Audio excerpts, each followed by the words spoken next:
Confessions of a Smutty Romance Author by Kelsie Haas.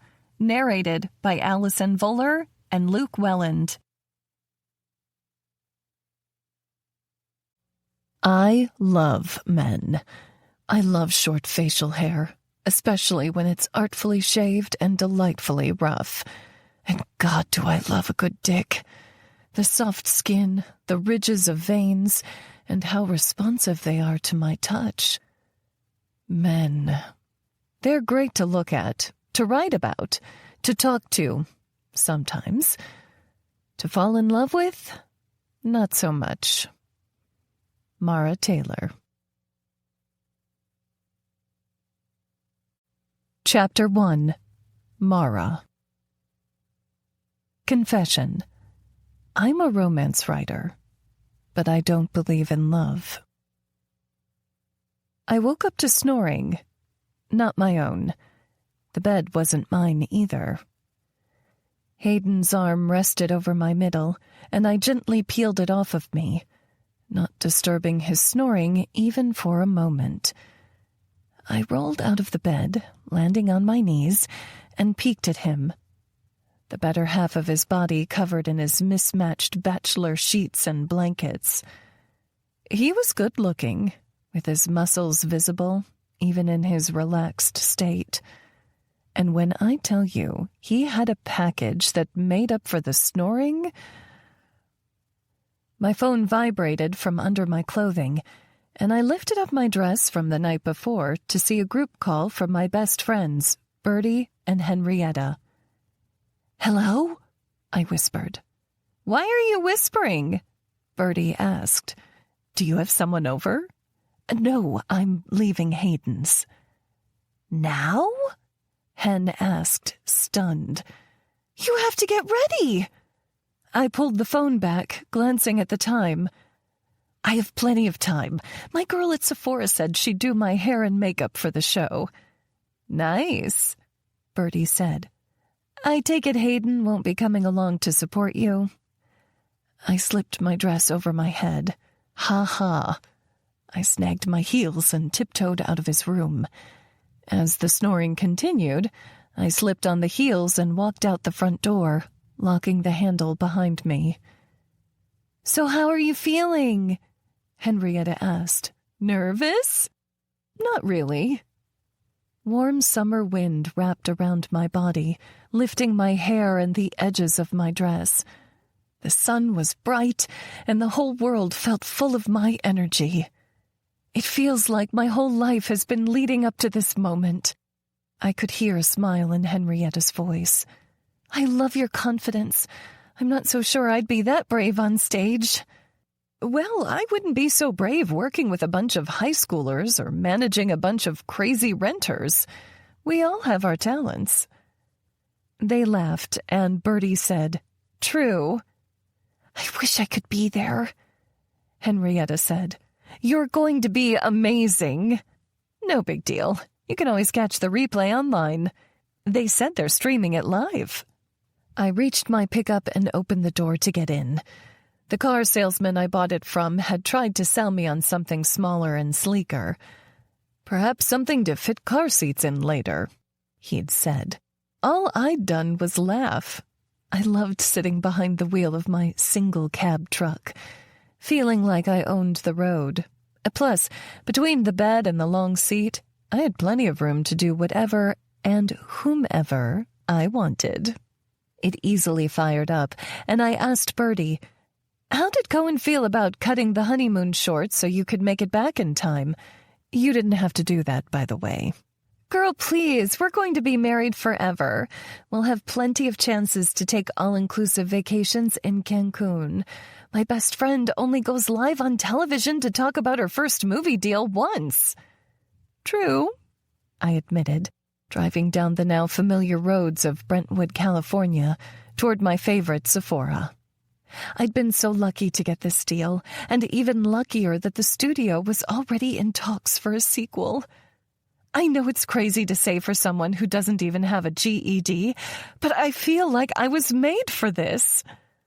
I wanted every girl who grew up like I did, being told she was too sexy or promiscuous or too much in general, to know that she deserves to live life the way she wants. It's like my life's purpose is finally coming true, even if it took me 30 years to get here. Some people never find that, Bertie said. We're so lucky. I grinned. I'm lucky to have you both. I pulled into the Sephora parking lot and stopped the truck. I've got to get beautified, but I'll see you at the studio, Bertie. I'll be there, she promised. Henrietta added, we can all celebrate how great it went tonight. We hung up and I went inside, ready for the transformation of a lifetime. Kel, the girl who'd managed to sell me hundreds of dollars of just right products, greeted me with a hug and a kiss and a tisk, tisk, tisk. Okay, so maybe staying up late with Hayden hadn't done my under-eye any favors. She got to work, barely pausing to talk as she cleaned my face and washed my hair and balanced my skin tone and curled away until I looked as good as I ever had in my life. Oh my gosh! I gently fluffed the waves in my hair. It looks amazing. Kel smirked. Better than that top knot. Hey, I pointed at her. No knocking the top knot. It's a vital part of my uniform. You work from home. Exactly. I grinned. My boss is such a hard ass. She shook her head at me, laughing. Good luck today. The girls and I are going to watch it on my phone. It's the first time one of us has styled someone for TV. You did amazing, I said, giving her a hug. I was still wearing my dress from the night before, so I hurried home, changed, and started the drive to the television studio on the outskirts of L.A. It was about a 45-minute drive, which gave me plenty of time to go over the talking points in my head. My publicist, Charlotte Cato, had written them for me in case I got nervous. At this point, they were just as ingrained as how to give a good hand job. Swipe right is a sexy romance showing the good, bad, and ugly of online dating in your 30s. Swiping right makes it seem so easy, but that's when the real work begins. Have you ever texted with a man? It makes you wonder about the last time they took a spelling class. When you find the one, you always have to be careful. If it's too good to be true, it probably smells like catfish in real life. My GPS guided me toward the studio entrance, blockaded by a red and white security gate. Once I told the guard who I was, he lifted the gate, telling me where to park. As I followed his directions to the back parking lot, I couldn't help but think the outside of the building wasn't glamorous at all. Dirty and smelly, just like any other part of L.A. But there were 3 shining spots there in that parking lot. Bertie, my agent, Jenny Nash, and my publicist, Charlotte Cato. Bertie was already out of her car, leaning on the tailgate, looking fabulously tan and blissfully happy. Jenny stood next to her in a sleek black suit that was all business. They couldn't have been more opposite. Charlotte, on the other hand, was still in her Range Rover, the window so tinted no one could even hope to see inside. Mental note, get window tinting for pickup immediately. As soon as I got out of the pickup, Bertie rushed me, giving me a big hug. Jenny followed her, saying hello, and Charlotte got out of her vehicle, placing expensive sunglasses atop her head. Charlotte looked absolutely horrified. "What are you wearing?" I glanced down at my green dress. What was she talking about? This thing had been tailored to the hilt to keep the girls in. Not to mention it would have cost an entire month's rent at my first apartment in L.A. "Do I have a spot somewhere?" "It's green!" she cried. "Didn't I send you a dressing guide?" "You said jewel tones," I replied. "Last I knew, emerald is a jewel." She covered her face with her hands. "You're going to be in front of a green screen. You'll just disappear." Shit. My first debut on television cannot be as a floating head. I cried. "I don't have time to go back home." Charlotte paced back and forth, somehow staying steady on the asphalt in her little kitten heels. "We don't have time to change." Then she stopped, looking between Bertie and me. "Are you the same size?" "I'm a 22, I said. "That's 4 sizes bigger than her." Bertie glanced down at her bright yellow dress. It looked like an oversized Hawaiian shirt, which was adorable on her, but for me? "You have to," Charlotte said. "I'd give you the clothes off my back, but they won't fit," I finished, clenching my teeth. "Let us in your car." Charlotte popped the trunk, and Bertie and I climbed in the pristine back. As soon as it closed behind us, I muttered, "Not my favorite reason to get undressed in the back seat." Bertie giggled. "This has to go in a book." "You know it will," I said, handing over my dress. "You know, once enough time has passed that it's actually funny and not devastating." "I know my clothes aren't your style. I wish I would have thought to wear something cooler, but I got it on vacation and I—" "Zip it," I said, turning my back to her so she could zip up the back of her dress I was now wearing. "You are beautiful, and I love your style, and I'm just glad you didn't wear green too. We were always accidentally matching when we were roommates." "Oh my gosh, I remember that!" She adjusted the collar of my dress. "Let's get inside?" "Absolutely," I said with a grin. We walked toward the entrance, and Charlotte said, "We'll see if they can focus the cameras on your face." That was code for "yellow is not your color." Noted. The second we got through the doors, and Charlotte told the receptionist who we were, everything seemed to speed up. Or at least, that's how I saw it with all the stars in my eyes. Before I even knew it, I was standing on the wings in my friend's gaudy yellow dress and trying to take deep breaths. Bertie rubbed my shoulders. "You're going to do amazing." Jenny nodded. "Your books are going to fly off the shelves." Charlotte was all business. "Just stick to the talking points we went over, and you'll do fine." A producer, wired up in a way that couldn't be fun outside of the bedroom, approached us and said, "You're on in 60. My pulse quickened. It all felt so real, standing here in the wings, waiting to be interviewed, to announce a movie being made about my books, something I'd created in my own mind. The premiere was only 6 months away, and it still didn't feel real. My dad used to tell me I was worthless, that I'd never amount to anything. "You're on," the producer said. My dad was wrong. The studio audience cheered for me as I walked toward the open seat across from Mia Parker, television host, and my ticket to the daytime spotlight. "Hi, Mia," I said, going to give her a hug. She wrapped her slender arms around me, then stepped back and took me in. "I love the dress. Are we the last stop before the beach?" "Nothing like drinking Mai Tais in the sand, right?" She laughed. "Count me in." Gesturing toward the open chairs, she said, "Sit, let's chat." I did as she asked, carefully crossing my legs so nothing would be videoed through the slit in the oversized Hawaiian shirt. Mia leaned toward the audience like I might lean in toward Bertie and Henrietta at Wednesday morning breakfasts. "We have the fabulous Mara Taylor here today to talk about her book, Swipe Right, which is being turned into a movie." The audience applauded me, and I soaked it all in. The spotlight felt like a hot stone massage on my skin. Never had I ever felt so glamorous in my life.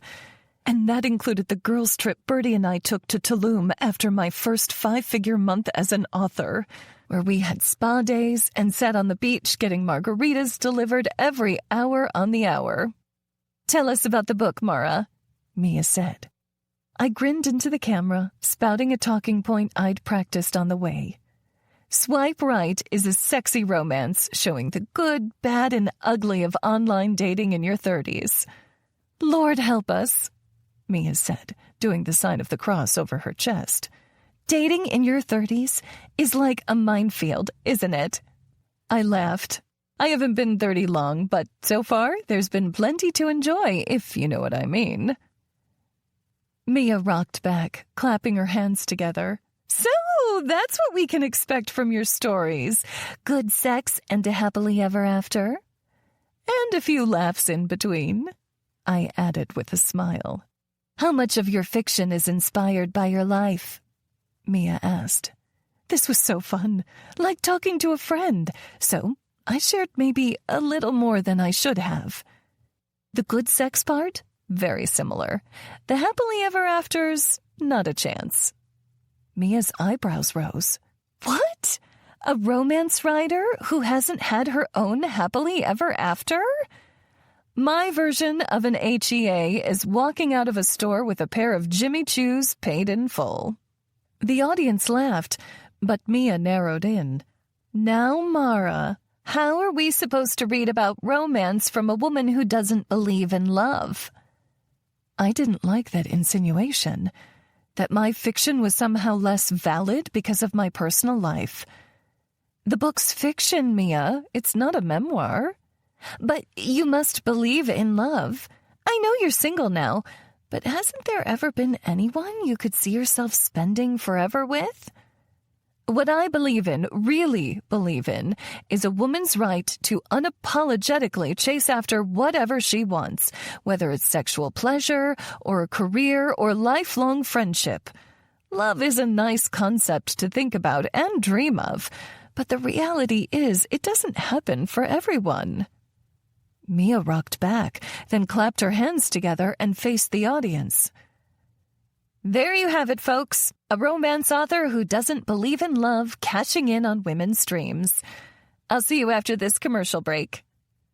I opened my mouth to argue, but it was already too late. Mia was getting off her chair, walking off the stage. What was that, Mia? I demanded, following her. She turned toward me, disappointment in her eyes. I've been reading your books for the last 5 years. Finding out that you don't believe in what you wrote, it's like finding out Santa isn't real all over again. It wasn't my fault she was holding on to false promises sold to her by greeting card companies. So you admit believing in love is like believing in Santa Claus? She shook her head slowly and walked away. I watched her go until Charlotte grabbed my shoulder and said, Mara, we have a problem. What? I asked, dread filling every pore of my body. The studio canned talks for a second movie. Chapter 2. Mara. Confession. My career is the love of my life. Bertie drove me back to her house because I was a complete and utter mess. Every bit of backup we had was invited, including Henrietta, my agent and my publicist. I didn't even know how I made it inside. All I knew was I was lying on the couch, cradled in Bertie's lap. Tears still streaming down my cheeks. This was worse than any breakup. On the opposite side, Henrietta sat on the recliner, providing moral support. As soon as she heard the interview, she faked a stomachache and dodged work. It's over, I cried into Bertie's lap. Cohen, her husband, set a steaming mug of cider on the coffee table and said, This should help. I couldn't bring myself to get out of the fetal position, much less drink anything, even if it smelled as amazing as the cider did. Bertie ran her hand over my hair. Surely you can convince them to get the deal for a second movie going again. They were interested in it once. They can be again. Jenny, who looked just as distraught as me, probably at the loss of potential income, stood by Ralphie's cage. He was a white bird I'd known just as long as I'd known Bertie, and he was studying Jenny suspiciously. Charlotte stood near the door, staring at her phone, like she was ready to leave. It's going to take a miracle to spin that interview around. We'd have to say Mara got nervous in front of the camera and have some very real evidence that Mara isn't a sex-crazed porn fanatic like the media's already making her out to be. Okay, that got me sitting up. What exactly are they saying about me? Charlotte flipped her screen to face us and played a video for me. Hi, I'm Jeannie Walters, and I'm here with Georgia Flum, head of the WAP, Women Against Pornography, a California-based nonprofit that shares information about the dangers of porn, both in visual and literary form. Georgia, I'd love to get your take on today's interview with prominent romance author Mara Taylor. Air quotes? I muttered. Georgia sat up straighter, her puffy sleeves so crisp they barely moved. Jeannie, I'm glad you asked. This interview is a perfect example of the dangers of the romance novel. Women justify their reading habits by saying it's all make-believe, but all the while they're being indoctrinated on pleasure before purpose, sex before love. Is that the kind of message we want being spread in the world? Bertie groaned. Turn it off. Charlotte obliged, but added, There's more where that came from. There are memes and hashtags and videos. But you said we could turn it around, I said, a desperate energy quickly working its way through my nervous system. We had to turn it around. If this deal went down so negatively, no other studio would want to touch me. Jenny looked solemnly at Ralphie.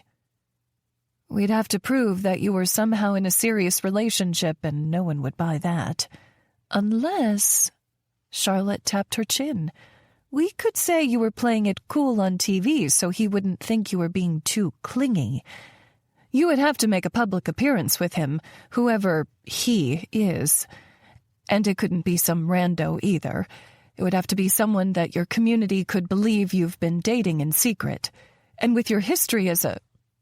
I gave her a warning look. A woman of the world. We're going to be very hard-pressed to make a relationship look like anything other than a publicity stunt. We were all quiet for a moment until Bertie said, What about Hayden? Would he be up to something more permanent? More permanent than his semen living inside me for the next 5 to 7 days? Not a chance. I leaned over my lap, rubbing my temples. Why had I opened my big fat mouth? Couldn't I have just stuck to the robotic talking points and moved along with my life? Mia was not my friend, and I should have known that. The way I grew up, that was one of the biggest lessons I'd learned. People were always out for number one. And my gotcha interview with Mia had to be sending her ratings through the roof. From the archway between the living room and the dining room, Cohen asked, What about Jonas? We all swiveled our heads toward him, seeking an explanation. What about Jonas? Bertie asked. Cohen shrugged, folding his arms across his chest. I mean, Mara's around him quite a bit since we're all in the same friend group. It wouldn't be that far of a reach to think that you two could be together. But Jonas? I asked. Seeming defensive, Cohen said, What's wrong with Jonas? He's a nice guy. I glanced at Bertie, then Hen. He's an accountant. Cohen laughed. And?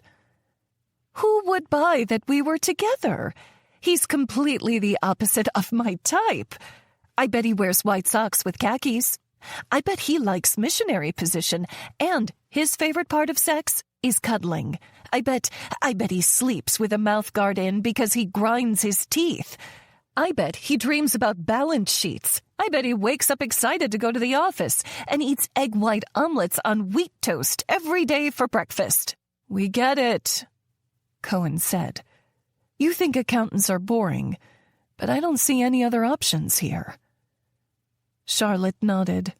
Plus, it gives you a good reason for keeping it secret.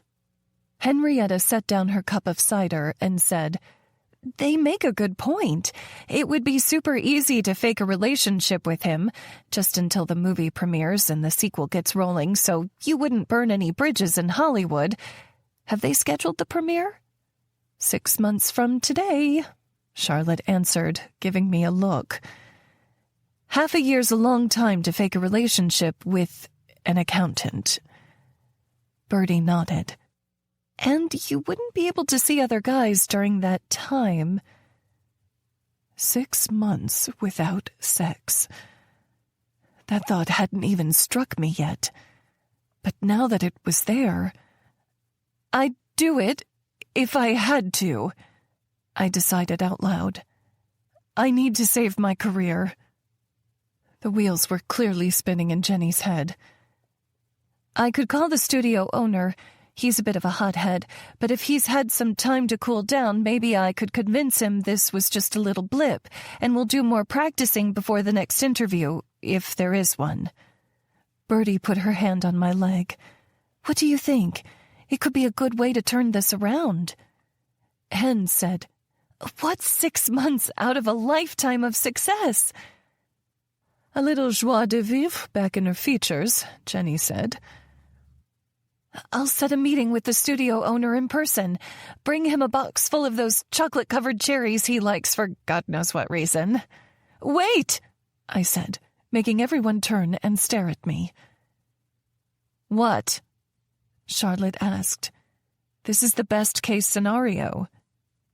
Don't we have to ask Jonas first? I said. He'd have to say yes, too. Cohen cracked a smile. I'll call him now. Hurry, Charlotte said. The sooner Jenny gets things patched up with the studio, the sooner I can do damage control on this whole mess. The room went quiet as Cohen lifted his phone. Even Ralphie stayed perfectly still, his black eyes taking in the crowd in his living room.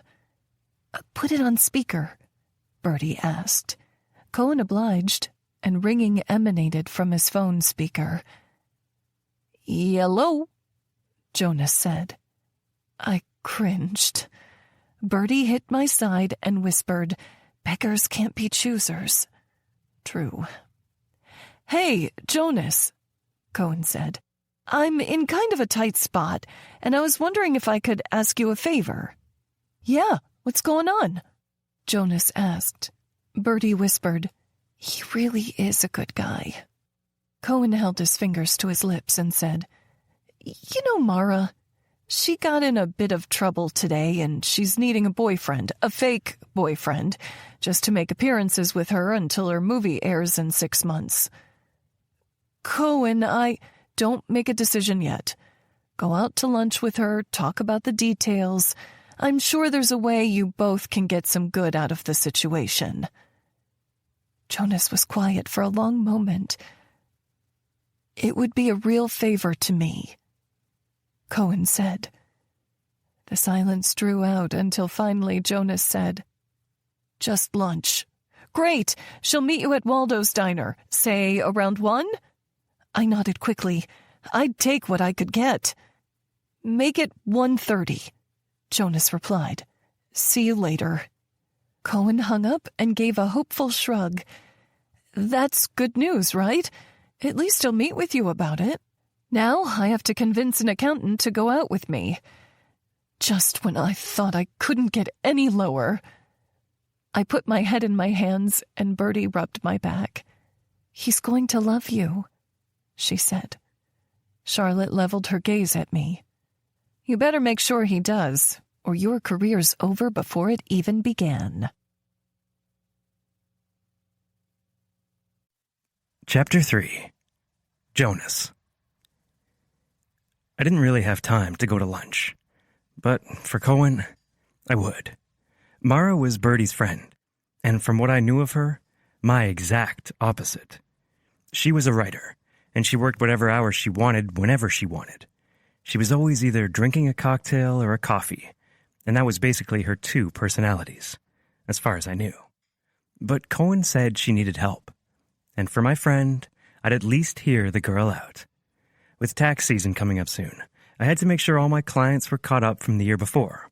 Went through their books, making sure it was all up to date, and emailing my bookkeeper, Charlie, for anything that was missing. My boss was retiring at the end of April, and I wanted to make sure I was at least considered for the job. I'd been working at ESR Accounting for 10 years, and had moved my way up from staff accountant to senior accountant, and I knew the promotion would be down to me and one other person. If I craned my neck just right, I could look through my office window and see his office across the open space with half-height cubicles for all the extra seasonal help. Ronnie Jenkins was his name. He had a wife and 6 kids, but I never saw them except at the company barbecue each summer. He also had a houseboat somewhere up in Washington, where they went for 2 weeks every year after tax season. Me, on the other hand, work was my life, aside from my family and Wednesday poker nights with the guys. For the next hour, I got in as much work as I could and then closed down my computer. I turned my phone off, do not disturb, just to make sure Mara hadn't backed out of this crazy idea. She seemed like the kind of girl who'd change her mind. Unlike Tracy. I scrolled down my text messages, seeing the last one I'd received from her. Tracy, I haven't forgotten about you. I just need some more time to think it over. This coming a month after I'd asked her on a date. Tracy was my sister Tess's best friend, and she seemed like the girl I could spend forever with. My family already liked her. She was beautiful, with blonde hair and a big smile that made you feel like you hung the moon. Plus, she had her own business working as a virtual assistant, so she was successful, and her schedule was always flexible. Unfortunately, I had a feeling I was just waiting on a no. I put my phone back in my pocket and walked out of my office. Before I even hit the parking lot, my phone began ringing, half hoping Mara had canceled so I could go back to work. I pulled it back out to check the name. My sister was calling. "Hold on, Tess, I'm getting in my car," I said to my sister as I fumbled with my key fob. I unlocked it and got into my Mercury, and the call connected to the car system. "You there?" "I'm here. Are you going to be free Friday morning to bring Mom to dialysis?" I winced as I pulled onto the road, wishing we could talk about anything other than our mother's failing kidneys. Mom had never been weak or frail or sickly in my life. She'd always been the type of woman up at 5 in the morning to drink her coffee or waiting up at the table until I got home from hanging out with friends just to make sure I was okay. But now it was our turn to be there for her, no matter the inconvenience. I just wish I could stay with her. I feel guilty every time I drive away. I wish we could hire someone to do it at their house, Tess said. I'm pretty sure Dad's job is the only thing keeping him sane, and I can't afford to close the store anymore. No way would Mom let a stranger come into the house, I said, wishing I could do it myself. She'd done so much for me throughout my life, from changing diapers to helping paint my first home. I owed her this. Mom might not have a choice. Tax season is in 2 months. We barely saw you last year. I didn't want to think about it, much less talk about it. She needs to let us hire someone to help her more permanently, Jonas. She's not getting better, and if we're lucky, we have years of this ahead of us. Maybe over time she'll be more comfortable with them. Nursing services like that are notorious for the turnover, I said. It would just put her through even more stress. I'm putting a job listing up right now. I'm sure we'll find someone perfect, she replied happily. No, absolutely not, I said. I can't miss any more work. If I'm not at the store, I'm not selling product. And do you really want to miss out on a life-changing promotion because Mom's uncomfortable for a few weeks? I didn't like either option. Just give me some time to think about it. There has to be something we haven't considered. Fine, but if you don't have an idea by Monday, it's going up, she said, her mouse clicking away. Why are you in the car, by the way? Playing hooky? I wish, I said. Late lunch. Okay, I have a customer coming into the store. I'll talk to you later. Love you. You too, I said, pushing the button to hang up. Waldo's Diner came into view, and I parked near the door. I'd come here more since Cohen married Bertie, the owner's granddaughter. For the first time, though, I was nervous to go inside. Mara was a firecracker wrapped in dynamite, the kind of girl you knew you could love if it didn't tear you apart. I pushed through the front door, looking around for her. She sat sideways in a booth toward the back of the restaurant, her heeled feet hanging over the edge. She waved her hand at me, her smile big and thankful. She did have a nice smile. But that was beside the point. I didn't have time for games at this stage in my life. My sister's wedding was coming up, my mom was sick, and I had to work harder than ever to be named partner at work. A fake relationship for the media circus didn't fit into that equation. When I got a few feet away from Mara, she stood up and said, "Thanks so much for agreeing to this, Jonas. It means a lot." I had a hard time keeping my eyes off her body in that green dress. It hugged her curves and displayed her cleavage, and damn, her legs looked good in those heels. I reminded myself why I was here and said, "I haven't agreed to anything yet." "I meant thanks for coming to lunch," she quickly clarified, which made me feel like an asshole. She was a friend, or at least friend adjacent. We could have lunch together without it being weird. "Sorry," I said. "I am hungry." "Good," she said, sitting down and sliding a menu toward me. "Betty told me they have a new dessert on the menu named after her. Apple Brown Betty. With ice cream. It sounds amazing." She kissed her fingers with such delight I couldn't help but smile. "That does sound good. Although, don't tell Betty that was already a dessert name." Mara giggled, the sound happy and tinkling. Betty herself came to our table, offering us both a smile. "Can I get you anything to drink? Maybe a coffee, like Mara?" "Water's fine, thanks," I said, glancing back at my menu. I tried to stop with the caffeine after noon. "Can I get a cheeseburger with fries? No onion." "Sure thing, sweetie," Betty said. "What about you, Mara?" "Can I have that dessert you mentioned? I'll decide on food later." "Of course," Betty replied, walking away with our orders while I sat in stunned silence. "What?" Mara asked. "You're eating dessert first?" Mara laughed. "It's all going to sit in my stomach together anyway. Why does it matter what order I eat it in?" She had a good point. A point that would have horrified my eat-your-vegetables-first mother. Fair enough. "So?" She leaned across the table. "I know Cohen talked to you a bit about what's going on." "What is going on?" I asked. "All he said was that you needed a fake boyfriend until your movie premiere? Is it for some reality show?" Mara laughed, and I found myself both slightly embarrassed and slightly liking the sound. "I wish," she said. "No, I made an ass of myself on television this morning and ruined my chances at a second movie deal." My eyebrows drew together. "What did you say?" "Basically, I said I don't believe in love, and the producers heard it, and now talks of a second movie are completely off the table. So now I need to prove somehow that I was only saying those things to save face with a boyfriend I didn't want to scare away." I didn't know what shocked me more, what she'd said on TV or the ridiculous proposition. I decided to start with the part that made the least sense. "Wait, you don't believe in love?" "No, so..." "Hold on. You write romance and you haven't fallen in love yet for yourself?" "No. I think it's a sham. Less common than a lightning strike." I rubbed my face. I don't understand. How could she be saying this when her best friend and mine had just experienced their own whirlwind romance? She leaned forward, her long brown hair falling over her shoulders in a distracting way. "What is there to understand? The divorce rate in America is higher than 50%, right?" "That's the statistic. My parents would have blamed it on a failure in moral character or a lack of willpower, probably both."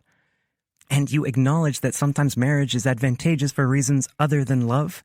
She continued. Okay, where was she taking this?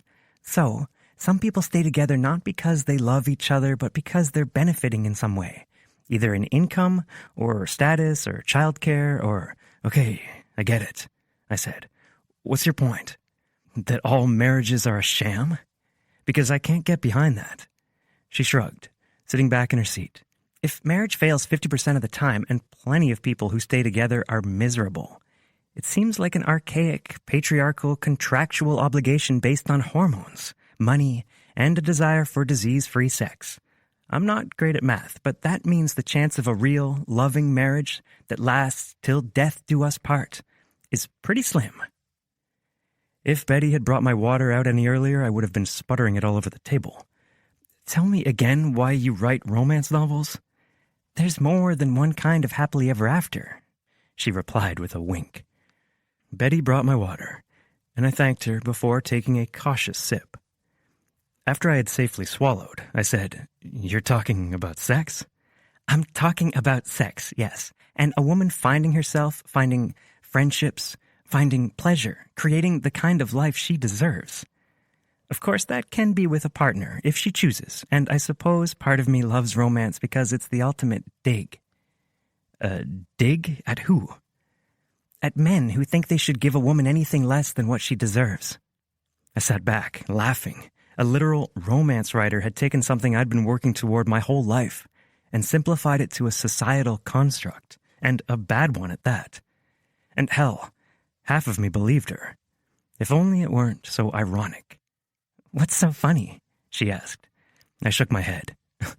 "A romance writer who doesn't believe in marriage and hates men?" She frowned, spinning her coffee cup around her hands. "Well, apparently you're not the only one who's put off by my opinions because unless I can show the studio that I actually do believe in love, this could be my last chance to make it big with my writing. I don't want to be one and done." "How bad was the interview?" I asked. Surely she could recover without me.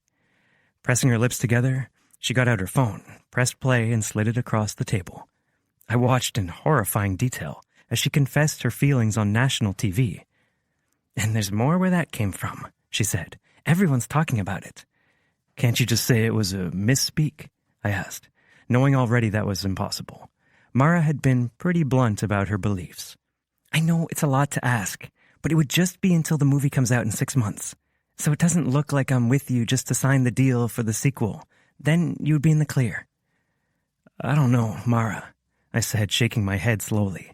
I didn't like lying, and turning down a chance with anyone else to pretend date someone who didn't even believe in love. Betty came with a plate full of dessert and put it in front of Mara. Mara thanked her, but she didn't move her fork. "Please," she whispered, her eyes shining. "My career is everything to me." I wish I would have turned Cohen down on the phone for this reason. I couldn't say no to Mara, not with her jaw trembling and moisture shining in her eyes. But I couldn't say yes either. As lame as it may have sounded, I wanted the real thing. I wanted the kind of love my parents had. And as my mom liked to remind me, I wasn't getting any younger. If I spent half a year or more being Mara's pretend boyfriend, it would be more time off missing out on something real. "Look, Jonas," she said, "I'm willing to do whatever it takes. I'll clean your house and do your laundry and make every single meal for you if it'll help you say yes. Please." I looked down at the boomerang pattern on the laminate tabletop, trying to think of a way to let her down easy. But then it clicked. "There is something you could do for me," I said slowly. "Anything, Jonas, I mean it." Her brown eyes were wide and earnest. They looked almost like my mother's. I took a deep breath, knowing my mom was worth it. Every single time, she'd be worth it. My mom has to have dialysis 3 days a week for 4 hours at a time. We want to do it at home, but we all work, and we don't want just anyone to be there with her. "I'll do it," she said, smiling so wide it lit her eyes from the inside out. "My schedule is flexible, and I can always write while it's happening, or after." "Hold on," I replied, a sinking feeling in my stomach. I didn't want to give her false hope. "My mom is nervous around new people. If she doesn't like you, it's not gonna work." "She's gonna love me. I know she will." Mara clapped her hands together. "Thank you so much, Jonas. You're not gonna regret this. I promise." God, I hoped she was right. "Come to supper at my parents' house tomorrow night. If Mom likes you, we have a deal." Chapter 4. Mara. Confession. Reverse cowgirl is my favorite position. Yeehaw! I held up my phone, staring at my friends' faces on the screen. I'm freaking out. This could be my last night to have sex for half a year. Hen raised her eyebrows. Who's saying you won't have sex with Jonas? I pointed my finger in my mouth. He's an accountant. Not that he was bad-looking. In fact, he was kind of hot. But missionary wasn't exactly my speed. Bertie snort-laughed. So, because he's an accountant, that means he's bad in bed? Is there a list of approved professions? Of course, I replied, using my fingers to count. Lumberjack, firefighter, police officer, basically any of your public service men in uniform types. Cabana boys. Prostitutes, Henrietta added, laughing. They are professionals, after all. I stuck my tongue out at her. It's not that I can't live without good sex. It's just really fun. Who says you have to stop hooking up when you're fake dating Jonas? Bertie asked. Maybe you can just do it on the down low, if he's okay with it. I shook my head, already knowing my answer. I'm not going to go hang out with the guy's mom while banging some other guy. Even I have boundaries. Bertie and Henrietta were quiet for a moment, and then Bertie said, Guess you better call the cowboy for one last rodeo. I laughed. He works at Petco. Close enough, she teased, then kissed her hand and waved. I've got to go. Cohen's taking me on a date tonight. Gah, Hen said. Where can I get one of him? Go scratch some lottery tickets. Your chances of winning are higher, I said, then blew a kiss. Love you guys. We hung up, and Hayden was my first call, or text, rather. Mara, want me to come over? Within minutes, he replied. Hayden, bring the whipped cream. He didn't need to ask me twice, especially since this night was my last hurrah. I went to my room and put on the sexiest lingerie I had, a bright red silk set with too many straps that did nothing to cover what underwear was meant to. Then I slipped on a long silk robe and cinched it around my waist. It could pass for a dress. In the dark, maybe. Then I went to my fridge, grabbed the whipped cream I kept on hand for coffee and other activities, and ran to my truck. I had one night left, one night of sexual freedom, and I was going to make it count. Hayden's place was about 20 minutes away from mine, but I preferred going over there to him staying at my place. Having him over regularly just felt too intimate. It was easier going there and making sure to never leave anything at his place. No muss, no fuss. I pulled up to his place and glanced around the neighborhood, knowing it would be the last time I saw it for a while. The houses were smaller here than in my part of Brentwood, but they were spaced far apart with big lawns and massive trees giving the hint of privacy. I parked beside a sycamore and got out, walking in my furry boots to his front door. I knocked, and as soon as he cracked the door open, a crooked grin formed on his face. Hayden was good-looking in the way ex-boy band members are good-looking. More pretty than chiseled, and a floppy haircut that would never fly in a C-suite. But at Petco, he had all the approval he needed from desperate, read horny, pet owners. In fact, that was how we'd met. Bertie needed me to pick something up for her bird, Ralphie. A few questions later, Hayden was escorting me to the break room, indulging me in services he only offered special customers. It had been the beginning of a beautiful, open, casual relationship. The other women he slept with didn't bother me because, right now, his blue eyes were on me, on the dip where the lapels of my silky robe met. I didn't order pizza, he said, biting down on his bottom lip. I pulled my robe to the side, giving him a preview of the lingerie and everything underneath. I did order that. He opened the screen door and pulled me inside. With the door closed, he gripped my wrist and lifted my arm above my head, kissing my neck, drawing away my robe, and biting down on my shoulder. God, I was going to miss this. I fisted my free hand in his shirt until my knuckles grazed his solid abs, and I pulled him close to me. The length of his hard cock pressed into my hip, and I moaned. Did I mention I was going to miss this? Take off the robe, he ordered, and I let go of him to slip it over my shoulders. He kept his house cool, and the air raised goosebumps on my skin, contrasting with the heat of his lips moving down my body. His teeth teased aside a strap of my bra, and he caught a nipple in his mouth, sucking and playing while he thumbed the other one. I closed my eyes, letting my head fall back against the wall. I loved this about sex, the ability to let my mind go and get lost in the sensations of my body. He rubbed the heel of his hand against my clit, and I moaned, biting my bottom lip. "I want you in my room," he said. "Now." I started walking that way, but he caught my hand. "Get on all fours. I want to see that ass." I grinned at him, shaking my head.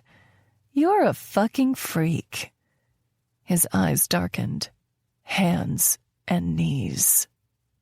I left my robe on the floor and bent down, arching my back so he could see my hips, my ass, on full display.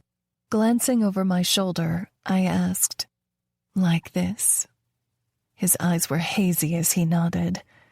I crawled, slowly, across the wood floors, feeling his eyes watch every shift of my body. I felt so heady with power, with sexiness, that the simple shape of my body did this to him. Fuck, it was hot. As soon as I reached his bedroom, he ordered, "On the bed, face down." I did as he instructed, and heard the sharp sound of his zipper cracking open, the slide of denim against his skin until it fell to the floor, then the yank of softer cotton as he pulled off his shirt, all while cool air teased my skin. The hiss of the whipped cream can sounded, and I felt cool cream slide along the crease where my legs met my ass. My pussy tightened as his tongue lapped up the cream, coming so close to my center but missing it altogether. I gripped the sheets, already feeling wet, already wishing his cock, his fingers, his tongue could relieve the pressure. The next strip of whipped cream formed over my ass crack, dangerously close to my pussy. "If you go any further, you'll get a different kind of cream," I said. "I'm fucking counting on it," he said, his voice husky before licking my ass clean. His tongue danced around me, and then he yanked on my hips, pulling my ass to his face. His tongue slid along my slit, making me quiver, before he began licking and sucking and softly blowing until my hips were shaking. "Fuck, Hayden," I moaned. He flipped me over, spreading my legs over his shoulders so he could eat me more thoroughly, and I came around his tongue, releasing all the cream he could ever want. When he rose up, my eyes landed on his cock. Long, hard, with veins threading from his balls to the smooth pink tip. I was going to miss this cock. I got off the bed, kneeling in front of him, and took it in my mouth, tasting the salt of his pre-cum, feeling the ridge where his shaft connected to his head. I danced my tongue around it, memorizing every fucking feeling. His fingers threaded through the hair behind my bun, and he gripped my head, shoving his dick deeper down my throat like we both liked. I moaned against his cock, and his knees buckled. "Fuck, Mara, not yet." I backed out, moving away from his tip, and sucked on his balls, first one, then the other, letting my nose graze the length of his dick. "Fuck," he moaned. "Lie down," I ordered.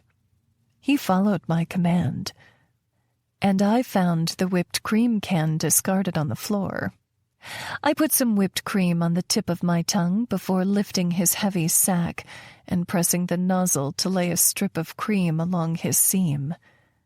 I licked it, pressing my tongue hard into his perineum. He fisted his hand in my hair, moaning, "You're a fucking goddess." I knew it. It was good to hear it. I licked down the length of his cock again, taking it in my mouth and bobbing up and down until the salty, bitter taste grew stronger, contrasting the leftover sweetness of the whipped cream. "Get on top of me," he demanded, and I was quick to oblige. I turned my back to him and straddled his legs, slowly guiding his tip into my opening. I stayed there, just the tip, until he raised his hips and I pulled back. "Don't fucking tease," he growled, grabbing my hips and slamming me down onto him. The length of him filled me, spreading me, easing my tension in the best possible way. "Shit," I moaned, slowly gliding my hips up and down. His hands fisted in the thickness of my thighs. I knew he loved this, loved seeing my ass spread in front of him, loved the weight of my body on his. And that made me love it even more. I lifted my hands and released my hair from its bun, playing with it and then dropping my head back so the ends danced over his abs. He fisted my hair, yanking, making my scalp explode with the most delicious pain. I licked my fingers and rubbed my clit, edging myself closer and closer to oblivion. "I can feel you getting tighter," he said. "You're going to come with me." "When?" I panted. "5," he said, thrusting himself deeper inside me. 4. My fingers circled faster. 3. He gripped my hips tighter. 2. I moaned, barely holding back. "Now," he let out, wave after wave of pleasure coming across me as I milked his cock for everything he had inside. I slowly lifted my hips off his and rolled to the side, our panting breaths mingling in the cool air. "Fuck," he said, kissing me roughly, then rolling back. "Fuck." I grinned, seconds from giggling. Fuck. We lay there for a while on our backs, staring at the circling ceiling fan, and soon came Hayden's soft snores. He was worthless after sex, always falling asleep so quickly. I slipped out of bed and went to his bathroom, showering off the day but using his soap to keep his scent on me. It wasn't that I loved Hayden. He was just the most consistent man in my life. Anytime I needed a booty call, he was there. Anytime I didn't need him, he wasn't. He worshipped my body like I was a goddess and ate me out like it was a goddamn commandment. But it was over between us now. Fun could only be fun for so long until it wasn't anymore. I got out of the shower, toweled off, and went to the living room for my robe. I slipped it over my shoulders, tying the belt around my waist. I'd leave the lingerie, though, for him to remember me by. He was still snoring when I went to his room, but I nudged him awake. "You heading out?" he mumbled sleepily. "Yeah," I said. "Early morning." Lies. "Sure. Come here." He gripped the back of my neck and drew me to his lips. He still smelled like me. "Bye, baby. Drive safe." "I will," I promised. Then I walked out the door and saw exactly the last person I'd been expecting to see. Chapter 5. Jonas. Mara? I asked, looking between her truck, and the house she was parked in front of. She tightened her silk dress around herself and smoothed her hair. Jonas, what are you doing here? I pointed my thumb over my shoulder. My parents' house is across the street there. I noted the flush in her face, then the house. That guy who worked on Petco lived here. My eyebrows rose. Shut up, she said. I didn't say anything, I replied. Her cheeks were growing redder by the second. It was kind of adorable, honestly. I do have a question, though, I said, crossing the street to stand closer to her. What? She glanced at her pickup like she'd rather be behind the wheel heading far away from here. Why do you need me to be your fake boyfriend when you could ask him? I nodded toward the house. She lifted her chin, challenging me. You sound jealous. I'm not jealous, but I was a little irritated. Was she really hooking up with another guy the same day she asked me to fake date her? Hayden and I have never been anywhere in public. There's no proof, and... She hesitated, looking down at her feet. She was wearing these brown, furry boots with a stain on the toes. It looked like something Tess would have made. And what? I prompted. I don't want him to get the wrong idea. I glanced back toward the house where she'd clearly just been having sex with him.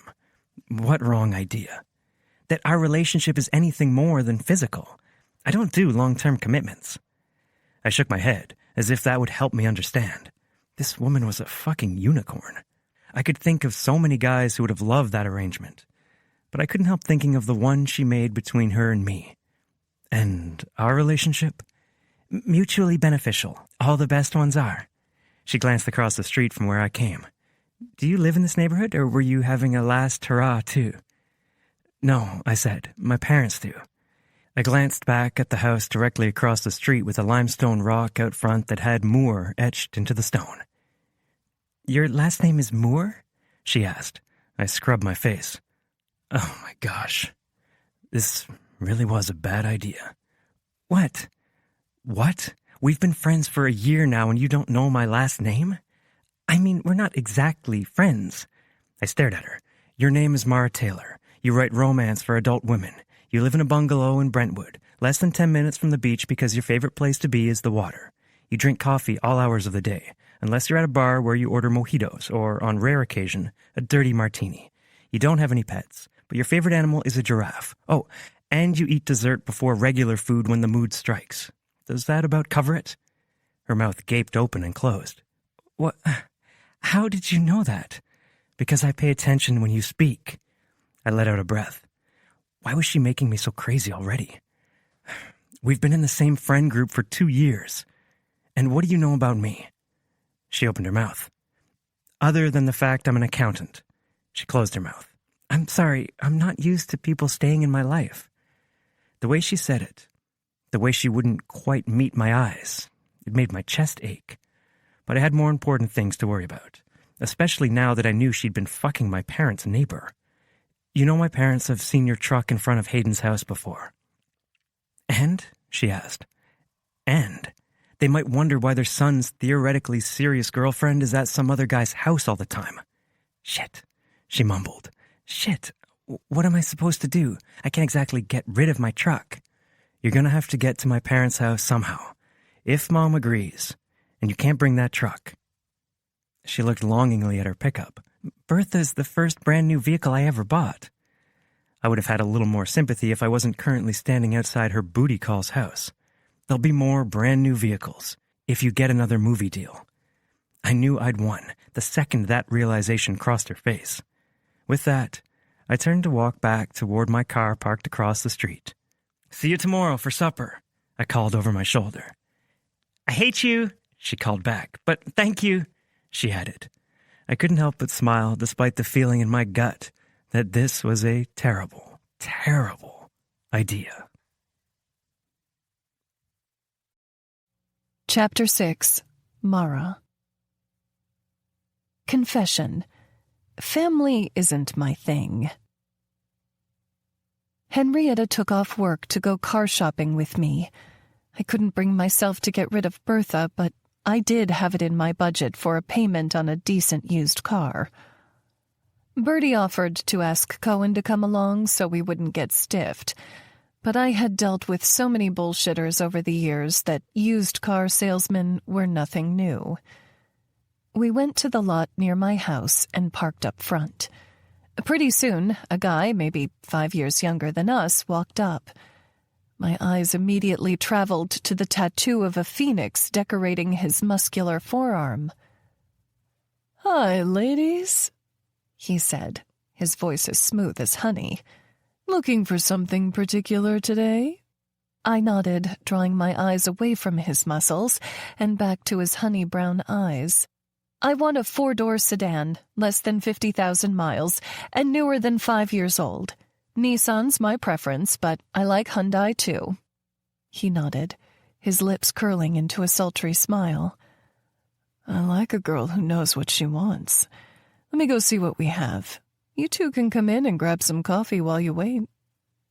"We just met and you're already taking me out to coffee?" I teased, laughing. "Next time it'll be drinks." He winked. We followed him into the building toward the plushy seating area with a coffee machine, sodas, and even snacks. "Help yourselves, ladies," he said. As soon as he walked away, Hen hit my side. "Keep it in your pants, woman."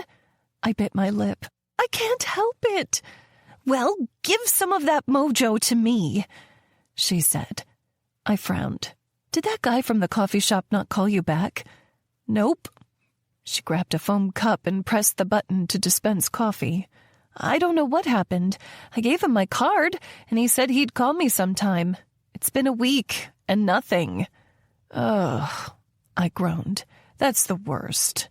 "Uh-huh. My parents are going crazy saying I'll never get married or be happy.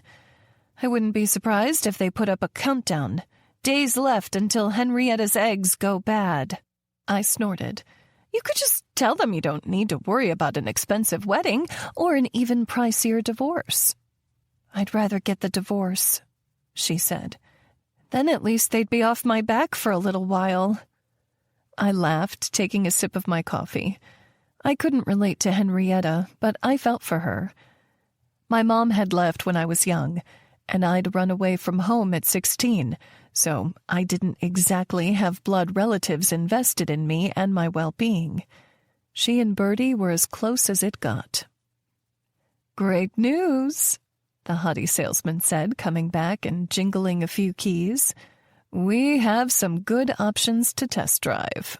I clapped my hands together. "My hero." He laughed and said, "Come with me." Oh, how I wished I could. I stepped out of the bathroom and walked to my living room where Bertie and Hen were on the couch, partially to drink some cupcake wine before my dinner with Jonas's family, mostly for moral support. "What about this dress?" I asked, smoothing the skirt over my legs.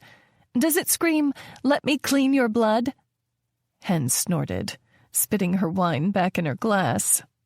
"I should know better than to drink around you." Bertie agreed. "It's an acquired skill. Come on, guys, tonight has to go well. Charlotte already scheduled a press conference for tomorrow afternoon, and all the major local outlets will be there. If I show up without Jonas, that's it." Hen stood up from the couch, set her wine glass on the coffee table, and walked around me slowly. "The dress is great, but I'd grab a cardigan or something to go over it. Some old people are weird about bare shoulders." I raised my eyebrows, looking to Bertie for confirmation. Was shoulders really where they drew the line? She nodded. "Especially if they're more conservative." "Well, he's an accountant, so better go cover up my scandalous shoulders." I walked back to my room, digging through my closet. I basically lived in tank tops and leggings during the summer, and leggings and sweaters during the winter. But I found something that went with my dress. I knew I was being a brat, but I hated this whole situation. A woman shouldn't have to believe in love to write about it.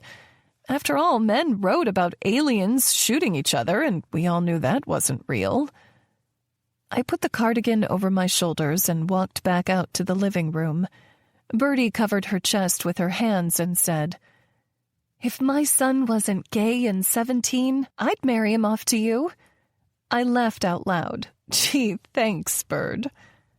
A horn went off outside, and I glowered at the windows. Seriously? He won't even text me to let me know he's here or walk to the door? No wonder he's single. Birdie shrugged. Maybe this charade doesn't begin until you get to his parents' house. Hen added, You might want to remember that he's doing you a favor, babe. She had a good point, and that was humbling. I hated needing people, but needing Jonas was kind of my only option right now. I did another spin in front of my friends and asked, You sure I look good enough to meet his mom? Of course you do, Hen said. She's going to love you just like we do. I took a deep breath. I could do this. 6 months would go by faster than I knew. Hell, it seemed like only yesterday Birdie and I were splitting rent on a tiny apartment. That had been almost 10 years ago. Lock up after you guys leave? I asked. Hen raised her glass of cupcake wine. We got you, boo. I laughed through the tightness in my chest and said, See you later. Jonas's car waited in the driveway, and as I approached, I saw him holding his phone to his ear. Maybe that was why he hadn't texted or come to the door. As he saw me, he waved, then reached across the seat and opened the door for me. That was kind of nice. I got in, setting my purse between my feet and buckling up. He gave me a smile, then continued talking on the phone. If you get their books done, I can look over their last year's return in the morning and see if we need to file an amendment, he said into the phone. I appreciate it. Great. See you tomorrow. He hung up and gave me an apologetic smile. Sorry, normally I wouldn't honk, but I had to work something out with my bookkeeper and I don't want us to be late. It's totally fine, I said with a smile. Anxious flutters danced in my stomach. Maybe it was better I had a second to prepare. He put his car in drive, then glanced my way. I couldn't help but notice the way his eyes lingered on my chest, even when it was half covered by a cardigan. Having second thoughts? He asked. Not at all. I lied. He kept both his hands on the wheel, at 10 and 2, like he was still strictly following rules from a driver's ed course he took in high school. I'd learned how to drive at 12, taking my drunk dad home from whatever bar he'd landed at during closing time, so it was amusing and endearing to see him being so cautious. So, there's something I need to tell you about my mom, he said, his eyes trained on the road. My eyebrows drew together. What is it? I know you said she was nervous around new people. It's related to that. He was quiet for a long moment, and he let out a heavy sigh before turning down a side street and parking along the curb. Those nerves in my stomach spread across my whole body. This felt like bad news, and I wondered what on earth I'd gotten myself into. He released the wheel, putting his hands in his lap, and turned toward me. I didn't think I'd ever been this close to him all by myself, but now I noticed things I hadn't before, like the Cupid's bow of his lips shaped almost exactly like a V, or how his nose curved slightly out in the middle. It made me want to sit at my keyboard and write, to fill pages describing his features. But I realized I was daydreaming again, lost in a story when I should have been focused on the current chapter of my life. I refocused my attention on him, listening carefully. About 16 years ago, my mom went to visit her parents in Toronto. One of their friends had passed, and Mom wanted to be there for them while they were struggling. He tipped his head down, as if not speaking the next part could keep it from happening. They lived in an old house. The wiring was outdated. He swallowed, his Adam's apple sinking and rising. Her parents died, and she nearly died trying to save them. She barely made it out alive, and she still has scars, both the kind you can see and the kind you can't. I covered my mouth, horrified for him, for his mom and grandparents. How old were you when it happened? 14. She was in the hospital there all throughout the summer, and my sister and I stayed with Dad's sister in Toronto so we could keep visiting her after Dad had to go back to work. It was hard for all of us, but of course, Mom's been different ever since. Of course she has. I breathed. Trauma. I understood. I knew firsthand how it could mold and shape you, how it made the world look different, even years after the fact. After she got home from the hospital, she tried to go back to normal life, but it was hard. Kids would stare at her when we went out and ask their parents what was wrong with her. People thought she was contagious and would always stay feet away from her. After a while, I think it just got easier for her to stay home or not meet new people who didn't understand or love her like we did. I pressed my hand over my heart, feeling the ache for her. I might not have been a burn victim, but as a plus-size woman, I was used to the judgment, to the strange looks, and people wanting to stay away, as if standing too close to me would somehow make them obese. I'd grown a thick skin to give those types of people the middle finger. But Jonas's mom, it broke my heart that she felt like she had to hide away because she looked different. The house is a little cluttered. I feel like since everything was lost in the fire, she has a hard time letting anything go. Dad makes sure it's not a hoarder situation or anything, but there are stacks of books everywhere and photos on every inch of the walls. She pretty much spends her time reading and gardening. I nodded, wishing I knew Jonas well enough to cover his hand with mine.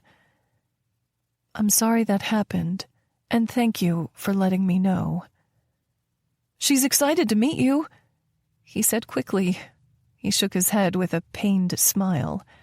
Apparently, my sister's wedding coming up has her thinking I should probably get the ball rolling too.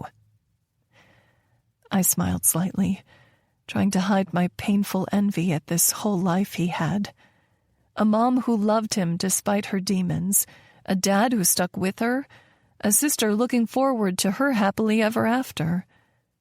He'd won the lottery. I wondered if he knew it. Why don't you date? I asked instead, since it seems like you believe in love and all. He studied me for a moment. Despite my involvement in this shenanigan, I take love seriously. Once I'm in, I'm in. Chapter 7. Jonas. My gut worked itself in knots as we approached my family home, the one where I'd grown up and made mistakes and had way too many baby pictures hanging on the walls, the one where my parents and sister waited to meet my new girlfriend. I'd never lied to my mom before. Scratch that. I'd lied to her once as a 17-year-old in high school. She'd asked me if I used protection sleeping with my girlfriend, and I said yes. There must have been a tell in my expression because she slapped me in the face and made me come to the store with her for the morning after pill. Mom had looked me in the eye and said, "Conceiving and caring for a baby never happens alone. You're just as responsible for every single step in the process as she is. You can choose whether you want to be responsible for preventing pregnancy or caring for one." The next day when my girlfriend came over, we had the world's most uncomfortable conversation in front of my parents and giggling sister. Needless to say, I wore a condom from then on out, and now I asked my adult girlfriends if they needed help paying for their birth control, since my mom was absolutely right. It shouldn't just be on one person. That was the kind of woman my mother was. She was smart and strong and loving, and wouldn't hesitate to tell you if you were royally fucking up. I just hoped this wouldn't be one of those times. We parked in the carport in front of my old bedroom, and I stared at the navy blue curtains in the window. Mom and Dad had converted the garage to my bedroom when I was 12 and Tess was 10, and sharing a bedroom with my little sister just wouldn't do anymore. "Ready?" I asked Mara. She only nodded. "Wait in your seat." I got out of the car and walked around to her side to open the door. If I didn't, my dad would be out here making damn sure I knew how to treat a woman. Mara stepped out, giving me an annoyed smile. "I can work the handle perfectly fine myself." "Not relevant," I replied with a smirk. "Not when you're with me." Her smile was contagious. I extended my elbow for her, and she slid her hands through the gap, linking her fingers in the crook of my arm. The warming of my skin under hers felt natural. I wondered if it was because she was so comfortable with men, or if she was just easy to be around in general. Before I even reached the door, Dad was pulling it open and smiling wider than I'd ever seen at the girl on my arm. "You must be Mara," he said, stepping aside. "Come on in, sweetheart." It was clear how ecstatic he was for me to have a woman with me. Tess, on the other hand, gave us a tight smile from where she sat on the couch in between our mom and her fiancé, Derek. Tess had been more than a little suspicious at all my too-convenient revelation of a girlfriend who'd be willing to help with Mom's dialysis. Between her and Mom, I had about a 1 in a million chance of pulling this off. But Mara was already working magic with my family. She released my arm to shake Dad's hand. "Mr. Moore, I see where Jonas gets his good looks from." She had that 53-year-old man blushing like a teenage boy. "Call me Cade," he said. "Cade," she corrected. "It's nice to meet you." Dad gestured toward the couch where everyone was now standing up. "This is my daughter, Tess the Mess, my soon-to-be son-in-law, Derek, and—" he wrapped his arm around my mom, "the love of my life." Mom smiled, her scarred skin creasing. "You can call me Mariah." "Nice to meet you," Mara said, shaking her hand, then smiling at Tess and Derek. Paws scrabbled over the floor in another room, and we all swung our gaze around to see our scruffy, ugly dog running toward us, only seconds from jumping up on Mara and ruining her pretty dress. I extended my hand in the sign we'd learned to calm Oakland down. Oakland danced on her feet, her claws clacking on the hardwood, and I chuckled, bending to scratch her ears. "Mara, this is Oakland. We call her Oak for short." She smiled at the speckled brown dog, bending to pet her scruffy, wiry hair. Oakland snorted, her teeth sticking out of her mouth at odd angles. "Hi, sweet girl," Mara cooed. "She has a great personality," Derek said, to which Tess responded by smacking him on the stomach. "She's a beautiful girl," Tess said. Behind her, Derek spun his finger around his ear. I chuckled. No one could tell Tess, but Oak was the ugliest damn dog I'd ever seen. Mara immediately sided with Tess. "You are beautiful, aren't you, Oakland?" "Exactly," Tess said. "You both need to have your eyes checked." She glanced at Derek and me. Tess would die on this hill 1,000,000 times over. Mara grinned at Tess and said, "So do you prefer Tess the Mess, or should I just call you Tess?" I snorted, earning a glare from Tess. "So what if I'm a little clumsy?" she said. Derek sniggered. "A little?" She hit his wrist. With an amused smile, Mom clapped her hands together. "Now that everyone's been introduced, who feels like roast?" "You made roast?" Mara asked. "That's my favorite." Mom smiled happily. "You can't go wrong with a good pot roast. Meat, potatoes, vegetables, broth. Something for everyone." "Exactly," Mara said, following her through the living room toward our eat-in kitchen with stacks of books in all the corners. The same table I'd grown up with sat in the middle, already set with dishes and silverware. "Can I help?" Mara asked. Mom grinned at me. "I like her." Then she said to Mara, "Do you want to pour the lemonade? It's in the refrigerator." "Absolutely," Mara said, walking toward the white fridge in the corner of the room. Tess and I exchanged a surprised look. Mom hardly ever got on this well with anyone. It made me give Mara a second look to see what my mother saw. And from here, I got a great view of Mara's ass. Even though the dress wasn't tight, I could see the way her bottom curved under the fabric. And damn if I wasn't having completely inappropriate thoughts in front of my entire family. I sat at the table, thankful to have a shield for the movement happening in my pants. What the fuck was wrong with me? I wasn't a teenager anymore. It had been a while, though. This would be a long, celibate 6 months if we went through with this. Mara came back with a pitcher of lemonade and bent over the table to pour my dad's glass. Good fucking Christ, her cleavage. I looked away, focusing on Derek. "How's closing the new house going? Looking like it'll come through?" He nodded. Oh yeah, should be able to get all our stuff moved in when we come back from the honeymoon, although we might not have anything left if Tess helps carry it in. She rolled her eyes at him while Dad and I exchanged a look. Our wedding gift to them was going to be to move in most of their stuff while they were honeymooning in Montana, so they would have less to do when they got back. Mara asked, "You're buying a house? That's amazing." Tess grinned. That house was her pride and joy. It's a 3-2 on the west side of Emerson. Beautiful backyard, tire swing in the front. She rested her head against Derek's shoulder for a moment. Perfect for little ones, someday. "I love it," Mara said, bending over to pour my drink. Her breast brushed my shoulder, and whatever blood was left in my head was suddenly redirected. I quickly reached for the drink, knocking it over, and she moved to get the glass, pressing her body even more tightly against mine. Good fucking Christ. Mom laughed as though nothing were amiss, bringing a big kitchen towel to me. "You haven't spilled glasses since you hit that growth spurt as a teenager." As I wiped up the spill, she said to Mara, "He grew 6 inches in a summer, and his arms were so long he didn't know what to do with them." Mara laughed. "I ran into things with my butt for an entire year for the same reason." That had Mom and Dad and Tess laughing. I was thankful. She'd quickly deflected from my embarrassment, laughing it off. That was nice. Really. I stood to place the rag in the sink, but Mara offered to take it, bringing it back with her. She put the lemonade in the fridge, covered in magnets and photos and receipts, then rinsed out the jug just like she belonged here. Maybe she did. I immediately recoiled from the thought. Was my dick that desperate that I was already forgetting this arrangement was fake? Mutually beneficial, but ultimately shallow? I shook my head, as if that could clear it, and took the platter of sliced meat being passed to me. The table was quiet for a moment, as we began loading up our plates and took those first delicious bites of Mom's cooking. "Mariah, you have to give me this recipe," Mara said, wiping at her full lips with a paper napkin. "It's so good." Mom grinned proudly, her eyes crinkling at the corners. "Most people add cream of mushroom, but I add French onion soup to the broth. It flavors the meat and the vegetables so well. Then you can use the broth for a really good gravy the next day." "Ooh, I love that idea," Mara said. "How'd you come up with that?" When you have 2 kids and limited ingredients around, you get creative. You'll understand when you have littles of your own. Mara's face fell slightly, but she took a bite to mask it. Dad said, "Tell us about yourself, Mara." She swallowed and gave him an amicable smile. "What do you want to know?"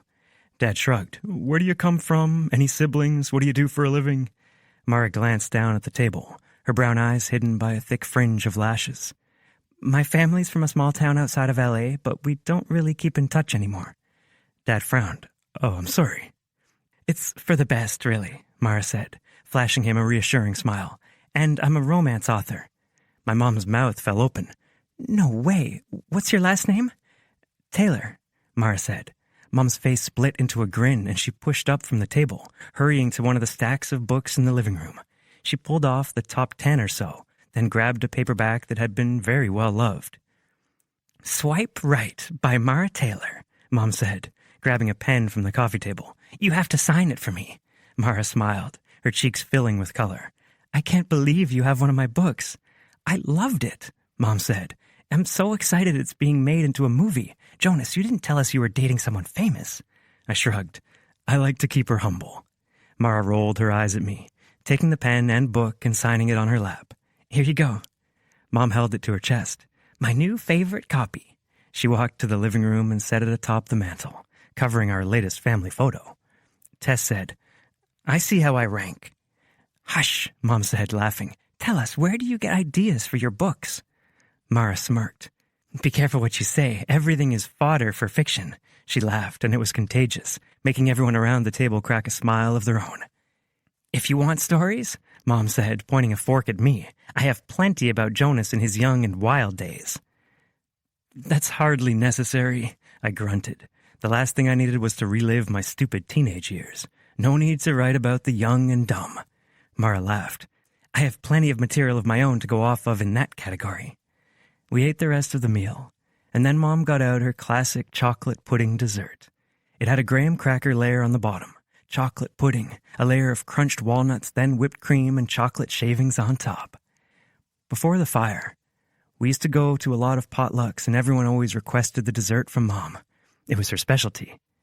"You're gonna love this," I promised Mara, giving her a slice. She took a bite and moaned, and damn if my dick didn't listen. Can you just come home with me, Raya? Mara asked. You're so amazing in the kitchen. Raya? Mom asked. Oh, is it okay that I give you a nickname? Mara asked. Mom smiled, glancing side to side as if mulling over the moniker. Raya. I like it. Good, Mara replied, because people might get Mar and Mara confused.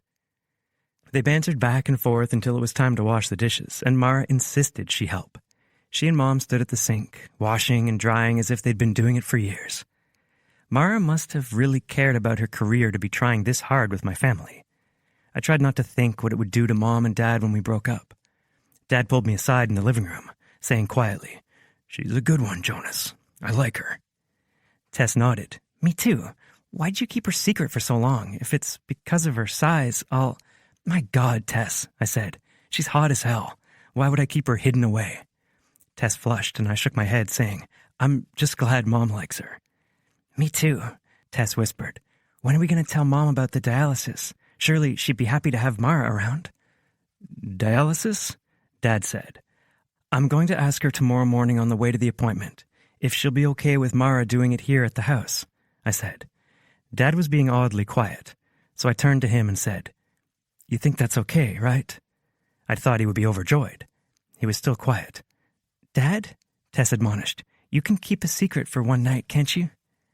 Dad held up his hands in surrender. I'm shit at keeping secrets from her, you know that. I shook my head at him. Some things never changed. Mara and Mom came into the living room, laughing about something. I smiled between the two of them.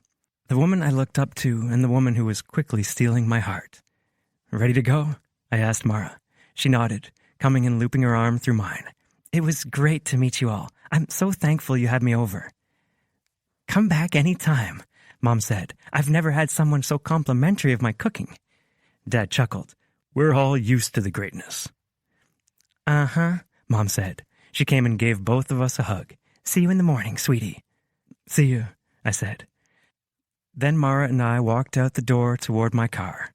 Once inside, she looked over and said, So? Do you think it's going to work? Knowing it was a terrible idea, I nodded anyway. You've got yourself a deal. Chapter 8. Mara. Confession. I didn't expect fireworks. Jonas was quiet for a little while on the drive to my house, which was probably a good thing. I needed time to sort through my thoughts, too. I should have been thrilled he'd agreed to go along with the plan, but there was a tightness in my chest more intense than it had been in a long time. Seeing Jonas's family, all of them so loving toward each other, it reminded me of that missing piece within myself. I hadn't talked to my mother since I was 12 years old, hadn't seen my dad since I was 16. I couldn't help but stew on the fact that they were existing in the world, living their lives without me. We'd never have family dinners like that where my mom shared pot roast recipes. My dad would never worry over her or shake hands with my boyfriend. There would be no jokes about my growth spurt at 15 or shenanigans I pulled as a teen thinking my parents weren't watching. They hadn't been watching long before Mom left, long before I followed in her footsteps. Jonas broke the silence, asking, Do you really put people from real life in your romance novels? I smiled at the question. Only bits and pieces. What do you mean? Only noses and toes? I laughed, finding it easier with him than most people. Not exactly. I take moments, little things that draw my attention. Like your lips earlier. I didn't say. Earlier, when your dad smiled at your mom, his eyes crinkled around the corners, and his gums were showing. He looked at her like she was his reason. That's the kind of thing I describe. Jonas smiled slightly. I used to think it was gross, how affectionate they were toward each other. And now? I asked. He lifted a corner of his lips. After the fire, it all made more sense. Things always seem more special when you realize you could lose them at any moment. He was right. We drew near my street, and he turned, slowing to park in my driveway behind my new used car. I unclipped my seatbelt to get out and tell him goodbye, but then I heard the click of his buckle. He was opening his door and getting out of the car. Was he walking me to my door? I pushed the door open and stepped out, seeing Jonas waiting for me on the sidewalk leading to my house. It looked beautiful at night with little solar lights illuminating the walk and a vintage sconce lighting the front entrance. Even in the dark, the light yellow paint seemed bright and cheery. Kind of like Jonas's house. All the pictures on the wall, the books stacked chest high. They were signs of love, of life, of light. "You don't have to walk me to my door," I said to Jonas. He smiled slightly. "Had to make up for not ringing the bell earlier."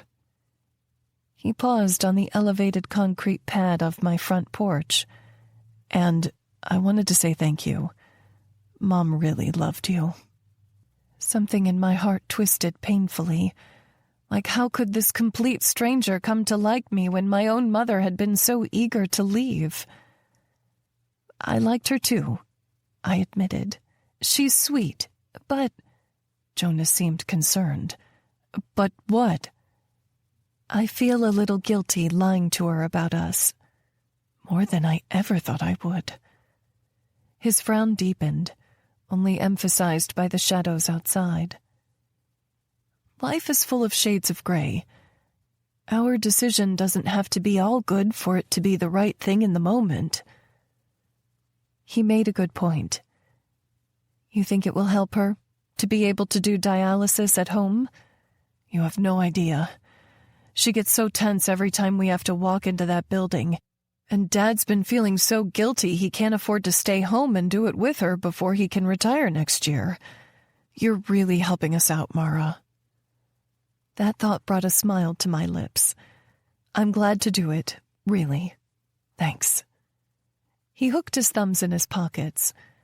"So, what do we have to do tomorrow for your thing?" Back to business. For the reason we were both here. "We have a press conference at 5.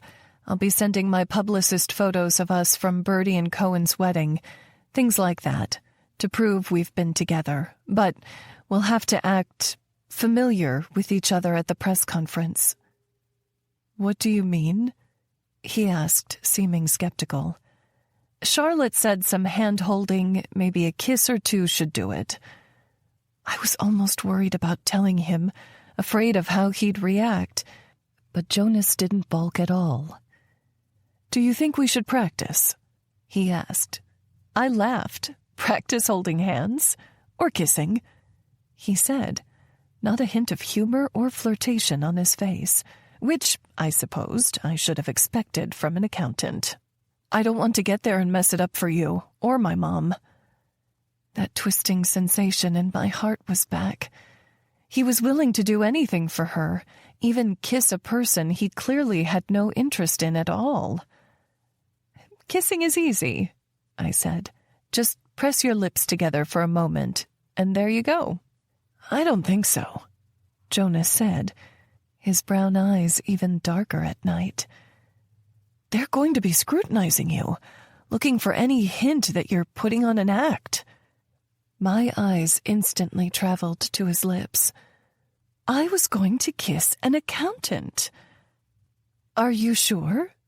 I asked. Those lips I'd spent way too long examining earlier spread into a gentle smile. But he didn't speak. Instead, he reached out, gently weaving his fingers through the curls at the back of my head. Second by second, he came closer. Tentatively, he looked into my eyes, as if making sure I was still all right. If I wanted this. His consideration of me was new and sweet. I nodded slightly, his eyes drifting shut, his black lashes forming an intricate fringe. and then his lips were on mine. His touch was soft, careful, gentle, consuming. I tilted my head to the side, exploring the way his full lips molded to mine, the pressure of his hand at the back of my head, the gentle flutter of his breath over my skin. I'd thought it would be a simple, feelingless kiss, one peck and done. I'd been wrong. His lips parted slightly, and his tongue danced around my lips, begging entrance. A swoop of excitement rushed through my stomach, and I opened my mouth, deepening our kiss. It had been a long time since I'd just made out with a guy so patiently with no end goal in mind. But Jonas was in no hurry. Tasting my kiss, feeling my hair, my lips, my tongue. His hand slid down my shoulder to my waist, pulling me closer, and my hands instinctively linked behind his muscled shoulders. His body shifted in response, his chest pressing against mine. My heart beat quicker, heat already pooling between my legs. But he slowly retracted his tongue, pressing his lips to mine once more before pulling back. He was only inches from me now. His dark eyes heated and his lips slightly parted. "Do you think that will convince them?" he asked. Still dazed, I asked, "Convince who?" The crease between his brows deepened slightly. "The media." "Right. This kiss had been an experiment. Practice." I needed to remember that. "I think it'll be fine.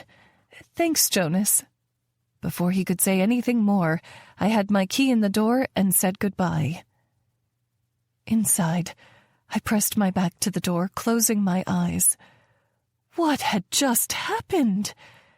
Jonas had kissed me, not like a chore, not like a boring accountant, but like someone who knew what he was doing. The sound of his car turning on reached my ears, and headlights panned through the curtains as he drove away. I smiled, biting my bottom lip. Maybe this wouldn't be so bad after all. Chapter 9. Jonas. At 7:30 the next morning, I pulled up to my parents' house to pick Mom up for dialysis. As soon as I parked, Dad was walking her out the door, one hand gripping hers. They held hands often, something I didn't notice most couples doing. When he reached my car, he pulled open the door and said, "Take good care of my woman, will you?" Mom chuckled at him. "Get out of here." I shook my head at the pair. "Have a good day at work, Dad. Tell Hank I said hi." Dad nodded. "Will do." He walked toward his truck. He'd been driving for the last 20 years while Mom and I pulled away from the house. It took her less than 2 seconds to bring up Mara. "Everyone around here is quite taken with Mara," she said. I smiled. "I'm glad you think that, because she's up to start being with you at the house when you do dialysis." Mom clasped her hands together as if in prayer, shaking them at the sky. "Oh, thank you, God." I laughed. That's what I was thinking. "So when were you planning on telling me your relationship with her is fake?" Mom asked. "After I got all attached to her or before?" I flinched. "What are you talking about?" She scoffed, adjusting her books in her lap. "You think I don't know how to use Google?" You've never mentioned the girl and all of a sudden you bring her over the day after she's in hot water over that interview?" I shook my head. Of course my parents had Googled my fake girlfriend. "Did you run a police report too, detective?" "Results pending." I smiled over at her. No matter how annoying this was, it felt good to know she still cared about me to look out, even though I'd rounded 30. "We both needed something. I wanted a good person to be with you to do dialysis at home, and she needs a boyfriend to save her second movie deal. Easy peasy, but please don't tell Dad if you haven't already. He's the worst at keeping secrets." "Just from me," Mom said. "Marriages don't have room for secrets." I nodded, knowing that was true. Dad was as loyal as they came when it came to our family. Mom studied me skeptically. I'd be more worried about the arrangement, but I saw the way you looked at her all night. Now I had to take my eyes off the road to ask her, "What do you mean?" Mom laughed as if I were being daft. "I remember your father giving me that look when we were only 20. That's how you were conceived." And now I was blushing. "Mom," she chuckled, "you look like a thirsty man in the desert, and she was your oasis." Mom wasn't wrong. I'd gotten caught off guard last night seeing Mara in that dress, watching her get along with my family, and then that kiss. Damn, that kiss. Mara was too damn good at pretending this wasn't fake. "She's a beautiful woman," I said finally. "Absolutely," Mom agreed. "I used to wish I had curves like that." "You did?" Mom had always been small and petite, and I'd never heard her complain about her size before. She didn't even complain about her scarred skin. She just faded into the background, stopped showing up, going out. She nodded. "They'd had these water bras that you could wear to make it look like you had big boobs. They were great as long as you didn't run into anything sharp." "Okay, I've heard enough." I laughed. She smiled. "I'm glad you're happy. You have a little extra bounce in your step." "It's probably nerves," I replied, turning toward the dialysis center. "I'm doing a press conference with her today to help salvage the movie deal." "What channel will it be on?" "Why don't you Google it?" I retorted. She gave me the side eye, and I smiled back as I parked in front of the center. We walked inside together, Mom's shoulders tightening the closer we got to seeing people. I handled most of the talking as we checked in at the reception desk, and a nurse took us back to the row of chairs. There were a few people already in, so I asked for a chair farther away so she could focus on her book. Mom squeezed my arm in thanks and then sat in the chair, the nurse connecting the machine to her port. When Mom had first been diagnosed with partial kidney failure a year ago, I'd been so terrified of losing her. All those feelings from the fire came flooding back. But now that I knew more and was prepared to donate a kidney if needed, this was mostly just business as usual. They got her set up in no time, the machine whirring with the rest of them. She got out her book, cracked the spine, and started reading, while I propped my laptop across my legs and started working on client emails. I could stay with her for a little while at least. "Oh, my word," Mom sputtered. I looked up, worried she was hurt, to see her cheeks turning bright red and her hand covering her mouth. "What?" I asked. She giggled silently. "I'm reading one of Mara's books and what?" I asked nervously. "Is it bad?" She shook her head quickly and passed the book to me. 3 paragraphs down. Not sure what to expect. I closed my laptop and looked at the page, counting down 3 paragraphs. He laid me back on the bed and spread my legs wider than they'd ever been. I didn't care about the pain, only the pleasure I knew would be coming from his perfect, thick, pink cock. As soon as he pressed into me, I knew I'd been right. He filled me like I'd never been filled before, satisfied me like I'd never been satisfied before. Mom laughed even harder. "You should see your face." Thank God she was looking at my face and didn't have X-ray vision to see through the laptop covering my lap. Because, damn, Mara had painted a mental image like none other. "How long have you been reading this?" I asked her, handing back the book. "This is only the first chapter," she giggled. "Your father is going to be so happy tonight." "Sheesh, Mom, I don't need to hear about this." She was already staring at the book again, giggling, and I adjusted myself, then got up. "I'm going for a walk." "Mm-hmm," she said, already completely distracted. I hung my suit jacket over the chair and stepped outside with my phone. I dialed Mara's number as I walked down the sidewalk. It was a warm day for January, and the morning sun felt good against my back. After a few rings, Mara picked up. She must have had me on speaker, because I could hear the gurgle of an old coffee pot in the background. "Hello, did I forget something in your car?" "Not at all. I just thought I'd call to let you know you have a new fan." "And who would that be?" Just from the tone of her voice, I could imagine the smile on her face. "Me. Thanks to my mother. She's reading your book and completely ignoring me now." "Oh my gosh, which book is she reading? Some of my older books are a little rough." Her nerves made me laugh because she had no reason to be nervous. That scene had painted a plenty clear picture.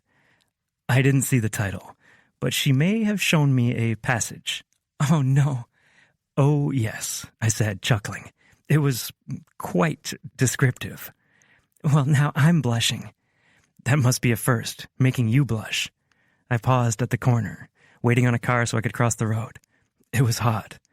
The bit that I read. Tell me about it, she said. I cleared my throat. I better not. Standing in broad daylight with no laptop to cover me up. She giggled gleefully. Jonas Moore, are you saying you were turned on by my writing? Don't get too full of yourself, I replied. It's been a while. I instantly regretted saying it, embarrassment heating my ears just as thoroughly as the sun. Are you ready for tonight? She paused for a moment, the sound of the coffee pot now silent. I think so. Charlotte should have emailed you talking points to go over. It would be great if you practiced them. I wouldn't be in this mess if I had stuck to my own damn talking points. I got them. I'll be sure to memorize them before this afternoon. Great, she said. Do you want to ride with me? There might be limited parking, so... Sure, I said. Meet me at my house. We're taking my truck.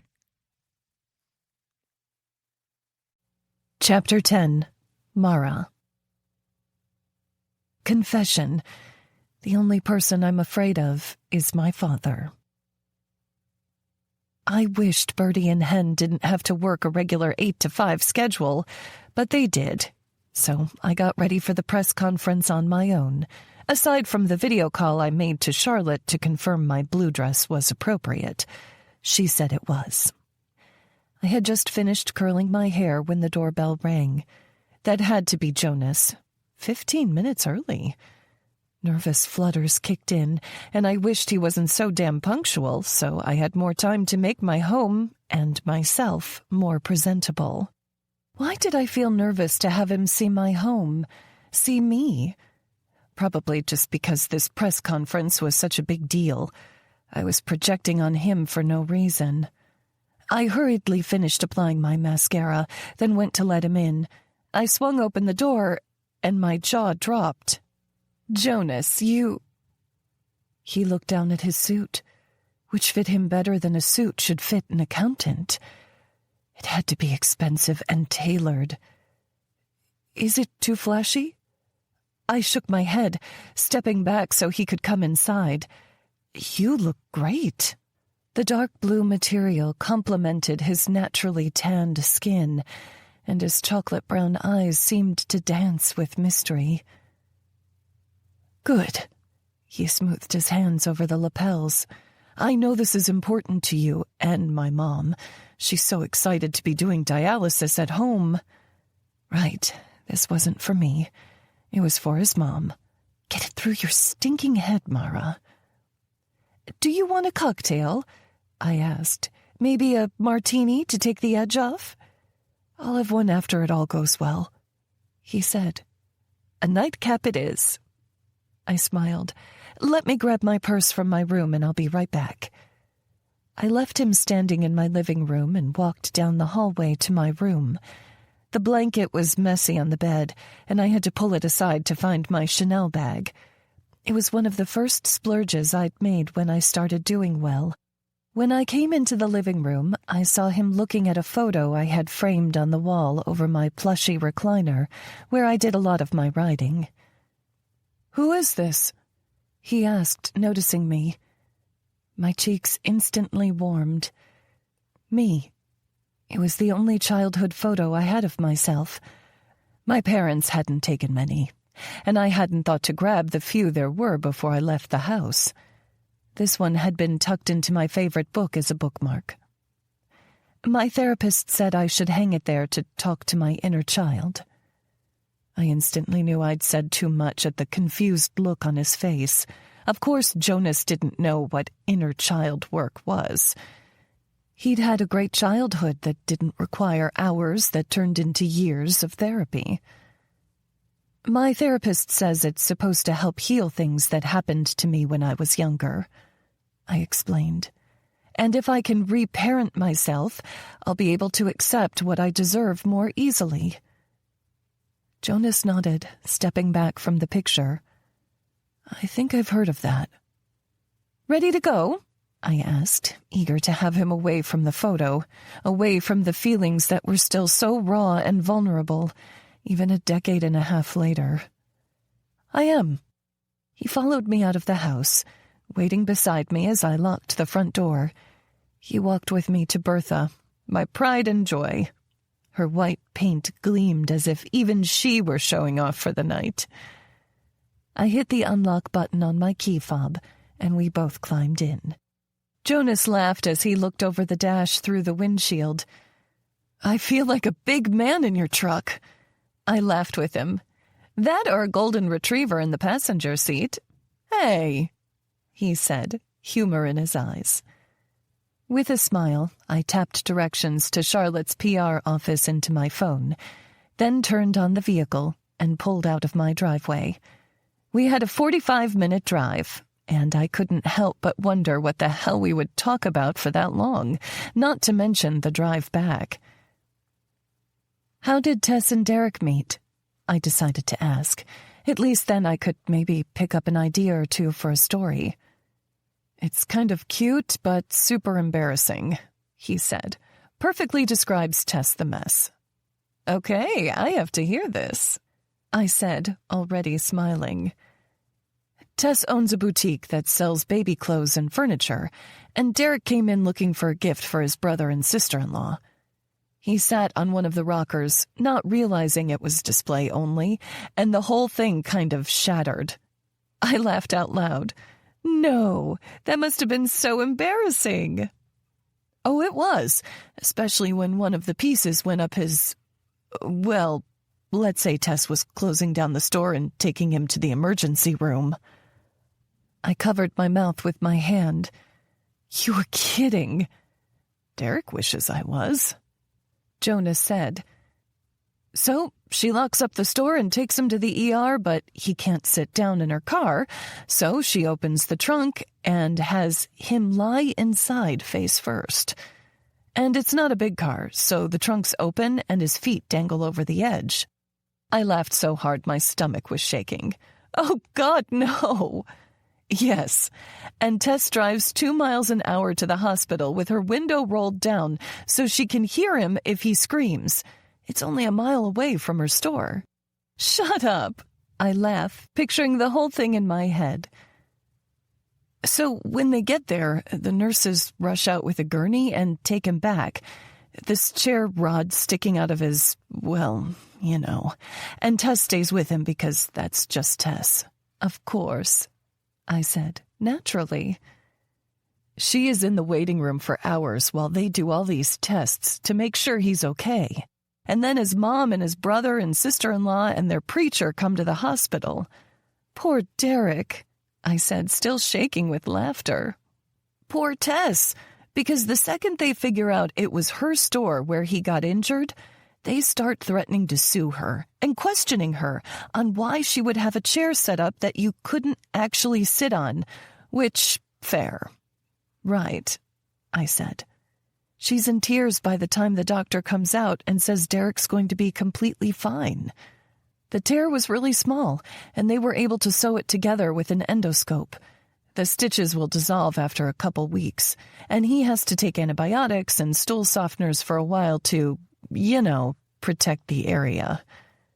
"I think I'm going to be sick," I said. "Well, Tess was," Jonas said. "She threw up right on the doctor's shoes." "You're kidding," I said, cringing. Even I couldn't make up something so embarrassing. "Nope. Then she ran away to the store and was just waiting for a lawyer to call and tell her she's being sued for everything she has. But instead, Derek walks into the store that evening, and he has a deal for her.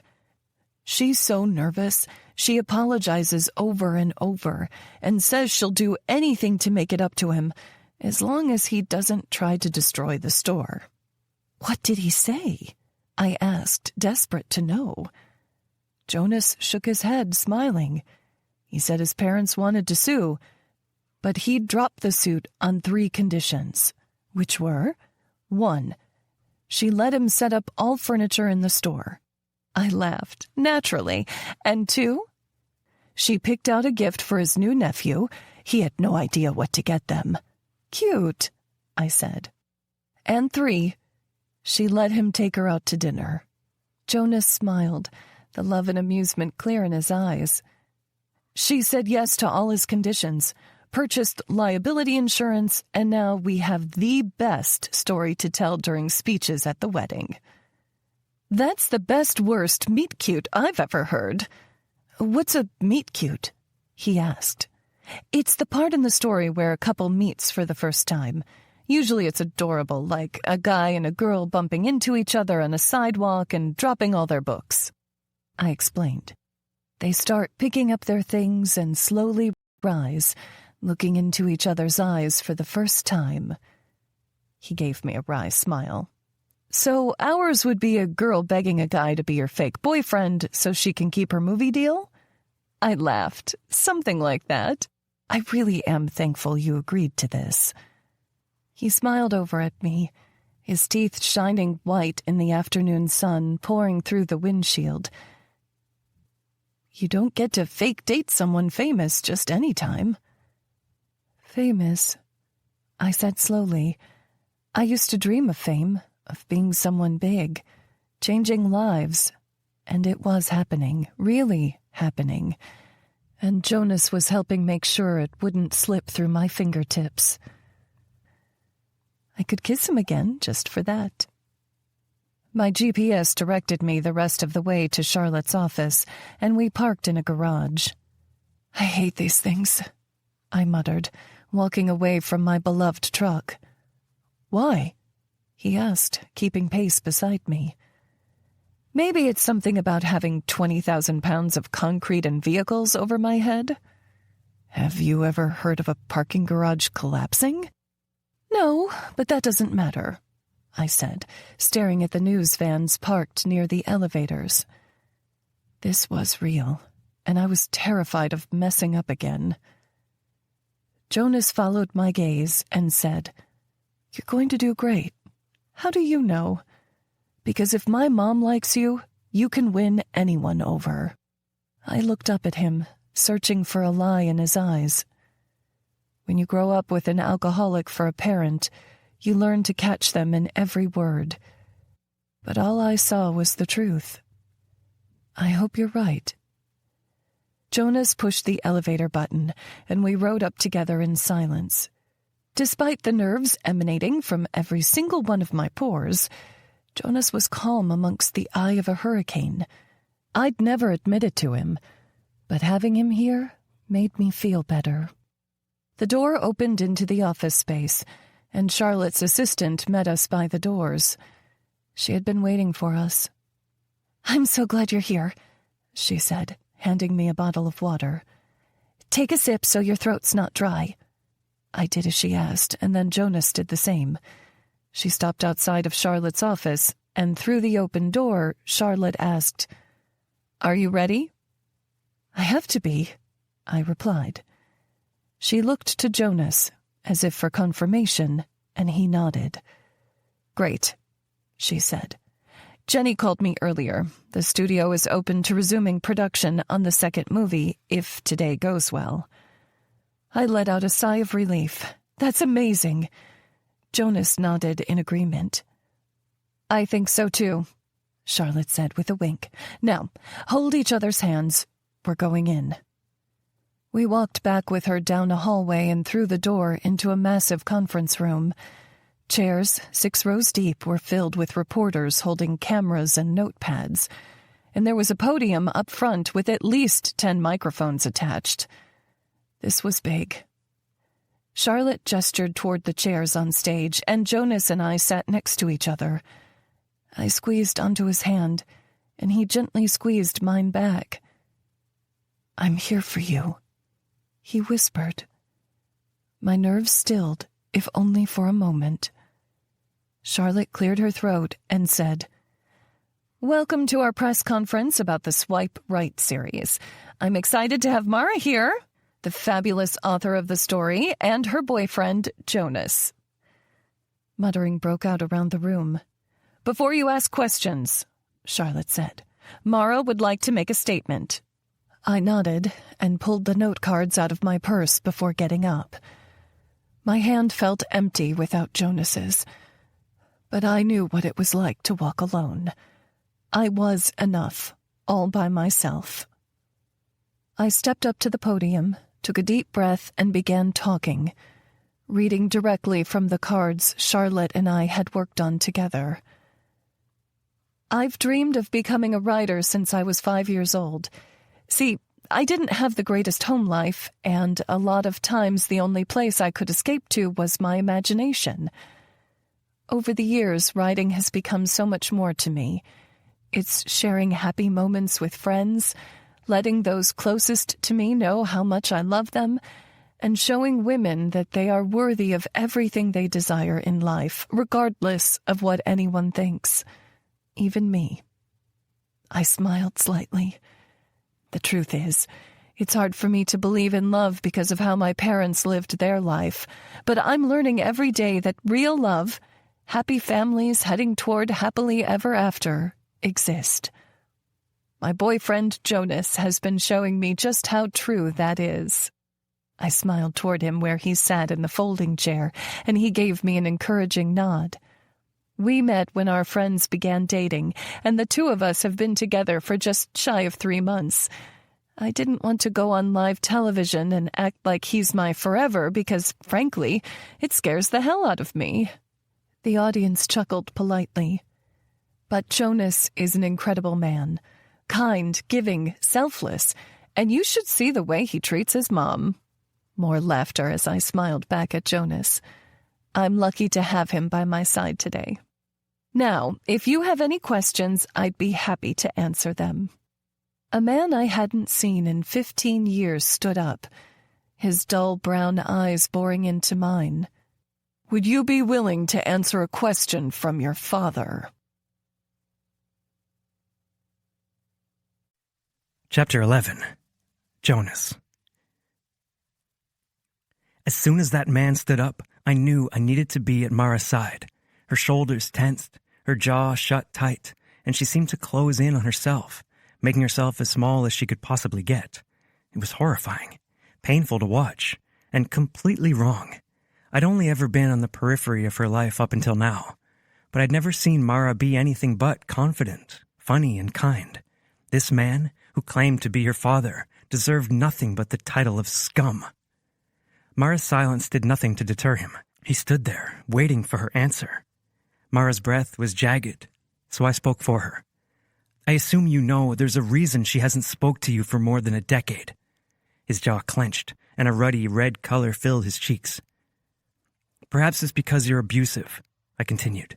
Or perhaps it's because of the fact you'd show up to an important press conference for her career and attempt to derail it with family drama. I scanned the room, looking for Charlotte, who was already speaking quickly into her phone. Security is on the way, and unless you'd like to make a very publicly recorded scene, I suggest you leave. I could see his meaty fists clenching at his sides, and if he was acting this way in public, I could only imagine the way he'd acted behind closed doors when Mara was a much younger and less powerful woman. He walked out of the room, pausing in the doorway to give Mara a lingering look, and then left. Murmurs broke out amongst the people in attendance. I turned to Mara, seeing she was pale, shaking. I took her face in my hands, if only to warm her up. Her skin felt so cold. Are you okay? She let out a strangled sound, somewhere between a laugh and a cry. Family reunions don't always go the way you think they will, do they?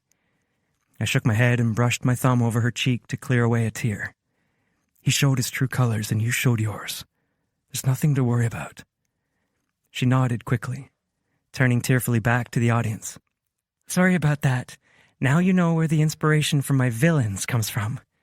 They gave her a polite chuckle, maybe as thankful for the drop in tension as I was. One of the reporters stood and said, What did you think of Jonas when you first met him? Mara smiled at me for a moment. I thought he was just a boring accountant. Hey, I said, chuckling. Her smile grew wider. And I was right. The entire audience was laughing with her, and okay, maybe I was too. But he's boring in the best possible way, she said. He's dependable, kind, and his family knows they can always count on him for whatever they need. Any girl would be lucky to have a guy like that. Her words were doing strange things to my heart, tying my stomach in knots. I knew it was all for show, and maybe that's what had me out of sorts. I wanted it to be real. I wanted a woman who would look at me and appreciate me the way Mara just had. For real.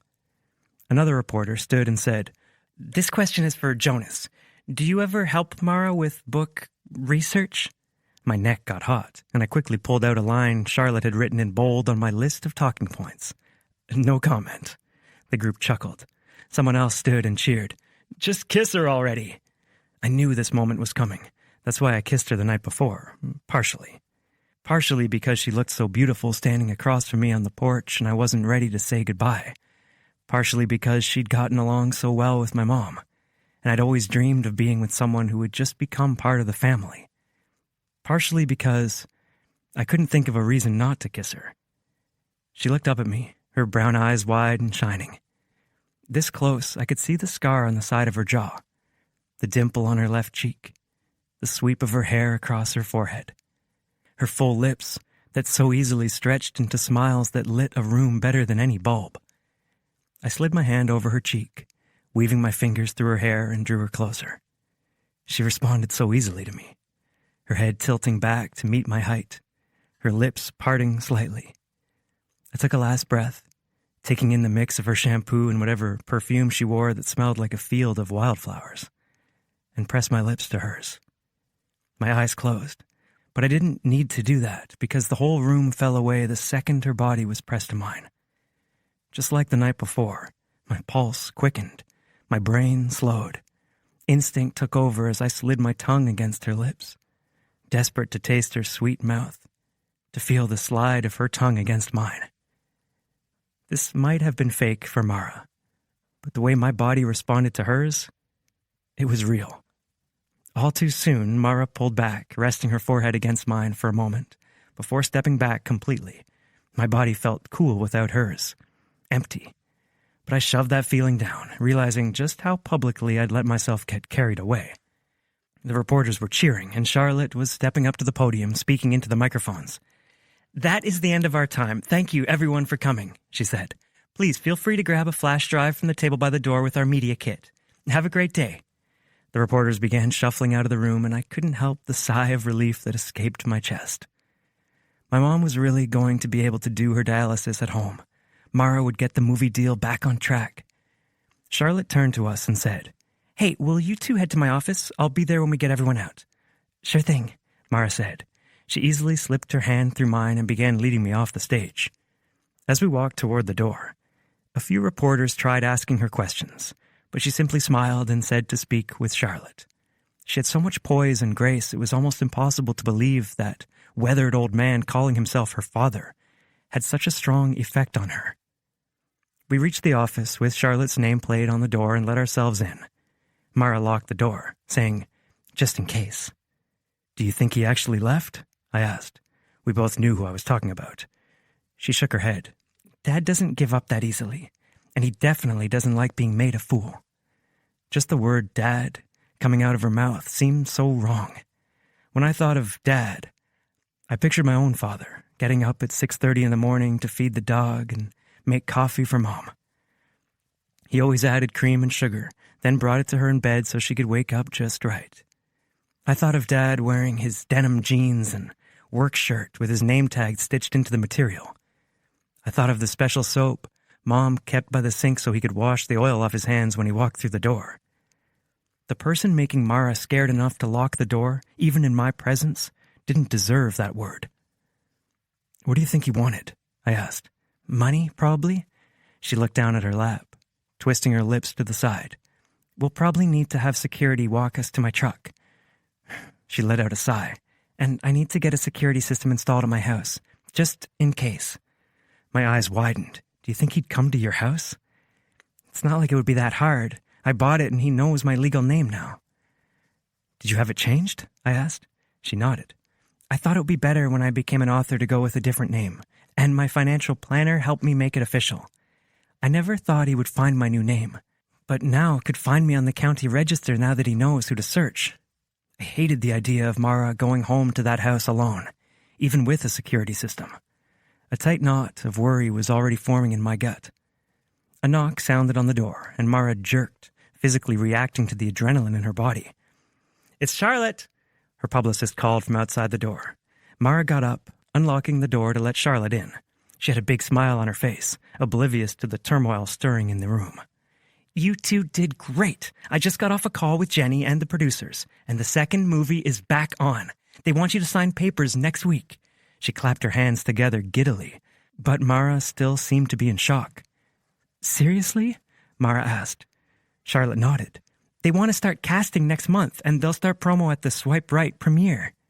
Mara's eyes filled with tears, and they quickly spilled over her cheeks. She hunched over, her face in her hands, sobbing. Charlotte's eyes were wide, and she was frozen in place, giving me a "what the heck is going on" look. I knelt on the floor in front of Mara, gently rubbing her knee through her dress. "Sorry," she said through a sob, and attempted to wipe her dripping eyes. "I'm just really happy. I thought it wasn't going to happen, and She broke down in tears again. "It's okay," I said, gently moving her hair away from her wet cheeks.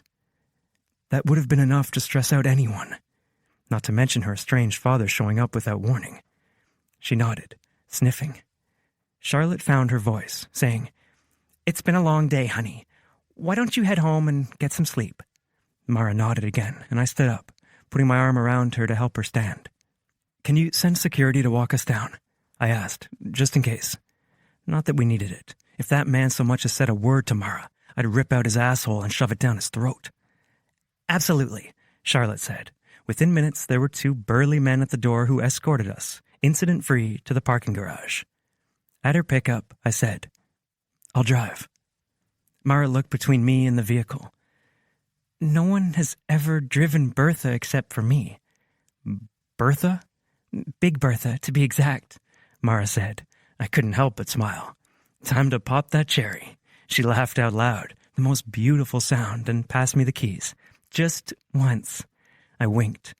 That's what they all say.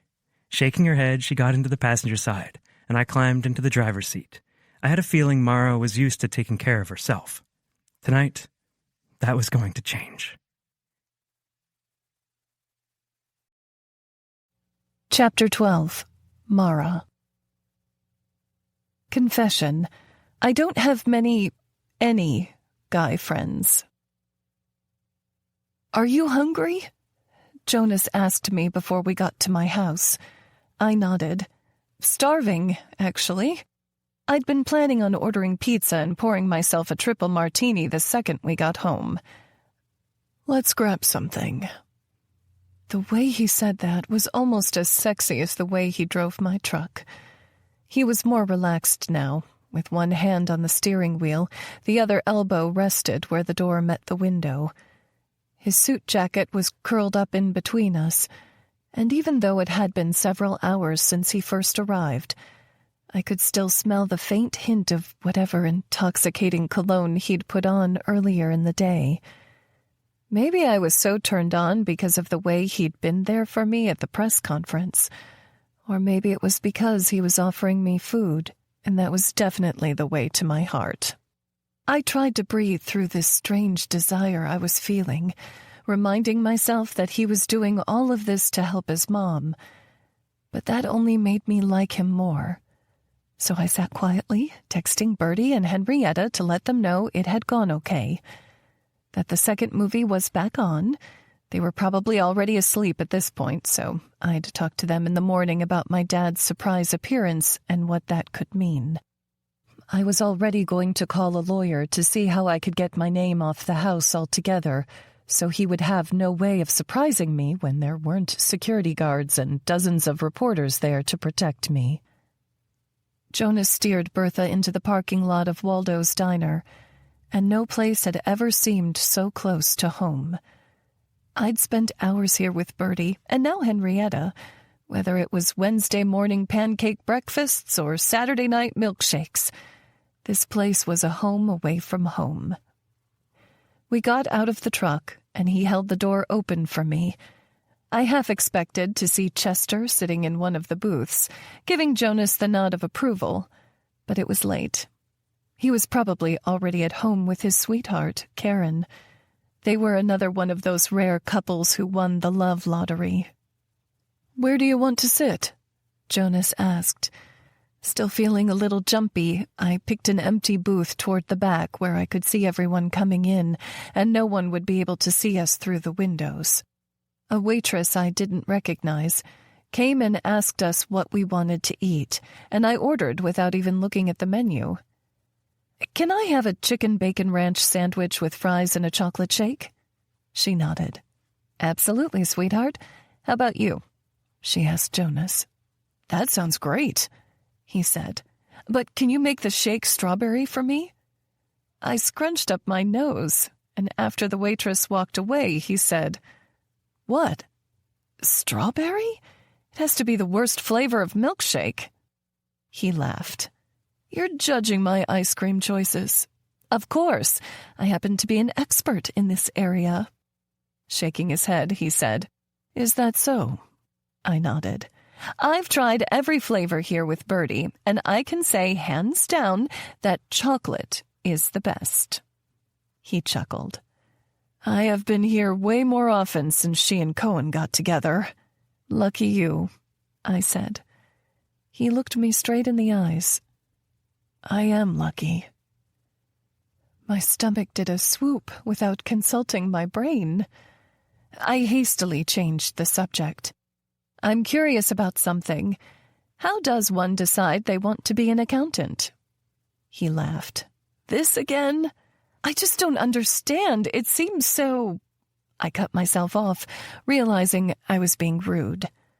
"Boring?" He finished anyway. "Well—" Chuckling, he said, "When I was growing up, my parents weren't the chase your dreams kind of people. They were the get a good job and provide for your family kind of people.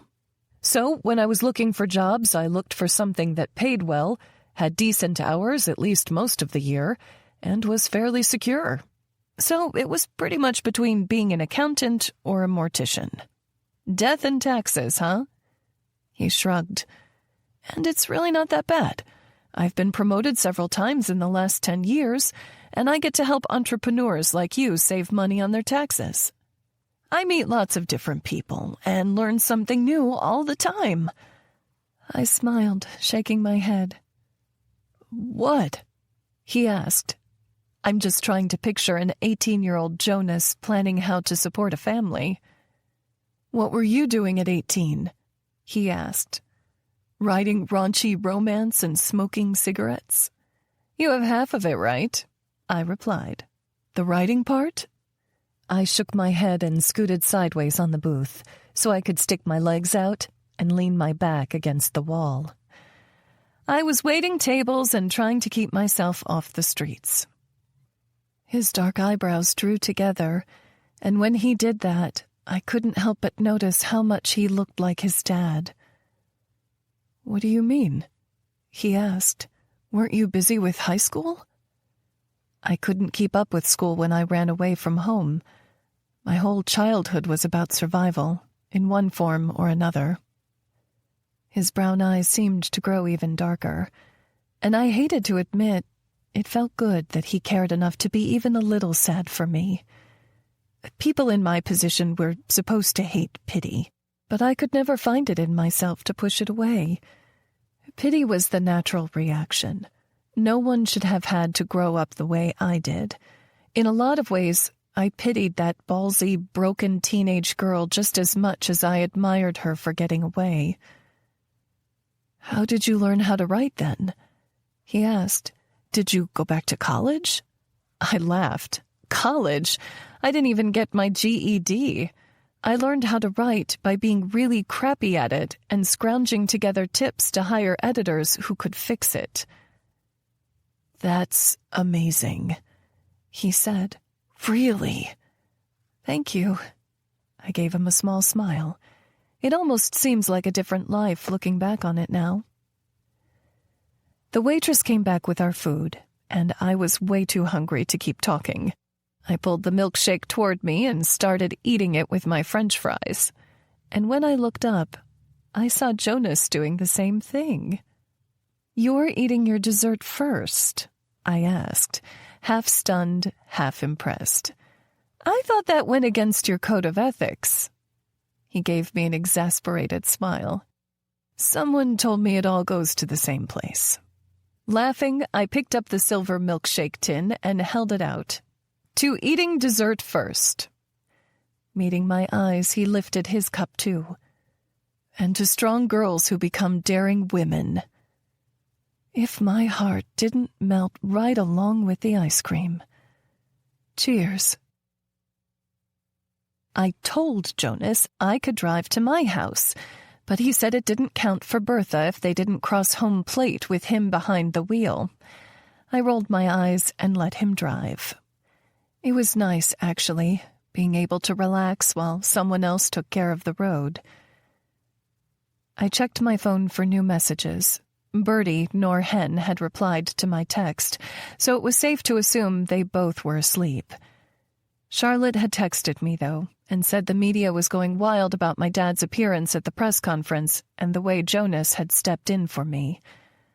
No matter how shitty it felt to see that man again, he'd helped me in a big way by making me sympathetic to the public. But it did feel shitty. My heart was racing with old anxiety, knowing I would be alone tonight. Any other night I would have stayed with Bertie or gone to the bar to find a warm body to keep me safe overnight. I didn't have that option. Bertie was married, and I was still skating on thin ice with the studio. So, I held my head high and walked to my front door like I wasn't completely fucking panicked at the idea that my home address was just a Google search away for someone like my dad. Maybe I'd just pack a bag and book a hotel for a while.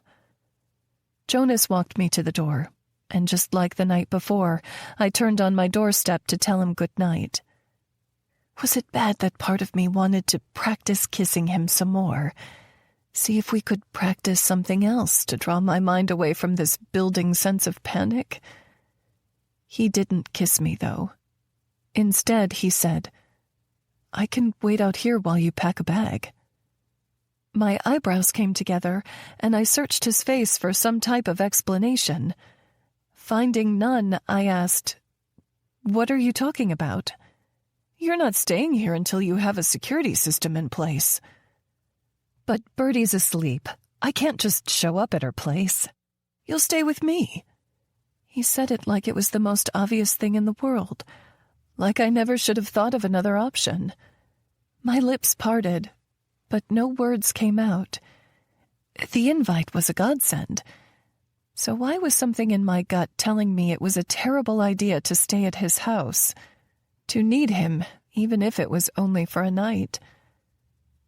"I'll be okay, Jonas, really. I have a baseball bat and pepper spray, and if you don't want to stay at my place for your own safety, do it for me. I don't want to be up all night worrying about you." His brown eyes were full of honesty, not even a hint of innuendo in any of his features. I studied him a moment longer, not believing my ears. Men didn't do anything without expecting a favor in return. "Are you sure? I don't want to put you out." He let out an exasperated sigh and went into my house. "I'll pack a bag for you myself." The fighter in me came out, and I said, "Pack all the bags you want. I know you won't be able to carry me to your car." He turned abruptly, and I nearly ran into him. We were barely an inch apart, but I didn't back down. His eyes trailed up and down my body, slowly, hungrily. "I can handle you." And just the way he said those words made me want to see him try. But I knew I needed things between us to remain uncomplicated for our arrangement to work.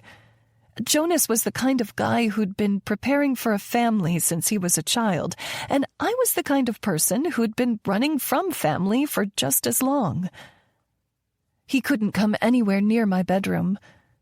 More specifically, he shouldn't be coming anywhere near my heart. But I still heard myself saying, "I'll go get my bag. Wait here." I stepped out of the charged space surrounding us and went to my room. I packed the granny panties I saved exclusively for day one of my cycle, a pair of old Christmas pajamas I'd gotten on sale, and a couple pairs of leggings and sweaters. I didn't even bother grabbing makeup, just some shampoo and conditioner. There was no need to tempt fate, or myself. After I brought my bag out, I convinced Jonas that I could drive myself to his place, and I took my car just in case his parents dropped by and saw me there. On the way, my phone began ringing, and I eagerly picked it up, desperate to talk to Bertie or Hen, whoever was calling. Instead, I read Jonas's name on the screen. "Hello?" I asked, half expecting him to say he'd changed his mind. "I just realized you never told me what you named your car." Chapter 13. Jonas. Her laugh through the speakers was music to my ears. I couldn't believe I was already missing her, already worried about her, and we'd only been apart a handful of minutes. "What do you think I should name it?" she asked. "I haven't come up with anything yet." I pretend to think it over, but I already had the answer. "I think you should call it Trouble." "Trouble? Because you're using it to get out of trouble." "That's confusing then," she teased. "I'm using trouble to get out of trouble?" "It has a double meaning, because whenever you show up in it, I'll know trouble's arrived." As soon as I said it, I could feel her rolling her eyes. "What's your car named?" she asked. I shook my head, even though she couldn't see me. Grown men don't name their vehicles, unless it's a boat. Then it can be named, but only after the woman you love. "So we should name it after your mom?" she teased. "Hardy har har," I said, although she made a good point. "Maybe I shouldn't name this car," she said, "because I don't want to get too attached. It would be like cheating on Bertha." The sincere way she said it had me laughing. "Bertha doesn't have feelings, Mara." "Shh," she said, as if the pickup could hear her from miles away. I turned down the street, seeing her headlights follow behind me. "I love this neighborhood," she said. "My realtor even took me to a showing down the street. Do you live here?" "Yeah, just around the corner here." I slowed my car and parked in front of the mid-century modern home I'd purchased just a couple years ago. I'd saved for years to be able to afford the down payment on it. I didn't really need a house this nice just for me. But when I'd been searching, I couldn't help but wonder what a woman would think about my home. I wanted whoever I stayed with long-term to love my home as much as she loved me. "This is me," I said on the phone, and switched off my car. I waited until Mara had gotten out of trouble. All right, so I was already claiming the name. To hang up. She looked between me and the house. "Why did I picture you living in a 2-story farmhouse with white siding and blue shutters?"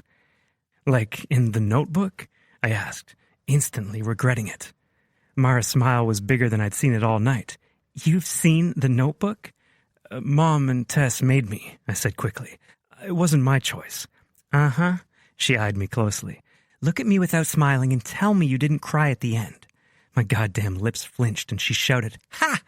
Come on," I said, walking toward my front door. "You're a romance author. You can't say you don't appreciate a man who likes romantic movies." "That's a double negative," she said. Then, "I like your wreath." I couldn't tell if she was teasing me about the flower door ornament or not, but just in case, I said, "Mom and Tess do these virtual crafting nights, and something always finds its way to my house." She laughed. "That sounds so fun. Bertie and I keep meaning to do one of those wine and paint nights." "Tell my mom. I'm sure she'd love to have you both over." She smiled for a moment, but it seemed to fall so quickly. I tried not to think about why as I unlocked my door and swung it open for her. She stepped into the dark hallway, but I flicked on the light, showing the front entrance with stone floors and art carefully selected by Tess, my self-appointed interior designer. Mara stepped farther inside, holding her backpack straps, looking around. I watched her closely, trying to tell what she thought, if she liked it. She reached out and gently touched a cracked glass vase filled with stems and artificial flowers. "This is pretty." "Tess," I said in explanation. I led her farther into the house, showing her the living room on the way to the kitchen. Mara's lips pressed together at my living room, and I asked, "What?" She gestured at the couch Tess had helped me find. "How are you supposed to watch movies on this couch? It doesn't look squishy at all." "It's not bad," I defended. I sat on it, sinking in only an inch. "Uh-huh." She sat beside me and gave me a look, putting her hand on my shoulder. "Jonas, if you're going to watch movies like The Notebook, you have to have a cushy couch to do it on." I laughed off my bruised pride. "I'll keep that in mind." "Good," she smiled. "Where's your guest room?" Oh, shit. Her eyebrows drew together. "What?" "I have a mattress for it. It's one of those fancy ones that comes in the box, but I haven't bought a frame yet, and I haven't taken it out of the box. And you're supposed to let those things air out for 24 hours.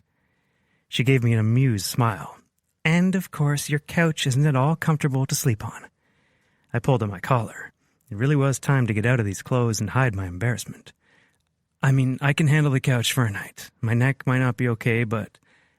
She shook her head. "You sly dog." "What?" I asked, raising my hands in defense. I didn't know what I was defending against, but I already felt guilty. "It's a classic trope." Now my eyebrows were raising too. Trope? "It's like a common staple of a bunch of stories. Like every spy movie has to have a sexy girl with a gun. It's a trope." "Okay, but what does that have to do with my lack of a guest bed?" She laughed out loud, handing me her backpack. "It's called Only One Bed. A guy and a girl who aren't supposed to be together share a bed. Of course, it would be silly for one of them to sleep on the floor or in the bathtub or an insanely uncomfortable couch." She gestured toward my sofa. "So they agree to share the bed, but they both promise to keep their hands to themselves. Of course, they both secretly want to have sex with each other. They fall asleep, and the girl always wakes up first with the guy spooning her with the hard-on." God, my ears were hot now. "I didn't realize that was such a cliché." She laughed. "They're clichés for a reason. So where's your room?" Without waiting for my answer, she began walking down the hall. She first peered into the guest room, where a big box with an indigo mattress sat in the corner, along with a few other boxes I'd never managed to unpack. "You weren't lying," she said, then continued down the hallway. "A home office? Are you a workaholic?" "Are you saying that to me when you can bring your work with you literally anywhere?" I asked. "Touché." She paused at the end of the hallway, looking into my bedroom. I was proud of this room, really. My parents had forever slept on a full-size mattress and shared the house's single bathroom with my sister and me. And no matter how many times Tess and I offered to help them buy a bigger house or renovate, they always turned us down. They loved their home, just like I loved mine. The room was big enough for a king-size mattress, in the space next to a big window looking over the backyard. I had set up 2 comfortable chairs and a table for reading in the morning. "Oh my gosh," Mara breathed, stepping inside. "You live in a spa." The compliment brought a smile to my face. "Wait until you see the bathtub." She walked farther into the room, going through a door on the right, and said, "Shut up!" There were 2 walk-in closets and a bathroom that could put any hotels to shame, with a soaking tub and glassed-in tiled shower. "It's nice, right?" She grinned at me. "So, how about I live here and you take my house?" I laughed. "It would defeat the purpose of the trope." "True." She gently brushed her fingers over the glass shower door, taking it in. "But we're adults, right?" "Right," I said. "And now that I know about the trope, I'll try not to be such a cliché." "Good," she replied. "Now hand me my bag. I'm going to take some bathroom time." The thought of her in my bathroom, naked, wasn't one I'd been prepared for. And fuck, I couldn't get the thought of her tits freed from the dress out of my head. My eyes were going to give me away if my semi didn't. I turned away from her and reached for the bag I'd set on my bed. "Here you are. Will you let me know when you're finished?" "Oh, I will." She bit her lip, and my mind went crazy all over again. Why did everything she'd do send all my blood to my dick? There wasn't enough left over for thinking the kind of thoughts I should have. "I'll be a while," she said. "I want to enjoy this." I laughed. The sound came out strangled. "Have fun." Before I could betray her trust and make her think I'd only invited her over for sex, I left the bedroom and started down the hall. I didn't even know how I got to the living room, but I sat on the couch, my dick hard and desperate. It had been too damn long, and the idea of 6 months of this waiting... Fuck. I had to do something to distract myself, to make this pulsing longing go the fuck away, because I couldn't act on it now, not with Mara Taylor naked in my bathroom. Holy fucking shit. I could hear the water running from here, the scattering of the drops as it hit her body and landed on the tile floor, and that had to mean... I bit down on my knuckles, hard, trying to take away the pain in my groin. But it did nothing. My dick pressed painfully against the zipper in my pants, and this wasn't the kind of hard-on that was going away. Fuck. I was supposed to sleep with her in the same bed tonight and not wake up with my boner pressed into her backside? The only way to keep that from happening? I pushed myself off the couch, reached into my pants and adjusted my dick so I could walk. Then I went to the guest room and began tearing at the cardboard box holding that stupid fucking mattress that I should have fucking taken apart a fucking month ago. When I got through the box, though, there was a thick plastic sheet I couldn't rip apart no matter how hard I tried. The kitchen was too far, so I walked to the foyer, still hard as fuck, and grabbed my keys. Inside the room, I ripped through the plastic, shoved it aside, and let the mattress air out. And then I unzipped my pants and took my throbbing dick in my hands. I pumped once and groaned. Oh, shit, I need to come. I didn't know how much time I had, so I spit in my hand and started rubbing my shaft, slowly moving back and forth. Images of Mara in the shower instantly came to mind, of the water flowing off her hair, over her face, dropping from her full tits to the floor. She would tilt her head back, that long mane tickling her voluptuous ass. I moaned quietly at the thought of squeezing her ass, of pumping deep inside of her and filling her like no man had before, of claiming her. Because in real life, I could never hold on to a girl like Mara. She was wild in all the ways I was not. But in my fantasies, she was mine. Chapter 14. Mara. Confession. I may have been wrong about accountants. Every time I closed my eyes, I saw Jonas in his suit. Jonas holding my face in his hands. I could feel the memory of his lips on mine and how it stirred something unbidden and powerful inside me. I wanted to fuck him tonight. To get out of this shower completely naked and dripping wet and wait for him in his bed until he came and found me there, ready for him. I wanted him to use those strong arms to hook around my hips and drive himself deep inside me. I wanted him to fuck away every messed up thing that had happened today until we were both panting and gasping for air, satisfied in every sense of the word. No matter how lame my pajamas or underwear were, they'd match his marble floors just fine. I crossed my legs, trying to ease the pressure there. Any other night I would have called up Hayden or George or some other guy to distract me, but that wasn't a possibility now. So I pulled the shower head from its slot and lowered it to hit my most sensitive spot. My head instantly dropped back, and I stifled a moan. The thought of Jonas showering in here later, standing in the same place where I'd fucked myself just thinking of him, shit, it got me hot. With my free hand, I cupped my right breast and thumbed the nipple before moving to the other one. If I closed my eyes, I could picture the way he'd look, sucking on my tits, tasting them and teasing them with his gorgeous white teeth. The way his dark brown eyes would haze over with lust. I bit back a moan, getting closer and closer to the edge with the pressure of the water and the idea of what Jonas could do with me. If the way my heart raced with his hands on my knees, toying with the edge of my dress, was any indication, he could do plenty. I wondered if he was thinking of me too. If the idea of me being naked sent him wild. What he would do if he saw me.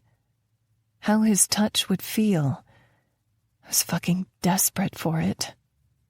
I bit down on my bottom lip as I came, letting the shudders take over my body.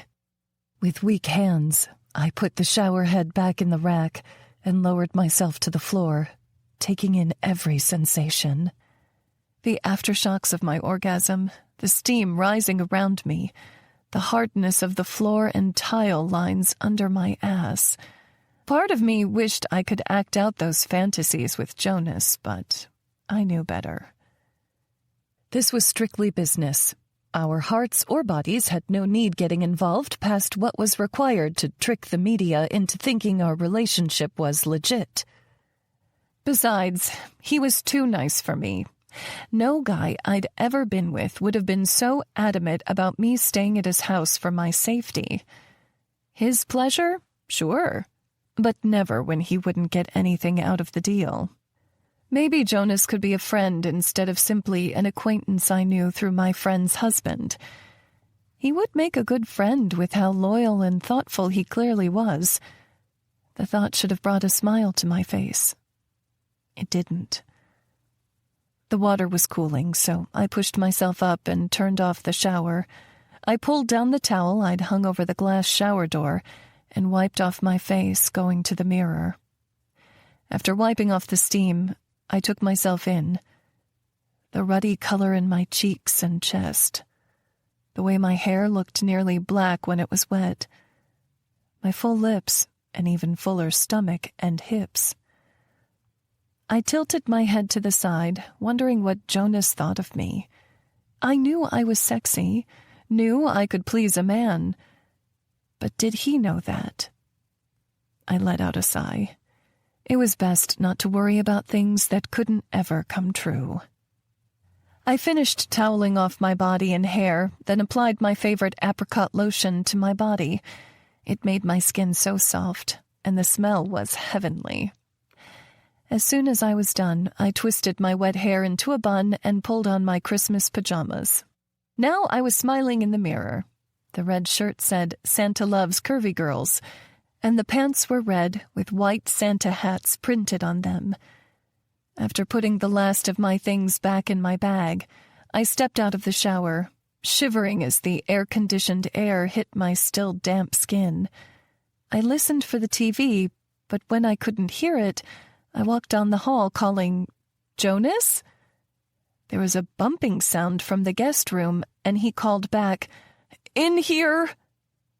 I slowly went to the door and cracked it open. The top few buttons of his dress shirt were undone, and his pants were rumpled, surely from a long day. But then I caught sight of a giant mattress where there used to be none. "You're airing out the bed?" I asked. "I'm assuming the security company won't be able to come set up at your house until at least Monday, and I'd hate to be a cliché with the only one bed thing." His smile was so endearing, especially with the extra color in his cheeks. His eyes slid over my body, and he chuckled. "I like your shirt." "I don't have many pajamas since I normally sleep naked." I lied, just to see his reaction. His cheeks gained even more color, and I laughed, pointing at him. "Got you." He shook his head at me.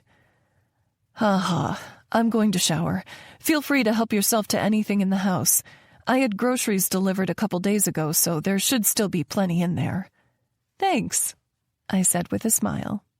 He pushed off the wall and walked past me, his shoulder brushing mine. Goosebumps erupted on my skin. I rubbed my arms and waited until he was safely in his own bedroom to venture farther out.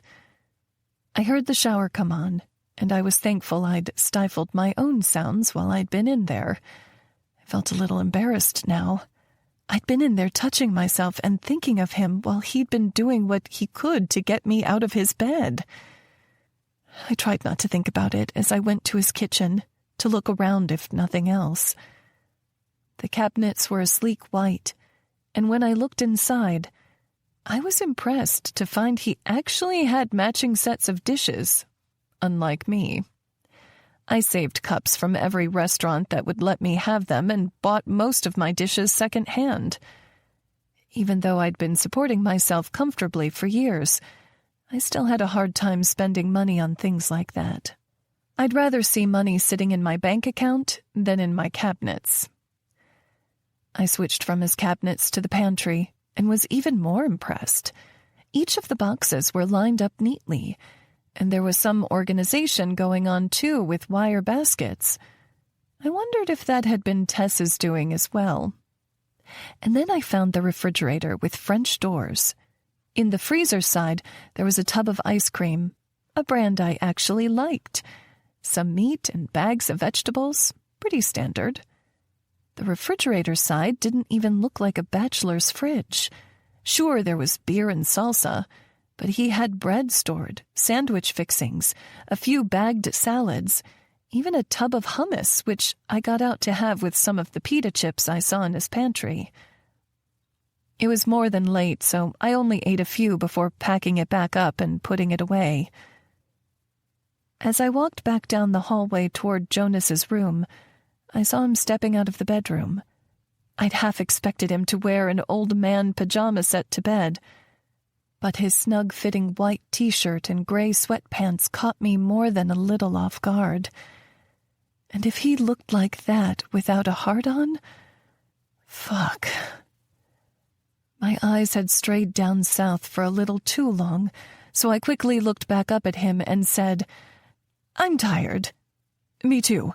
I'm going to grab a glass of water and go to bed. Do you want anything?" I wasn't used to people taking care of me, so the gesture, even if it was small, felt big to me.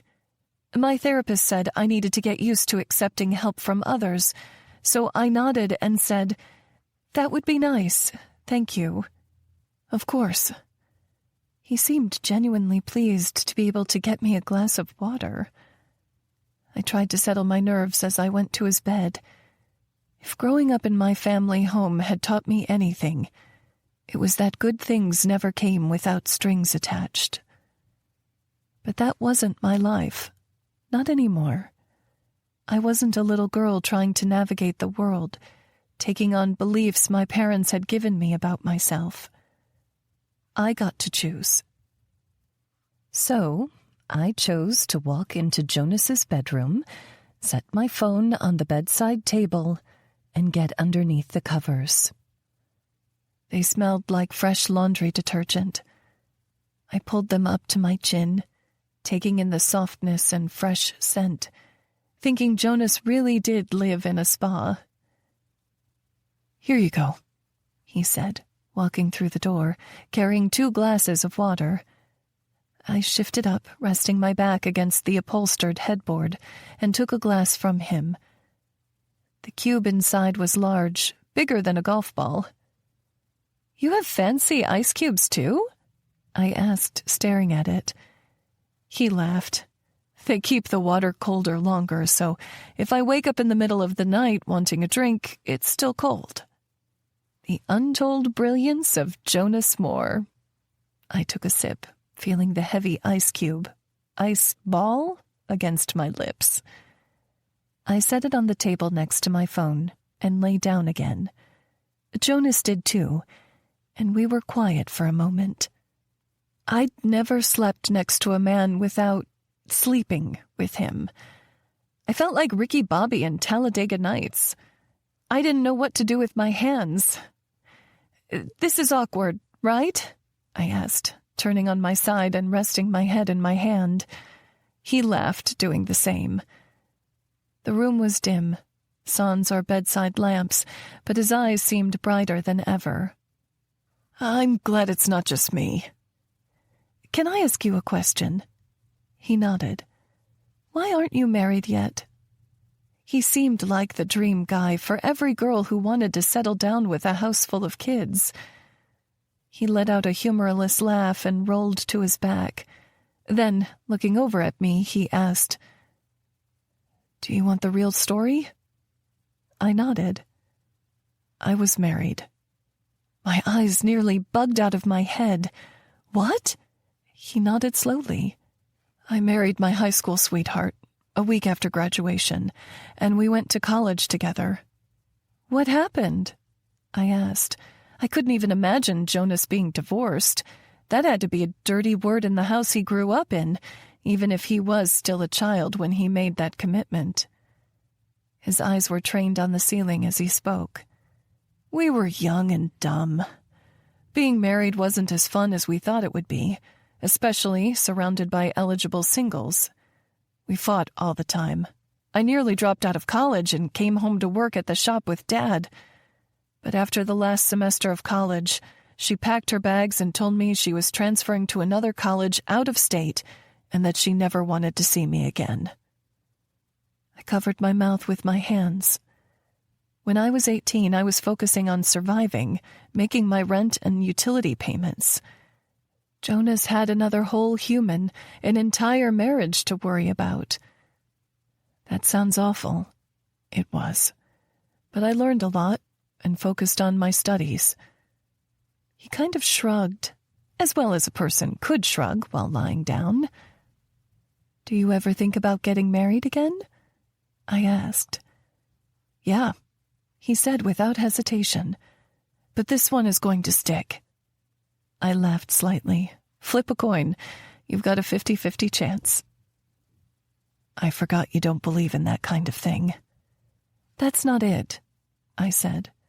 He rolled his head to the side, looking at me with those deep brown eyes.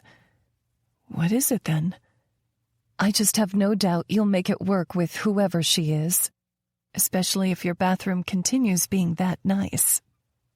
He gave me a teasing grin. "High praise from the Mara Taylor."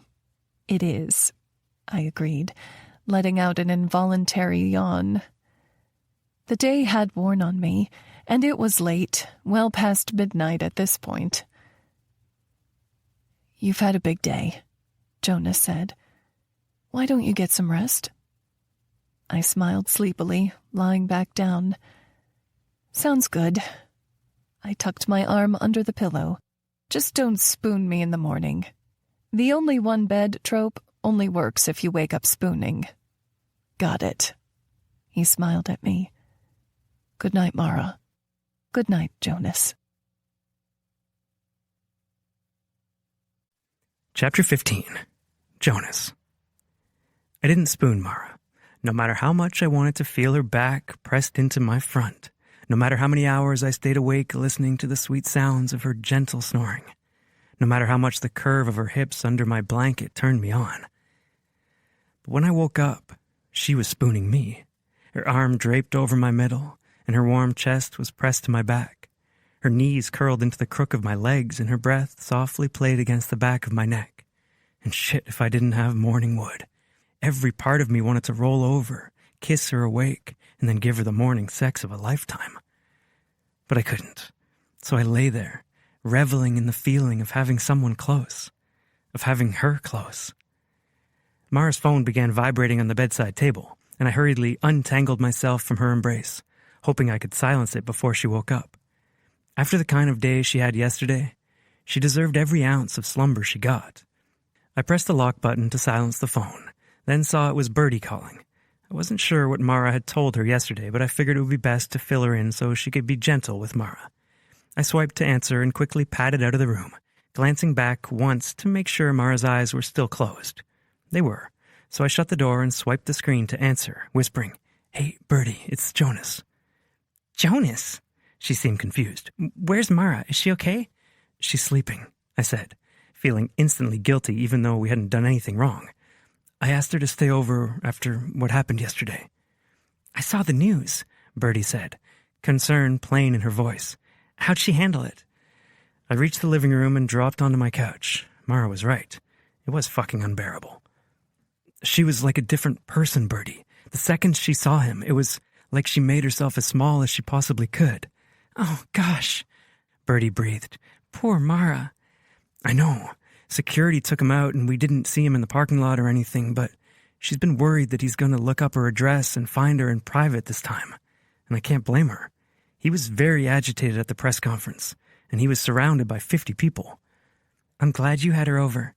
I worry about her living alone sometimes." We were both quiet for a moment. A ping sounded in my ear, and I looked at the screen to see a low battery notification. "Did anything happen?" Bertie asked. The heat to my cheeks, neck, and ears was instant. "Nothing at all. Besides me fucking myself while your best friend was in the shower." "Will you have her give me a call when she wakes up?" "Sure thing." We hung up, and I went to the kitchen to grab an extra phone charger from the junk drawer. Once I found it, I plugged the cord into the wall and set her phone up to charge. The screen flashed at me, and I couldn't help but see 2 text messages. "Hayden, can't stop thinking about the way my cum looked on your tits. Come over?" "George, lonely tonight. Call me." I quickly set her phone face down, my stomach souring. Why the fuck was I reading her text messages? And why was I so damn upset to see 2 guys in her phone? She had an active sex life before our arrangement, and she'd have one after. I knew that. She wasn't shy about it. But the image of her being fucked by another man, his cum shining on her naked tits, made me want to punch something more than I'd ever wanted to in my life. What the fuck was wrong with me? I was her friend, her fake boyfriend. We'd slept together in a bed and done nothing. If she stayed the night again, I'd be in the guest room. I was helping her. That's what friends did. But that fucking image wouldn't get out of my mind. So I got to work, making Dad's scratch pancake recipe.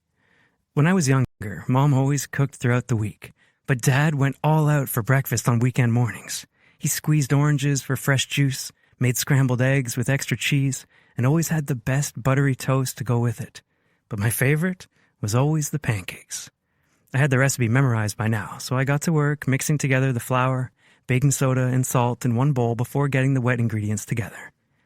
I had bacon in the fridge too, so I laid it flat on a baking sheet and put it in the oven before mixing together the pancakes and cooking them on a griddle. Even though I normally waited until I was at the office for a cup of coffee, I had a coffee pot at home. I got it down from the cabinets and rinsed it out to start a pot with grounds I kept in the freezer. All the smells of the kitchen brought me back to my childhood, waking up to the smell of bacon and the gurgling sound of a brewing coffee pot. I was so lucky for my childhood. I never wanted to take it for granted. I got my phone out of my sweatpants pocket and sent my parents a text in our family group chat. Jonas, just wanted you to know how thankful I am for you, Mom and Dad. You were the best parents a kid could have. Still are. Love you both. I set my phone down, but the notification quickly chimed. Dad, well, now your mother's crying. Mom, he's lying. Your dad's tearing up over here. Tess, Jonas is a suck-up, as usual. Tess, but also he's right. You're the best. Love you both so much. In a separate, private text, Mom sent me a message. Mom, hey, is Mara doing okay? She looked so shaken up after her dad showed up. Jonas, she's okay, I think. She's strong. Mom, will you check on her today? Jonas, Mom, you dirty dog. Jonas, it's not like that. Mom, sure it's not. Be sure to make Dad's famous pancakes for her. Jonas, already on it. I smiled at my phone before setting it back down and getting to the pancakes. No way was Mara waking up to the smell of burned pancakes. They were nearly finished when I heard the sound of her shuffling footsteps over the floor. She was walking toward me, rubbing her eyes in the most adorable, sleeping way. Good morning. Good morning, I replied, holding up a pancake on my spatula.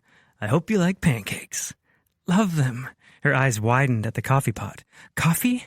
I set the pancake down and reached for a mug from the cabinet. Enjoy, I said, pouring her a cup. Her smile made me feel way better than I should have. I focused on the cooking food as she doctored her coffee with sugar and milk from the fridge. Then she leaned back against the granite countertop, holding the cup with both hands and taking a careful first sip.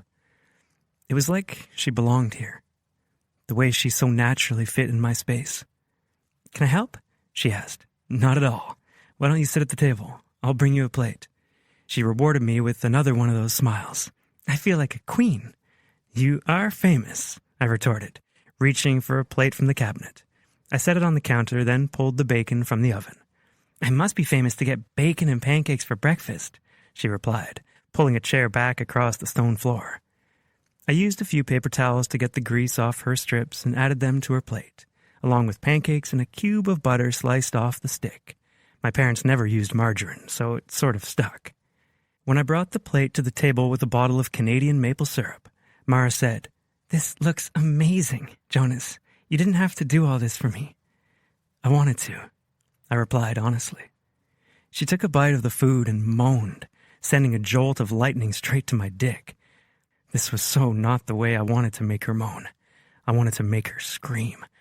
I turned away to clear my head and made a plate for myself. As I sat across from her and took my first bite, I thought how funny it was, having her in my dining room, seeing the mid-morning sun filter through the sheer curtains and bounce off her brown hair, making it shine every hue of brown I didn't know existed. I hadn't planned to have her here, but I liked it. Hey, she said, Do you know where my phone is? I thought I set it by the bed, but I didn't see it there when I woke up. Oh, yeah, I said, quickly, getting up to grab it. Birdie called, and I didn't want to wake you, so I answered. I hope that's okay. She said to give her a call when you got up. I handed the phone to her, and she looked at the screen. I watched carefully to see her reaction to the notifications. She either had the world's best poker face or didn't care about having those guys text her like that. I hated that I didn't know which it was. Did you sleep all right? I asked. She set her phone face down on the table and said, I slept great. I can't believe you didn't wake me up with your boner in my back. I nearly choked on my pancakes. Recovering, I asked, I couldn't be a cliché now, could I? If you're a cliché for anything, it's nice guy. Really, Jonas. I can't tell you how thankful I am you had me over here. It would have been a long night at my house. No problem, I said, trying to ignore the part of me that bristled at being called a nice guy. It was a compliment, especially coming from someone like Mara, but that's not the only way I wanted her to see me. How exactly did I want her to see me? I still wasn't sure. She finished the last of her food, then held up her phone. I better call Birdie. I nodded, continuing to slowly work my way through my breakfast while she went back to the bedroom. I could hear the muffled sound of Mara's voice from the table. I wondered what she was telling her best friend. If she thought I was too forward by asking her to stay. If she couldn't wait to get out of my house. But when she came back to the kitchen, she didn't say any of those things. No, she surprised me by saying, We're going to Collie's tonight. I drew my eyebrows together. She wanted us to go to Cohen's bar tonight? Why? She smiled. We're all going to celebrate the success of our fake relationship. Chapter 16. Mara. Confession. Tequila is my sexy drink. Jonas pulled his car into Collie's crowded parking lot. I looked around at all the full spaces, the people walking inside, thinking it had been too damn long since I'd dressed up and gone out to the bar. And this was the first time that I'd arrived with the guy I intended to go home with. To be fair, Jonas looked like the kind of guy I would go home with if I didn't know he was an accountant, if I wasn't fake dating him. He was fit, and the jeans he'd put on looked damn good on his ass. Not to mention, he had on this navy blue t-shirt that hugged his body in all the right ways. I felt good, too. Birdie had a stretchy bodycon dress that she let me borrow, and I loved the way it hugged my curves and showed just a hint of cleavage. It would be perfect for dancing. We'd gone over there to get ready instead of chancing it back at my place. Jonas was adamant I would stay with him until the security system was installed, running, and tested at my house. He'd even set up the guest bed with freshly washed sheets and pillows. Too bad I didn't want to sleep in it. Even if we hadn't done anything, it had been oddly comforting to sleep next to him and know he was there. And when I woke up, he'd been right. The water was still cold from that ridiculous ice cube. He held the door to the club open for me, and the bouncer, a college kid named Stanley, let us in without a cover. "Hey, Jonas, Mara," he added with a wink. Always trying to punch above his weight. I gave him a flirty wave and followed Jonas to the bar, where Cohen and Birdie were standing together. Birdie was sitting on the chair, and Cohen stood in between her legs, whispering something into her ear. They were so happy and completely in their own world. Cohen had given Birdie everything she'd dreamed of, a good home for her and her bird, Ralphie, a stepson she loved just as dearly as if he were her own flesh and blood, and plenty of romance she could count on. I could feel my belief start to crumble, if only a little. If Cohen was a good guy, maybe there were more out there like him.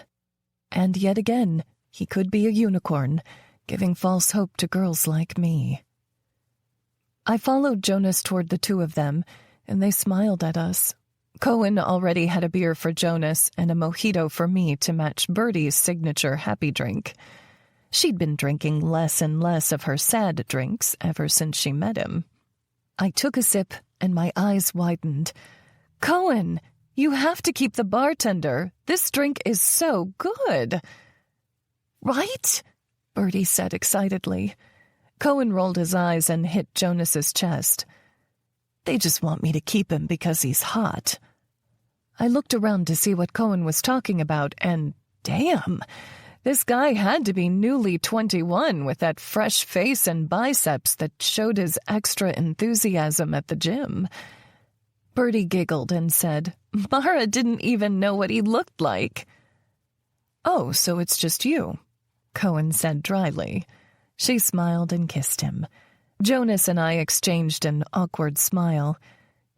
Even though there were 4 of us, I still felt like a third wheel sometimes, after having Bertie to myself for so many years. "Hey!" Henrietta cried, and we turned to see her coming toward us. She looked adorable in a flowy green dress. I kissed her cheek. "Working late?" She gestured at her dress. "Meeting with the big boss to discuss my future with the company." She held up crossed fingers, hoping for a promotion sometime soon. "That's awesome," Bertie said. We turned toward her, one big group again. "Have you seen the new bartender yet?" Bertie asked Henrietta, pointing down the bar.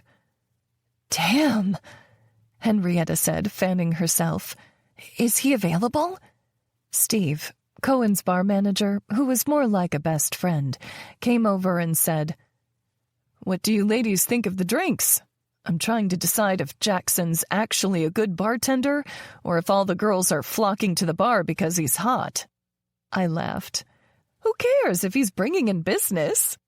Steve shook his head and was about to say something when Bertie's favorite group dance song, Wobble, came on. She squealed, and I squealed right along with her. "Watch our drinks?" she asked Cohen, and, without waiting for an answer, took my hand, along with Henrietta's, and practically dragged us onto the dance floor.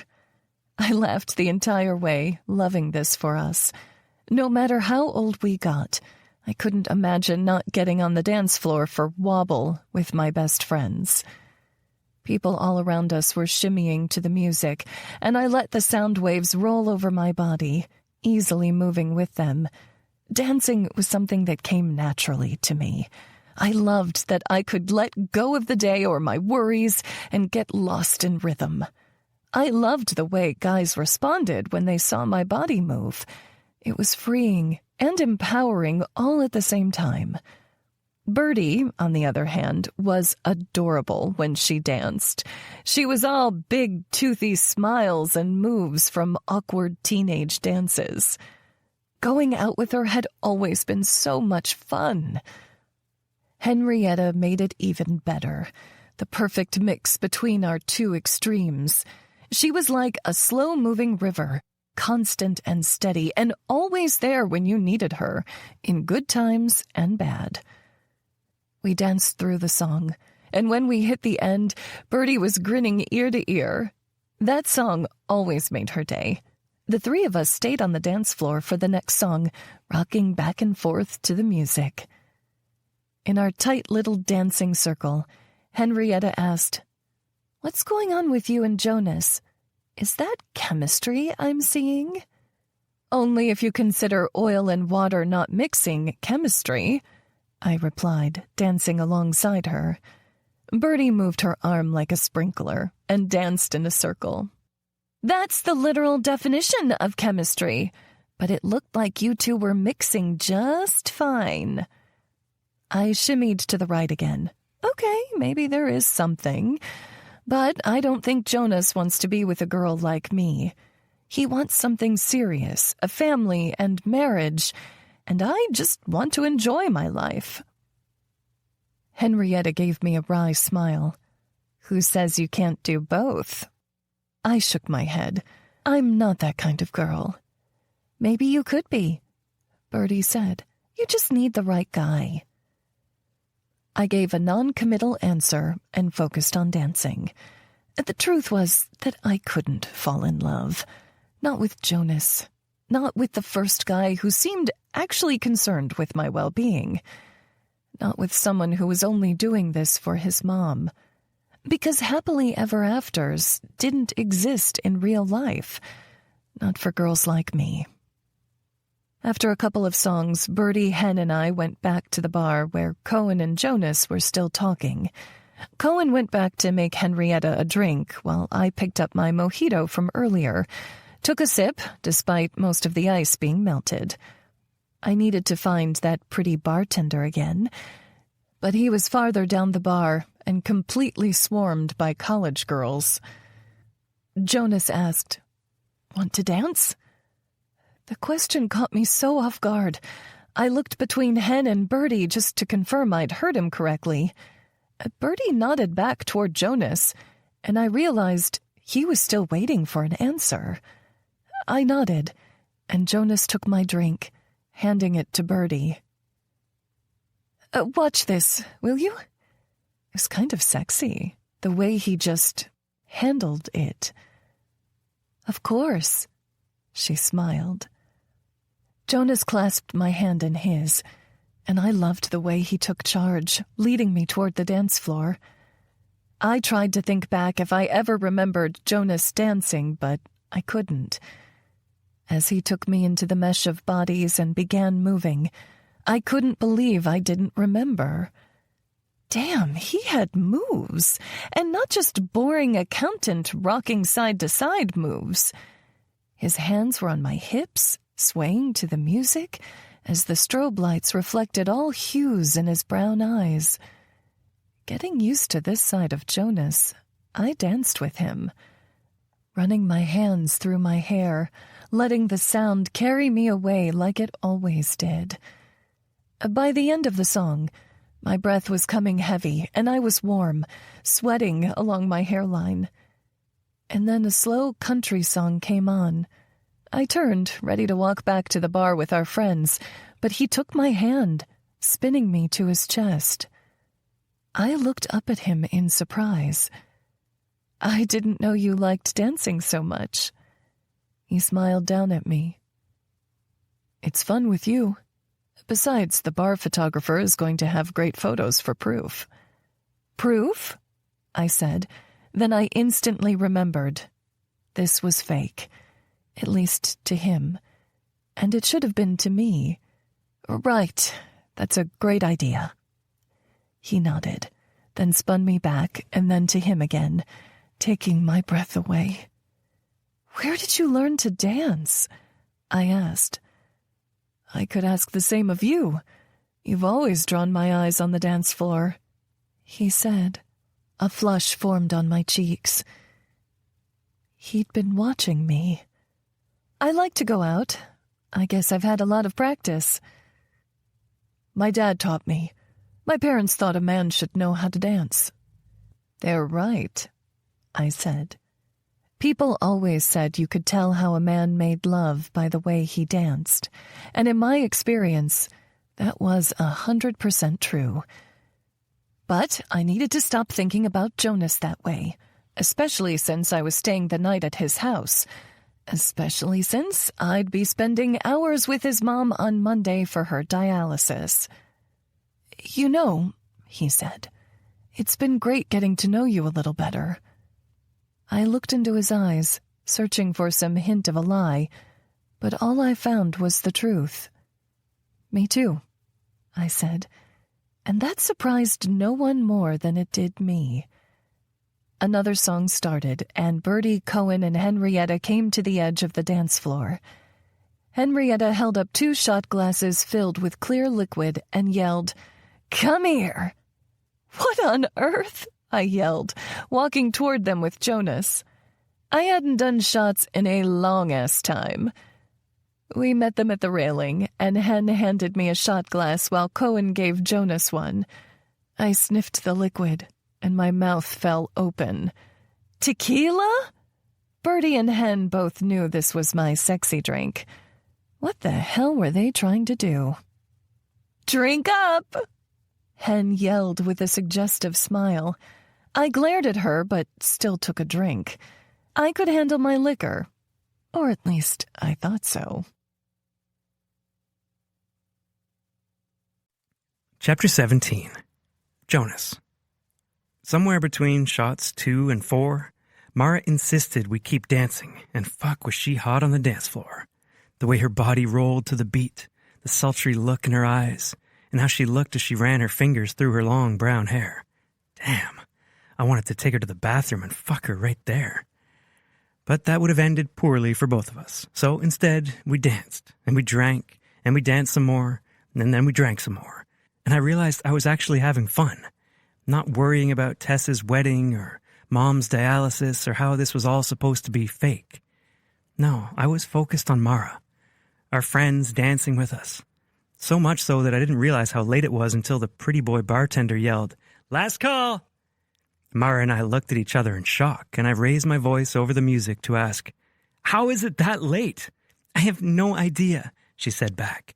Next to us, Cohen said, "We're gonna feel it in the morning." "Speak for yourself, old man," Bertie teased. He gave her an annoyed grin, and Bertie said, "I better get this old man home." Then, not so quietly, she added, "I love sloppy drunk sex." "Come on," Cohen said. "I'll call a ride." Henrietta nodded slowly. "I'm calling one too. Hopefully my parents are asleep." She groaned. "I've got to move out." Laughing, I said, "I'll get one for Mara and me." Within 15 minutes, Mara and I were away from our friends in the semi-privacy of our Uber driver's backseat. Mara had her legs crossed and her dress was riding up. And fuck if I didn't want to pull her leg over my lap and kiss her until we were both gasping for air. She rolled her head to the side, an adorable, drunken smile on her face. "That was a good time, huh?" I nodded. "Definitely." "I didn't know accountants could have fun," she said with a wry smile. "You'd be surprised what accountants can do," I returned, my voice husky.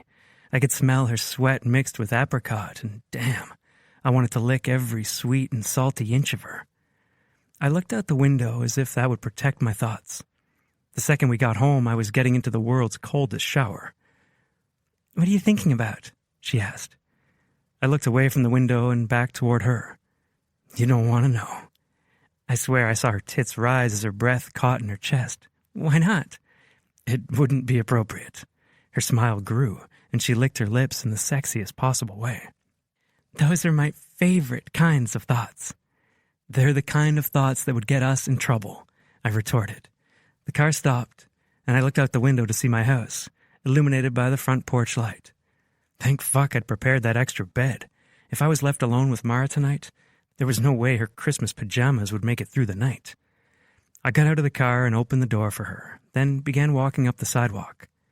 After sitting for a while and now stepping into the cool evening air, I could feel the alcohol slogging up my brain, fogging it with thoughts of her body and what I wanted to do with it. I fumbled for far too long with my keys, and she came up behind me, resting her chin on my shoulder. "A little drunk, are you?" I gave her a look. "Me? How many mojitos did you get from the pretty boy?" Her lips spread into an evil grin. "Are you jealous?" "Maybe," I huffed, finally jerking the key into the lock. The truth was I wanted to punch him in the face every fucking time he looked at Mara.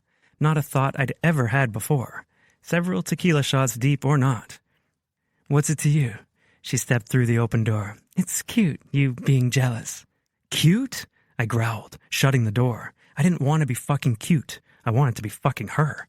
She dropped her purse on the floor and turned toward me. "What?" My eyes slowly slid to her cleavage and back to her face. "You're sexy. I'm cute.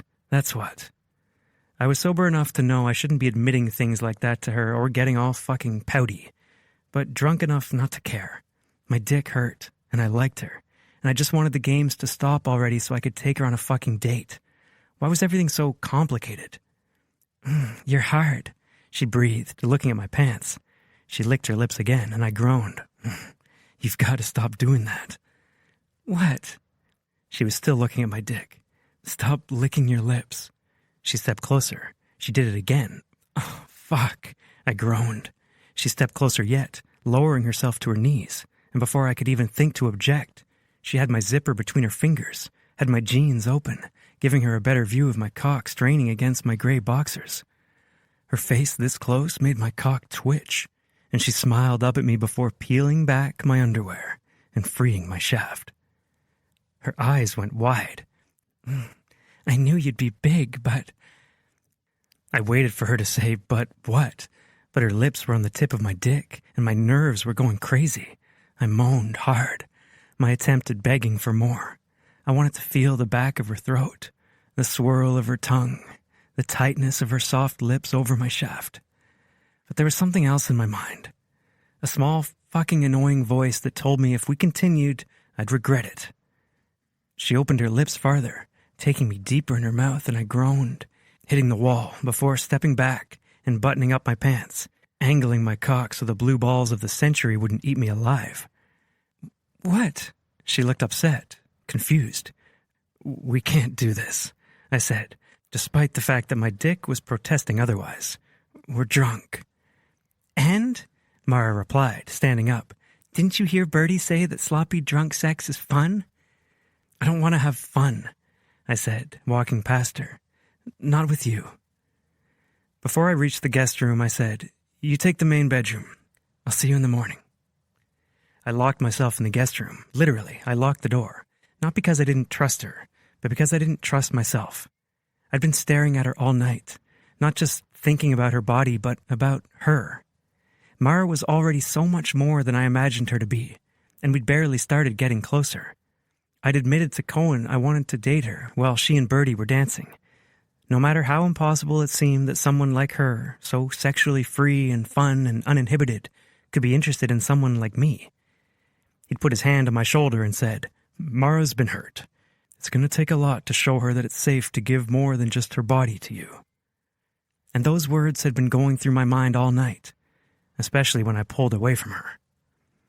When I heard the bedroom door shut, I let out a sigh of relief. Instead of leaving to get fresh clothes from the laundry room, I stripped into my boxers and lay in the bed. It really was soft, but I still couldn't help but wish I was sleeping beside her instead. Chapter 18. Mara. Confession. Cake is an excellent motivator. I slept alone in Jonas's bed, and when I woke up, I felt like shit. Not just because of the tequila, although that certainly didn't help, but because of the way I'd come onto him in his own house when we'd both been drunk out of our minds. It wasn't fair to him. He'd invited me here to keep me safe when he didn't have to. He'd agreed to be my pretend boyfriend when he didn't have to. And now he had the weight of keeping the lines from blurring while my mouth was on his dick? Either I was losing my touch, or Jonas Moore had the self-control of a Navy SEAL. I wasn't ready to face him yet, so I went into the bathroom and turned the hot water on over the big soaker tub. It was made of white porcelain and had luxurious hardware. There was even a window overhead, letting diffused light drift into the bathroom. As soon as the water was halfway up the sides, I dipped my toe in, feeling the burn of the water. Slowly, I eased my way in, the water rising around me. Usually I didn't enjoy baths, since most tubs weren't big enough for the water to cover my body, but this one was the perfect size. There was even room in here for two. I closed my eyes against the activities I imagined Jonas and me doing. I had a problem, especially since he made it very clear he wasn't interested in having sex with me. I dried my hands off on a towel next to the tub and texted my friend's group chat. "Mara, I have a problem. Henrietta, what happened? Mara, I may or may not have attempted to give Jonas a blowjob last night. Henrietta, attempted? Bertie, did he have whiskey dick? Mara, no, he was perfectly hard. He told me to stop. Mara, God, I'm so mortified. I can't even come out of the room to face him and apologize. Henrietta, wait, don't guys love blowjobs? Bertie, that's an understatement. Henrietta, why did he turn you down? Bertie, did you do it wrong? Mara, did I do it wrong? I don't want to toot my own horn, pun intended, but I have it on good authority that I am very good at blowjobs. Henrietta: What did he say when he asked you to stop? I closed my eyes, trying to think back to last night. It was fuzzy, and my brain was moving slower than I liked. When I remembered, my eyes popped open. Mara. I said something about drunk sex being fun, and he said, and I quote, "I don't want to have fun, not with you." Mara. What does that mean? Henrietta. You're the romance writer. You don't know? Bertie. Do you think he meant he wants sex with you to mean something? That's what it sounds like to me. I didn't know how to feel about the swoop that went through my stomach at that idea. Henrietta. That makes sense to me, in my limited experience. Mara. What would he want it to mean? Bertie. Something real. Mara. But this is all fake, so I can help his mom. It'll be over as soon as the movie premieres. Henrietta. Do you want it to be over? I let out a sigh and put my phone back on the ground. A knock sounded on the door, and I jumped, sending water over the edges of the tub. I hurriedly grabbed my phone, drying it on the towel, and said, Sorry, do you need the bathroom? No, I'm going to a cake testing with Tess and Derek, and I was wondering if you wanted to come along? I scrunched my eyebrows together. He wanted me to come with him and spend time with his sister after everything that happened the night before? That didn't make sense. Hold on, I said. I hurriedly picked up my phone and texted the girls. Mara. He wants me to go to a cake tasting with him for his sister's wedding. What do I do? Come on, reply. Please. Bertie. Go with him. I stepped out of the tub and wrapped one of his big bath towels around my body. I tried not to think about how much I liked the fact that all his towels matched and that they were big enough to fit me. It was almost like he'd been planning to have someone like me here before he even knew me. I reached the door and took a deep breath, steeling myself to see him. But when I opened the door, nothing could have prepared me for how good he looked. Freshly showered, in dark jeans and a light blue button-up shirt that brought out the tan in his skin. He seemed surprised by me, too, but I pushed out the words because I had to. I'm sorry about last night, I said quickly. I'm so embarrassed. And I never should have put you in that situation. No worries. He gave me a gracious smile. Tequila's trouble. He had just brushed off the whole encounter so easily, but my cheeks were still hot. Well, thank you. It won't happen again, I promised. He seemed uncomfortable, but he quickly regrouped. Did you want to go to the tasting with me? I know you're the ice cream connoisseur, but I assume that also translates to cakes. I laughed. I do have a great judgment for buttercream frosting. His smile came easily. So you'll come with? I always feel like such a third wheel at these things. I'm impressed you're going, I said. He scratched his neck, looking down at the floor. I'm helping them pay for the wedding, so they want me to be there. If I didn't need to hold up my towel, my hand would be over my heart. That was so sweet of him, to give to his sister and then to be shy about taking credit. How much time do I have to get ready? He glanced at his watch. 30 minutes. When he looked back up at me, he said, What? I nodded toward his silver accessory. Who still wears watches? Everyone can see the time on their phone. Giving me an exasperated smile, he said, Get ready. With a smile growing on my own face, I stepped back, closing the door, and went back to the bathtub with butterflies dancing in my chest. I didn't want to think about why going to this cake tasting with him meant so much to me, but it did.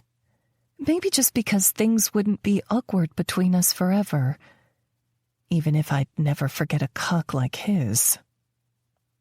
I wasn't shy about the number of names in my little black book, but this one was hands down the best I'd ever seen. Perfectly pink, veined along the shaft. The tip was thick around the edges, and his sack was perfectly proportioned. It was beautiful. I'd be using it for writing inspiration for years to come. I drained the bathtub and started getting ready. Since I hadn't thought to bring a hairdryer, I did the best I could with a twisted bun and got dressed in some clothes I'd borrowed from Birdie. When I walked out of the bedroom, I found Jonas sitting in the living room, flipping through a magazine. "What are you reading?"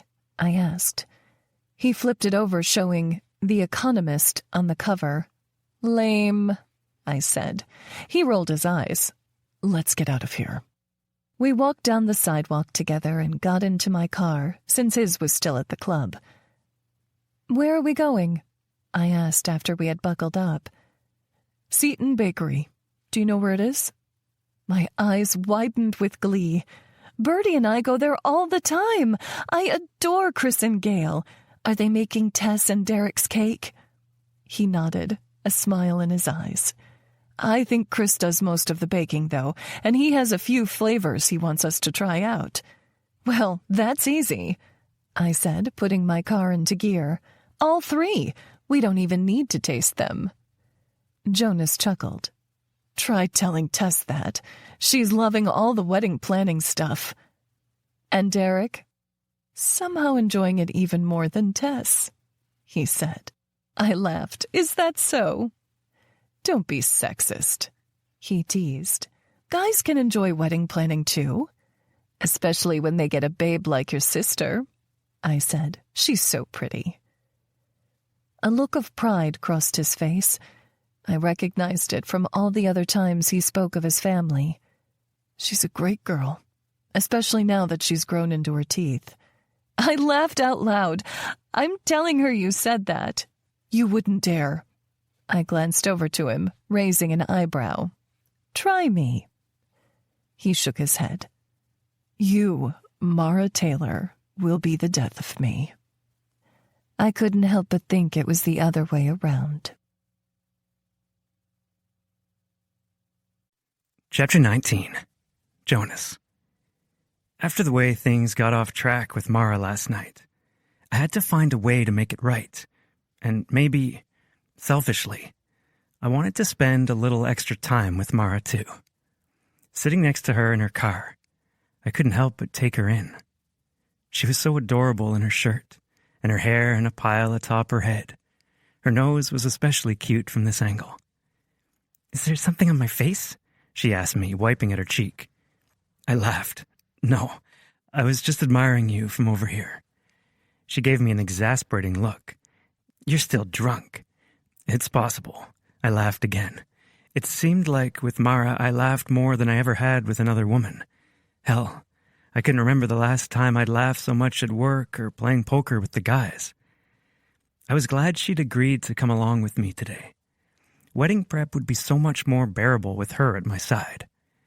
We arrived at Seton Bakery and walked inside together. Gail came around the counter, wrapping her slender arms around Mara's body. "I didn't know you were coming," Gail said. "It's so nice to see you.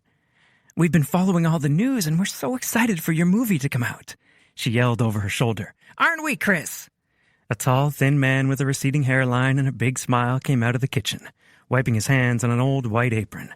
"So excited." Grinning, Mara gestured at me. "You remember Cohen's friend, Jonas?" Gail turned her smile on me. "Of course we do. But he's more than Cohen's friend, isn't he?" Mara's expression was blank for a second, before I stepped forward and said, "It wasn't easy pinning this one down." Gail laughed, one arm still around Mara's shoulders. "Of course not. She deserves the best." I couldn't agree more. Chris said, Tess and Derek aren't here yet, but I set up the cakes on that corner table back there if you want to give them a look.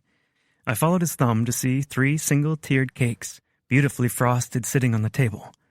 One had fluffy white frosting, another rich chocolate, and yet another a mocha color in between.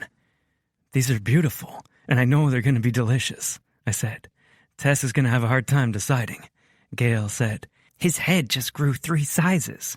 Just then, the bell over the door rang, and Tess and Derek came inside. They looked adorable together, holding hands. It made me think back to when I was a dumb teenager getting married after my high school graduation, to the girl I thought would be my forever. We'd picked up a plain cake from the grocer and a topper from the dollar store because we couldn't afford a fancy wedding. And my parents thought if I was old enough to get married, I was old enough to pay for it myself.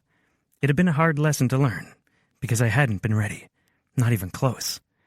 This wedding was going to be everything Tess dreamed of and everything I hoped I could have someday down the road. Tess and Derek joined us, and Chris launched into a more detailed explanation about the cakes. One was chocolate, with chocolate cream cheese frosting, another vanilla with vanilla buttercream, and then the last one was a mocha cake with white chocolate frosting and mini milk chocolate chips all throughout. My mouth was already watering. We sat together at the table, and I loved the way Mara's arm brushed against mine. Something about having her close was comforting, especially after last night. I was so worried we'd messed everything up, but the way she just fit right in at my side, it was right. Tess grinned across the table at us. I'm so happy you could come, Mara. Jonas is always bored out of his skull at these things. Mara smiled over at me and said, I'm happy to be here. Gail came back to the table with 4 plates, forks, and a serving knife to dish up pieces of cake for all of us. Just when I thought it wouldn't get better than the vanilla cake, we tried the chocolate one, and then the coffee one knocked us off our feet. Tess looked forlorn at the half-eaten cakes. How in the world are we supposed to decide? Mara replied, I don't think we can go wrong. They're all so good. Derek joked, why don't we just get all 3? Seeming excited, Tess looked at Gail. Is that even an option? Absolutely, Gail said. Anything for your wedding day, sweetie.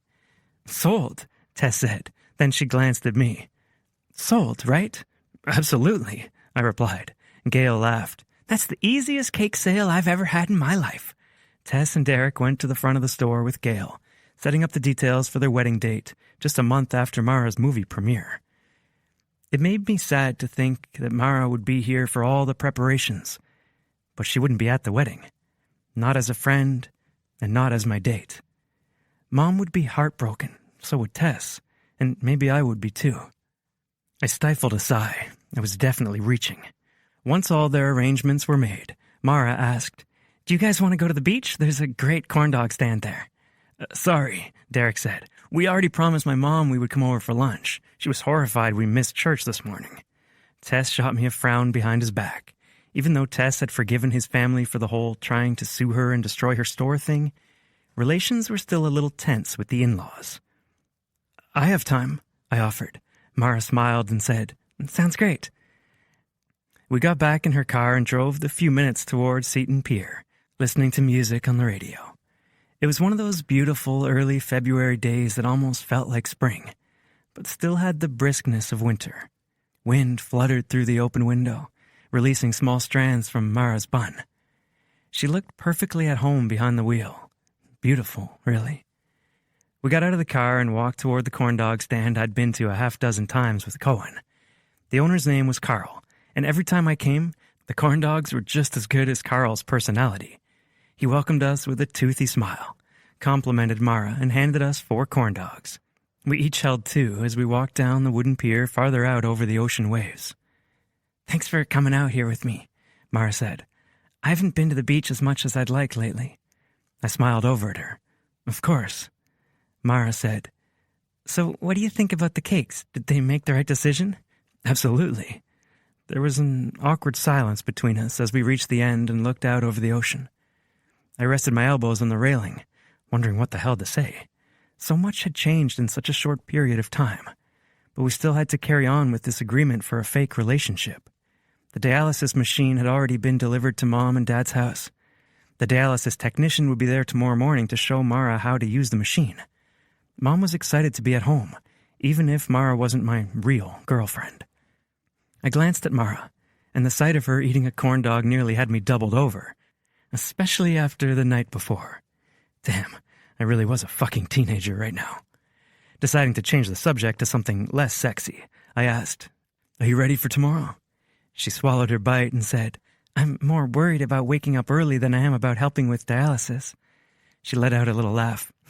"I'm not exactly a morning person, if you haven't been able to tell. Although if you make those pancakes every day, I could be."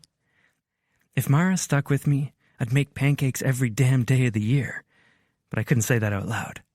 The lines were already becoming blurred.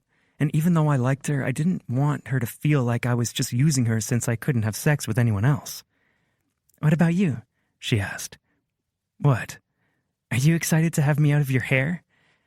"Out of my hair?" "Yeah," she said. "I'm calling the security company tomorrow, and I'm hoping I can throw enough money at them for them to do a same-day install." I shook my head. "You can stay with me as long as you'd like." She bit her lip, looking out over the ocean. "I'm sorry, Jonas. I'm just not great at being friends with guys." The words both hurt and made me worry. Why did it feel like she was breaking up with me already? "What do you mean?" "Anytime a man has done something for me, there were always strings attached." At the crease of my eyebrows, she added, "Like, if a guy brought me a drink at a bar, it was only because he wanted to take me home. Or if someone let me crash on their couch, they did it because they wanted to have sex on hand at any time. Or when a guy agreed to fake date her, he did it so his mom could have dialysis at home." She let out a sigh and turned, resting her back against the railing. "Eventually, I think I just found safety in my girlfriends and physical pleasure out of guys. And I know that sounds terrible, but it's just the truth." She met my eyes now, lifting her chin as if challenging me to falter. I didn't. "So I'm really sorry if I made you feel uncomfortable last night, but all of this is new to me." I shook my head, not wanting her to feel an ounce of guilt or shame over her past. "I think you're better at being a friend than you think you are." "How so?" she asked. "You came to Seton Bakery with me to try out wedding cakes for my sister's wedding. That's definitely a friend thing." She smiled slightly. "And we went to Waldo's Diner together, where you told me I have a crappy taste in milkshakes. If we were dating, you'd definitely try to agree with me more." She laughed. "I can't argue with that." Then she looked over at me, her smile sincere. "It is nice to have a friend." I smiled and agreed, even though part of me wished we could be so much more. Chapter 20. Mara. Confession. I still miss my mom. Jonas offered to go with me to his parents' house the next morning, but I waved him off and told him I would be fine. And it was the truth. His parents were some of the kindest people I'd ever met. So I got in my car and drove to their house, remembering the way there because it was so close to Hayden's house. Luckily, his car wasn't outside when I drove by, because that would have been an awkward conversation. As soon as I parked, Cade came out wearing his work uniform, with his name stitched in red thread above his breast pocket. He grinned big, saying, "It's great to see you, Mara." I smiled back at him, stifling a yawn. "How can you be so cheery in the morning?" "Years of practice," he chuckled. "I have to get to work, but I left breakfast for you two on the table. The technician should be here in half an hour. If you have any problems, my number's on the fridge. Just call, and I'll be here in 15 minutes flat." I put my hand on his shoulder. "We've got this. Have a good day at work, okay? No need to worry about us." He gave me a bashful smile and admitted, "I have been a bit worried." Totally understandable. He nodded. "Have we mentioned how lucky we are that Jonas met you?" I let out a laugh. I've been feeling the same way lately. Glancing at his watch, he said, "I better go," and walked toward his truck. I waved before going to the front door and knocking. "Come in," Mariah called. I did as she asked and found her sitting at the kitchen table, sipping a cup of orange juice. There was a stack of pancakes on a platter, along with a plate full of crispy bacon and another of scrambled eggs. Now I knew where Jonas had learned to make breakfast. "Hi, honey," Mariah said. "How was your weekend?" "We watched you two on the news, and you both did so great."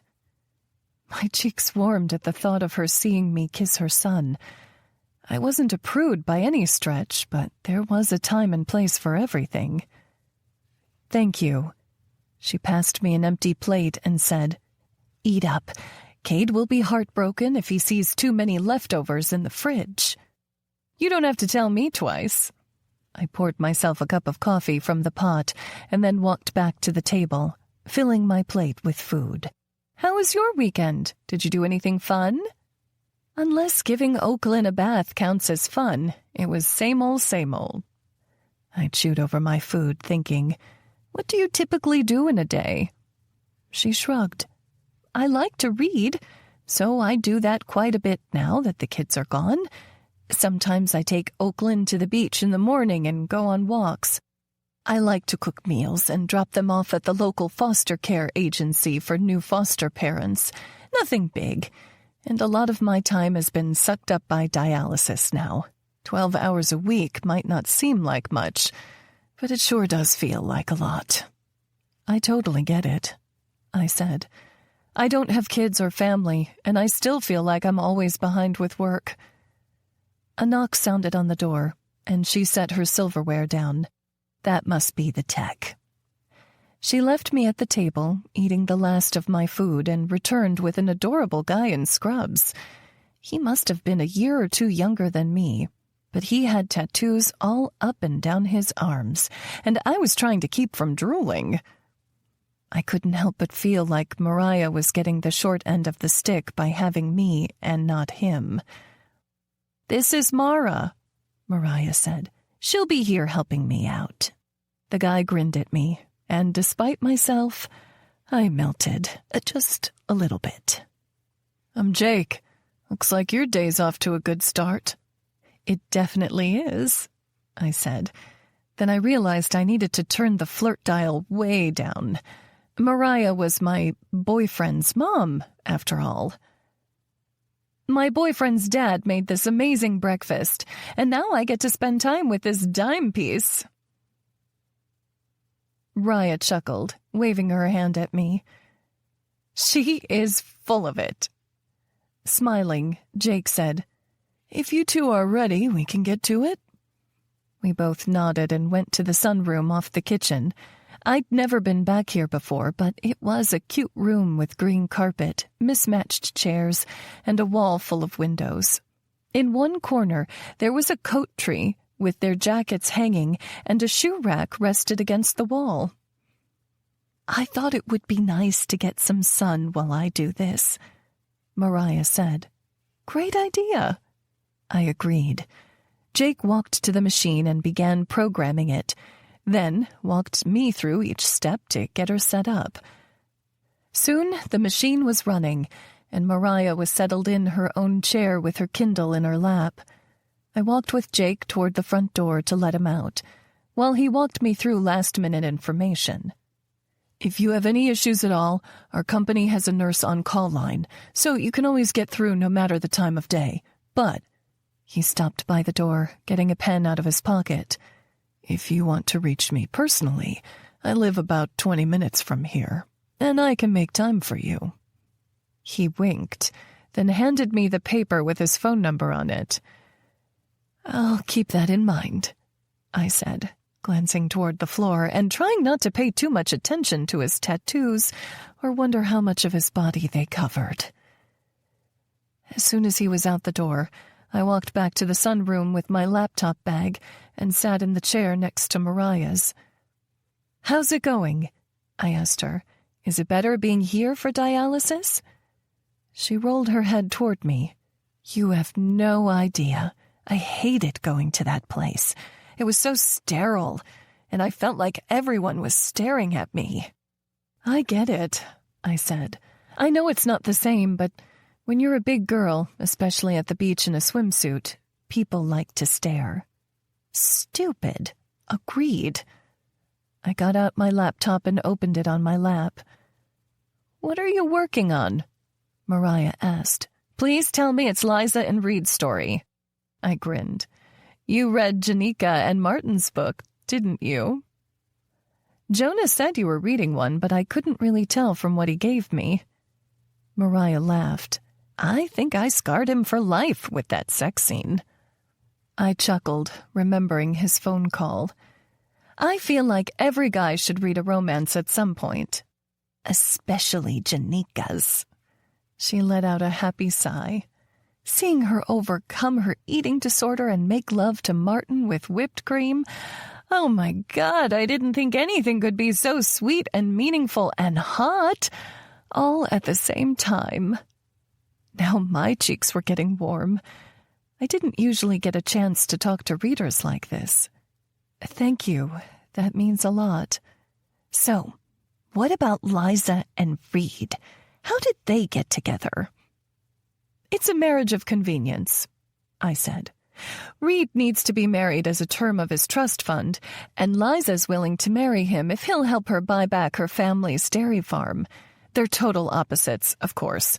Her waking up every day at 4 a.m. to milk cows, while he's having maids deliver breakfast in bed. They hate each other at first." Mariah clapped her hands together. "Ooh, I can't wait to read it." I grinned. "I can hook you up with an advanced copy if you want it." Yes, please." I signed into my laptop and went to one of the sticky notes I kept open all the time. "I'm writing it down right now. What's your email?" She spelled it out for me, and I said, "Got it. Can I ask you something?" "Anything, honey."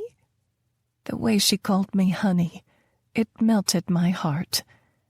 My own mom had left when I was 12, and she wasn't the affectionate kind. I wondered what it must have been like for Tess and Jonas to grow up with her as a mom, and I realized I wanted her to like me, maybe even more than I wanted Jonas to. It took me a second to work up the courage to ask, "How do you feel about your son dating a sex writer? I mean, doesn't it make you uncomfortable to know the things I write about and my history?" One corner of her thin lips drew down. "I feel like romance is misunderstood. People think it's all about getting off or indulging yourself. That's not what I see when I read your stories, when I see your life." "What do you see?" I asked, desperate for her answer, to be truly seen by this incredible woman. She reached across the gap between our chairs and took my hand in hers. "When I look at you, I see someone who needed an escape. You could have picked anything, drugs, violence, alcohol. But you chose one filled with love, and you've shared that love with so many readers. I think you're incredible, Mara." My eyes stung with unshed tears. I'd never felt so understood before in my life, so unjudged from my past or from my career. You're going to make me cry. Remember what Janika said in your book. Tears are pain's way out, and the emptiness they leave are love's way in. Chapter 21. Jonas. "Are you okay?" My bookkeeper, Karen, asked me after she had to repeat her question for the 3rd time. She was nearly 50 years old and had worked in this place longer than I had.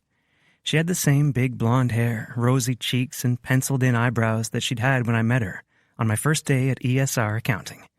I rubbed my temples and sat back in my chair. Sorry. My mom's doing at-home dialysis for the first time, and I think I'm a little nervous." "Oh, sugar," she said, and in only the way an older woman could. "I'm sure your mama's fine. Those machines have gotten so good they practically run themselves." "I know," I said. "I should be focusing on that promotion up for grabs, but I'm having a hard time." She shook her head. "Best not let Mr. Rusk see you waffling. You know how he is. One wrong move and... She drew her finger across her neck. I nodded, doubling down on the work. Now, ask me that question again. Only 3 hours left until I could break for lunch with the guys and talk to Mom about how her morning went. I called my mom as I drove to Waldo's diner to meet Steve and Cohen, and she answered within a few rings. Hi, honey. I smiled at her standard greeting. Hi, Mom. How'd it go? It was great. Mara and I had a grand time. The technician was cute, and we're all set to do it again Wednesday morning. Wait, I said, slowing at a stoplight. What was that about the technician? He was cute, she laughed. Jealous? No, I said far too quickly. Good, then it won't bother you that he left his phone number for Mara. He what? Oh, honey, she said. Mara didn't give him or the number a second glance.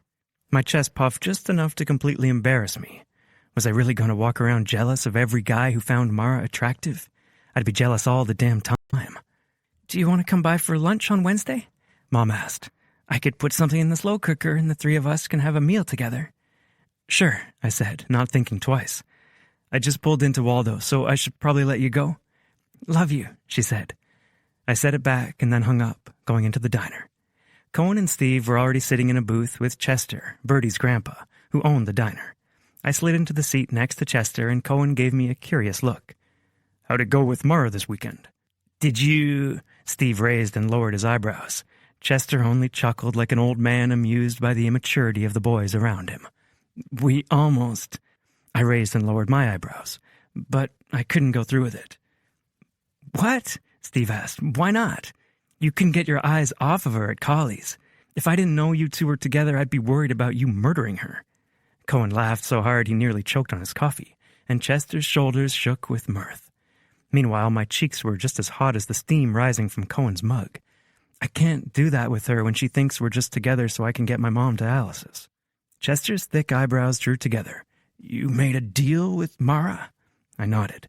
She needed a boyfriend for public appearances, and I needed someone to give my mom to Alice's at home, so we swapped. I let out a sigh. Now my parents are in love with her, and I'm not too far behind. Chester shook his head. There are two kinds of people you shouldn't make agreements with. Who's that? Steve asked. Pretty girls and the devil. Cohen and Steve laughed, but I didn't. I was already in over my head. I have to wait, right? I said. Wait until her movie comes out and then ask her out for real? I don't want her to just think I'm doing it for the sake of a handshake agreement. Chester waved his hand. It's the way of youth to make everything so damn complicated. Just ask her out. Ask her out, I echoed. Exactly. Take her out to a nice restaurant. Like La Belle. Buy her the fanciest dish on the menu. Order up some red wine and tell her you think the stars shine in her eyes. And if it goes badly? I asked. We have an awkward 6 months and she ditches me as soon as humanly possible. And then my mom... Chester waved his hand. Karen can sit with your mom. She volunteers for stuff like that all the time. I raised my eyebrows. Seriously?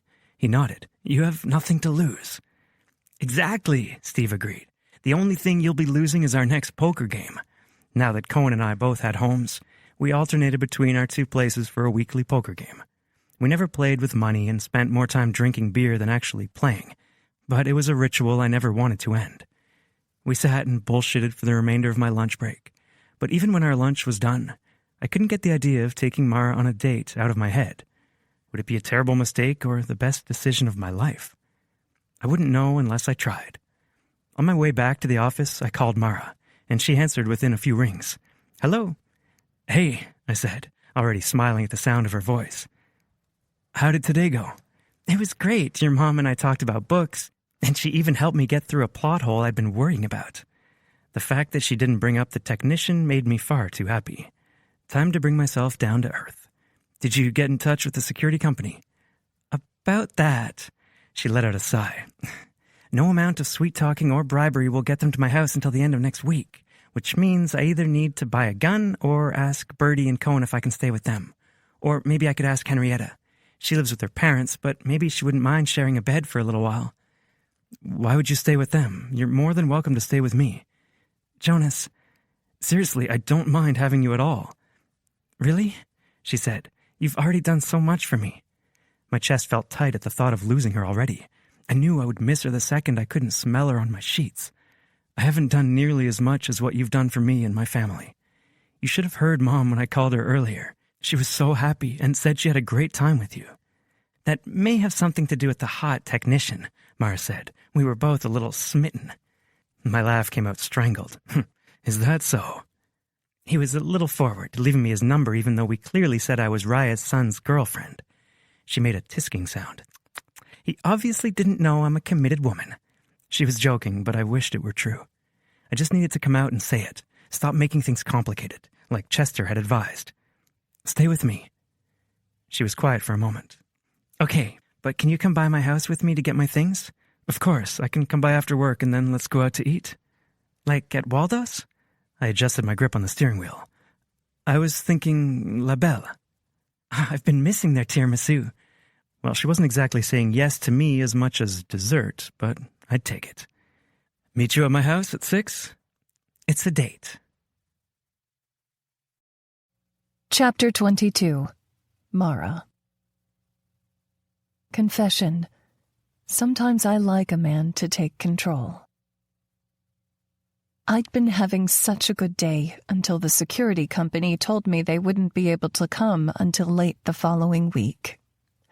I hated meeting people, but I knew if I stayed at my house, my anxiety would be out of control.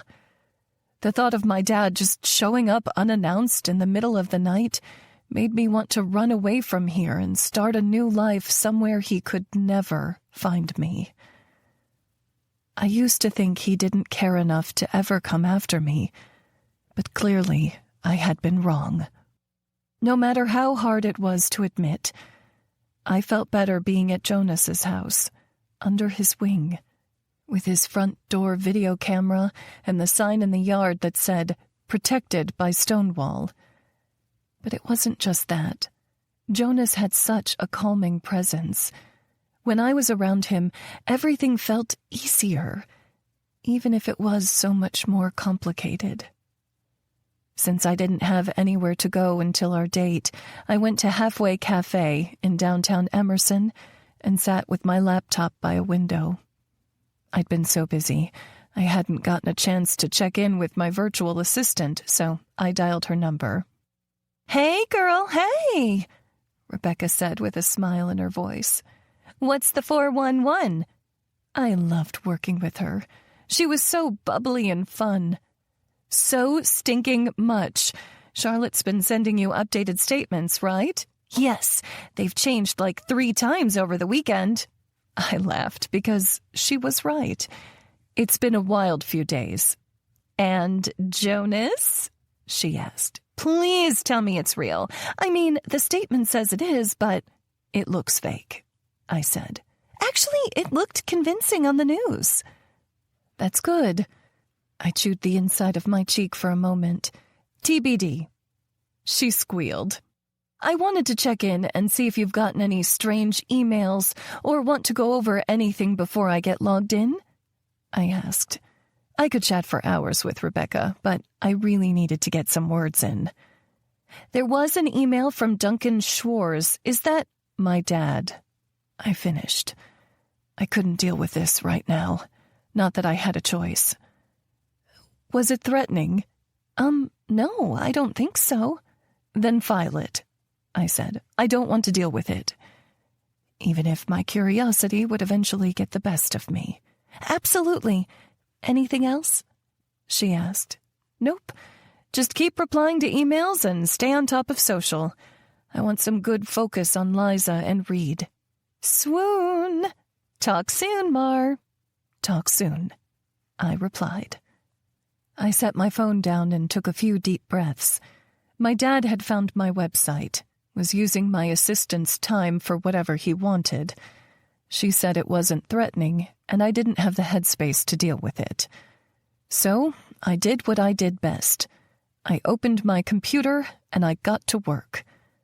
I loved writing with a big creamy latte and a few people passing by outside. All the voices in the coffee shop turned into a dull hum while I got lost in the story, in the characters, in the fabric of their lives. Sometimes it felt like I was pulling and weaving threads, and other times I could watch it unfold. It was the closest thing to magic I knew. Hours had passed without me knowing when my phone began ringing.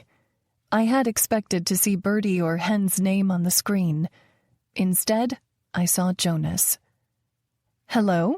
I said, already packing up my computer. It was only half an hour until 6.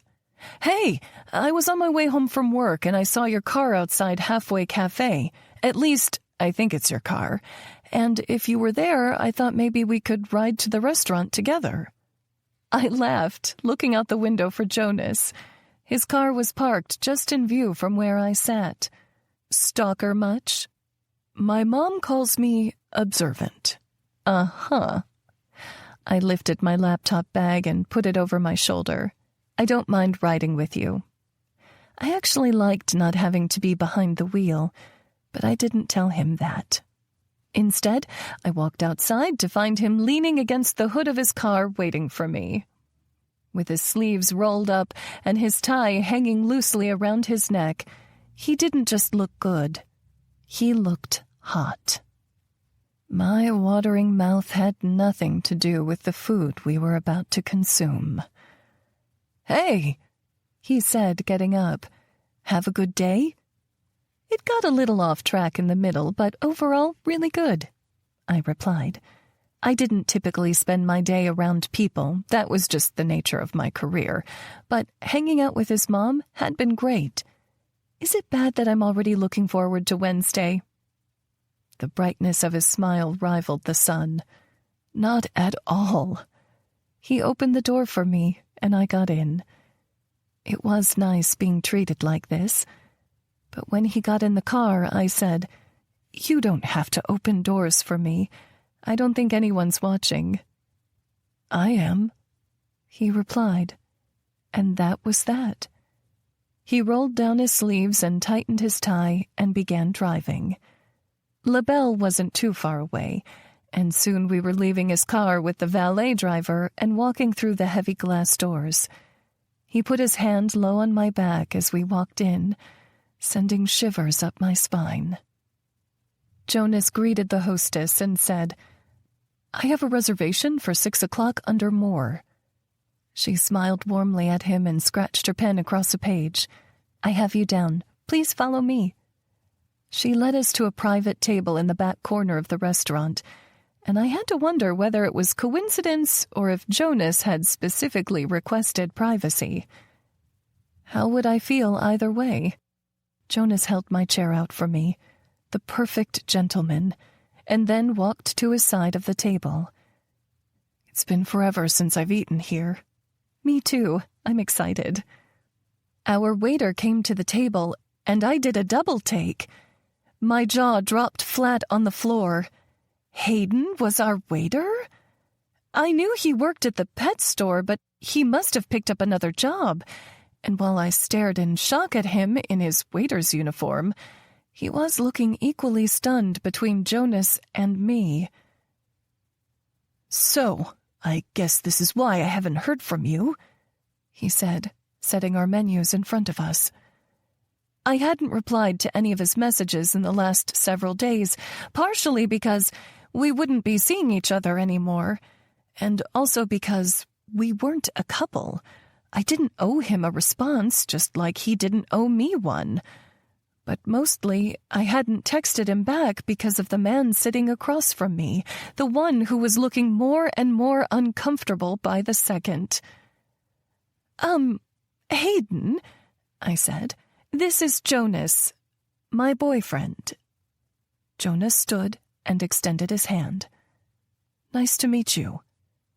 "Wow." Hayden rocked back, ignoring Jonas completely. "Wow! I thought you weren't the relationship type." I smiled and shrugged, trying to ignore how tense my shoulders and the rest of my body were. "I see how it is," Hayden said, sucking his teeth and then looking between Jonas and me. "This has to be your first boyfriend, right?" "When it doesn't last, because it won't." He shrugged. give me a call. We'll use the rest of that whipped cream." He winked. I didn't embarrass easily, but let me tell you, I was mortified. "Hayden," I hissed. A manager approached us and said, "Is there a problem here?" "No," Hayden quickly said. Jonas said, "It's fine. We just needed to check on something in the bathroom. We'll be right back, Hayden." Hayden's expression hardened while the manager looked surprised. Before they had a chance to recover, Jonas was leading me away from our table, past staring diners and back toward the women's bathroom. As soon as we were away from the table, I began apologizing. "Jonas, I am so sorry. I didn't know he worked here, and I had no idea he would say that kind of thing, especially in front of you. I'm beyond embarrassed, and I'm sure you are too. But I want you to know I haven't seen him since we began our arrangement.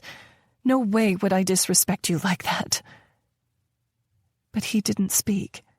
He only opened the bathroom door, checked to make sure no one was there, and then pulled me into the large corner stall.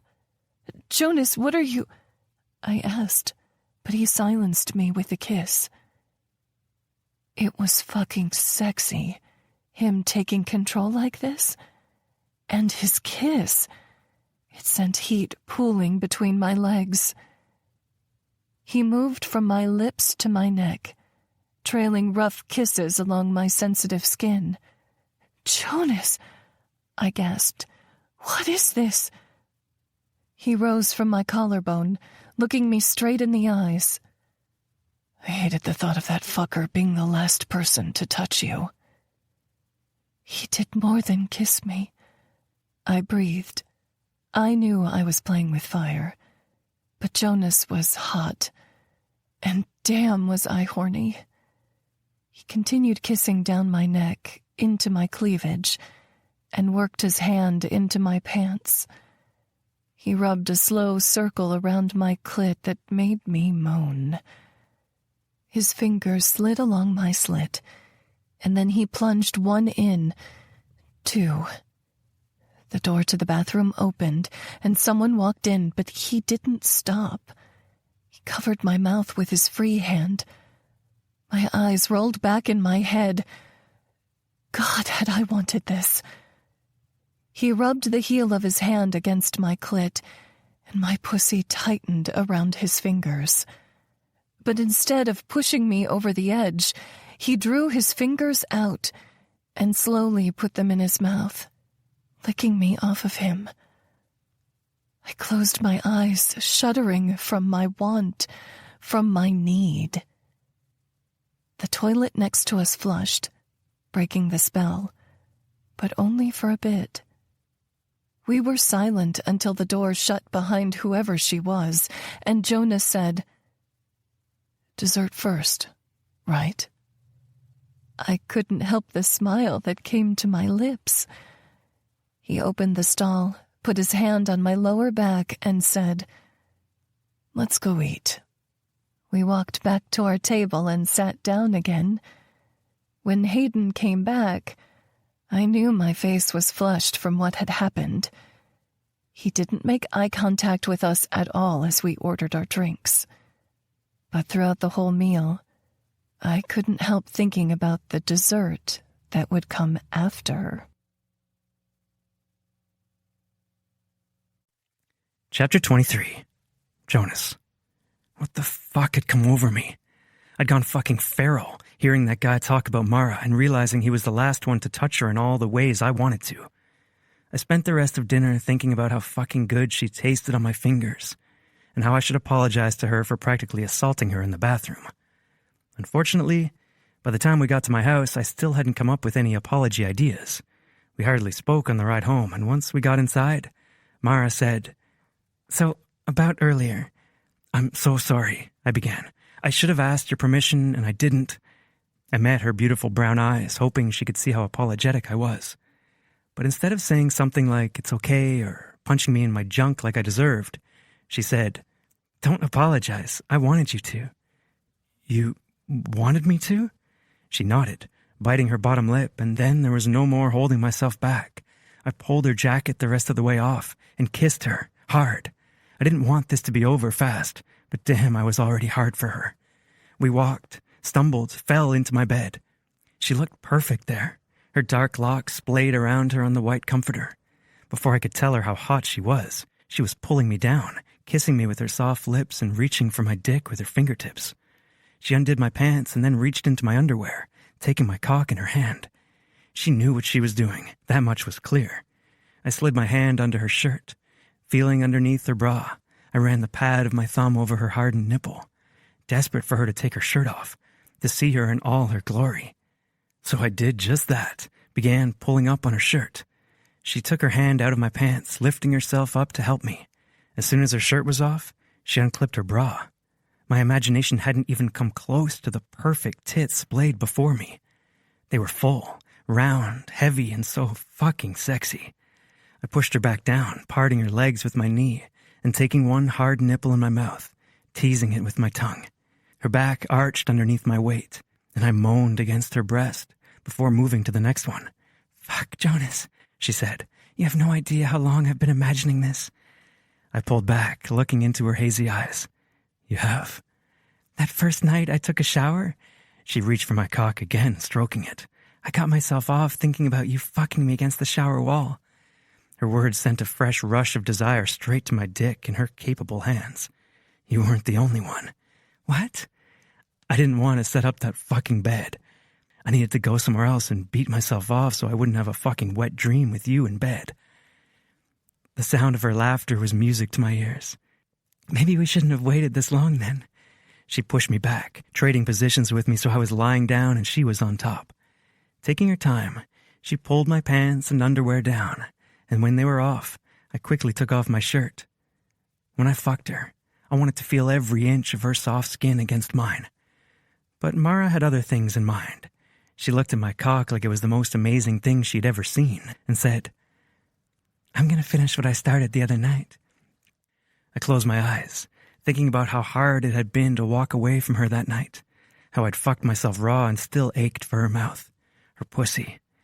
She kissed my tip, then slowly slid her plush lips down my shaft. I opened my eyes and watched her slow descent, the cascade of her wavy brown hair around her face. Felt her tits press into my thighs. Fuck, I was in trouble. There was no way I'd hang on long enough if she kept at this.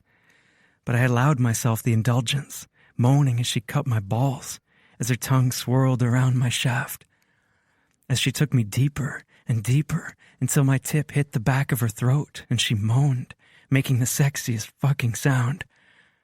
Oh, if she ever thought she was fucking anyone else like this ever again, she was so fucking wrong. Mara was mine, and I was going to prove it to her. I pulled her up to kiss her, hard, then rolled her over, dropping kisses down her neck, her collarbone, between her perfect tits, and down to her carefully trimmed mound. I slid my tongue down the landing strip and along her lips. She shuddered underneath me, practically writhing to get relief. I plunged a finger inside her, then two, feeling the wetness that had enthralled me in the restaurant bathroom, the tightness that made me want to break her open until she screamed my name. Then I added my mouth. Her fingers gripped my hair, tugging in the sexiest way. And then I pressed my tongue against her clit. She groaned, her pussy tightening around my fingers. I rolled my tongue against her, feeling with each clench, each shift of her hips, that we were both getting closer to exactly what we wanted. Fuck, Jonas. Fuck. I loved the way she said my name. Loved the way she moved against my mouth. Loved the confident way she let loose in the bedroom.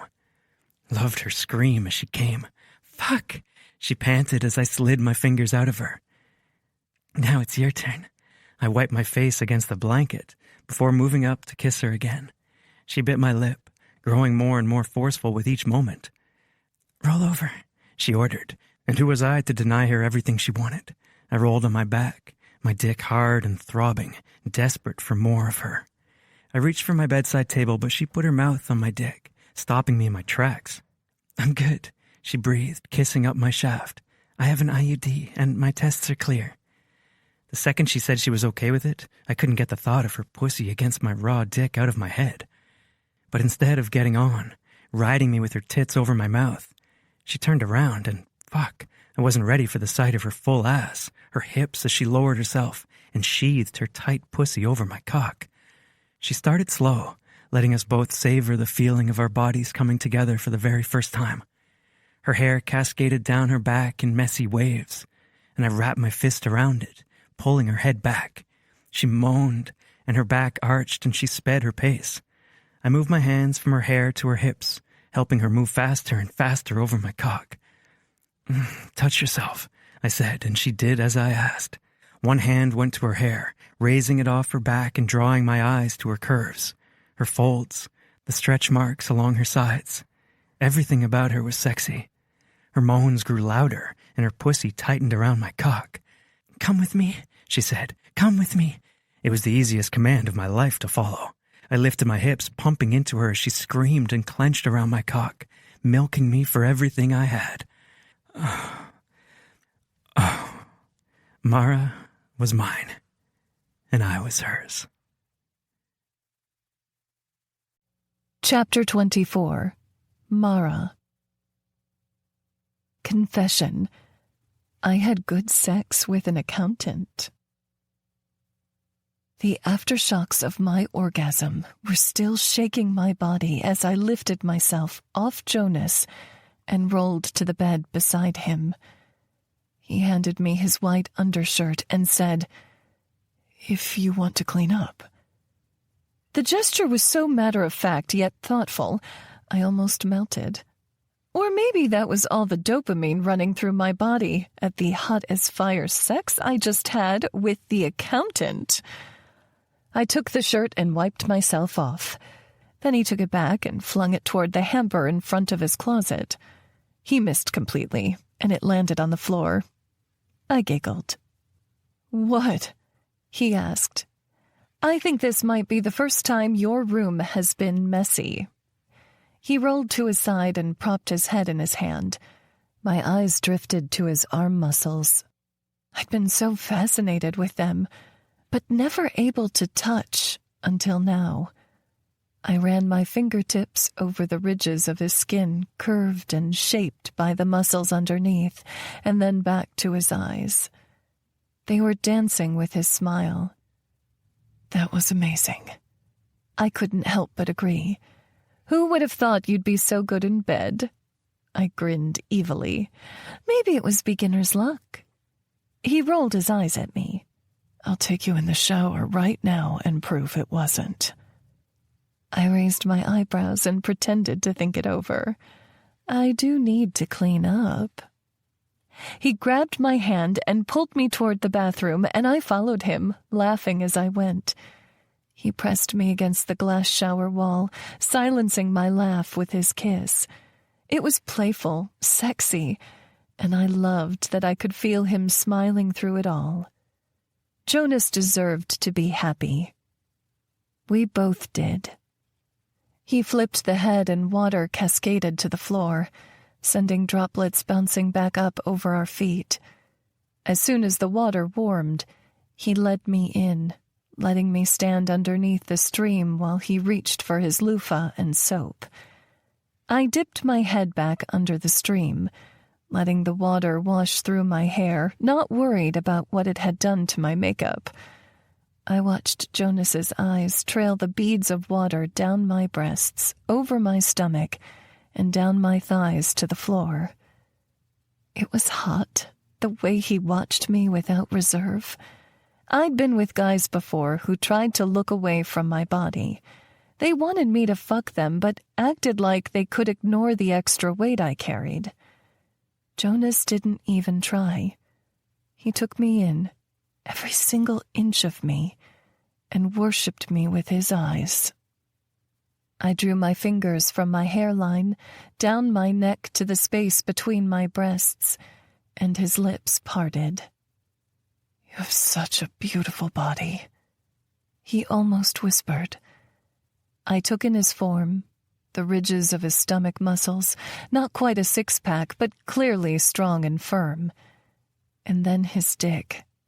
Even soft, it was big, tempting. I could say the same for you. He gave me a heated smirk. Turn around. Let me wash you off. It's just an excuse to look at my ass, I retorted. So what if it is? He put the soap back in place and began running the loofah in slow circles around my shoulders, my neck, my upper back, and slowly my lower back. He took his time, in no rush to cover the extra surface area. He followed the loofah with his hands, sliding easily over my soapy skin. And then he reached my ass. He lowered to his knees and pressed his hand over my back, urging me to lean forward. The shower stream hit my mid-back, dousing both of us as he pressed his nose to my sex. He ran his fingertips over my hip, along the split of my ass, and then along my slit, front to back. Then he slipped 2 fingers inside me, stretching my tender pussy. "Fuck, Jonas," I breathed. He slid his fingers in and out, saying, "Tell me what you were imagining that night, in the shower, while you were touching yourself." I braced one hand against the wall, tugging at my nipples with the other hand. "I was thinking about you," I gasped. He moved his fingers from my pussy and used the slickness of our cum to tease my clit in slow circles that made my breath come fast. "What about me?" "I wanted to get out of the shower, soaking wet, and lie in your bed until you found me." "Fuck," he moaned. He stood up, pressing his body against me. His cock was hard against my ass. With one hand, he cupped my breast, and the other reached around my hip, resuming those slow, tantalizing circles. "What next?" "I imagined you finding me, tangling your fingers in my wet hair, and fucking me senseless." I breathed. "I would have," he said, his voice rough against my ear. "Just fucking thinking about you in that shower made me so damn hot." He licked his fingertip, then sped his circles around my clit, pushing me closer to the edge. His other hand roamed my body, my breasts, my stomach, my hips, while his mouth kissed and nibbled at my neck, my shoulders. "I was thinking about you taking a shower, standing in the same place I came," I said, rolling my head back to rest on his shoulder. Just as I imagined, he tangled his fingers through my wet hair, pulling me back tighter against him. "I was so fucking pissed when I saw their names on your phone the next morning." He bit my earlobe and said, "I'm going to make you come again and again and again, and you're going to forget all about them." He was right. I couldn't think about anyone else as he pushed me closer and closer to the edge. I came and came and came, and Jonas was the only person on my mind. Chapter 25. Jonas. When we got out of the shower, I went to the linen shelves and said, "Come here." Mara stood in front of me, comfortable in her nakedness, beautiful in her shining wetness. I picked up a towel and ran it over her arms, her legs, took her hair and pressed the towel around it, soaking all the water.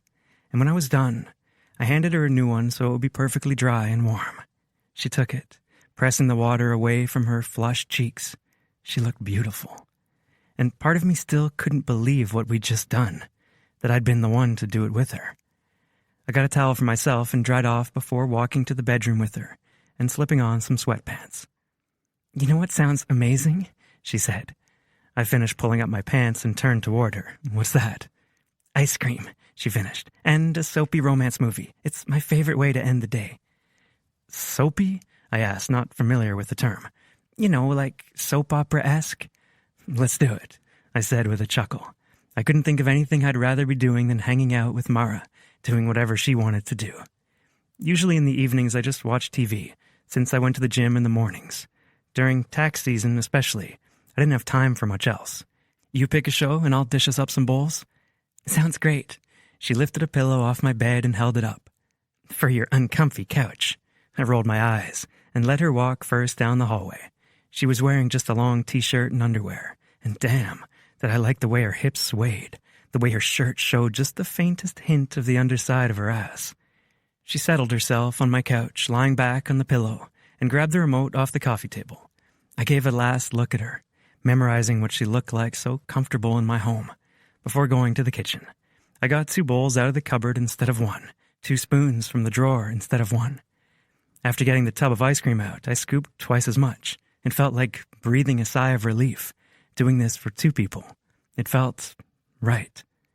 I got the chocolate syrup from the fridge, and drizzled it over the ice cream and grabbed a couple lunch-sized bags of chips before joining Mara in the living room. She had the opening credits playing to some sappy teen movie Tess made me watch when we were kids. But I wasn't complaining this time. No, this time I got to see the smile on Mara's face as I handed her a bowl of ice cream. This time I got to sit by her feet and lift them into my lap. This time I got to watch the delight in her eyes as I passed her the bag of potato chips, because something sweet always needs something salty. This is good ice cream, she said. I approve. I laughed, digging a spoonful from my own bowl. That's good. I'll keep buying it then. Good. We sat quietly watching the movie. I was about to comment on something lame one of the teachers said, but when I glanced over at Mara, her eyes were closed. Her breathing had slowed, and her hand was still halfway in the small bag of chips. I stifled my laughter at how adorable she was. She must have fallen asleep mid-bite. Now, this is the part where most guys would have grabbed the remote and turned off the TV before going to bed, but damn, I was actually into the movie, and I loved being this close to Mara. Gently, I lifted her hand from the bag and put the bag on the coffee table. Then I watched the last 30 minutes of the movie, and no, I didn't fucking cry at the end. Not even a little bit. Nope. I slid out from under her legs, turned off the TV, and went to my linen closet in search of a blanket. I pulled out one my grandma had given me as a child, and brought it back out to the living room. Mara hadn't moved an inch. I spread the blanket over her and watched her sleep. Just for a little bit. It wasn't creepy if she was in my own house, right? She really was beautiful, with her black lashes fanned over her cheeks, her pink lips slightly parted. She didn't have the same guard she put up when she was awake. And damn, it was stunning. I brushed a stray lock of her hair back behind her ear, and she tilted her head slightly, leaning into my hand. Something in my heart broke loose. I really liked this girl. And I hoped to hell she could be vulnerable enough to like me, too. Chapter 26. Mara. Confession. I felt butterflies. The next morning, I woke up on Jonas's couch, covered in a handmade quilt with diffused light streaming through his living room curtains. My back and neck hurt like hell, probably from the couch, but possibly from all we'd gotten up to the night before. I still couldn't believe that Jonas and I had sex. Good sex. Like really fucking good sex. Just thinking about it made me want more. I sat up and twisted my back, stretched my neck, feeling a few cracks. Out of the corner of my eye, I saw a folded piece of paper on the coffee table, but before I could open it, the doorbell rang. I walked to the door and stood slightly to the side before answering, since my pajamas didn't cover much. Hello? A guy held up a bag full of takeout boxes. I have a delivery for Mara Taylor. I didn't order that, I said. It's already paid for by a... He glanced at the receipt stuck to the bag with a sticker. Mr. Jonas Moore. Already smiling, I reached for the bag and said, "Thank you." After closing the door behind him, I went back to the coffee table and set the bag down, then reached for the note. "Mara, I thought about bringing you to bed, but you looked so peaceful. I hope breakfast makes up for the couch. Jonas." I did something I'd never done. I held his note to my chest and smiled like a dopey teenager. I hadn't even been a dopey teenager when I was in my teens, but this guy... Maybe it was all this talk about happily ever after that was brainwashing me, or maybe it was just my love of breakfast food. Either way, I needed to figure out something, and fast, or I'd be heading for heartbreak. I ran and grabbed my phone from my room and texted Bertie and Hen. "Mara, please tell me you can eat lunch with me today. I'm freaking out."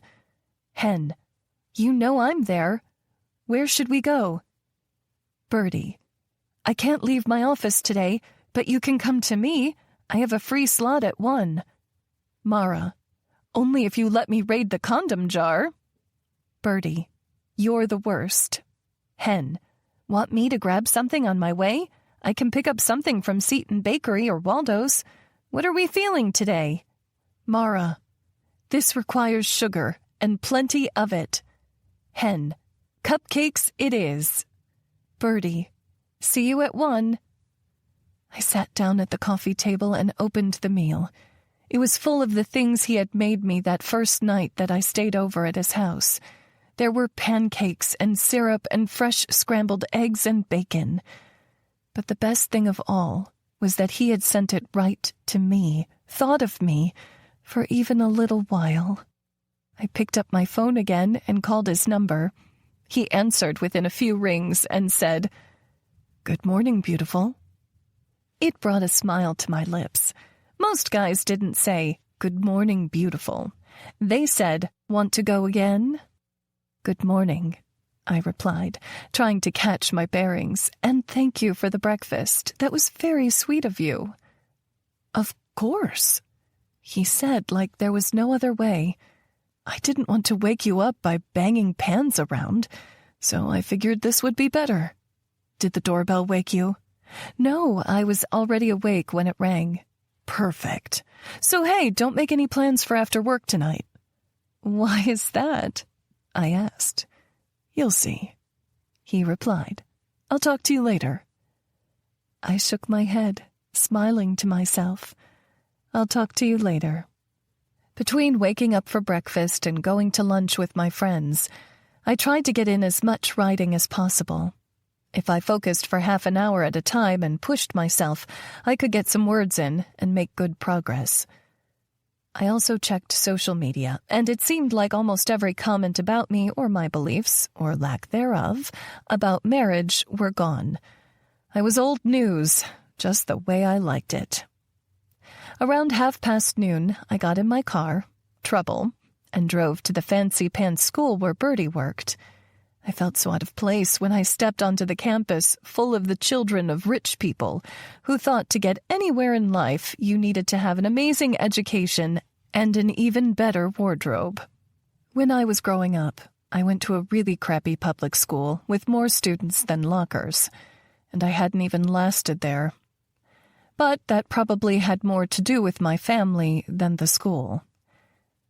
I took a deep breath and reminded myself that I've come a long way, not envying these people for all that they had and focusing more on working for what I wanted in life.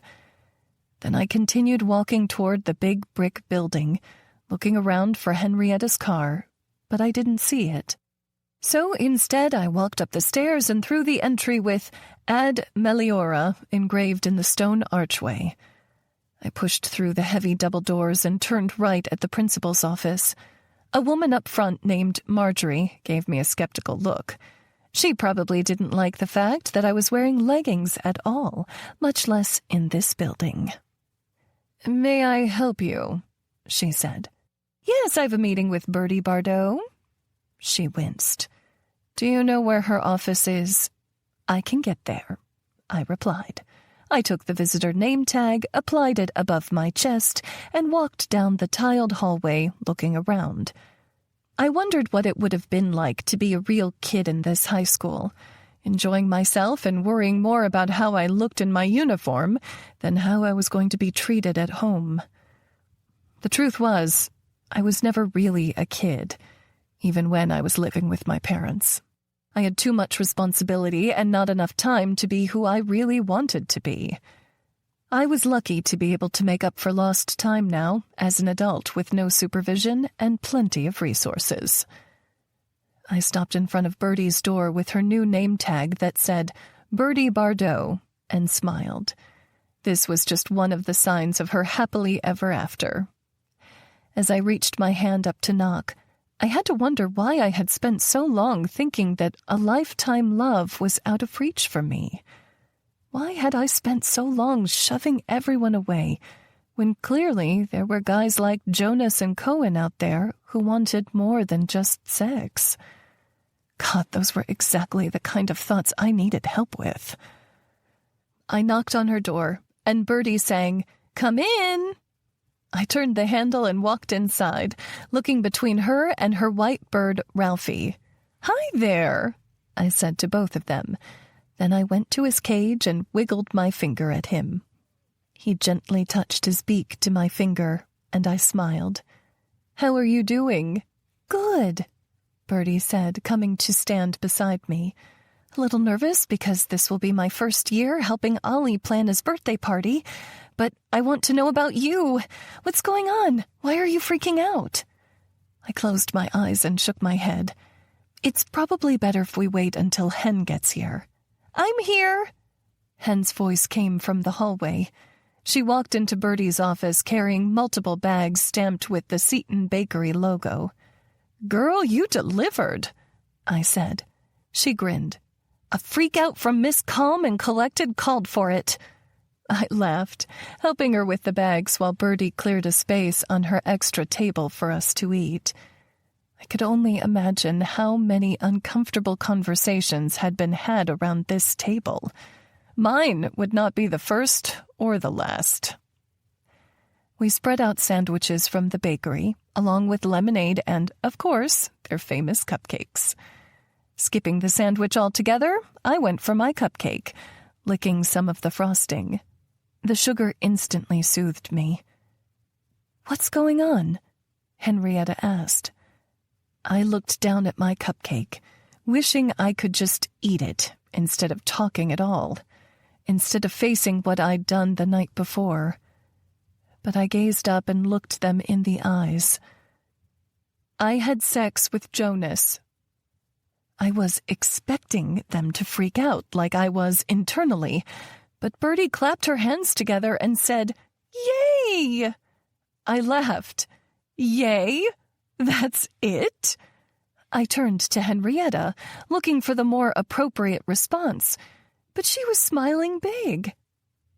"You guys had some serious chemistry going the other night at the club," Hen said. "I love science," Bertie said with a wink. Did they not understand the depravity of the situation? Guys, he's supposed to be my fake boyfriend, and I'm having sex with him? And let me tell you, that orgasm was definitely not fake. Hen pressed her lips together. "Well, I don't think sex is the issue. I think feelings are." Bertie stared between the two of us. "It's not fake anymore, is it?" I looked down at my hands. "Oh my God!" Henrietta cried. "It's not fake anymore." I blinked quickly, trying to understand what was even going on in my own mind. "I don't know how he feels."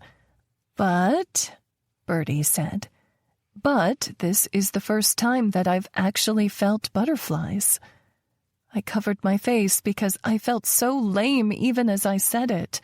I wasn't supposed to be that girl who got swept away by emotions and frivolous things like butterflies. But Bertie was practically doing a happy dance in her chair.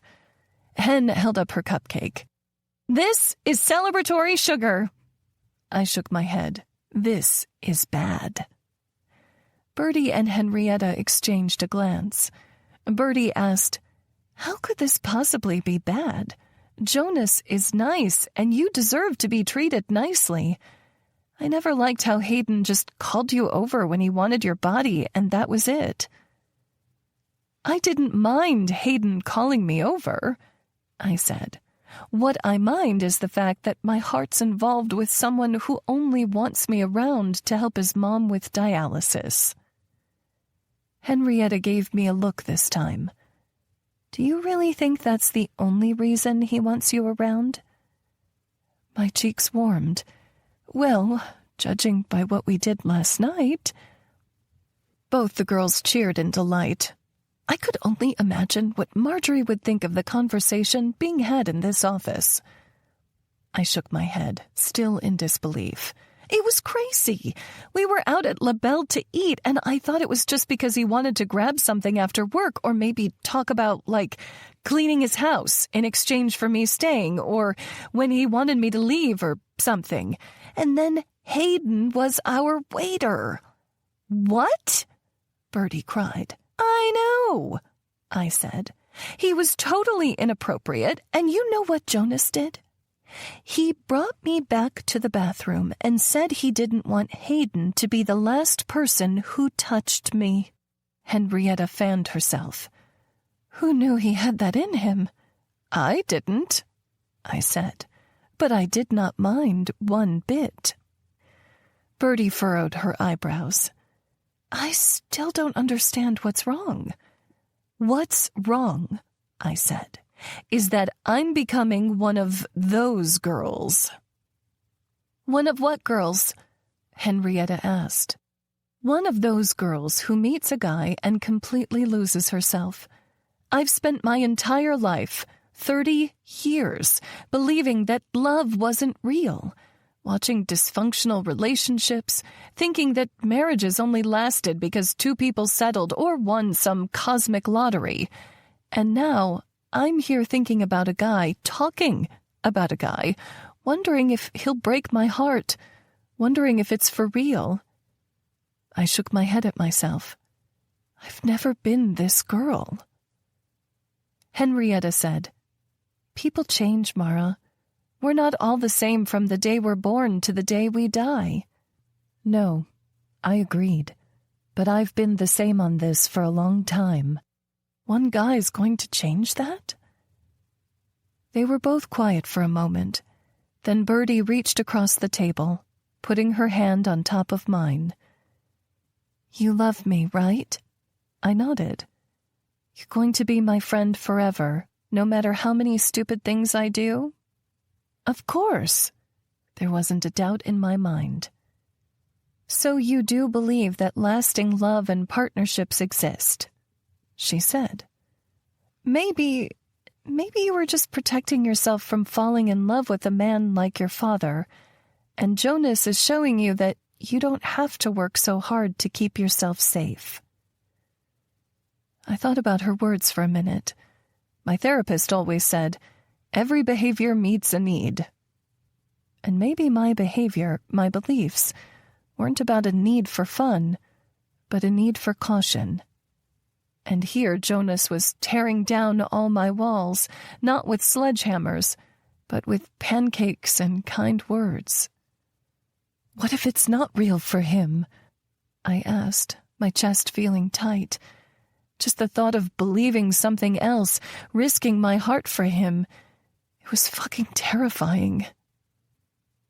Henrietta smiled gently. Then at least you know, she said. At least you know that your heart is brave enough to ask for what you really want. Bertie nodded. And, after everything you've been through, I know you'll be strong enough to recover from this too. I looked down at my sandwich and my barely touched cupcake. What I really wanted was to enjoy my time with Jonas without all this extra pressure of the movie deal or dialysis or even a relationship. I liked spending time with him. So maybe I should start there. Chapter 27. Jonas. I worked through lunch so I could get everything I had to do finished by 6. As we neared the end of January, I could feel the pressure building within the office. These would be the last couple weekends we all had off, not to mention the last couple weeks we wouldn't be working until 7 to 9 every night. I walked by Karen's shared office with a couple of the other bookkeepers and noticed all the lights were off. They may have made less money, but their hours were definitely better than the CPAs and other tax preparers. "Jonas!" Mr. Rusk called from inside his office. It was the only one in the building with the light still on. I usually tried not to leave before him, a tip from an old mentor in college. But tonight I had plans with Mara. I didn't want to keep her waiting. "Yes, sir?" I said, stepping into the doorway of his office. He waved his weathered hand at me and said, Sit. He set his reading glasses on his desk and rolled his chair backward. "Want a beer?" Another rule of thumb, never say no to a beer from a boss. "Sounds great," I replied. He reached into the fridge, grabbed a can from a local brewery he liked, and tossed it my way. I caught it, tapped on the lid, did that actually work? And took a drink of the crisp liquid. Why did beer taste so much better at the end of a long day? He took a drink from his own can and set it on his desk. "Tax season coming up." I nodded. "How do you feel about a little extra responsibility?" "I'm up for a challenge," I answered, despite the feeling like there was a fishhook in my navel pulling me toward Mara, away from the office. "You know the promotion is between you and Jenkins. I want to see how you both perform under pressure, and not just regular tax season pressure, but the kind that comes from employees and clients." I nodded slowly. Usually the tax preparers brought their returns to my office for me to look over and sign. Since I was a CPA, that alone was a lot of work, but I could take on more for the sake of a promotion that meant I could retire my dad completely. Fully fund a college savings account for my children before they were even born. "Want me to pick up some extra reviews?" He shook his head. "I want you to manage it, front to back. This week we're transitioning a quarter of the employees from my management to yours, and then another quarter to Jenkins. That means you'll take on far more oversight instead of getting elbows deep in the work. I want to see how you treat our clients and how you keep your employees on top of it." I nodded, a smile growing on my face. I'd managed bookkeepers before and helped with client acquisition, but I'd never been charged with a team of accountants. Mr. Rusk had been the main person in charge of project management since I started working here, so it would be different, but if he wanted to really retire, this would be the natural next step. "What are you going to do with all your free time?" I asked, taking another swig. He chuckled. "Watching you and Jenkins like a hawk." I laughed, but it was more for politeness than actual humor. I needed to step up my game this season and rise to the challenge if I didn't want to get stuck in mid-level management for the rest of my life. "Where are you off to?" Mr. Rusk asked. I finished off the rest of my beer. "I have a date." He winked. "Have fun." I already knew I would. Waving goodbye, I threw my beer can away and left the office. I sprayed cologne on myself in the car before driving back home to see my girl. Hopefully she would be excited by the plans that I had, especially after what we'd done the night before. I parked in the driveway, leaving my car running. When I reached the door, she was already waiting for me, her patchwork purse over her shoulder. "Where are we going?" she asked. "Hi," I said with a teasing smile. "It's good to see you too." I wasn't sure where we were at, but I wanted to kiss her. I couldn't believe how nervous I was after everything we'd done the night before. But I leaned across the space and pressed my lips to hers, my heart pounding. She returned my kiss, making me think maybe we should go straight back to the bedroom. But first things first. "You look beautiful, by the way," I added. She glanced down at herself in her leggings and her oversized shirt and said, a surprised, "Thank you?" She must have thought I was silly for complimenting her on comfortable clothes. But I liked her like this. She wasn't trying to put on a show for anyone. She was just being herself. And that's what I liked most of all. "Let's go," I said, as I followed her out the door. I put my hand on her lower back, loving the chance to touch her whenever I could. After locking the door behind us, I walked around to the passenger side of my car to let her in. She waited for me, and I liked that she was used to me treating her the way she deserved. I got in my side of the car, then pulled out of the driveway and began driving while she continued her onslaught of questions. "Are we going to do another wedding thing for Tess?" she asked. "Maybe dance lessons? There's always a part in a book or a movie where someone can't attend a dance lesson and then someone fills in and they, of course, fall in love." I shook my head. "Like the wedding planner?" She gave me an impressed look. "Your sister has taught you well." I laughed. Mom would be upset if she didn't get some credit. "I try to give credit where credit is due," she said with a laugh. "So if it's not a wedding thing, are you taking me to help you pick out clothes?" I looked down at my dress shirt and slacks. Is there something wrong with my clothes? No, not at all, she said with a calculating gaze. In fact, your tailor does great work. Who says I have a tailor? I asked. Her sultry smile sent blood to all the right places. Because your clothes fit you way too well not to be made just for you. My chest puffed up a bit too much at the compliment, but she was looking out the window again, deep in thought. So if it's not clothes, and it's not a wedding thing, then you must be taking me to run an errand for your mom. I snorted. You're seeing her tomorrow morning.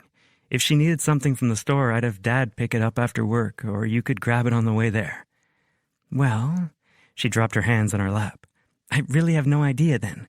What do you even do in your free time besides do taxes? I gave an exasperated sigh, having had the same conversation with Tess 1,000,000 times. Accountants don't just do taxes. Oh, you're right, she said. What do you do besides taxes and bookkeeping? I rolled my eyes. I'll have you know that I do plenty of things, both during and after work. She gave me a skeptical look. I go to the gym, spend time with my family, I play poker with the guys, I grab beers at Cohen's bar from time to time, plus Dad always has a project or two that he needs help with. And in the spring, Mom has a garden, so there's plenty of work to do there. She nodded, thoughtfully. I don't picture myself helping you with any of that, except for maybe the beer thing. I could definitely go for a cocktail. I added that to my mental checklist to grab some drink mixes and maybe ask Cohen for a few tips on how to make a good mojito, since that was clearly Mara's drink of choice. She still hadn't guessed what we were doing when I pulled in front of the furniture store, and she looked from the sign to me, her eyes lighting up with pure glee. We're getting rid of your couch? We're getting rid of my couch, I confirmed. And since I'm clearly terrible at picking out furniture, I thought you could help test them out with me. She clapped her hands together excitedly. You have no idea the amount of comfort you're going to feel. You know, after the discomfort of the money leaving your checking account. I shook my head. It will be the greatest purchase of my life, to have you sleeping on a cozy couch when you don't make it to bed. An expression I didn't quite understand flicked over her face before it was gone, and she was smiling at me again.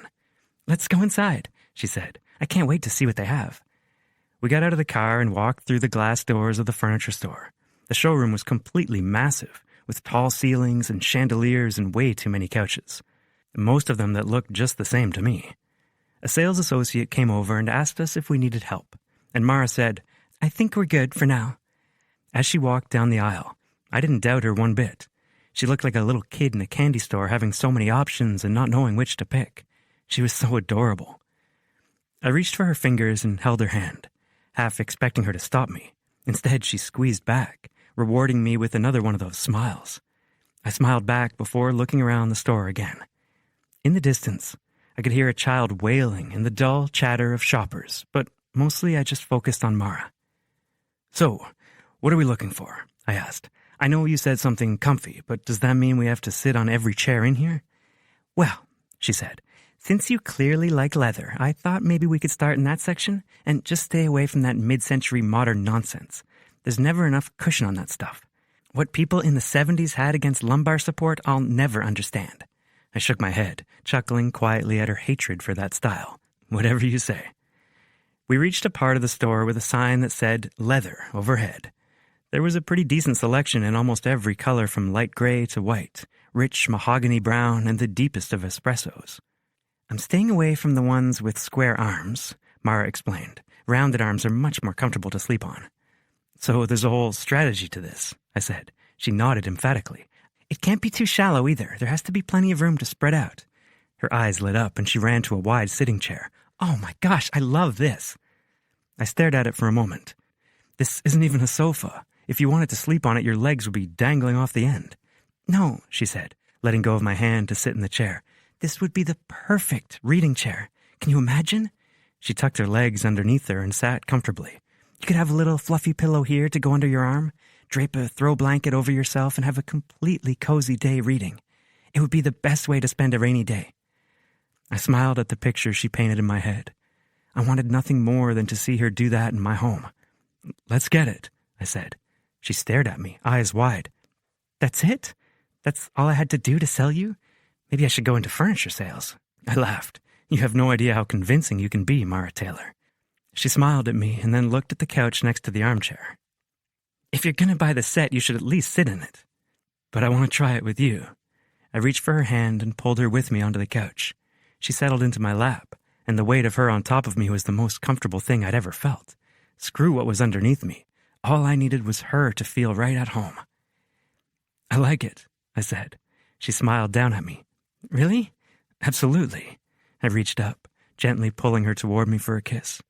Her lips moved against mine, and I quickly forgot where we were. Who could be seeing us? Too soon, Mara pulled away. "So you like this one?" I nodded. It's the perfect mix of cozy and clean, and I can see it lasting a long time, even if I decided to get a dog someday. Or children, I didn't say. One thing that I learned in all my years of dating was that children were not something you brought up right after a first date. Not that Mara and I even had an official first date. Accosting her in La Belle didn't exactly count. But that was fine because I wanted to have so many more dates with Mara. Sneak away to so many more bathrooms. A saleswoman in a red shirt approached us. "Is this the one?" she asked. I glanced up at Mara, looking so beautiful with that smile on her lips. "It is." Chapter 28. Mara. Confession. I've never made love. Jonas asked when the couch could be delivered. When the saleswoman said it could be a few weeks until the delivery guy had time to do it, he slipped her a 50, and the couch was delivered that night. Another 50 had the old couch carried out to his garage until he could find some sucker to sell it to. As soon as the delivery guy was out of Jonas's house, I fell back on the couch, sinking into the comfortable cushions. This is amazing. I never would have thought of bribing the delivery guy like that. "I like to call it motivation," he said, coming toward me from the front door. And damn, did he look hot walking toward me with the top few buttons of his white shirt undone and his sleeves rolled just below his elbows. "Plus, I don't know how long you'll be here, and I wanted you to enjoy it." My heart lurched. Jonas was worried, too, about how long this would last, but he'd still done what he could to make me comfortable, just like he did for his mom, just like he did for his sister. I reached for his hand, and he laced his fingers through mine, sitting beside me on the couch. Feeling my heart swell for this man who'd so easily taken me in, who'd instinctively fought to keep me safe, I snuggled closer to him until our noses were touching, and then our lips. Jonas drew his fingertips through my hair, tucked it behind my ear, held the back of my neck so tenderly I thought my heart would burst. I held the open seam of his shirt in my fist, hanging on to this moment, this feeling, with everything I had.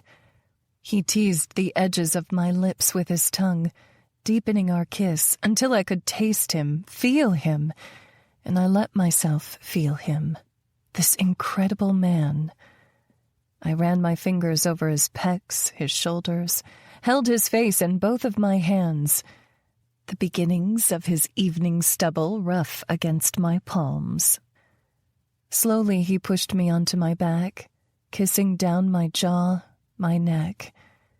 His hands slid under my shirt, caressing the swell of my stomach, teasing along the bottom of my t-shirt bra. He traveled over my breasts, accessing them from the top, running his thumb over my nipple, bit it through the fabric. I gripped the back of his shoulders in pleasure, loving the way he made me feel so sexy, so adored. He pulled at the bottom of my oversized t-shirt until he could see me underneath him. I never felt hot at this angle, with my breasts pulling apart, my chin doubling. I wanted to be on top, in power, but he looked at me like I was as sexy as ever. I reached up, undoing the buttons of his shirt, wanting to feel the warmth of his skin against mine. His eyes stayed on me the entire time, patiently waiting for me to finish. When I did, he pulled his shirt off himself and went back to kissing me, not in any kind of rush.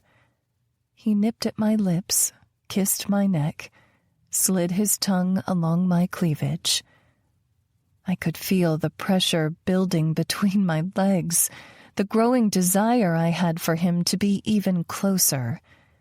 His length was still restrained in his pants, hard against my midsection as he kissed me. He reached down, pressing his fingers over my sensitive spot, making my need grow even more. Desperate to be close to him, I reached for his pants, undoing his belt, and then his button and zipper. His cock strained against his underwear, leaving a dark wet spot at the tip. I reached inside his underwear, pulling it free, and running my thumb over the tip. He moaned against my neck. "Baby, that feels good." "I want to make you feel good," I breathed. In response, he reached for the waistband of my leggings, pulling them away until all of me was naked underneath him in the bright living room light.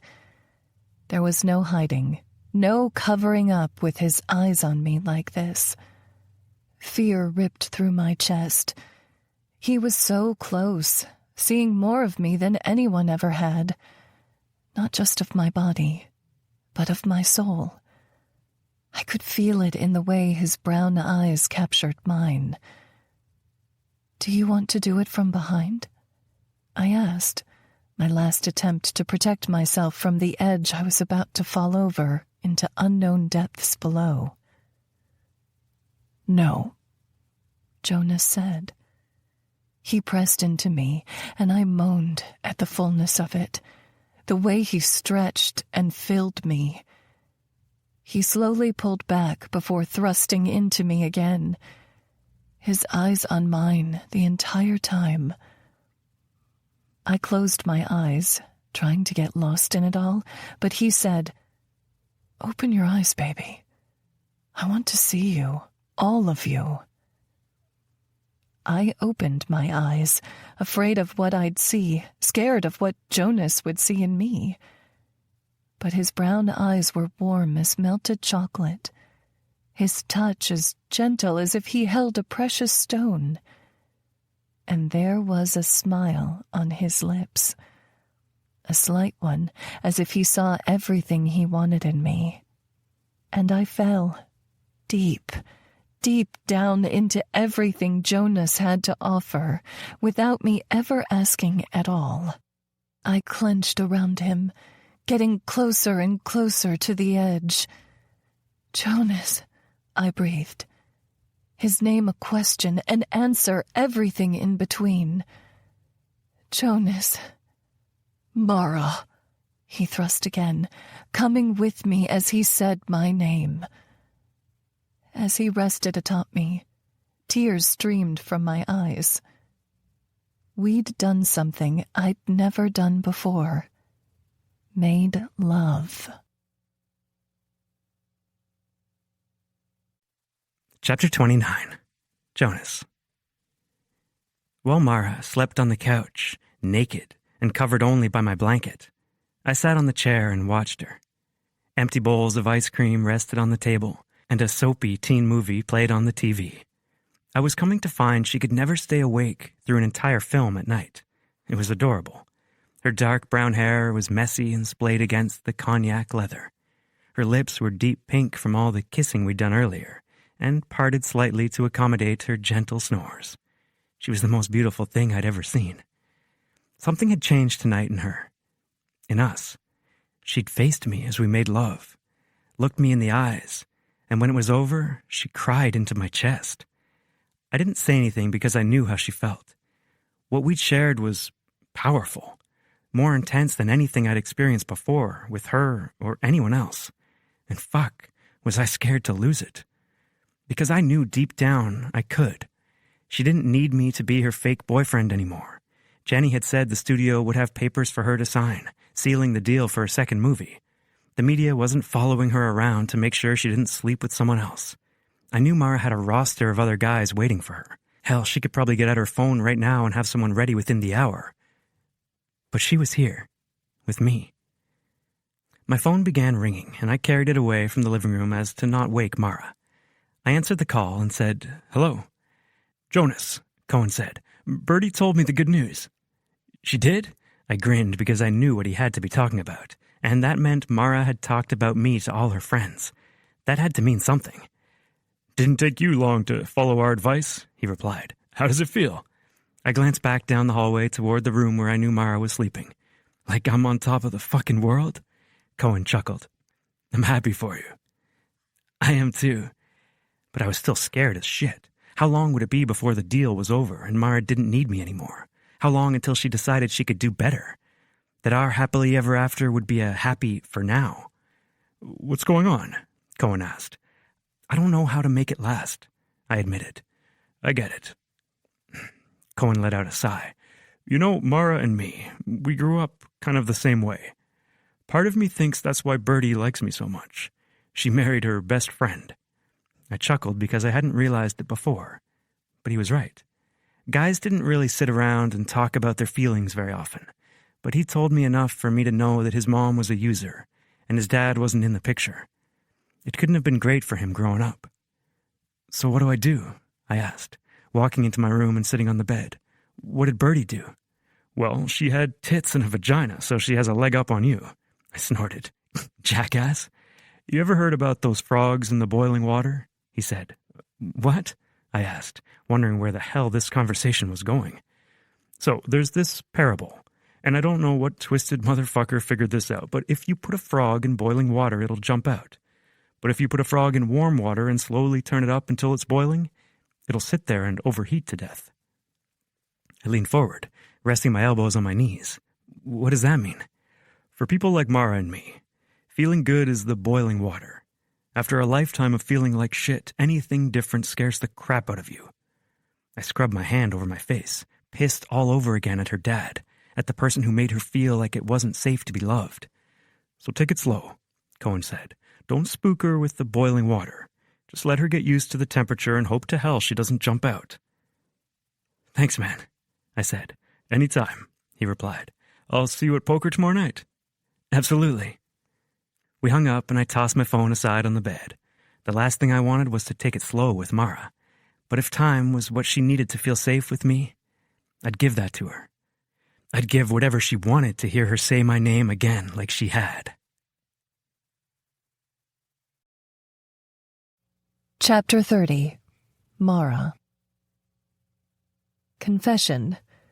Despite how much I fought to see my own self-worth, I still stumble sometimes.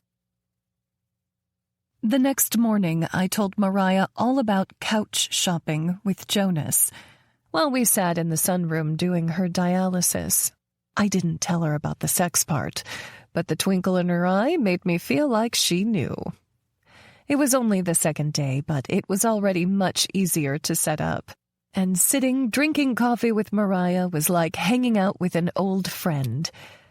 After a while, we were done chatting, and she went back to reading her book while I typed away, adding word by word to my story. "So, I have a question," Mariah said, making me look up from my computer. "I have an answer," I replied. She smiled. "Tess has a wedding dress fitting later today, and she wanted to know if you'd come with us." My eyes widened slightly. "She wants me to come? Are you sure?" Going to a wedding dress fitting felt like a big deal. The only people at Bertie's fitting had been really close friends and family. Mariah nodded, and her scarred skin was taut against her smile. "We know it hasn't been long, but you're already like family, and we can see the way you feel about Jonas. It's in your eyes." I suddenly felt just as vulnerable as I'd been the night before. Jonas is not like anyone else I've ever met. "I'm sure he'd say the same about you," she replied. I chuckled. "I hope that's a good thing." "You know it is." She tapped her chin, deep in thought. "He needs someone in his life who will add a spark, pull him away from that office of his." The thought of Jonas needing a spark brought a smile to my face. Hadn't I insinuated the same thing when I'd judged him as a boring accountant? And to be fair, He was kind of boring, but not in the dull way I'd expected. He was dependable, stable, someone I could count on. "So," Mariah said, "will you come?" I took a few seconds to think it over. Going to this fitting wasn't just another appointment. It was a commitment. That I'd be there for the wedding. That I'd be there after. I'd be honored to. Mariah told me when the fitting was. She said instead of me going off to work, I could hang out at the house while she went on a walk with Oakland and grabbed lunch for us and Cade. So, when she finished her treatment, that's exactly what we did. Raya left the house with Oakland dancing happily on the leash. I sat in Cade's recliner with the footrest up while I typed away on my story. Jonas had acted nervous to have me at the house, around his parents' walls covered in photos and floor space stacked with books. But I felt more at home here than I had almost anywhere else.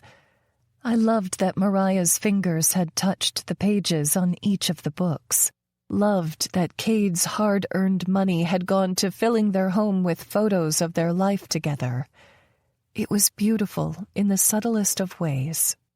Within an hour, Mariah was back from her walk. She led Oakland off the leash, who quickly ran and made a furry puddle on my legs. Giggling, I shooed Oakland off my lap, flipped the footrest down, and helped Mariah carry the bags to the table. "Flanagan's is our favorite deli," she said. "Have you ever eaten there?"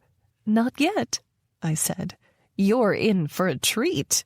The front door opened, and Oakland went wild, running toward Cade. He held out his hand like Jonas had done that first time I visited, and when she sat down, Cade rubbed behind her ears. He smiled at me and said, "Looks like we have an extra treat for lunch." Mariah grinned. "I practically begged her to stay. She's going to Tess's dress fitting with us." I nodded with a smile. "I still can't believe you want me there." "Nonsense," Cade said. "You're a ball to have around. Frankly, I'd love for you to come to the car shop sometime and keep me company." "I wouldn't be much help, but I can definitely bullshit with the best of them," I said with a laugh. "Just the ticket," he replied, then sat at the table. The three of us ate together, talking about the food, work, and nothing in particular. It was the most at home I'd felt in ages, and I couldn't help but feel grateful that my big mouth and Jonas's saving graces had brought all this to me. After lunch, Cade went to work, and Mariah and I got into the car, driving to a bridal shop in Brentwood. Tess was already waiting outside, along with Derek's sister, Lottie, and a girl named Tracy she introduced as her best friend. "I'm so happy you're here," Tess said as we walked inside. "I know it's a little too late to ask you to be one of my bridesmaids, but I still want you to feel like a part of the family." I barely managed to smile before she told the saleswoman who she was, and they began walking us toward the back of the store. My brain was still fumbling over her words and what they meant. A bridesmaid? A part of the family? Every part of my brain was screaming, "Run!" And trust me, you don't get to be my size by having that thought often. I barely knew what to make of Jonas and me, but his family had already planned for me, counted me into events happening months in the future. I'd never stayed with anyone long enough to make plans like that. Hell, I'd never even fucked someone long enough to keep a drawer at their place for fear of losing something and never getting it back. Thankfully, there was a chair for me around a podium near the back of the store because I needed to sit down and catch my breath. Try not to run scared.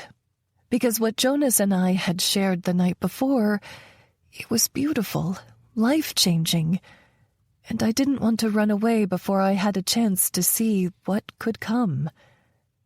Tess and Mariah went back to a fitting room while the rest of us sat and waited. Lottie was on her phone, handling a call from work, but Tracy sat next to me, telling me all about the wedding. Their colors are deep plum and mint green, which is going to look so beautiful with Tess's complexion. And Flanagan's is going to cater, which should be so fun and delicious. Plus, there will be 5 groomsmen, so, plenty of pickings. She giggled. Not that you'd care. Jonas is such a catch. You think so? I asked with a smile. He asked me out not too long before you two started seeing each other. She gave me a wistful smile. Should have agreed sooner. My smile stayed on my face, but out of sheer will alone. Oh? Yeah. She tilted her head sideways. You know what they say. You don't know what you have until it's gone. Tess and Mariah came out of the dressing room, Tess wearing her wedding dress. We can talk later, Tracy whispered, giving me a blindingly white smile. I took slow, deep breaths, trying to fight my panic as Tess stepped onto the podium. She looked absolutely beautiful in her gown, with the lacy sleeves going 3/4 of the way down her arms, and the delicate tulle skirt flowing behind her. But I couldn't focus on that. No, I felt the woman beside me. The girl with a narrow waist and bright green eyes and blonde hair. Not to mention the fact that she was wearing an adorable dress with wedge heels, while I'd come in leggings and chucks. She was my opposite in every way, and Jonas had asked her out first. Technically, he hadn't asked me out at all. I felt something I didn't feel often. Inferior. My eyes stung, but I didn't cry. Not in front of Tracy, not during this moment that was supposed to be happy for Jonas's family and their friends. Tracy went to the podium, hugging her friend. Tears streamed down her cheeks as she told Tess how beautiful she was. She even looked cute when she fucking cried. Not a blubbery mess like I always did when I cried. I hated the insecure thoughts going through my mind, but I couldn't stop them. It had been so easy to write off Jonas's failed marriage when he told me about it like they were kids. So easy to accept the fact that he was single and waiting for just the right woman. But he'd been serious enough about Tracy to ask her out. That had to mean something, right? And what did that mean for me? What happened when he saw the two of us standing next to each other? One girl who walked around in pretty dresses, the other girl who exclusively wore holy shirts and leggings while writing about raunchy sex and making an ass out of herself on television. Mariah turned away from her daughter and waved me over. What do you think? It's absolutely perfect, which meant I belonged nowhere near it. Chapter 31. Jonas. Around 6, most of the employees were packing up or already gone. A few had even stopped in to say goodbye. My first day as a manager had gone pretty well, but it seemed like Jenkins was doing all right too. I looked up from my desk to see his office across the way, but I didn't see him through his window, like usual. I had half a thought formed wondering where he was, if he'd cut out early, but then I heard a knock on my door. I jerked my head back in surprise, then called, "Come in!" Someone was on the other side of the window where I couldn't see them. The door pushed open and Jenkins stepped into my office. We didn't really cross paths unless it was at company-wide events. He was 10 years older than me, and I got the feeling he didn't like me. I couldn't blame him. If I'd given up as much as he had, working these crazy hours with a family at home, I wouldn't like me either. "Hey," I said, sitting up. "Want to sit?" I gestured toward the open chair across from me. He shook his head, looking around the office. "No pictures on the walls." I glanced around. The only artwork in here was what had been left behind by the person before me. It was fine. And this was the one space Tess hadn't decorated for me. "My office has pictures everywhere," he said, still standing, still not meeting my eyes. "Pictures of my kids, my wife, the Little League team I sponsored since I didn't have time to coach." Where was he going with this? He folded his arms across his chest. "I've given up camping trips with the scouts, beauty pageants, school recitals, nights with my wife to get this promotion." Finally, he met my eyes. "What have you given up?" I studied him for a moment. You want me to step aside and let you have it? No. I want you to recognize who's put in more work for it. Gritting my teeth together, I said, I've worked hard for this, Ronnie. I know, he said lightly, but then he leaned forward, putting his hands on my desk. But my wife told me you're dating a famous author now, and someday you'll be holding a tiny little baby, looking into its perfect face that's so much like your own, but better at the same time. And you're going to have to leave. You're going to have little hands pulling at your pant leg saying, Daddy, don't go. You're going to have a wife who looks you in the face and says, I don't even know you anymore. And I hope to hell you'll be able to live with the sacrifice you made for people who don't care who does their taxes as long as they get done on time. I looked down at my desk, then back up. Are you okay with that sacrifice? I have to be. Otherwise, it was all worth nothing. He walked away, and my chest felt tight at his words. I'd spent all this time thinking of financial security for my family, not about the strain it might put on them. Tax season was 4 months out of the year, and it wasn't our only busy time. Was I climbing the ladder up the wrong wall? What if Mara wanted kids and I wouldn't be the kind of partner she wanted? It was all too soon to be thinking about it, but I'd meant it when I told Mara I didn't want to play games with her. She could be the one, and I wanted to be the one for her. So in an attempt to follow Cohen's advice, I gave Mara some space. Work was the perfect excuse, since I had to stay late to accommodate the new responsibilities. Plus, tonight was poker night at his and Bertie's place, where they'd set up the garage with a fully stocked beer fridge and green felt table. There were plenty of beers, snacks, and an abundance of good times. We'd been at it for so long I couldn't even remember when we'd started meeting for poker nights, probably around the time Cohen started his bar. He was just getting out of a relationship with his wife where he'd spent all his time on work and had hardly any life outside of that. So when he started his bar, and I was his accountant, we hit it off and started hanging out. Soon after, he hired Steve to manage the bar, and the rest was history. The three of us seemed to get on well, and we just never stopped. When I arrived, Cohen and Steve were already sitting at the table, open bottles in front of them. As soon as I got out of the car, they started clapping and whooping, and since they didn't normally do that, it was pretty clear why they were doing it now. Oh, shut up, I said, despite the shit-eating grin on my face. Steve patted Cohen's shoulders. You see the way he's walking? It's like Mara took the pole right out of his ass. The only pain in my ass is you, I retorted. Steve and Cohen guffawed as I went to the fridge and grabbed a beer of my own. Then I sat at the table and began shuffling the deck of cards. Where's Bertie? I asked. Her car wasn't in the driveway. I wondered if she was at my place, hanging out with Mara, on our new couch. Or maybe they'd gone to get supper together with Henrietta.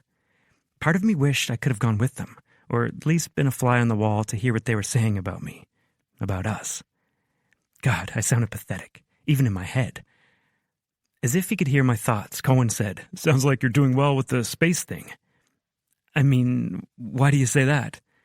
Bertie said she and Hen are helping Mara get settled in at her place again, Cohen said. My jaw went slack. They're what? Mara had been at my house that morning, sleeping on our couch. She'd been at my mother's house and texted me how good Flanagan's was, that we should go there together sometime.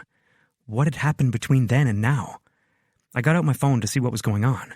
Not once, in any of her messages, had she told me she would not be sleeping at my house tonight. Not once had she informed me that the security company had set up and thoroughly tested her system, or that I wouldn't be seeing her tonight. Cohen cleared his throat uncomfortably. Did you not know she was leaving? I shook my head quickly. Steve frowned. Maybe the call just didn't come through. My wife and I do this weird thing where sometimes we'll call each other at the exact same moment and both of us will go to voicemail. The hope in his voice was almost enough to break me in half. I haven't called her today, I said, leaning forward with my elbows on the table. What the fuck had I done? This wasn't the time for playing it cool. Now was the time to go all in, while I still had a shot with her. Despite the knot in my stomach telling me it was already too late, I picked up my phone and dialed Mara's number. Cohen tried to stop me from calling her, but I held my hand up to him. I needed to do this. As it rang, I paced around the opening of the garage, kicking the toes of my dress shoes over the dusty concrete. I had almost given up when she answered. Hello? The greeting may have been normal, but the cool way she delivered it was anything but. What's going on? I strained my ears but couldn't hear anything in the background. The security company's going to be at my house first thing tomorrow morning. I'm going to sleep there so I can meet them for the install. I pinched the bridge of my nose, feeling dizzy. You're going to sleep at your house without a security system in place? Without me? It's just one night. I'll make sure all the doors are locked, and Henrietta brought me some pepper spray. I'll be fine. And you're doing this because... I couldn't think of an answer. Unless her reason was wanting to get away from me, then this made perfect sense. I'm shit at waking up, and I don't want to sleep through my alarm and have to wait another week for a new appointment. You won't be waiting for an appointment if you're fucking dead. My voice shook. Why was she being so careless with herself? I'll stay at a hotel then, she said. If you're worried about getting up early, I can take the morning off work and go there myself. No, Jonas, you have your promotion to worry about. Fuck the promotion. I shook my head, looking at the guys, but they were just as clueless as me. Mara, what's going on? I thought we had a good night. And now... Now what? She said. You're running away. I'm not running away, Jonas. I'm going home. Her words were like a sucker punch to the gut. Mara, please, just stay the night at my house and what? Have sex and eat ice cream and fall asleep on your couch until I die? I'm not that kind of girl, Jonas. I never have been. I was clear about that from the beginning. I never said I was moving in, and I never agreed to forever. I braced myself in the garage door frame, struggling to stand. What happened? Nothing that doesn't happen every time a guy and a girl get close, she said quickly. I'll keep helping your mom with dialysis, but other than that, I think we're good to do a public date maybe once or twice a month. The premiere's just a few months away, and you're off the hook. She hung up without saying goodbye, and I stared at the phone in my hand. What happened? Steve asked. Looking between him and Cohen, I said, The water got too hot. Chapter 32. Mara. Confession. I'm an asshole. I threw my bags into the trunk of my car, avoiding Bertie's and Henrietta's eyes the entire time. They'd come over and helped me clean Jonas's house from top to bottom, washing the sheets I'd slept on, scrubbing the bathroom floor where we'd had shower sex, taking away every trace of me from his home, where I never should have been. I had the money. I could have booked a hotel for a couple weeks. I could have rented an Airbnb for the month. But I'd stayed with Jonas because the truth was, I'd wanted to. I liked being around him. I liked that he'd bought a couch just to make me comfortable. I liked that I could count on him for sweet notes in the morning and a kiss at night. My friends were already bringing the rest of my things outside, but I left an envelope of cash on the couch to pay him back for the new furniture. I knew money was tight with Tessa's wedding and his mom's health issues. It had been selfish to let him buy it, to pretend I could be a relationship girl. I felt like a piece of shit. Shittier than a piece of shit. I felt like 7 pieces of shit, the whole shitty floor of a petting zoo. But I couldn't keep doing this. I had been telling Jonas the truth when I said I wasn't that kind of girl, and today just made me remember why. Within moments of meeting Tracy and hearing that Jonas had asked her out, I knew. It only took seconds for me to start second-guessing myself, picking apart all the flaws that I'd worked so hard to love. And not only that, I'd tried to find flaws in her that would make me more worthy. I'd compared myself to another woman, which was the antithesis to everything I tried to do with my writing. I wanted women to lift each other up, fix each other's crowns, and most importantly, see themselves for the badass babes they were. And really, who was I to stick around Jonas's home when I was only playing house? There was a reason I'd made it to 30 without so much as a live-in boyfriend or a broken heart. My father had broken my heart long ago, and there was no fixing it. There was no seeing love another way, because what had the power to build entire cities also had the power to destroy nations, and I wasn't giving anyone that kind of power over me, no matter how much it would help my job, no matter how nice he was. My friend stood by my driver's side door waiting for me. As I walked closer, Bertie said, "Are you okay?" I blinked quickly, trying to hold back tears. "Let's just get to the hotel." Bertie frowned. "Are you sure you don't want to stay with Cohen and me?" Henrietta said. "You could stay on the couch at our place, too, if you don't want to be alone." I shook my head. "I've been imposing on people for too long. It'll be just fine for one night." They both looked like they wanted to argue with me, but I opened my car door and said, "Thanks for helping me make sure Jonas's house was clean." Henrietta gave me a hug, a long, hard one, that made me want to fall apart in her arms. "You're going to get through this, honey," she said. I took a shuddering breath before stepping back. "I know I will," I said with tears in my eyes. "I have you too." They smiled at me, and Bertie brushed my arm with her fingertips. "Call us if you need anything, even someone to clear out the minibar with you." For the first time that afternoon, I cracked a smile. "I have your numbers." They walked toward their vehicles, and I got in mine. The automatic headlights came to life with the engine. They panned over Jonas's house, showing the stucco siding, the big windows. From here, I could even see a sliver of the couch in the living room, and I choked back a sob. Lying on that couch with Jonas, that was the closest I'd ever come to believing in happily ever after. But the heartbreak of losing it all? I wasn't strong enough to handle it after everything I'd been through. I gave the house a final look before backing out of the driveway and starting down the road. I missed who I was before I knew how amazing Jonas was. I missed being the girl guys were calling to meet their needs. I missed crawling on my hands and knees on Hayden's floor, waiting for him to lick whipped cream off my naked body. Not because I loved him, but because I didn't. I missed when my heart didn't hurt this fucking much and fear didn't constrict my lungs, making it painful to breathe.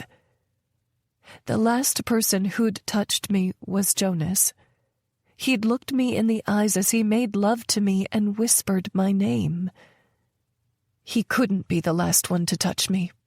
I wanted his memory erased, wanted to forget the way he made me feel. Wanted to forget the heartbreak that would come if our relationship ever became something real.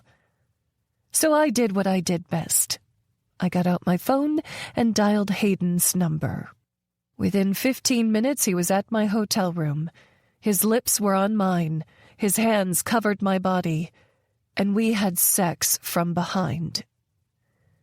When we were done, I went to the bathroom, turned on the shower, and cried. Chapter 33. Jonas. I wanted to find out the hotel where Mara was staying, go there and beg her to be with me, but Cohen convinced me to wait. He said Bertie would be home soon and we could ask her for advice. After all, Bertie was Mara's best friend, one of the rare few Mara let behind her carefully crafted defenses. I sat at the table, putting cards into the pile, betting money, but my mind was elsewhere, with Mara. I wondered what hotel she was staying at, if she would stay there alone, if she was done with me forever or just for the night, what I could do to earn another chance, to show her I wasn't the kind to break her heart. Bertie's headlights illuminated the garage as she pulled into the driveway, and my back stiffened. My mouth went dry. I needed to know what had happened, what I'd done. I rose from my chair, and Steve and Cohen did too. Cohen put a hand on my shoulder as Bertie approached us, an unapologetic look in her deep blue eyes. "What happened?" I managed. Bertie shook her head, her curly ponytail swinging side to side. "She's afraid." My heart ached for Mara, for us, for the things she was throwing away. What can I do? "Did I ever tell you how Mara and I met?" Bertie asked. I exchanged a glance with the guys. "You were roommates, right?" She nodded. "There was an ad on Craigslist, and the price was right. The apartment barely fit both of us, but I instantly liked Mara.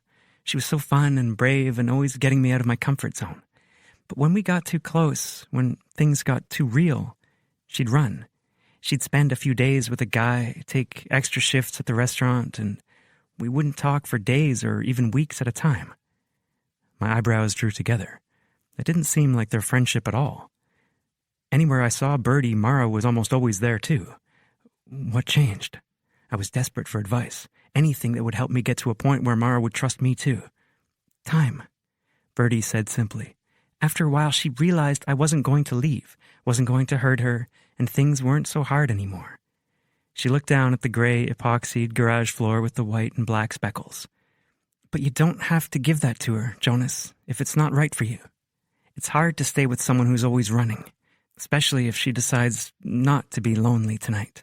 My throat was tight, sad for myself, sad for the woman who thought it wasn't safe to stand still. I'm not going anywhere. Birdie smiled at me softly. I hoped you'd say that. She patted my shoulder and walked inside. I didn't feel much like playing poker after that. The guys and I finished our beers and I drove to the last place I wanted to go, my empty home. I walked inside, half hoping she'd be there, waiting for me. I could feel her absence before I saw it, but walking through my house, it was clear. She was gone. She and her friends had cleaned the house so thoroughly there wasn't a trace of Mara left behind. Not a hairpin by the sink, not a single brown hair in the shower drain, not even the smell of her on my sheets. I still couldn't understand what had happened, what had gone wrong between this morning and now. I knew Birdie and Mara were just scared, but why? The sudden shift didn't make sense. Just the night before, we were laughing, smiling, loving. I'd never experienced lovemaking with anyone that intense, that perfect. My mom was the only other person who had seen her since this morning, so I called her, hoping for some explanation that would make sense, something that would give me a chance at fixing this. She answered within a few rings and said, Hey, honey, how are you? Good. I was just wondering how your day with Mara went. She said you guys got Flanagan's? Sure did, Mom said with a smile. I heard a dish in the sink and I figured she was hand-washing dishes like she did every night before reading and going to bed. We had some lunch with your dad and then went to Tess's wedding dress fitting. Fitting? I asked. Didn't Tess buy it already? Mom chuckled like I was missing something obvious. She bought it, but they had to make sure it fit right before she brings it home. I didn't know that was a thing, I admitted. And you brought Mara along? It's a big deal. All the bridesmaids typically go along. Mara got to meet Tracy and Derek's sister. She fit right in, chatted up a storm with Trace. My jaw went slack. She'd talked to Tracy? What had come up in their conversation? Did Tracy tell Mara that I'd asked her out before beginning our fake relationship? She had to have told her. I wonder what it must have felt like for Mara to know that right before I met her. I was pining for my sister's best friend. God, she probably felt like I was a loser, or like I didn't really want her. No wonder she'd run away. Jonas?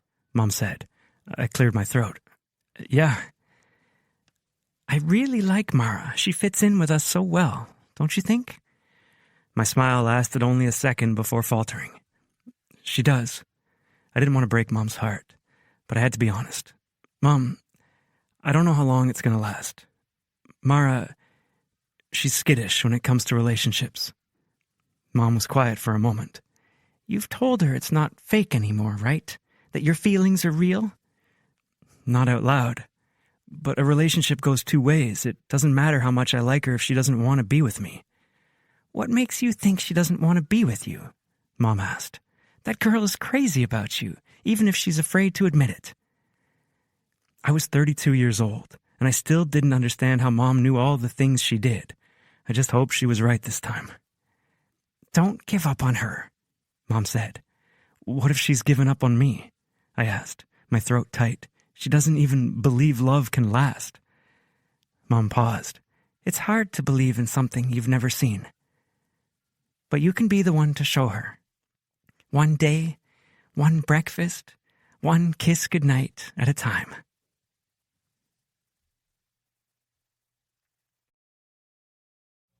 Chapter 34. Mara. Confession. The only person who's ever truly scared me was my dad. Hayden was asleep when I came out of the bathroom, one foot dangling off the end of the bed, his snores filling the room. His shaggy hair fell over his forehead, and the sheets covered his naked waist. Jonas wouldn't have fallen asleep first. He would have stayed up with me, watching soapy movies and eating ice cream and letting my feet rest on his lap. And I realized casual sex would never be the same for me. Sex would never be the same without Jonas. And that realization hurt like hell because I knew I'd just ruined whatever chance I had with Jonas by jumping into bed with Hayden. I hated this situation. Hated my dad for showing me that men weren't safe. Hated myself for showing Jonas that I couldn't be trusted to stick around when things got hard. With all the pain in my chest, I wrapped myself in the hotel robe, got out my computer, and sat at the desk, losing myself in a story where the curvy girl got the guy. One where she was brave enough to chase happily ever after without worrying what would happen if it never came. And I realized that's why I've been writing all this time. Not to escape into another world, but to escape into someone different from myself. These characters in my book, they were so brave. They fought for the people they loved, knowing the entire time that they could face the rejection, the heartbreak of a lifetime. I'd never been that brave. Hayden got up around 6, slipping on his jeans and shirt, kissing me on the cheek before walking out the door. I knew before he left it would be the last time. I was done using sex to replace feelings, because Jonas had shown me that feelings couldn't be replaced, not when you had them for the right person. There was something special in the way Jonas touched me, and I knew I wouldn't find it anywhere else. A knock sounded on the door, jerking me out of my seat. I got up from my computer for the first time in hours, ready to tell housekeeping they didn't need to worry about cleaning my room since I'd be checking out later that day. But instead of a housekeeper, there was a girl with a delivery bag stamped with the Seton Bakery logo. Who? I began, already knowing the answer deep down. "There's a note stapled to the bag," she said, handing it to me. "Have a good day." She walked away, and I stood in the doorway staring at the paper. You might not believe in happily ever after, but I do. Jonas. Tears rolled down my cheeks as I realized it was already too late. I'd messed up too big. I didn't deserve his forgiveness, his love. My phone rang, and I wiped at my face as I went back to the desk and answered it. "Hello, is this Mara Taylor?" "Yes," I said. "How can I help you?" "We have your security install scheduled from 10 to 2 today. We'll need you to be at the house to let in our technician. If there are pets or children on the premises, please keep them locked up and out of the way." "Sure, I'll kennel the kids, but I'm not sure where I'll put the dogs." "Oh, that was a joke, right?" I nodded, pacing the floor. "Right. Apparently I'm better on paper. Yes, I'll be there at 10. After hanging up, I closed my laptop and got dressed for the day. Not too long ago, I was so excited to be home, but the thought of going back to such an empty place, it didn't feel like an escape or a sanctuary anymore. I had my friends, but they had lives. Bertie had Cohen, Henrietta lived with her family, and the guys in my contact list wouldn't be there much longer. In fact, I went through my phone and deleted every name, every number, every casual hookup I'd ever had. The list of phone numbers left wasn't long, but it included Jonas's name. I couldn't erase him from my phone, just like I couldn't erase him from my heart. But thinking about it, about him, didn't help what had already happened. Jonas didn't like games, and what I'd done with Hayden last night, he wouldn't like that either. He would want nothing to do with me, despite the note he left. I let out a sigh and sat at the desk, opening the bag. I could only stare at the breakfast that had been ordered in love. A love I didn't deserve. The closer I got to my house, the tighter anxiety squeezed my chest. I took deep breaths, counting to 4 on the inhale and then 4 again on the exhale. It didn't help, though. For all I knew, my dad could have thrown bricks through the windows, could be waiting down the block for the payback he probably thought was owed. But more than that, Jonas's strong and steady presence wouldn't be there to keep me safe, keep me grounded. I took a deep breath, reminding myself this was exactly why I had to leave Jonas's house.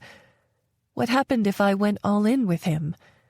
He could die in a car accident, get drawn into an affair with someone like Tracy, fall slowly out of love with me as the years went by. And then what? I would be back on my own all over again, just as weak and powerless and alone as I felt right now. This was right. This was right. This was right. No matter how wrong it felt. I pulled up to my house, and thankfully the security company was there. No other vehicles aside from my beautiful truck. I missed Bertha so damn much. I whispered a promise to take her for a drive later as I went to the front door and let in the tech. He talked about as much as the bushes outside, so I just stayed out of the way as he got to work. My house looked untouched. Even the coffee cups in the sink were just as I'd left them, except with a little extra mold skimming the top. I realized I hadn't gotten the mail since before I'd hidden out at Jonas's and walked to the mailbox at the end of the driveway. It was packed nearly to the brim, and I pulled it all out. Leaning against Bertha, I flipped through the envelopes until my eyes fell on handwriting I hadn't seen in years. My dad's. Chapter 35. Jonas. I sat across the table from one of our biggest clients, the CEO of Seton Made, a factory located in Seton that employed nearly 50 people. She was an older woman with a sharp nose and wrinkles around her lips like she used to smoke. Mr. Rusk had put me on their account, and the pressure of it was palpable on my shoulders. Or maybe that was just my bad night's sleep. "And these are the Q2 preliminary financial reports?" I asked, flipping through pages in a manila folder. She nodded. "It should all be there, but if we're missing something, I can call our HR manager to fax them over." Honestly, it all could have been faxed over, or better yet, emailed. But sometimes people like doing things the old-fashioned way, and this was part of the job, taking plenty of meetings that could have just been emails. My phone vibrated in my pocket, and I instantly grabbed for it, hoping to God it would be Mara. "Sorry," I said, glancing at the screen. The store owner nodded and said, "Everything okay?" At the sight of Mara's name, I wasn't so sure. I hoped she wasn't calling me to yell at me for the breakfast or telling me to give up altogether, because I wasn't sure how I would handle it. "I need to take this, family emergency." The woman nodded, and I stepped out of my office, swiping the screen to answer. "Mara?" I wanted to hear her voice so badly. "Jonas?" She sounded completely terrified, and my gut dropped. "What's going on?" I asked. "Are you okay? Did the security guys try something?" I was already striding toward the parking lot, ready to drive as fast as my car would take me to her house. "There's a letter from my dad here." I sped up. "What does it say?" "I haven't opened it yet." She let out a hoarse chuckle, trying to be brave. "Do you think there's anthrax in it?" "I don't know," I answered, getting into my car. "He probably doesn't have access to anthrax." "Unless he could find it at the bottom of a bottle of whiskey. You're probably right." "Are you alone?" I asked, just to keep her talking. I needed more information, needed to keep her safe from that man who had instilled such fear in her, even in a room full of people. "There's not a chance he could be there?" I whipped out of the parking lot, taking the roads toward her house as fast as I could. I'd only been there a couple times before, but I knew the way from that first night I picked her up, the first night we kissed. "I don't see another vehicle around that I don't recognize, and the security tech is here." Her voice shook despite the surety in her words. "Video call me," I ordered. "Jonas, Now," I said. I needed to see her, make sure that she was okay, probably even more than she needed to see me. A new tone came through my phone, and I glanced down long enough to click the answer button and see her face. My chest instantly relaxed, releasing a breath. Fuck, she was beautiful. Here a sight for sore eyes. She smiled softly, her lips trembling. That's one of my favorite phrases. Yeah? I paused at a stop sign to put my phone in the holder my mom had gotten me from one of those ads on TV. This way I could see Mara and the road better. I wouldn't do her any good if I wrecked on the way there. Yeah, she said. It's like seeing the person you care for literally soothes you, heals you. She was getting lost again in that world of make-believe she had to escape into so often as a child. And I wanted to help her get to the place where she felt comfortable, where she felt safe. What are your other favorite phrases to write? I know it's lame, but I love it when a guy and a girl hold hands for the first time and they feel like their hands were made for each other. That's not lame. She smiled again. It's such a small moment. But I think it's when they first realize that this could go somewhere. It takes a special person to make you feel butterflies just by touching their hand. Mara had done that for me. She didn't even realize it. What else? I asked. You know that part of the movie where the characters messed up and everyone knows they need to be together, but they have to get their heads out of their asses first? Yeah, I said. You like that part? I hate it. I hate feeling their pain. But there's always a piece of it where someone smarter, wiser, more experienced passes on their wisdom. That's the part I love. Everything I know, I learned it from a romance novel. Now that I'm writing, I get to pass it on too. It feels like I'm part of this lineage of women, writing in a genre that everyone underestimates or disregards completely. But they just don't see what we see. What's that? I asked, finally turning down her street. That good sex and happily ever after are things worth fighting for. I reached her house and parked along the curb. As soon as the car was stopped, I jumped out and ran to her where she sat cross-legged in front of her pickup. I knelt to the ground beside her and took her into my arms. She sobbed, shaking into my chest. I'm so sorry, Jonas. I feel so stupid. Shh, I breathed. You have nothing to be sorry for. She pulled back, looking at me with teary, red-rimmed eyes. But I do. I drew my brows together. For taking some space for yourself? You don't need to worry about that. I know I came on strong, and I talked to my mom about you seeing Tracy. I'm not sure what she said to you, but I'm sure it didn't help. She shook her head, wiping at her eyes. It's not that, Jonas. It's what I did after. My heart constricted all over again, trying to picture what Mara really had to be sorry for. The warning Bertie had given me the night before. What did you do? I called Hayden. It hurt worse than I even imagined. I stood up, began pacing the driveway, trying to process what she'd told me, trying not to shout or punch something or just collapse and give up. Jonas, she breathed. I held out my hand, telling her to stop. I wasn't ready to talk. I needed to think. Mara and I were, what? Dating? Fucking? The only label we'd ever given ourselves was fake boyfriend and girlfriend, and that was only for the sake of her career. I'd never asked her to commit to me, and she hadn't offered. All this time I'd been so against games, but I'd been playing one myself. I had been afraid to ask for what I wanted for fear of pushing her away. I wanted commitment. I wanted her to be mine and no one else's. I wanted her to sleep in my bed and no one else's. I wanted her to call me when she needed someone and no one fucking else. But why wasn't Hayden here? If they'd slept together, if he'd been around, why hadn't she called him? My heart lifted slightly. She may have wanted him, but she needed me. Jonas, she said again, and this time I didn't stop her. I looked at her as she pushed herself up from the cement. She walked to me, cupping my cheeks with both of her hands. I leaned into her palm, desperate to feel reassured, to know that this wasn't all slipping through my fingers before it really had a chance to begin. I need you to understand. You don't have to forgive me, but if you at least know... Know what? I asked, watching the movement of her lips, hoping her words would bring healing instead of destruction. When Tracy told me you had asked her out, I immediately made it about myself. She was skinnier than me, blonder than me, prettier than me, and I assumed that was the kind of girl you wanted. And I don't like being the girl who had to wonder if she was good enough. So I ran. I tried to distract myself in all the ways I knew how, but in my mind, I kept coming back to you.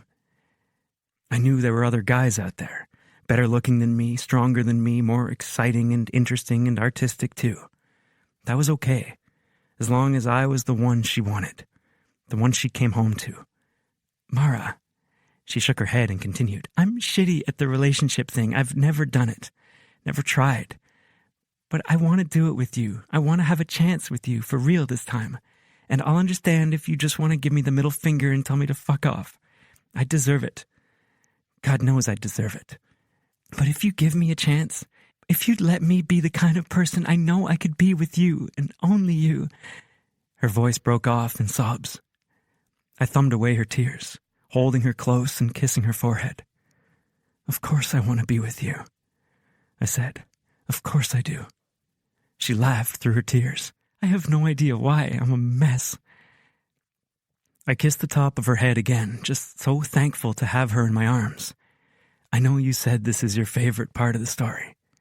You know, the part where everyone's sad and you get to write some kick-ass line. But I'm taking my turn. She looked up at me, her beautiful brown eyes waiting. The only thing being single guarantees you is time alone. But you deserve so much more than that. You deserve someone who will wake up next to you and smile just because they get to see your face. You deserve someone who will worship your body and your soul. You deserve someone to sit in the living room with you, reading books on a rainy day. And you deserve to know that you deserve all those things. Not because of what you look like or what you do, but because of who you are.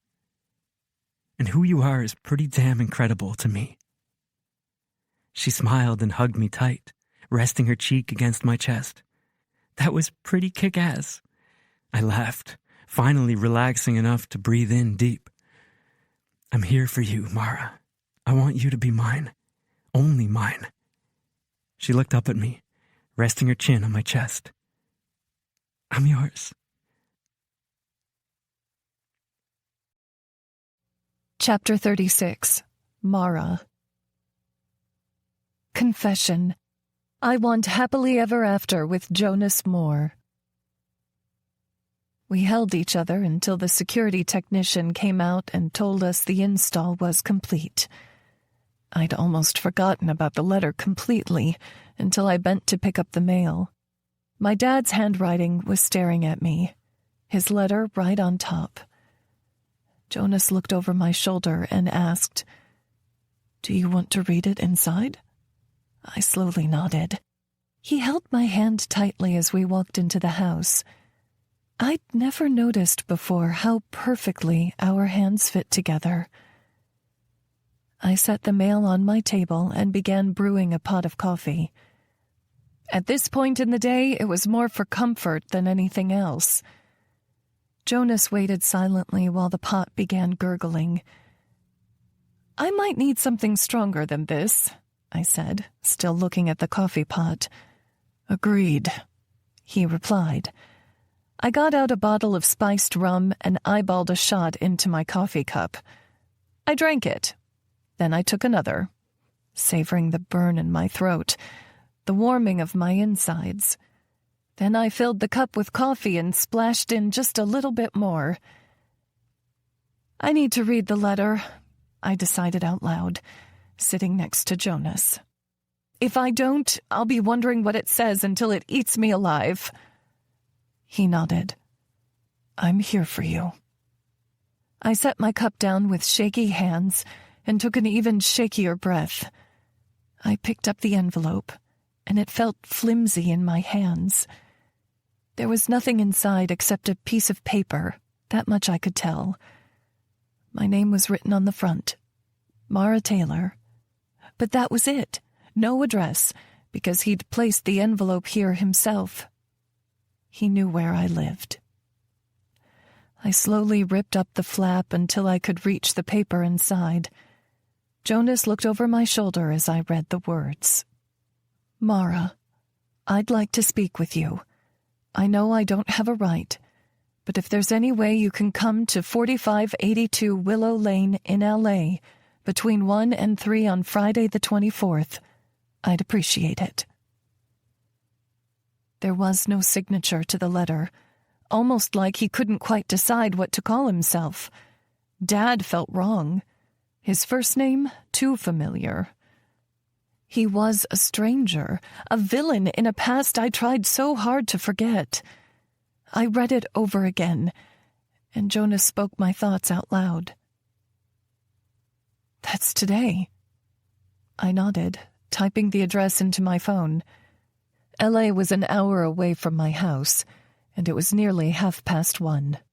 My map said if we left now we could be there in 50 minutes. That would give us about half an hour to talk. But why would we need to? "Where is it?" Jonas asked. I zoomed in, thinking it was probably some crummy apartment building. What I saw instead surprised me. Free Hearts Rehabilitation Facility. Jonas and I exchanged a look. "I can't drive," I said.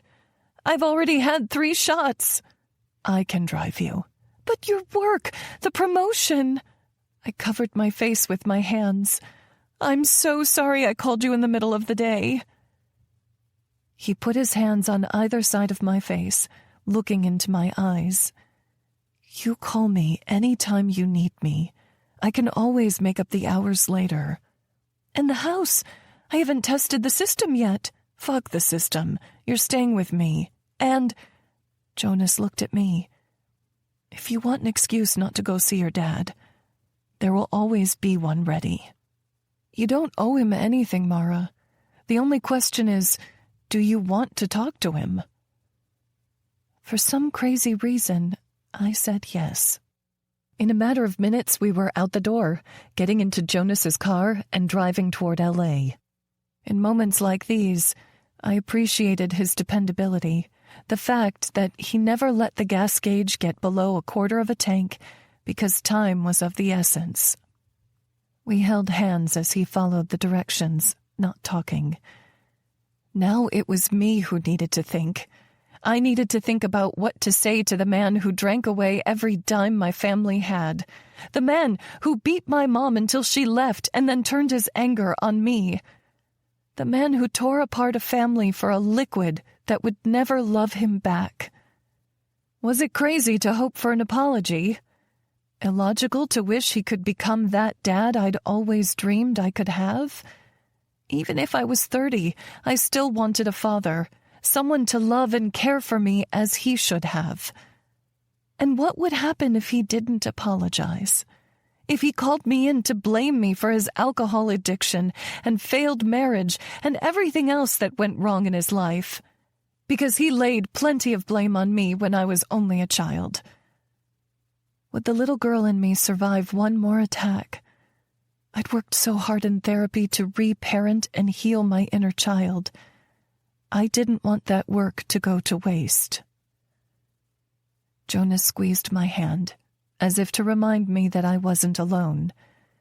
He was right. I had a boyfriend, for the first time in my life. I had friends I could count on. I had my little corner of the world that was mine. And even though my dad took away my childhood, he couldn't take my present. The map led us to a parking lot in front of a dingy building. There was the sign on front, just like the map had said. Free Hearts Rehabilitation Center. I looked around, half expecting my dad to be lurking as part of some elaborate scheme, but he wasn't here.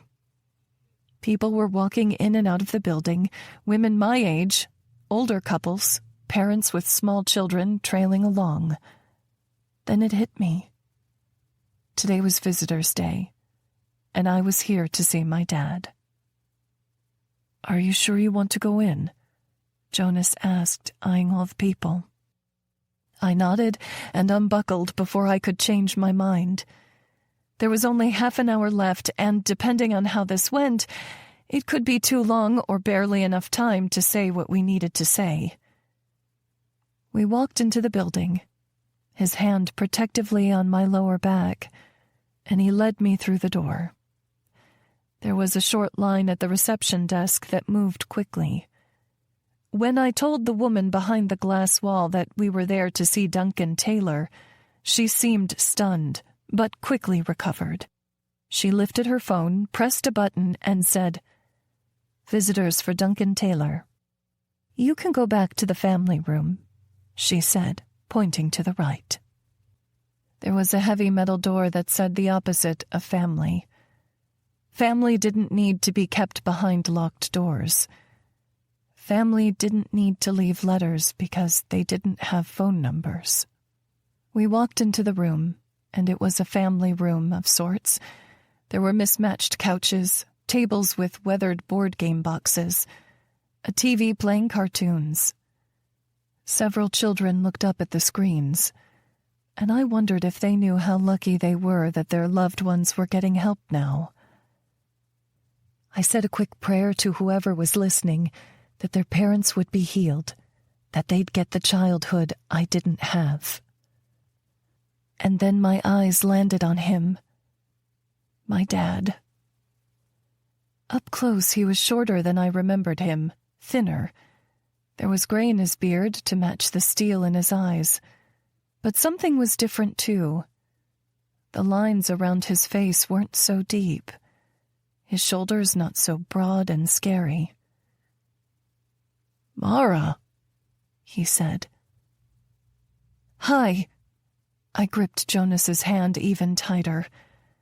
We walked to the table he stood near and sat down, participating in a choreographed dance no one quite knew the steps to. Dad pulled out a chair, a noticeable shake to his hands as he did. "Thanks for coming," he said. I only nodded. "I'm sorry for leaving a letter like that, but I couldn't get through to you any other way." Were we already starting with the excuses? They were always there, and apparently they hadn't gone. "My website is my name. I filled out the form there and emailed you to that address in your books, but I don't know if you saw them." Then it hit me. Rebecca had said my father had emailed me and that it wasn't threatening. Maybe he had been trying to reach out all this time. Before I could think on it too long, Dad cleared his throat and leaned forward on the table. "I wanted you to come here so I could apologize." "And you couldn't do it in the letter?" I asked, bitterness rising in my throat. It had been so long since I'd seen him, but he'd haunted all of my years. Almost all the wounds I had to heal from had been inflicted by him. Jonas squeezed my hand, giving me comfort, giving me strength. Dad took a breath. "It felt wrong not to say it to your face." "Say what?" I asked, bracing myself for what was to come. Dad looked me in my eyes, a mirror of his own. "Mara, I took my first drink when I was 12 years old. My dad gave it to me right after picking a fight with me and knocking me out. I was drinking and fighting before I even knew how to properly wipe my own ass. I thought I'd never be like him, but when I got drunk, it came out, and I felt so shitty about what I'd done. I drank some more to help me forget. Soon I didn't know who I was without alcohol, and I didn't like who I was with it." He ran a hand through his graying hair. "I wish I could say I came to this place to get better on my own, but the state ordered me after a car accident a couple months back. It took me losing everything. Your mom, you, my license, my car, my fucking will to live, to come here. And the shrinks, they kind of let me know I had two choices. Drink my liver down the shitter or grow a pair and get sober." My mind was reeling from all the information, but he kept going. "How do you get out of here?" I asked. "Aren't you supposed to stay on site?" He shook his head. "They let us have outings from time to time. When I heard where you'd be, I asked to go. The worker who took me waited outside." "But why go to all that trouble to see me? It's been 15 years, and you didn't look that hard for me when I was just a kid." He cringed, fighting an internal battle. This is part of it, recovery. Saying sorry to the people you wronged. I couldn't say sorry to your mom, but I'm damn thankful I had a chance to say it to you. My eyebrows drew together. Why couldn't you say it to Mom? Last I heard, Mom was living with some truck driver in Montana. If he could find me, surely he could find her. The wrinkles around his eyes deepened. You don't know? My throat constricted. Know what? Your mother. She's dead. Chapter 37. Jonas. The words hit me one after the other. Then I felt their effects on Mara. The slump of her shoulders. The way her hand went from squeezing me tight to completely slack. She what? Mara breathed. Duncan nodded. I found her obituary online. Carbon monoxide poisoning. Apparently their trailer wasn't well ventilated and they didn't have an alarm. Mara's free hand wrapped around her middle, and I tried to read her eyes, understand what she was thinking, how she was feeling. I'm sorry you didn't know, Duncan said. Mara shook her head, blinking quickly. I hardly knew her. We were all silent for a moment. And then someone by the heavy metal door called. Just a few minutes left. Time to say your goodbyes. Mara and Duncan shared a look that I didn't understand. Duncan reached into his pocket and got out a card. I know I don't deserve shit from you, and I wouldn't blame you if you wanted me dead. But I'd like a chance to be the kind of dad you deserve. Make up for lost time. I couldn't believe what he was saying. Couldn't decide whether to be happy for Mara or outraged for her. I'd seen the way he made her feel at the press conference, watched the way she so closely guarded her heart because of the wounds he'd inflicted before she ever knew she needed protecting. She took the card from him and stood up. I followed her lead, putting my hand on her lower back, like that simple touch could let her know I'd do anything for her, protect her however I could. She held up the card for a moment. I'll think about it. He gave her a tearful smile. Thank you. We walked out of the room together, quiet amongst all the noise of families leaving around us. I gave her space, let her process something I could never even imagine experiencing, especially after such a big day for the two of us. I held the door open for her and she got in, not meeting my eyes. I shut the door and walked to my side. After I got in, I laced my fingers through hers. I know that was a lot. Whenever you want to talk, I'm ready. She smiled for half a second, but it didn't reach her eyes. Instead of speaking, she lifted my hand to her lips and kissed my knuckles. That was good enough for me. I drove back to Emerson, putting in a call for food to be delivered to my house. I told her I'd have Bertie grab some things from her house, and then I took Mara home, to the place where she belonged. We walked into my clean house, and I led her straight to the couch, the part of this home that was definitely hers. I sat with her on my lap and held her as she cried. It felt like hours, watching her be in pain, before the tears finally subsided. I ran my hand over her hair, wishing I could take all the pain away. But since I couldn't, I said, Can I run you a bath? My mom always drew baths for us kids when we were sick, when we'd gone through heartache. I was home from college, admitting to my failed marriage the last time Mom ran the water for me, adding scented Epsom salts and essential oils. Mara nodded slowly, accepting my offer. I got up, walking down the hall and through my bedroom to the bathroom. I didn't use the soaking tub much, but it was massive and relaxing. I hoped it would be just what she needed. I ran the water as hot as it would go, dropped some lavender Epsom salts inside, and then reached for the candles stored at the top of my linen closet. I'd bought them on a whim, and they'd gone unused for a couple years, but I was glad they were here. As soon as I lit all the candles and the tub was full, I turned off the lights and went to get Mara. She was where I'd left her on the couch, her shoulders slumped, like she wanted to make herself smaller. As if she were tiny enough, her pain wouldn't be able to find her. Hey, I said gently, the bath's ready. She looked up at me and slipped her fingers into my offered hand. We walked back to the bathroom, and instead of leaving, I said, Put your arms over your head. She did as I asked, the candlelight flickering over her skin. and I slipped the shirt over her head. I did the same with her leggings, pulling them to the floor and asking her to step out of them. Then I unclasped her bra, freeing her breasts. I could see her in the mirror, beautiful, stoic. I dipped my hand in the bathwater, which had cooled just enough to be bearable. It's ready. She stepped into the tub, settling in slowly, and looked up at me. I'll give you some time, I said, ready to go to the living room and wait for her, even though I wished I could just sit here holding her towel, supporting her until she was ready to get out. Jonas? She asked before I reached the door. Yeah? Can you get in with me? I smiled, gently. Of course.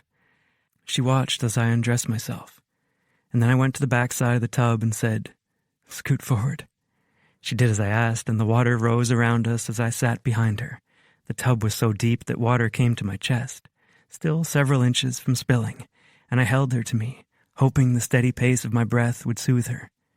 She rested her head back against my shoulder, and I kissed her temple. I haven't talked to my mom since I was 12 years old, she said quietly. I closed my eyes against the pain I felt for her, the pain I heard in her voice. I thought about reaching out to her a few times when I ran away, but I was too afraid she'd never want to see me. I couldn't take the rejection twice. I kissed her temple again. You were the child. It wasn't your responsibility. I know. She ran her fingers through the water, but I wondered what she would have been like if we'd met as adults. I hardly remember her. I don't remember much of growing up, really. That's common, isn't it? I asked. With trauma? Yeah. She reached her fingertips up, running wet paths over my arms.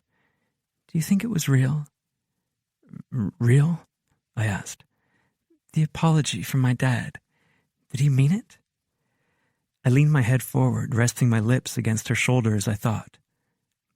It seemed sincere, but I don't know him like you do. I don't know him at all, not anymore. She let out a heavy sigh. I've changed so much in 15 years. Is it crazy of me to think he has too? It's not crazy, I said. She was quiet for so long I almost wondered if she'd fallen asleep. But then she said, Jonas? Thank you for being there for me today. I wouldn't have had it any other way, I said. And it was the truth. Being with Mara felt natural, right. Some reasons I could list and others I didn't completely understand. But Dad had said something similar about Mom soon after she came home from the hospital. He said there wasn't one thing that made him love her. He fell in love with her for all the little pieces that made her who she was. I've spent my whole life saying that you can choose your family, but... She let out a quiet laugh. Maybe a little part of me has always wished that my dad could be my hero. It sounds so pathetic when I say it out loud. I brushed her hair back, kissing her temple again. It's not pathetic to want your dad to be the man he should have been all along. Isn't that the definition of insanity, though? To do the same thing and expect something different? She returned. It's faith. You always have to believe that things can get better or else they never will be. She turned my arms, bringing her lips to mine. I have faith in us, Jonas. Her breath was warm on my skin, and her words caught my heart. I kissed her back, hoping I could show that I believed in us too. With everything I had.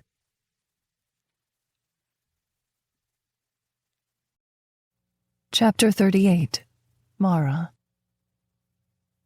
Confession. Sometimes I need someone. I turned in the bathtub to face him and kissed him deeply. I trailed kisses up his neck, over his strong jaw, until his mouth was on mine, and I kissed him hungrily, wanting all he had to give me, wanting him to take my mind, my body away from all the pain that I felt in every cell. He put his arms around my wet body, pulling me close. His erection grew, pressing against the soft flesh of my stomach, and I moaned into his kiss. Jonas, I need you, I said, turning to lean against the edge of the bathtub so he could take me from behind. Please." Wordlessly, he pressed his length against my opening and then shoved himself in. "Rough," I begged. He wound my hair around his fist, pulling hard as he thrust against me, bathwater splashing over onto his tiled floor. I didn't care. I just held on to the porcelain, letting him ride me, letting the force of my body slamming into the edge of the tub push me higher and higher, further and further from the pain in my heart. "I'm going to come unless I slow down," he said. "Come," I replied. I wasn't even close. He shuddered against me, coming inside of me and slowly pulling out as the waves from our fucking subsided. "Come here," he said, pulling me against his chest. I relaxed into him, tears streaming down my cheeks. He kissed the top of my head, saying, "Let's get you out of here." He stood, water dripping from his body, and helped me out of the bathtub. Just as gentle as he'd been with me before, he toweled me off and helped me into my pajamas. Wordlessly, he walked me to his bed, pulled back the covers, and then tucked me in. "I'm going to start a show on my tablet, and then I'll get us some food. How does How to Lose a Guy in 10 Days and Breakfast for Dinner sound?" My crying only grew stronger. "Jonas, why are you being so nice to me? I took you for granted. I slept with someone else." He sat on the edge of the bed, brushing my wet hair away from my face. "Just because I believe in happily ever afters doesn't mean I think it'll be easy." "But what if I mess up again?" "You will," he said matter-of-factly. "It's what we do with the mistakes that matter. You called me back, you apologized, and I know you won't make the same mistake again. It'll be something new we get to work through and build trust on every time." I shook my head, smiling at him. "You're amazing, Jonas Moore." "I'm amazed by you, Mara Taylor," he said sweetly, dropping a kiss on my forehead. He got his tablet from the nightstand and started playing the show, but I didn't stay awake long enough to have the food he made or even get to see Kate Hudson interact with Matthew McConaughey. I drifted to sleep, still feeling the imprint of his lips on my forehead and his love on my heart. I woke up in the morning to the smell of bacon. Jonas wasn't in bed, or else I would have rolled over to cuddle with him. One bed trope long forgotten. Instead, I stumbled out of bed and walked toward the kitchen, ready to kiss him and show him how much I appreciated him for all he'd done the night before. But before I reached the kitchen, I saw my two best friends sitting in the living room. My mouth fell open at the sight of Birdie and Hen sitting on the couch Jonas and I chose together. "What are you two doing here?" They turned, stopping their conversation and giving me concerned looks. Birdie got up first, coming to give me a hug. "Jonas told us what happened. I'm so sorry, honey." I hugged her back, and then when she let go, Hen was ready to take me next. "We're here for you," she said. I smiled at the two of them, then glanced toward the kitchen. I could hear Cohen talking now, too, with Jonas. "Jonas has been amazing since everything that's happened." "Fill us in," Birdie said. "All we know is what he told us." I sat on the couch with my friends and quickly ran over the details, pressing my hand over my heart when I got to the part about finding out my mom had passed. All these years, there's been a small part of me hoping my mom would come back and find me, be the kind of mom I wished I had. But now that she's gone, it's like that part died too. My friends surrounded me, reminding me I wasn't alone, and deep down I knew that would never change. You know, Bertie said, if I were you, we'd be going to the bar right now to drink it all away. I laughed out loud. She was right. Going to the bar and forgetting my problems had always been her M.O. Back when her fiancé left her for another woman, I'd taken her out for drinks. Of course, her ex was an asshat of epic proportions, and the bar we went to was Cohen's, so it had all worked out well in the end. I guess some things do change. Hen gestured toward the kitchen. They sure do. How are you feeling about him? She whispered. It feels different, I admitted. I've never had a guy take care of me like he does without expecting anything in return. Bertie nodded. Jonas really is a great guy. I agree, Hen said. I smiled. Me too. We're officially boyfriend and girlfriend now. My friends' mouths fell open, and they quietly squealed so the guys wouldn't overhear us. No freaking way! Bertie Whisper yelled. Hen shook my shoulder. I'm so happy for you!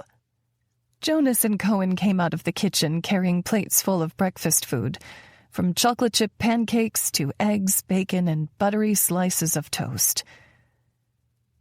Who's ready for breakfast? Jonas asked.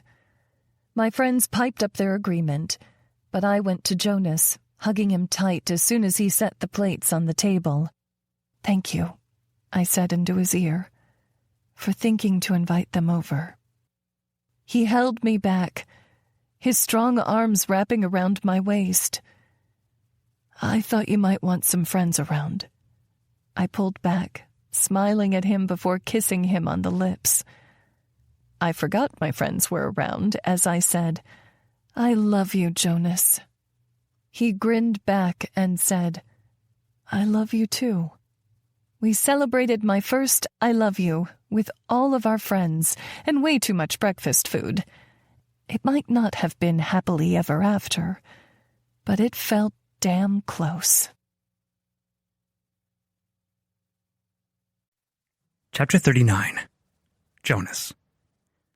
The girls decided to spend the day at the beach, and Cohen had to check in at Collie's. So I went into the office to make up for the work I'd missed the day before. There were countless emails and even a voicemail from Mr. Rusk I'd been avoiding. But I had to face it, and besides, there was plenty left to do. Since it was tax season, I definitely wasn't the only person in the office. People dressed in jeans and t-shirts filled half the cubicles and all the offices. If I was being honest, I'd slacked a little these last few weeks, choosing to spend time with Mara instead of extra time at the office. But now that we were on steadier ground, I could recommit to work. I nodded at a few people as I walked past them and went in my office, closing the door so I could buckle down and focus. Mara had mentioned stargazing later that night, and I'd be damned if I missed out because of work. The first thing I did was sit down at my chair and call the CEO of Seton Maid, who I'd run out on the day before. It felt like so much longer than one day, but a million things had changed in 24 hours. Mara had confessed to sleeping with another man. She'd committed to me. She'd said she loved me. The client answered the phone, and I said, Hey, Sarah, it's Jonas Moore from ESR Accounting. I'm so sorry I had to run out yesterday. I had a family emergency. Oh, that's totally fine. Mr. Rusk came in and helped finish things up, so we're all good. Mr. Rusk? I said, my stomach sinking. Part of me had been hoping one of my staff accountants would take over and Mr. Rusk wouldn't know at all.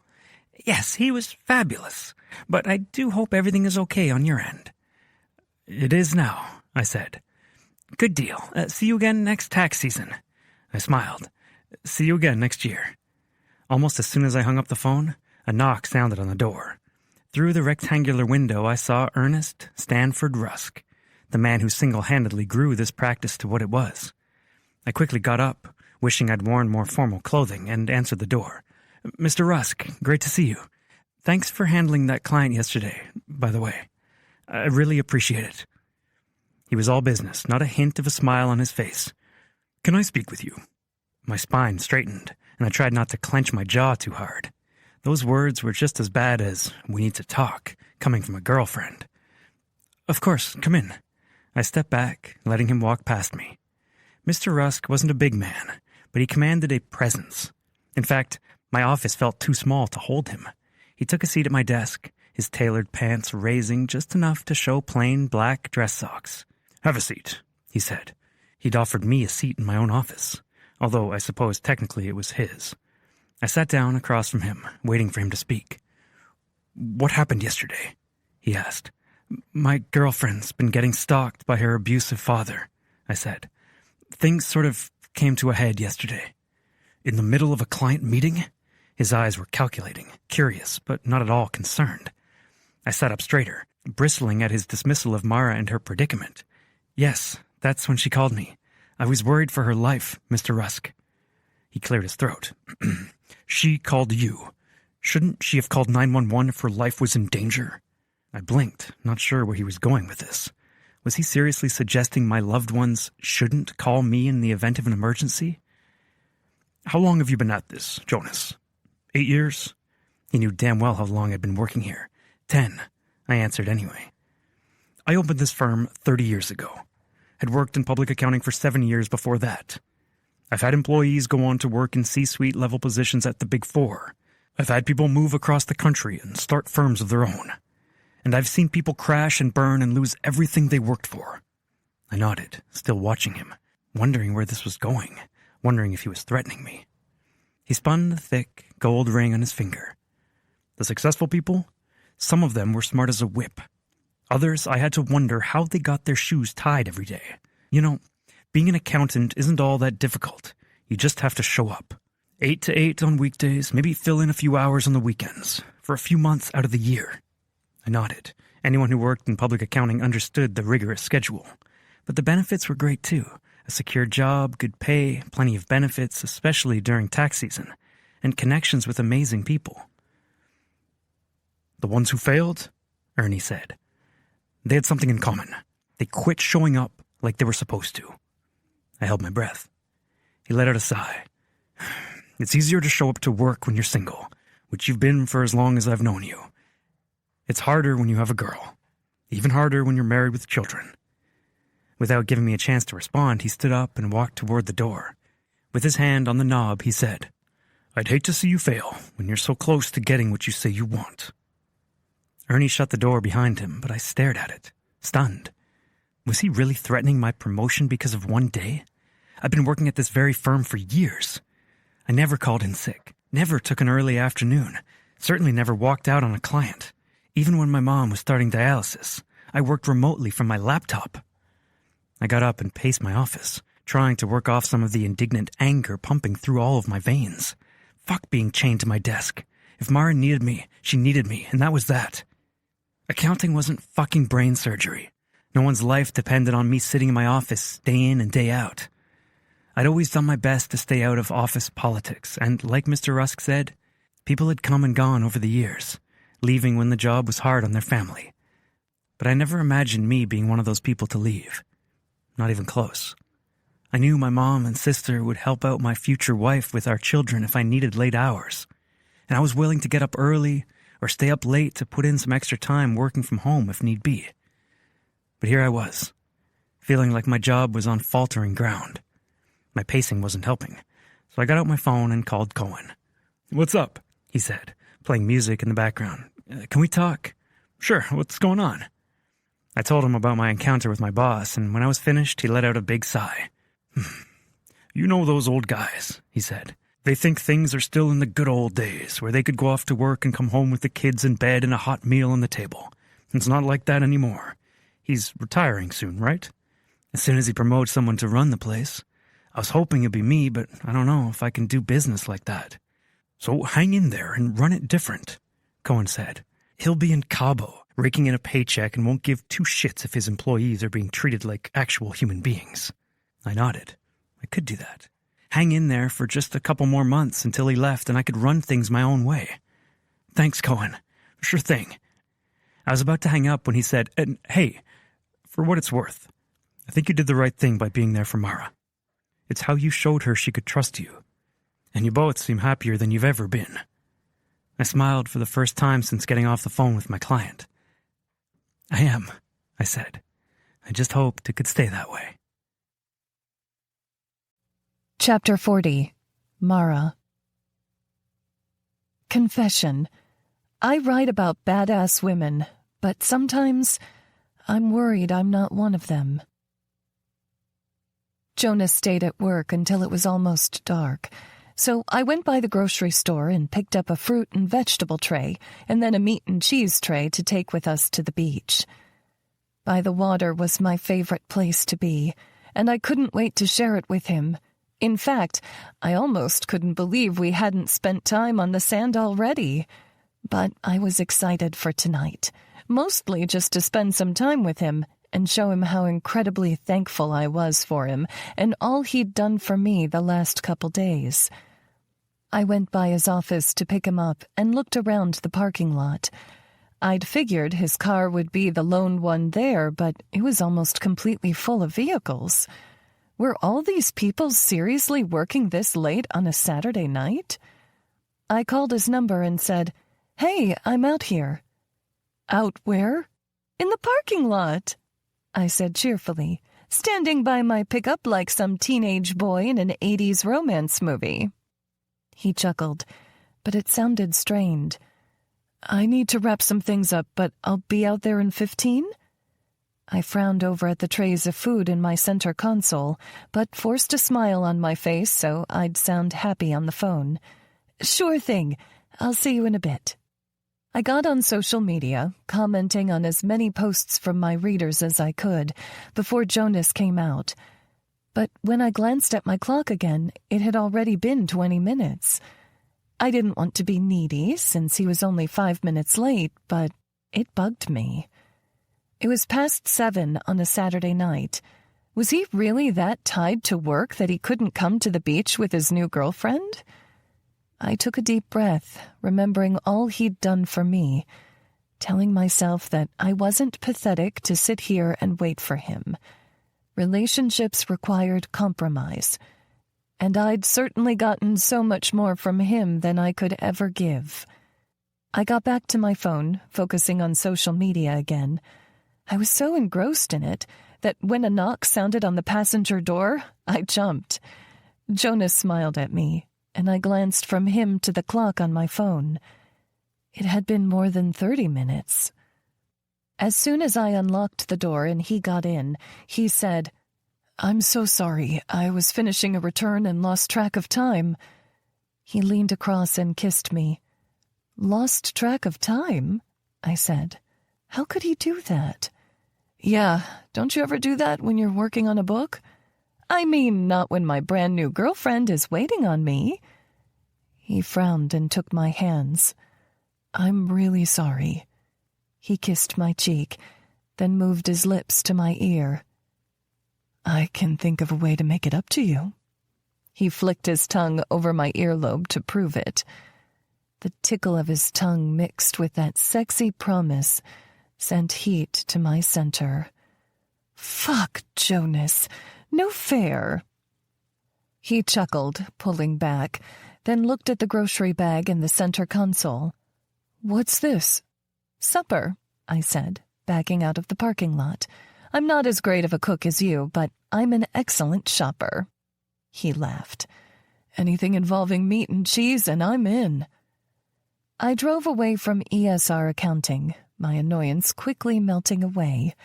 Jonas was fun to spend time with, and I could ignore one flaw, right? Especially knowing I had plenty of my own. "How was your day today?" Jonas asked. "You mean before or after a bunch of frat boys made fun of the girls and me for being beached whales?" He seemed horrified. "They did what?" I rolled my eyes. It happens sometimes. Apparently, how not to be an asshole isn't included in a high school or college curriculum. He let out a quick laugh, but his eyes were still concerned. "Are you okay?" "I'm fine." I frowned. I think Hen took it pretty hard. They were talking about how no one would want to date us. Birdie's married, and I'm with you. But Hen's never really dated anyone. "Never?" he asked, stunned. "She's beautiful, though." "I know, but her confidence. I just wish she could see how worthy she is. Unfortunately, that's not the kind of thing you can teach someone." He reached across the console and grazed his fingers over my thigh. "Have I mentioned you're incredible?" I smiled. "Doesn't hurt to hear it twice." We drew closer to the beach, near Brentwood, and I pulled to a stop in the nearly empty parking lot. They didn't allow bonfires here, so it wasn't as highly trafficked at night like the beach by Seton Pier. In fact, it almost looked like we'd be the only ones here. We got out of the pickup, and I reached into the toolbox in the back, pulling out, instead of tools, a thick blanket, a throw blanket, and a couple of pillows. "You came prepared," Jonas commented. The grocery bags looped over his fingers. "Sure did," I replied. We walked through the thick sand until we got closer to the waves. It was so dark out here. The only source of light, the moon reflecting off the water, and a few deck lights from the houses behind us. When I got to a spot that I was sure wouldn't get hit by the tide, I rolled the blanket out and dropped the pillows on top of it. Then I sat down, spreading the other blanket over my lap. "Nothing cut through you as much as a salty sea breeze." Jonas sat beside me, opening the box of cheese crackers and meat, and began making a sandwich for himself. We began eating while listening to the calming sound of the waves. I took in a deep breath, loving the smell of the beach. I really did love it here. Maybe someday I would be able to afford one of the houses behind us, overlooking the water.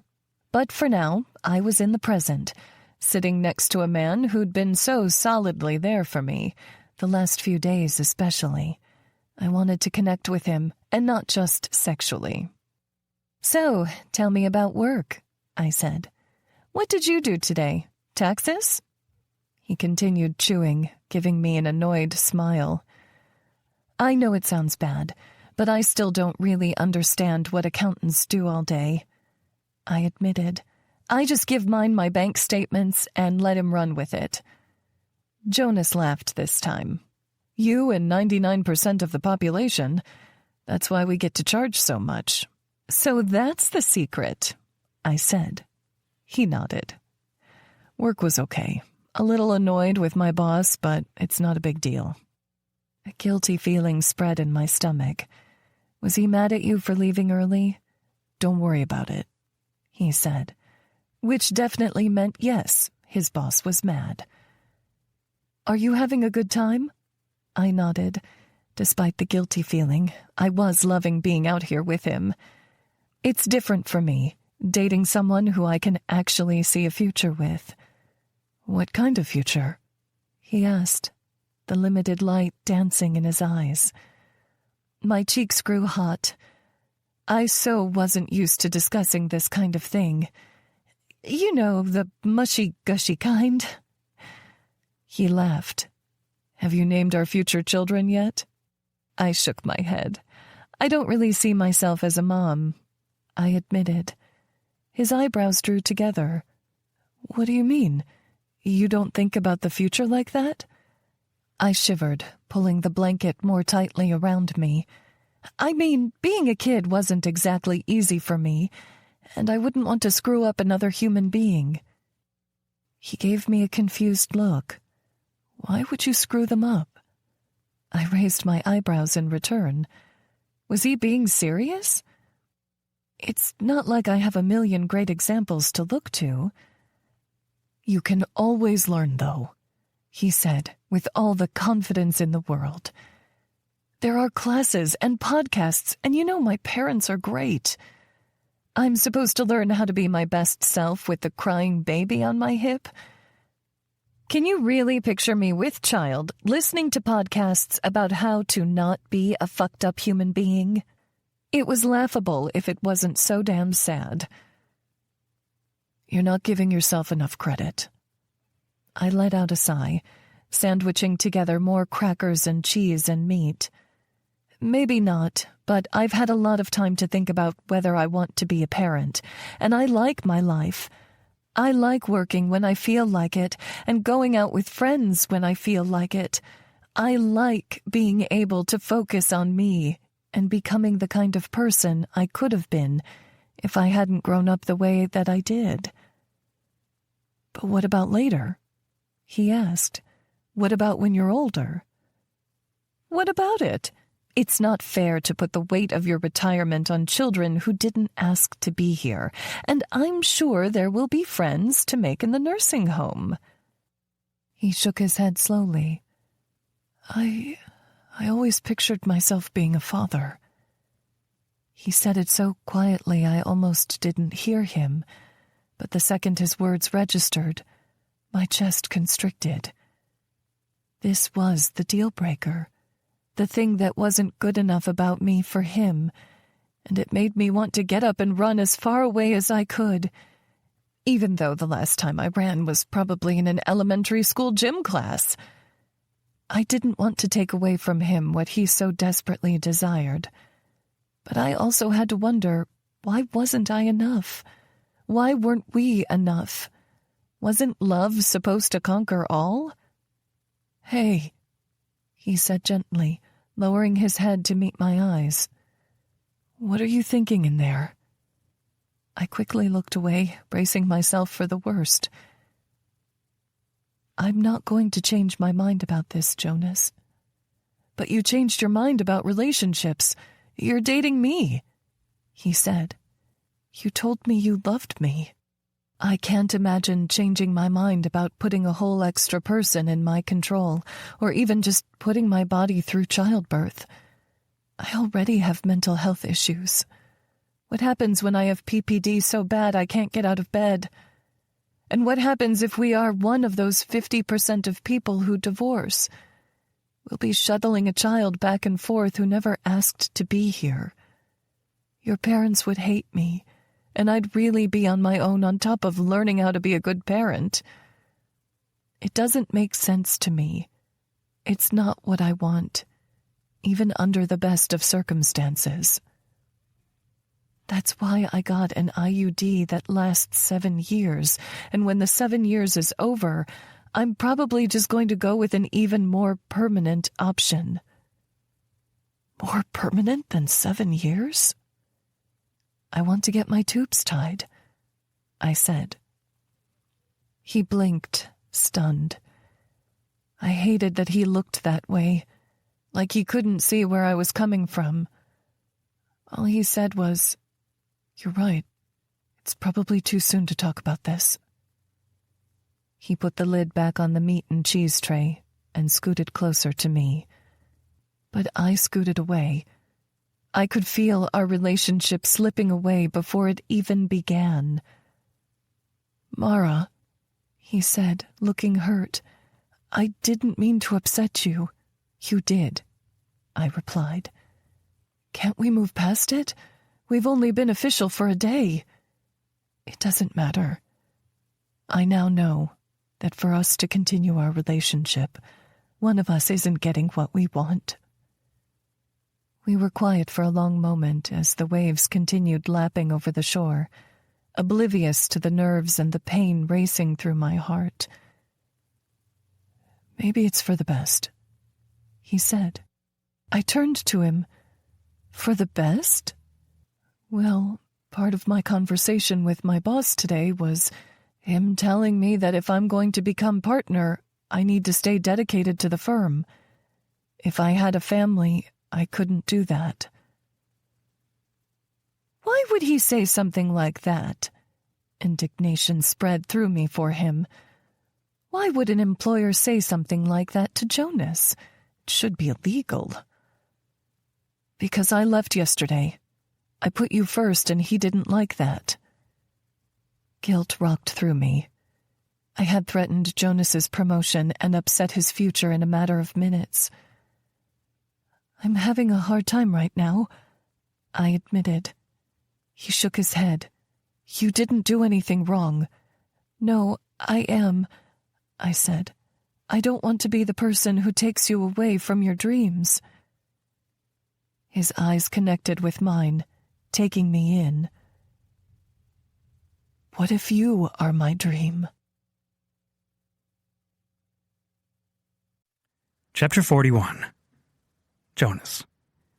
Mara and I had sex that night, but it didn't feel right like it had before. It was like there was a wedge between us, a baby-sized bomb that would go off if we got too close. I felt dumb for bringing it up, because really, she was right. We'd only been together for a short period of time, but in a lot of ways it felt like I had known her so much longer. And I wasn't the kind of guy to mess around. When I was ready to jump, I was ready to jump. But I couldn't keep thinking about that, because anytime I pictured a future without Mara, it was wrong. But the idea of giving up the kind of family I'd grown up with, that didn't feel great either. So I tried to keep my mind off it by going into the office on Sunday while Mara spent the day reading and writing. Monday morning, I got up to go to work. Mara got up to help Mom with her dialysis, and we gave each other a chaste kiss goodbye. The entire time she was at Mom's, I wondered what they were talking about. If my mom had somehow convinced her that having children wasn't the scary thing she thought it was. Or if Mom would be upset because I knew she wanted to be a grandma someday. Around 11, Mom texted me and asked if I could come over to the house for lunch. Dread immediately took over as I imagined being chastised in front of Mara. I said sure, but reminded her I couldn't stay too long because Mr. Rusk definitely had his eyes on me, whether they were his or someone else's. So at lunch, I got into my car and drove to the house. When I arrived, I noticed Tess's car was in the driveway too. My stomach sank. The last time Mom had us all over on a weekday was her telling us she was going into kidney failure, and that no matter how many times we offered, she would not be accepting a kidney from Tess or me. My body was stiff as I walked into the house, bracing for the worst. But when I walked through the door, everyone greeted me, smiling. If something was wrong, no one had been told yet. Mom held up a bag from Flanagan's. "Got your favorite," she said. "A Reuben with extra sauerkraut." Mara laughed. "Can't wait to kiss you later." My family cracked up, but I couldn't find it in myself to laugh. I just wanted her to hold me and tell me I hadn't messed everything up. I sat at the table with the rest of my family as the food was divvied up. Despite the amicable conversation, I felt in my gut like something was going on, but no one was saying anything. "I'm dying over here," I said. "Why are we here?" Mom smiled across the table at my sister. "Tess just said she wanted some time with our family before the wedding planning got too busy." I looked to Tess for confirmation, but she wasn't meeting my eyes. Instead, she and Derek were exchanging glances. "Well," she said, "that's not exactly true." Derek nodded. "We have some news for you." My mouth fell open. "You're breaking up?" I knew wedding planning could be stressful, but the way they met was stressful. "Are you sure you can't work it out?" Tess and Derek laughed. Mom got out of her seat and screamed, "You're pregnant!" My mouth fell open as I looked between Tess and Derek to see who had guessed correctly. Tess had a sour look. "How could you tell? I'm only 8 weeks along." Mom said, "You've been moody on the phone. You didn't come over for breakfast on Saturday because you didn't feel well, and I can totally tell your boobs are bigger." Derek laughed at her assessment. "We just found out last week and had our 8-week sonogram." Tess reached into her purse, hanging over the back of her chair, and pulled out a black and white picture of something that almost looked like a little bean. My jaw dropped. That little bean was my niece or nephew. "Oh my gosh, Tess, that's amazing," I said, getting up to go hug them. Tess had been waiting for this her whole life. "You're going to be amazing parents." Dad wiped his eyes. "I'm gonna be a grandpa." Tess nodded, tearing up herself. "The best grandpa in the world." I glanced next to me and saw the forced smile on Mara's face. Underneath the veneer, I knew what she was thinking. She was thinking back to her childhood, when she was a little baby not being taken care of the way she deserved. And she was thinking of me and wondering if the kind of life she would give me would be enough. To be honest, I was too. "This calls for champagne," Mom said. She got up and walked toward the kitchen, and Dad said, Do we even have some?" "Of course." She got on her hands and knees and pulled a dusty bottle from the cupboard. Dust billowed as she blew on it. "I always keep one on hand for exciting news." She came back into the dining area and gave Mara and me a look. I figured I'd be using it on you two, but this is just as good. She set the bottle on the table and grabbed a massive butcher knife from the drawers. After ripping off the gold foil, she swung the knife forcefully at the cork. A loud pop sounded as the cork flew across the room and hit the wall, sending Oakland skittering after it. Mara laughed. "Best party trick ever." Tess and Derek laughed, and Mom poured champagne into coffee mugs for everyone, since they weren't big drinkers and didn't have champagne glasses. They just did their best when there was a special occasion. I drained the liquid after toasting with everyone in reach. Tess, of course, drank her lemonade from Flanagan's, which still might have been better than the room temperature fizz the rest of us were downing. My phone went off, and I noticed it was a call from one of my staff accountants. I silenced the call. He could wait an hour for me to have lunch with my family. But as soon as that call ended, a new call started, this time from Mr. Rusk himself. I swore under my breath. "I've got to take this," I said. "Sorry, my boss has been riding my ass lately." "Go ahead," Mom said. I stepped outside, leaving everyone chattering behind me as I answered the call. "Mr. Rusk?" "Another emergency?" he asked brusquely. "Lunch break. I do believe we're allowed to eat." "That's how employees think. They take all their free time and use it to the hilt. Bosses stick around, eat at their desks, make themselves available for the people who need them." "I had a family thing," I explained. "My sister just announced that she's pregnant. And Jenkins' daughter has a dance recital. They're filming it. He'll catch it later." I ground my teeth. How had I never noticed what an ass Mr. Rusk was before? Or was he just upset with me now that I actually had a life? It wasn't like I was skimping out of my work. It was all getting done. "Can I be honest with you?" he said. "You haven't been?" was my first thought. "Of course," I said instead. "I've always been partial to you over Jenkins. You're a little younger, but you've always put work first. I'd hate to see it all slip away come crunch time." "I won't let you down," I said. He was right. I'd worked too damn hard the last 10 years to let it slip through my fingers now, especially when I knew I could manage people with more humanity than Mr. Rusk ever had, or Jenkins ever would. "Glad to hear it." He hung up, and I went back inside. I gave Tess and Derek a big hug, congratulating them again, and then said goodbye to Mom and Dad, promising to see them again later in the week. Mara stood and said, "I'll walk you outside." We went to the door together, but she didn't say a word. She walked beside me, quietly trailing the toes of her sandals over the sidewalk. "That was work?" she said. "Yeah." She twisted her mouth to the side. "Exciting news, becoming an uncle?" "Yeah, I'm really happy for them." We reached my car and stopped by the driver's side door. I knew I should be getting to work, but I couldn't leave her when she was looking so completely defeated despite her best efforts to be happy for me. "Are you sure this is what you want?" she asked. "Me? Will I be enough?" She looked to the ground for a moment, then braved, looking me in the eyes. "I'm not going to lie to you, Mara. I've always wanted a family. I always thought I would have children." Her eyes fell to the ground again, but I cupped her cheek, drawing her gaze back to me. But it was more of a thing I thought I should do. I liked my life growing up so much that I wanted to live like my parents. But it doesn't have to be that way. I can try something new. "Try?" She stepped away from me, leaving me to slowly lower my hand by my side. "But what if you regret it?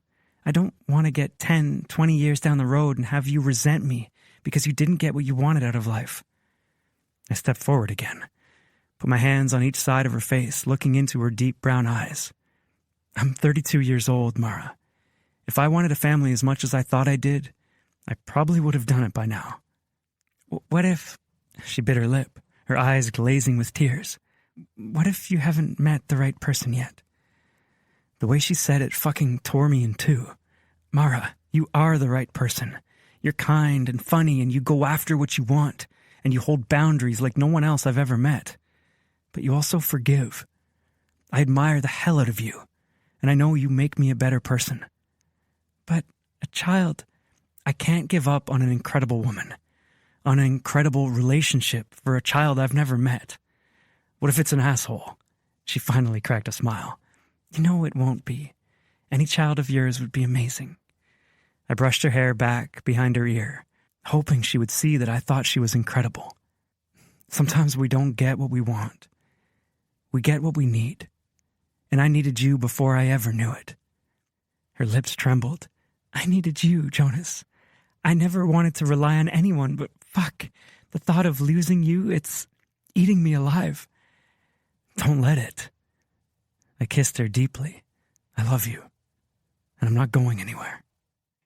"Then neither am I." Chapter 42. Mara. Confession. Life is perfect. Almost. The next couple months were a whirlwind of writing, editing, heading to the Moore's house to help Mariah with dialysis, and Jonas staying plenty busy with tax season. He would get up and leave for the office at 7 and be home at 8 or 9 at night. He said he was getting closer and closer to his promotion, and I wanted that for him more than anything. I wanted him to have what he wanted. At night, we would sometimes make love, and sometimes we would just pass time together watching movies, joking about the tropes that he was now learning to recognize. On Fridays, I drove to LA and spent half an hour with my dad. Sometimes we talked about his treatment.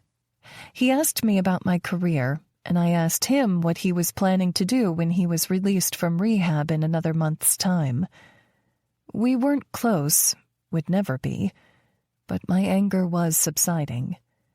I was learning that he was a person who hadn't faced his demons until he'd been forced to. But at least he was now. At least I didn't have an ache for a person he could never be. I was coming to accept him as he was, dropping my forbidden hopes and becoming more satisfied with life overall. On the weekend afternoons, when Jonas wasn't working, we went out to eat with his parents or helped Tess and Derek with wedding, and now baby, preparation. Spending time with my friends and laying out on the beach fit somewhere in between.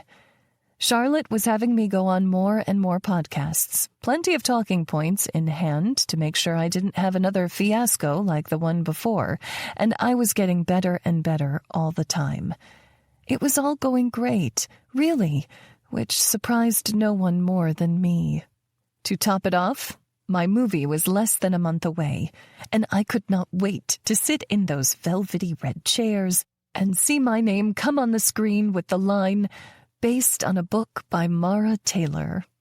I'd been putting off dress shopping until closer to the premiere, but today was the day. I could feel it. Henrietta, Bertie, and I all had the day off. Jonas and Cohen were working, and now if I wore the dress every day until the premiere, I wouldn't completely ruin it. The three of us met at Vestido, a dress store in Emerson Shops. They had some of the best dresses, and I wanted to shop local for the movie premiere. Since my friends were coming with me to the premiere, they had to be red carpet ready as well. We sat in the corner of the shop around an empty podium, drinking glasses of cheap champagne while a saleswoman mingled through their admittedly smaller plus-size section. She said she was confident she'd find a great fit for all of us. I hoped she was right. "Are you getting so excited?" Henrietta asked. "I am," I said with a smile. "It's almost like my life is so perfect, I can't believe it. Well, mostly perfect." Bertie's lips pursed. "What do you mean? Is everything okay with Jonas?" "He's great." I set down my empty champagne glass and spread my hands over my lap. "It's just something he said, and I haven't been able to get it out of my head." Henrietta leaned forward, setting her glass down too. "You two look so happy together.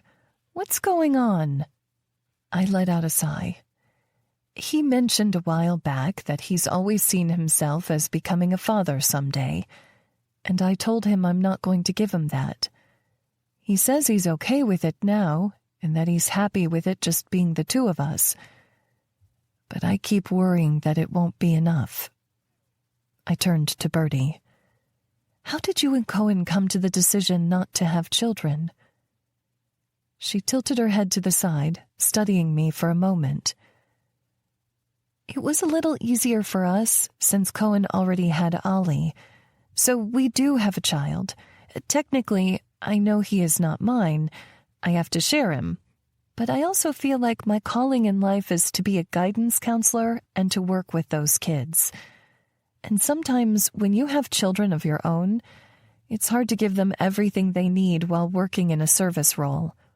I know it can be done, but I'd rather give all I have to hundreds of kids through the years." "Was Cohen okay with that?" I asked. She nodded.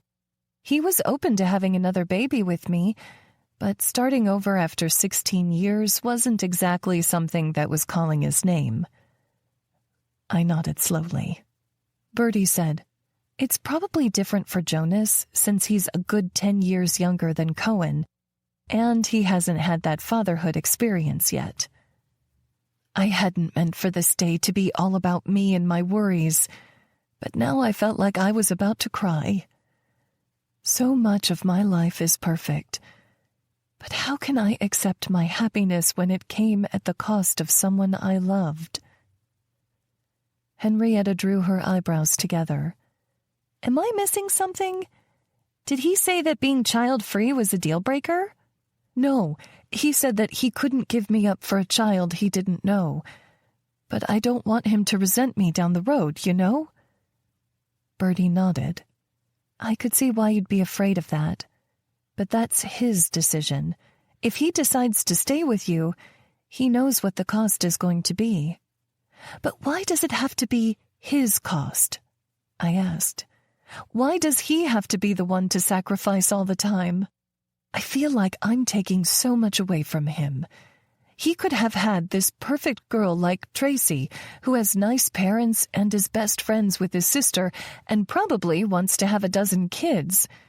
And here he is with me and all of my trauma and my alcoholic dad in rehab.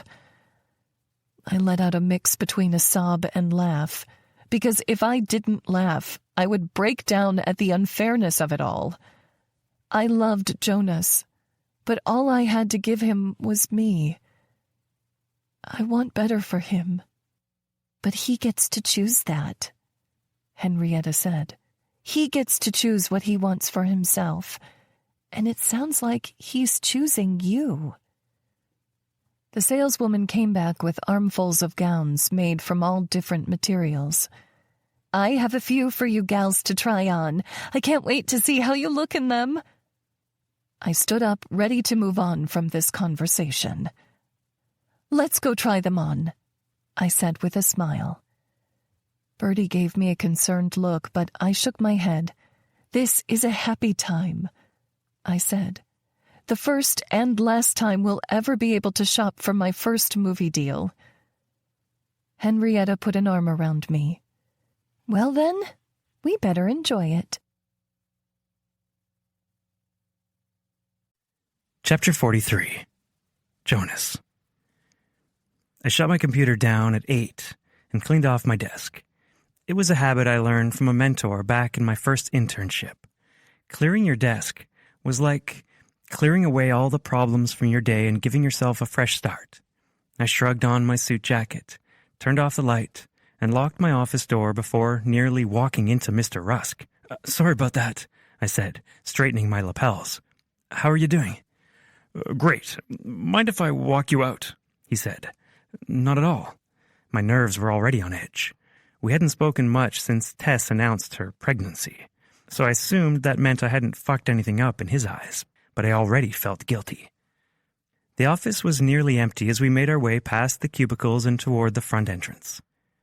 I've been noticing you doubling down on your hours, Jonas. Our clients are happy, and that makes me happy. Thank you, sir, I said, grateful for the acknowledgement. I really had been breaking my back, wanting more than ever to take over. Before, work had been all about a stable income, providing for a family. But now I knew if I got into a leadership role, I could truly change the lives of people here at the firm. We reached the door at the parking lot and he paused. I like where your priorities are. He smiled, deepening all the lines on his face. If you keep this up for the next month and a half, I see great things happening for you.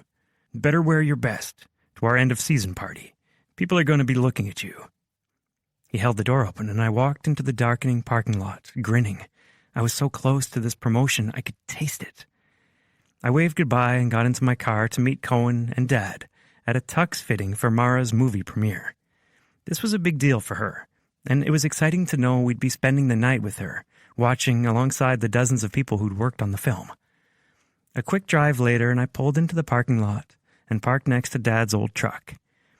Through the big front windows, I could see him and Cohen already inside, standing by the front counter. The bell rang over the door as I walked in, and they turned to greet me.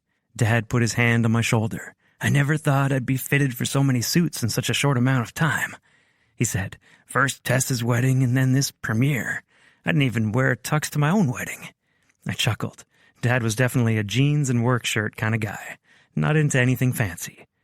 A sales guy dressed in a suit came up to the desk and said, "We're ready. Follow me, gents." Cohen nudged my elbow, mouthing, "Gents?" I smiled at him, glad he was along for this too. Even though Mara didn't have blood family she was close to, it felt like he was her family just as much as he was my friend. Him and Bertie and Henrietta. And I'd better get used to it since we weren't going to make a family in the traditional way. The sales guy, his name tag said Jarrett, had us sit on some chairs around a podium while he went to get the tailor. They were modern chairs without backs, and Dad cringed as he sat down. I worried about him, how his body would hold up in his line of labor. It made me want to make more money to take the pressure off of him and Mom that much more. They'd given me and Tess the best life a kid could ask for. I owed them that much. Cohen said, "How are you and Mara doing? I know you've been busy with tax season, but I haven't heard much from you since the big disagreement you told me about a couple months back." "What disagreement?" Dad asked. "You better be treating our girl right." Cohen laughed. "They've already got a new favorite." Dad didn't deny it. "What happened, son?" I gave him the abbreviated version. "We were talking about kids, and she said she doesn't want to have any. I tried to tell her she'd be a great mom, but..." I let out a sigh. Dad sucked in a breath through his teeth. "How'd that go over?" "Like a lead balloon?" I replied. "I don't know. I always pictured myself having kids." Dad and Cohen nodded, listening. "But Mara, you know how she grew up. She said she doesn't want any children she could possibly mess up." Dad frowned. "Mara would be an amazing mother. I can already tell by the way she takes care of your mom." Cohen shook his head, explaining, "It's not about that. When you grow up like she did, you spend your whole life knowing that the worst-case scenario could come true." Dad and I exchanged a glance. We just didn't understand, not in the same way Mara and Cohen did. Sometimes I felt jealous of how Cohen inherently understood her, but I knew I wouldn't trade my upbringing for his. Not in a million years. "Is that something you could get past?" Dad asked. "That's a pretty permanent decision, not having kids." "It's a pretty permanent decision to break up with Mara for kids I don't even know I can have," I said, looking across the room at all the suits. The thought of making a decision that would change my entire life was scary, but not having Mara in my life, that seemed just as outrageous. Each day with her got better than the last. She was always having fun, working toward something, talking about characters that existed only in her mind and on the pages of her books. I loved my life with her, and knew I would love it more when I wasn't so busy with work. Dad thought for a moment, then put his hand on my shoulder. "Every time we say yes to something, we're saying no to something else. If you're saying yes to her, make sure you're okay with the no as well." The tailor approached, holding a floppy pink measuring tape. "Let's get you gents set up for this premiere." Chapter 44, Mara. Confession. Mariah is the mom I always wanted. My hands were shaking so much I couldn't even apply my mascara. "Help, please," I said to no one specific. Henrietta took over, holding the brush and telling me when to blink. She and Bertie had come over to Jonas's to get ready for the premiere. The guys were all hanging out at Jonas's parents' watching some baseball game. They'd probably put their suits on 5 minutes before it was time to leave and be just fine. No fair. "I'm sorry," I said. "I'm just so damn nervous. What if everyone hates the movie?" Bertie shook her head at me in the mirror. "No one's going to hate it, unless they're stupid. It's an amazing book, and the movie is just as good." I couldn't tell. I'd only seen clips from the trailer, which, looked good, but that didn't keep me from panicking. I'd seen plenty of good trailers that turned out to be shitty movies. Henrietta capped the mascara and said, "Honey, you're nervous. It's totally normal. Millions of people are about to watch something you inspired. I'd be worried if you weren't nervous. That actually calmed me down a little bit, but maybe I wasn't worried about millions of people. What if Jonas doesn't like it? Henrietta laughed out loud. That boy thinks you hung the moon in every star. I smiled. It was crazy to think I'd gone from the occasional hookup with random guys to a committed relationship, all in 6 months. He's amazing. I can't wait for tax season to be over so we can spend more time together. Bertie nodded. I totally get it. Cohen and I have all these fun plans for the summer. We're going to fly to Mexico again, where we had our honeymoon, and this time Ollie is coming, and he's even bringing his new boyfriend. Ollie has a new boyfriend? I asked, excited. His last boyfriend had been a real dick, and I know it's not okay to talk about kids like that, but still, he was a dick. Bertie grinned. Technically, Ollie has a they-them friend. They met at this horticultural convention in Santa Monica and totally hit it off. They're the cutest kid. That's amazing, Henrietta said. I love how supportive you both are of him. My parents would have blown a gasket if I dated a girl, let alone someone in transition. There's no other way to be. It's either love and accept him or lose our kid. Bertie said, loving's always the better choice. I smiled. You sound like a character in one of my romance novels. Obviously, you write brilliant characters, Bertie teased. I knew she'd said the compliment offhandedly, but it touched my heart. Soon, thousands of people would be getting to know my characters, too. My eyes were already tearing, and I grabbed a tissue to help dab at the corners. I should have worn waterproof mascara today. Oh, honey, why are you crying? Henrietta asked. I looked between her and Bertie, reaching for their hands. They slipped their fingers through mine, and I squeezed. This is just such a big dream for me, and I can't tell you how much it means to me that you're here to experience it with me. Bertie hugged me. Remember when you were waiting tables at that dive bar and you saved up singles to pay for a used Apple computer? That's when I knew you were going to be big someday. You've always done whatever it took to succeed. I'd almost forgotten that. Felt like eons ago. Life is so different now. Henrietta nodded. I've only known you two for 1.5 years, but it feels like forever. You're the best friends a girl could ask for. The lump in my throat grew even larger, and I waved my hand at my watering eyes. Okay, we have to stop. I let out a laugh. I don't want to be a blubbering mess in front of all those famous people. Bertie took my hand, pulling me to stand. All smiles from here on out. Henrietta nodded. All you need is your dress. We went from Jonas's big bathroom to the guest room, where I was hiding my dress in the closet. Jonas still hadn't seen it, and I couldn't wait to see the way he would react to me wearing it.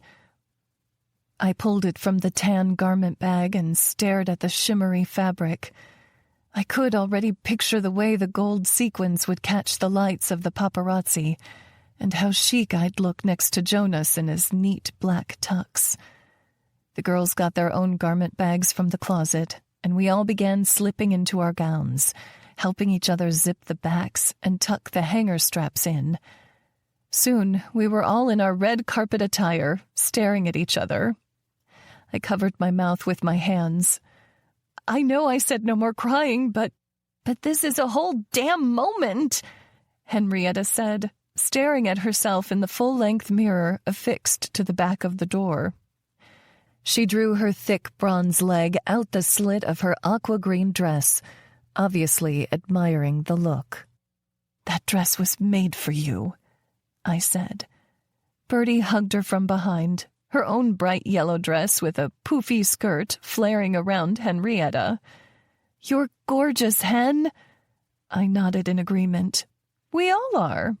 Bertie held both of our hands. Are we ready to go pick up the guys? I nodded. We finished packing our clutch bags with the essentials and walked out the front door, down the sidewalk, and toward the waiting limo like the queens we were. The driver opened the door to let us in, and as soon as we were settled, I reached into the fridge, grabbed a bottle of champagne, and popped the cork. No need to wait for the guys when we can start the party now. I poured them each a glass and passed them to Bertie. Bertie smiled, taking the drinks from me and passing one to Hen. It's too bad Jonas's mom isn't coming. I thought she really loved your books. She does, I said, frowning. But she didn't want the headlines the day after the premiere to be about how she looks. I just wish she knew I don't care about things like that. I'd love to have her with us. They nodded solemnly. Each one of us knew what it looked like to hide our bodies from the world and to face judgment in a way not many did. It wasn't the same as having scars from a fire, but it wasn't exactly the opposite either. A short drive later, the limo stopped in the Moore's driveway. I peered out the tinted window, wanting to catch a glimpse of the guys stepping out of the house. Jonas's dad looked so suave in his suit, I almost didn't recognize him outside of his work clothes, and Jonas was a handsome, younger version of his father. He looked damn good in that tux, but that was no surprise. I already knew he would look amazing. Cohen looked debonair, too, his graying hair contrasting his black suit perfectly. But then someone walked out the door behind them. I covered my mouth with my hand, seeing Mariah in a cream-colored, long-sleeved dress. Oh my gosh! I breathed. She was coming. She was facing her fears, and she was going to be there for me. Tears streamed down my cheeks, and I got out of the limo, running to her. You look beautiful, Raya, I breathed, taking her in up close. She smiled and looked down, color staining her cheeks. I couldn't miss your big day. Chapter 45. Jonas. I'd never seen Mara look more beautiful than she did when she was hugging my mom. The love in her eyes for the woman who raised me did things to my heart I'd never felt before. When she and Mom parted, she smiled at me, tears in her eyes matching my own. I kissed her deeply and pulled back just enough to whisper against her lips, I love you, Mara Taylor. I felt her smile against my mouth. I love you, Jonas Moore. I hugged her tight, then pulled back to take her in. The dress she wore was perfection on her. It dipped low, showing her sexy cleavage, and the material caught all the light, illuminating her face. You look absolutely stunning. Thank you, she smiled, fluttering her lashes in the most adorable way. You don't look so bad yourself. I specifically requested a red carpet look, I said. I didn't tell her that I'd done a considerable amount of Googling, not wanting to embarrass her during the moment she'd been working toward her entire life. It's very suave, she replied. I laced my fingers through hers and followed my family into the limo. As soon as we were settled, she cuddled close to me, still holding my hand. It was sheer perfection, only made better by the glasses of champagne Bertie was filling and passing around. Dad's voice cut through all the noise, and he said, I think it's time we have a toast for Miss Mara. Cohen put a champagne glass in my hand, and I held it up, waiting for Dad's toast. His eyes crinkled as he smiled at the woman I loved. Mara, when we met you 6 months ago, we knew you were special, but we had no idea how important you'd become to our family. I've watched you care for my wife with all the love she deserves. I've watched you push my son to open up and be the man he was made to be. And I've watched you bravely step beyond your past and move into your future. I can't wait to see the movie you inspired, but mostly, I can't wait to see what you do after. All signs point to something incredible. Cheers, I said emphatically, matching all our friends. Mara wiped fruitlessly at the tears streaming down her cheeks. I have a toast for you too, she sniffled, trying to regain composure. We all quieted, waiting for her to speak. Her chest rose and fell with a deep breath. When I ran away from home at 16 years old, I thought I was leaving my family behind. I just didn't know that I hadn't found my true family yet. Mara sniffed again, her face full of pain, and I put my hand on her lap to soothe her. She covered my hand with her free one and smiled. I'm so thankful for every one of you in this limo, and I'm so damn lucky to call you my family. Everyone cheered and drank, but I kissed Mara's cheek. We're damn lucky to have you, babe. She smiled, then placed a kiss on my lips full of love and passion and a promise of what was to come tonight. Soon the driver lowered the window between the front and back seats and said, We're almost there. Are you ready? We all looked to Mara to respond. She took a deep breath and answered, I am. Out the windows we could see the busy LA streets and extremely crowded sidewalks. It soon became obvious where all the commotion was coming from. There was a red carpet lined with photographers and fans. The limo slowed until we were right in front of it. Mara's up first, the driver said. The rest of you give her a good 15 feet and then follow. Sounds great, she replied. She took my hand and scooted closer to the door. Are you sure? I asked. I don't want to take up all your pictures. She placed her hand gently on my cheek. I want to celebrate with the person I love most at my side. My chest swelled, and I kissed her deeply. We'll all be watching you shine. The limo stopped, and soon the driver was opening the door, and Mara and I were stepping out into a completely different world than any I was used to. Cameras flashed all around us, people yelling, Is that Mara? And then another one saying, That's the author of the book. They shouted questions at her and shoved microphones in her face with such force I didn't know how she stayed standing. She responded with grace and ease, like she was always meant to be here. Mara, one of the paparazzi called, Are you excited to see your book in this movie? She smiled, easily replying, It's been a lifelong dream, and continued walking with me. We didn't make it 2 feet before someone else asked, Things still going well with your beau? She replied, He's more than that. She smiled at me, her eyes holding so much love and light. He's the love of my life. I couldn't help the dopey grin I wore after that. And I could only imagine the number of photos and tabloids that would have my goofy face next to Mara's beautiful one, front and center. Charlotte and Jenny stood at the end of the red carpet, and Charlotte took Mara's hand, leading both of us to a big canvas with the title of the movie printed on it in repeating patterns with the studio logo. Stand here for some photos, Charlotte said. We were posed over and over again, the both of us, then Mara and Jenny, then Mara and Charlotte, then Mara with the director and members of the cast. It was amazing watching her shine, seeing her interact so easily with all these successful and influential people.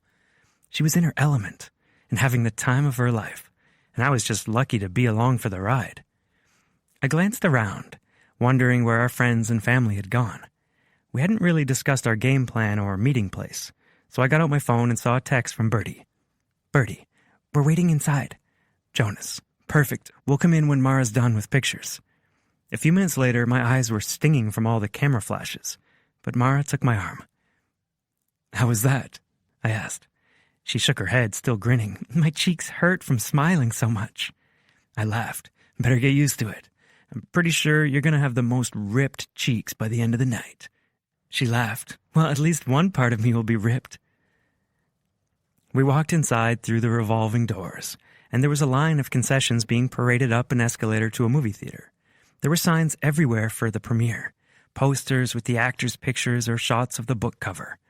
Bertie called out to us, already holding armfuls of popcorn containers. We took a couple from her to lighten the load, and went up the escalator with our friends. We gave our tickets to security at the door and went to a long row of seats reserved for Mara. She sat between Bertie and me, holding my hand with one of hers and her buttery popcorn in the other. Mom sat on the other side of me, both of her hands holding tightly onto her own popcorn. I could tell how happy she was, but also how nervous by the pinch to her lips.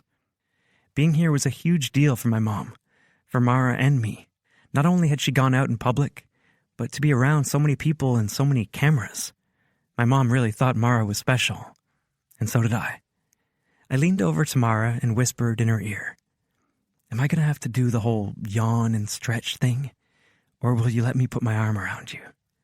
She gave me a wicked smile. I was already planning on making out like teenagers. I laughed, giving her a deep kiss. The loud sound of the credits starting over the speaker system quickly broke us apart. Mara's eyes went wide as she looked at the screen. They're playing the movie. They're playing my movie. And then her name appeared on the screen. Chapter 46. Mara. Confession. This is the best day of my life. Based on the book written by Mara Taylor. I stared at the words on the screen, tears forming in my eyes. This had been a lifelong dream, and here I was, watching it come true. Everyone had told me when I was younger that I wouldn't amount to anything. They'd said that dropping out of high school would be the end of my life, that I'd be a single mom by the age of 18, living in a trailer house, as if that was anything to be ashamed of. But they were wrong. Here I was, living the life of my dreams, having the career of my dreams, loving the guy of my dreams, without a high school degree, without the support of my parents. I had done it on my own. I had gotten here. I had reached my dreams. My name was gone as soon as it appeared, but I sat enraptured by the movie, seeing the characters interact so flawlessly with each other, listening to the score as if the songs had been written specifically for the story. As a writer, usually I put my book into the world, and I never really got to see or hear from readers until they were done with it, if they chose to reach out at all. But now, watching everyone respond in the moment was incredible. At every good moment, Bertie would squeeze my hand, and at the sad moments, I looked around and saw people with their eyes wide, completely engaging with the characters. It was better than I ever imagined it could be. Of course, some things had been changed from the book, but that didn't matter. It was a process. My work was growing, taking on a life of its own, becoming something completely outside of myself. And the fact that so many people would be able to take part in it was beautiful. And I got to experience the story that I've written in a completely new way. I laughed with the other people in the audience. I cried quietly with them, and I squeezed Jonas's hand when a particularly loving part happened on screen. The characters were getting their own happily ever after, and I was letting myself have the same, finally. As the end credits rolled over the screen and my name appeared again, Jonas and Bertie ushered me to my feet, and everyone clapped. I would remember this moment, this feeling of creating something so tangible for the rest of my life. I couldn't wait to see what this had done for my book sales. The movie had been done so perfectly, it couldn't be a flop. It would be the perfect movie to eat ice cream to before Jonas and I fell asleep. When the credits went blank and the blooper reels had finished, everyone in the theater began shuffling out. And as soon as we had some time, my friends and family were hugging me and telling me how amazing the film was. Charlotte even pulled me aside and told me that we had several interviews scheduled for the next week to help promote the movie and its sequel. Down in the atrium, Mariah and Cade both gave me a big hug. Cade said, "I'm proud of you, kid." Then Mariah hugged me tight. "I'm so happy for you, Mara. Tonight was a fairy tale." "I know it was because my fairy godmother came," I said with a smile. "You are the most beautiful woman I know, Raya. I mean it." She wiped at her eyes. "I love you, honey." She held my hand for a moment before leaving. They took a cab to stay at a hotel for the night, and the rest of us got into the limo to ride to the after-party. It was at this kitschy club, not too far away from the theater. I couldn't help but wonder how many people had stood in the same spot, and I was now a part of the building's history. I didn't have much time to reflect, though, because the after-party was a huge whirlwind of being pulled between different people, getting introduced to actors and writers and producers and change-makers I'd never in my entire life imagined I would be hanging out with. And then Charlotte said, "I have someone you have to meet." "Who is it?" I asked. I'd already met actors I'd only fantasized about on screen. Plus, I wanted a chance to catch my breath, to dance with Jonas and thank him for being by my side through it all. A twinkle gleamed in Charlotte's eyes. "It's a surprise." I excused myself from Jonas and the rest of my friends and went with Charlotte to see an attractive guy standing by the bar. Even from behind, I could tell he was rich, with the cut of his suit to the shimmering watch on his wrist. But when Charlotte walked up to him and said, "Hello," my mouth went slack. "Mara," she said, "I'd like for you to meet Bradley Mason." My eyes were wide as I looked between him and Charlotte. Bradley Mason, the famous showrunner Bradley Mason. The guy who created Buy Me Chocolate, Not Love and Book Club Conquest, that Bradley Mason? I knew I was being a fangirl, but I couldn't help myself. I was a fangirl. He smiled easily, showing off bright white teeth and dimples through his carefully trimmed scruff. "That would be me. I'm a huge fan," I blurted, as though that weren't incredibly obvious by my embarrassing read of his resume. He took a drink of his scotch on the rocks, and the ice tinkled against the glass. "I have to say I'm a fan of your work as well. Do me the honor of having a drink with me?" "If you want me to die and go to heaven," I replied. Bradley grinned over at Charlotte. "Is she always this charming?" "Absolutely," Charlotte said with a grin. Bradley held up his hand, easily commanding the busy bartender's attention. He sized me up. "You look like a martini girl. Dirty." And damn if I didn't blush. That's right. Soon the three of us were sipping from drinks, and Charlotte said, "Bradley actually came to me with an interesting opportunity for you." My lips parted. Just meeting him was opportunity enough. I looked to him, wondering what could possibly be better than this. He smiled and said, "I actually have a show coming out late next year, and we are set to begin working on the story next week. There is a plus-sized main character, and I don't yet have anyone on my writing team that can handle it quite like you did in Swipe Right." My brain short-circuited. I didn't write the script for the movie. I mean, I looked over it, but that genius wasn't mine. I meant the book. My eyes widened. "You read Swipe Right?" Of course I did.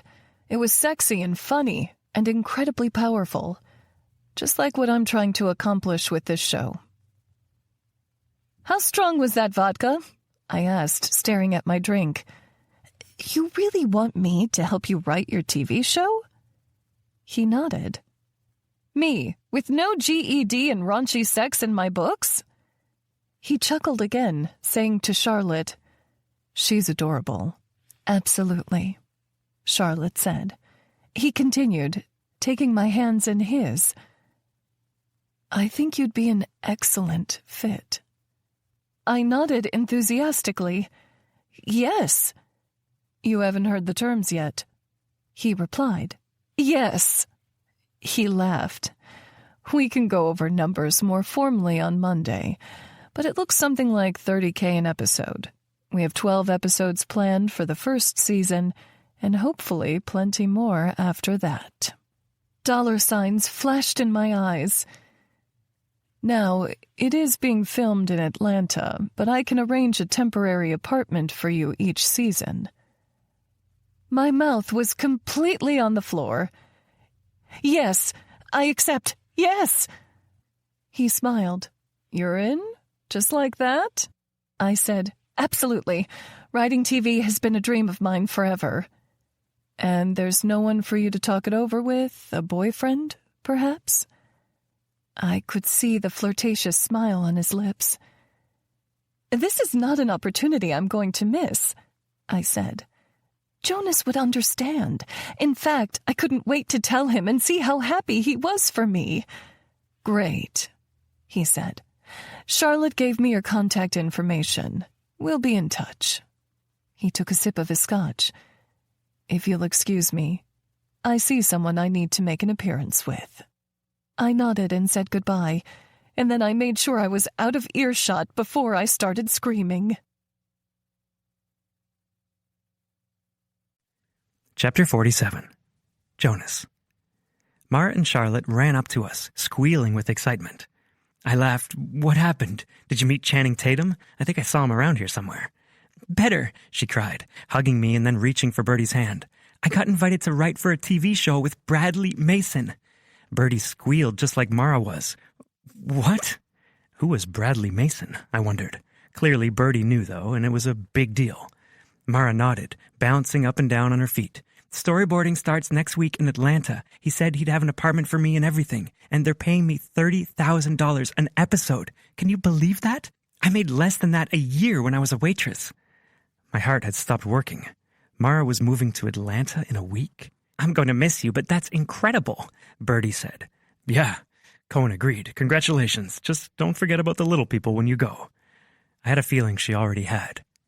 Mara turned to me, expecting me to be excited for her. I could see it on her face. But forcing a smile for her was the hardest thing I'd ever had to do. "Congratulations." A worried look crossed her face. Clearly I hadn't been that convincing. "What's wrong?" she asked. "I thought you'd be happy for me." Suddenly everyone was staring at us, and I felt like I'd been shoved into a fishbowl without any gills to breathe the limited water. "I need some air," I said. "Come outside with me?" A crease formed between her eyebrows, but she nodded and followed me toward the stairs that led to a rooftop terrace.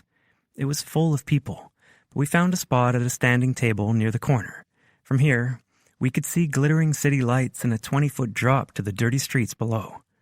I couldn't help but feel like my heart was teetering between the beautiful expanse of happily ever after with Mara and getting run over by a trash truck and smashed to pieces on the ground.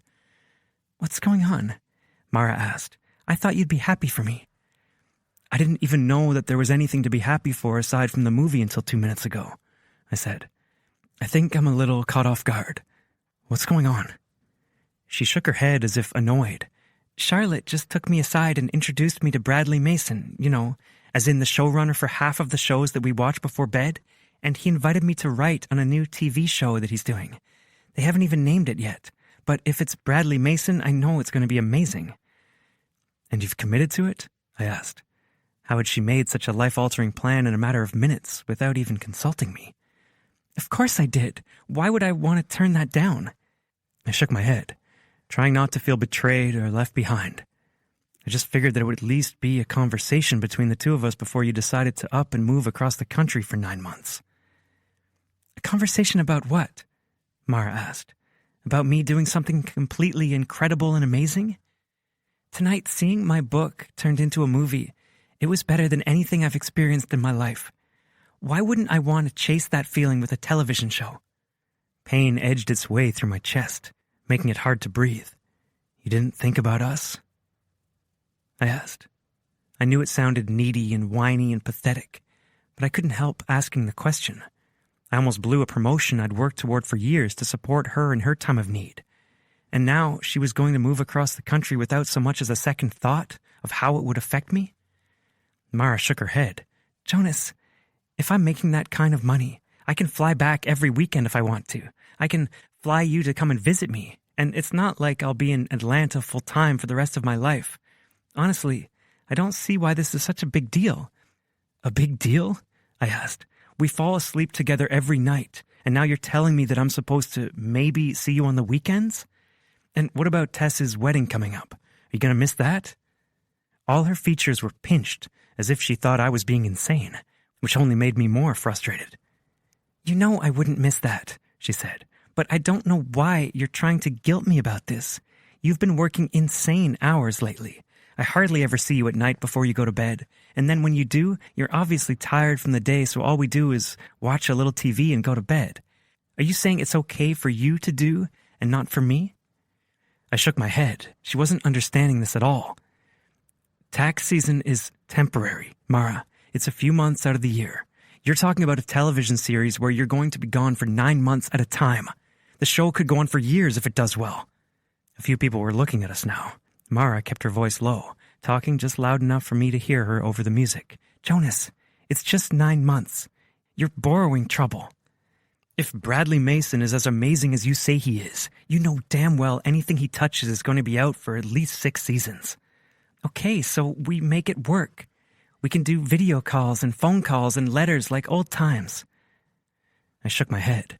Why hadn't she thought this through? What about my mom? She's just going to go back to doing dialysis in a public place until she dies or gets a kidney?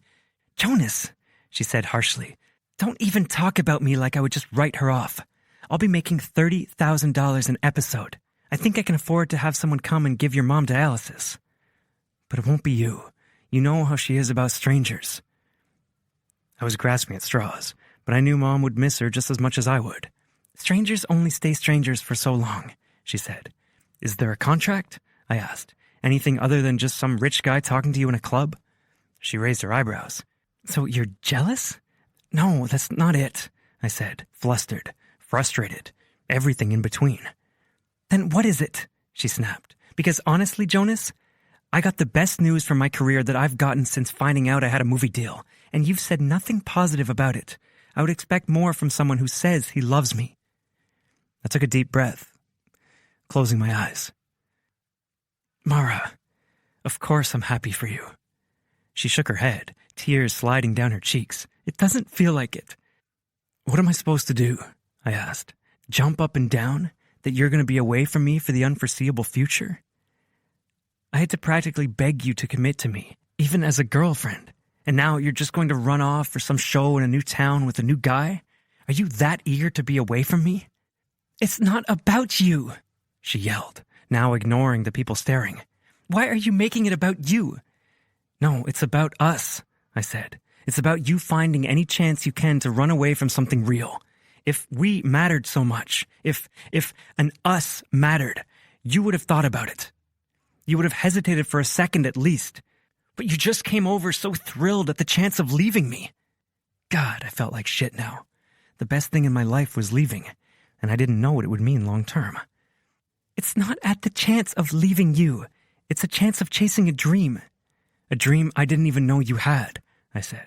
I thought you were just happy writing novels. Her lips trembled. And raising kids, right? She shook her head and looked away before drawing her eyes back to me. That's what this is about, right? She didn't even give me time to answer before saying, I don't want the kind of life that you want to have, and now you're punishing me for it. That's not it at all. This is exactly why I didn't want a relationship. I didn't want someone who would be holding me back. The venom in her voice, her words, her posture, it felt worse than a punch to the gut. I don't want to hold you back either, I said. She was quiet for a moment, and I swallowed down the lump in my throat. If that's what you think I'm doing, then maybe we shouldn't be doing this. Her lips parted, fear shooting through her eyes. You're breaking up with me? It was the last damn thing I wanted. But the girl in front of me, this was supposed to be the best night of her life, and I was ruining it. And she was right. I didn't want her to go to Georgia. How selfish could I be? So I said the words I needed to say. If all I'm doing is holding you back, then I don't see a reason for you to be with me. She shook her head, picked up the hem of her dress and ran away from me, and I realized I'd known all along where this thing with Mara would end. I just hadn't realized how soon. Chapter 48. Mara. Confession. Maybe I didn't believe in happily ever after, but I sure as hell believed in heartbreak. Tears streamed down my cheeks as I ran downstairs, toward the place in the club where I'd left Bertie and Cohen. Instead of lounging around the sides and talking like we'd all been doing earlier, The two of them were dancing together, so lost in each other, the rest of the world had clearly faded away. The sight of two people being in the kind of love I so desperately wanted to have with Jonas ripped me apart.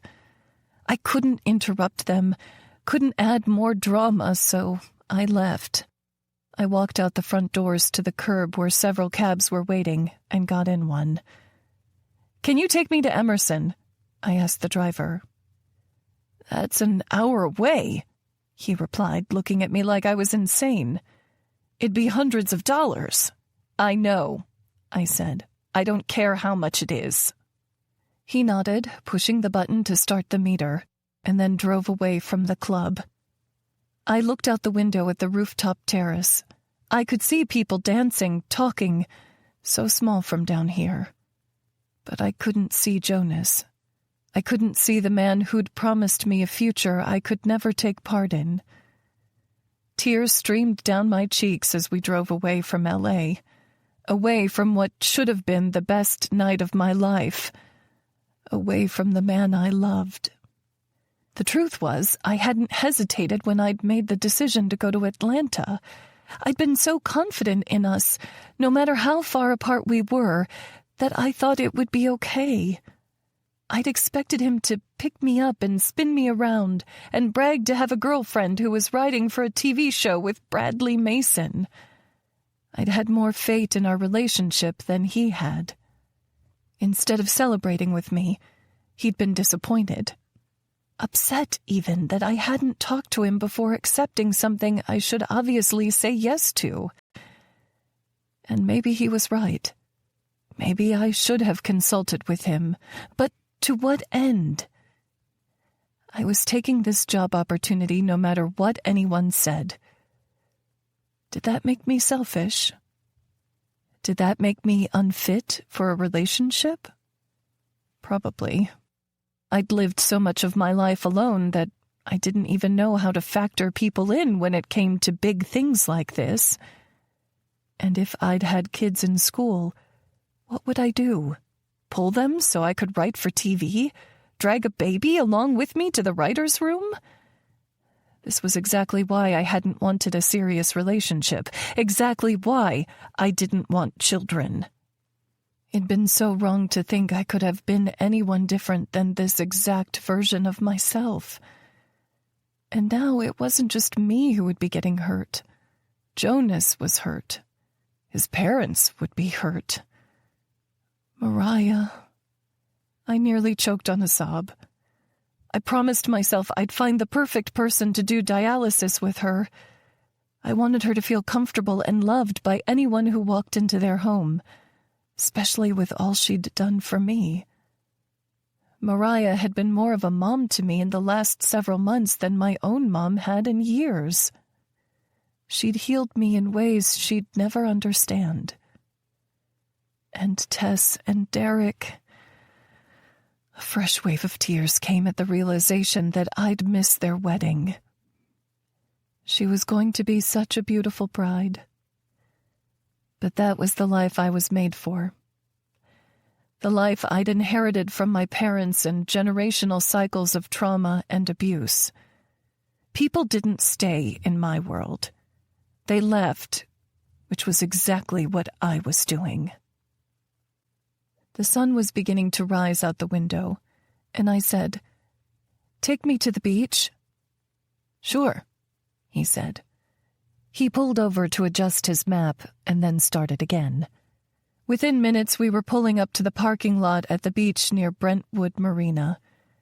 Even if Jonas and I had broken up on the rooftop, this is really where it all started falling apart. This is where I knew we wanted different things. And I couldn't be the girl he wanted, the woman he deserved. I got out of the car, giving the driver what cash was left in my clutch for a tip, and walked toward the water. Something about the ocean felt like home. It was always there. The waves never stopped, never went away. I hit the sand and slipped out of my heels, holding the straps in the crook of my fingers. Then I walked over the cool sand that hadn't yet been warmed by the sun, sitting as close to the water as I could without getting my dress wet. The orange rays coming from the sunrise hit my dress, lighting me up despite the darkness of my world. I stared at the horizon, thinking about all I had lost, the things I had been crazy to think I could count on, when really there was only one, myself, and I was right here for me. I watched the sunrise, trying desperately to convince myself that I was enough, because once upon a time I had been, until Jonas turned my world upside down and showed me how incredible it could be to be half of a pair with him instead of a whole on my own. I loved him with all my heart, but that didn't mean happily ever after was waiting for us. And if it hurt this much to love him for 6 months, how much would it hurt after a year, a decade? Maybe I didn't believe in happily ever after, but I sure as hell believed in heartbreak. I could feel it, and it took all I had to hold myself together and hope a better future was waiting for me in Atlanta than the one I was leaving behind. With the weak morning sun rising behind the horizon and people beginning to jog along the beach, I realized how crazy I must look in my evening gown and makeup streaming down my face. I reached into my gold clutch and retrieved my phone, turning it on. It had been off since before the movie, and now it was full of notifications from Jonas and Bertie and Henrietta, and even Cohen. I ignored them and called a rideshare to drive me the couple miles home. But when the driver stopped along the curb at my house, I saw Jonas's car in the driveway. Chapter 49. Jonas. After trying and failing to find Mara at the club, I enlisted the help of Cohen, Bertie, and Henrietta because I didn't know what else to do. I told them about our conversation and admitted that I fucked up. But even with their help, we couldn't find Mara. So, we took the limo back to Bertie and Cohen's, and I stayed at their place, hoping that Mara would come by to see Bertie, and then I could sort it all out. When it was clear she wasn't doing that, I just went to her house. All the lights were off, and my mind immediately went to the worst thought. She had found someone else. I had driven her into someone else's arms. But I stayed. I waited, determined to apologize, to undo the mess I had made. Around 7, I saw a car pulling up, and I prayed to God that it wouldn't be another guy riding with her, another guy taking her home to take away the pain I'd given her. Leaning against the outside of my car, I watched it pull to a stop. There was a guy in the driver's seat, but thank fuck, there was also a sticker saying he drove for a rideshare company. I let out a deep breath, but the relief only lasted so long. She got out of the car, still wearing her dress from the night before. It shimmered in the morning light, but the curls in her hair had fallen, and the makeup that had looked so perfect earlier formed dark streaks down her face. She looked miserable, and I nearly doubled over with pain, realizing that I had caused it. I messed up worse than I ever had, and I wanted to tell her how sorry I was. I wanted to do everything over again and tell her exactly how excited I was for her. I just hoped it wasn't too late. She stopped a few feet away from me, letting her skirt fall from her fingers and trail over the cement. "What are you doing here?" she asked, not quite meeting my eyes. I shook my head remorsefully. "I came to say how sorry I am. What I did earlier was not okay, and I need you to know that." The words kept coming fast because I felt like Mara could run away at any moment, and I needed to get it all out. I know that writing and stories are a huge part of who you are and a huge part of how you made it through everything you've been through, and the fact that I was anything but supportive was a huge slap in the face to you, especially after you've been so supportive with me working all these extra hours at the firm. I swallowed hard. "I want a do-over, Mara. I want you to come to me and tell me that Bradley Mason wants you to write on a show. And I want to pick you up and spin you in a circle and tell you how proud I am to be your man and how much you're going to kill it in the writer's room." And it doesn't matter that you've never written for a TV show before, because I know you're going to step in there and you're going to be amazing, because you understand people and you see things in a way that no one else does. And I think that's what TV needs. And I think that's what made your movie so amazing. And I wish I could go back and punch myself in the face for thinking anything else and for being selfish. Because the truth was, I was going to miss you and I didn't want to miss you. Her eyes were still on the ground, and I somehow found it in me to stop talking, although I could have stayed there all day and all night to convince her how sorry I really was. She slowly looked up at me, her eyes red from crying. Her lips trembled, and my heart broke. I felt the words before she ever said them out loud. "It's too late," she said. "Too late for what?" I asked anyway. She shook her head. "Jonas, I've been crying on the beach for hours. The day after my movie premiere." I closed my eyes against the pain and regret washing over every inch of my body. "It was a mistake, Mara. A snap judgment after a long day. I promise it will not happen again." Her expression didn't change, didn't soften. "I can't do this. I can't be the girl who cries about what a guy thinks of her on the most successful night of her life. I can't be the girl who turns down an opportunity like this or even thinks twice about something so incredible." She took a deep breath. "I'm not going to have children, Jonas. My books, the movie, the television show, that is my legacy that I get to leave to every girl who's ever felt the way I've felt." I looked at her, met her eyes, silently begging for her to say something else to change what I knew would happen. "And I love you so much that for a moment there, when I was on the beach, I thought, maybe I should just cancel this Atlanta thing and be together." She chewed on her lip, tears streaming down her cheeks again. "I'll always love you, Jonas. Always love your family for all that they've done for me. But I have to love myself more, because there's never been anyone in my life who put me first. I have to do that for myself." My stomach churned with regret, because she was right. I'd had a chance to put her first, and I hadn't. I had put my own selfish wants above her dreams. And if this is what she was saying she wanted, if this career was what she wanted and she thought that I could get in the way, then I had to let her go.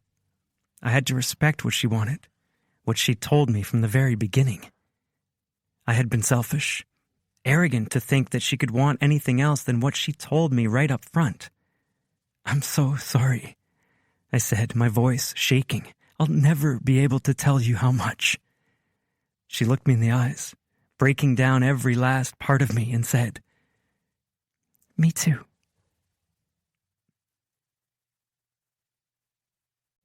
Chapter 50. Mara. Confession.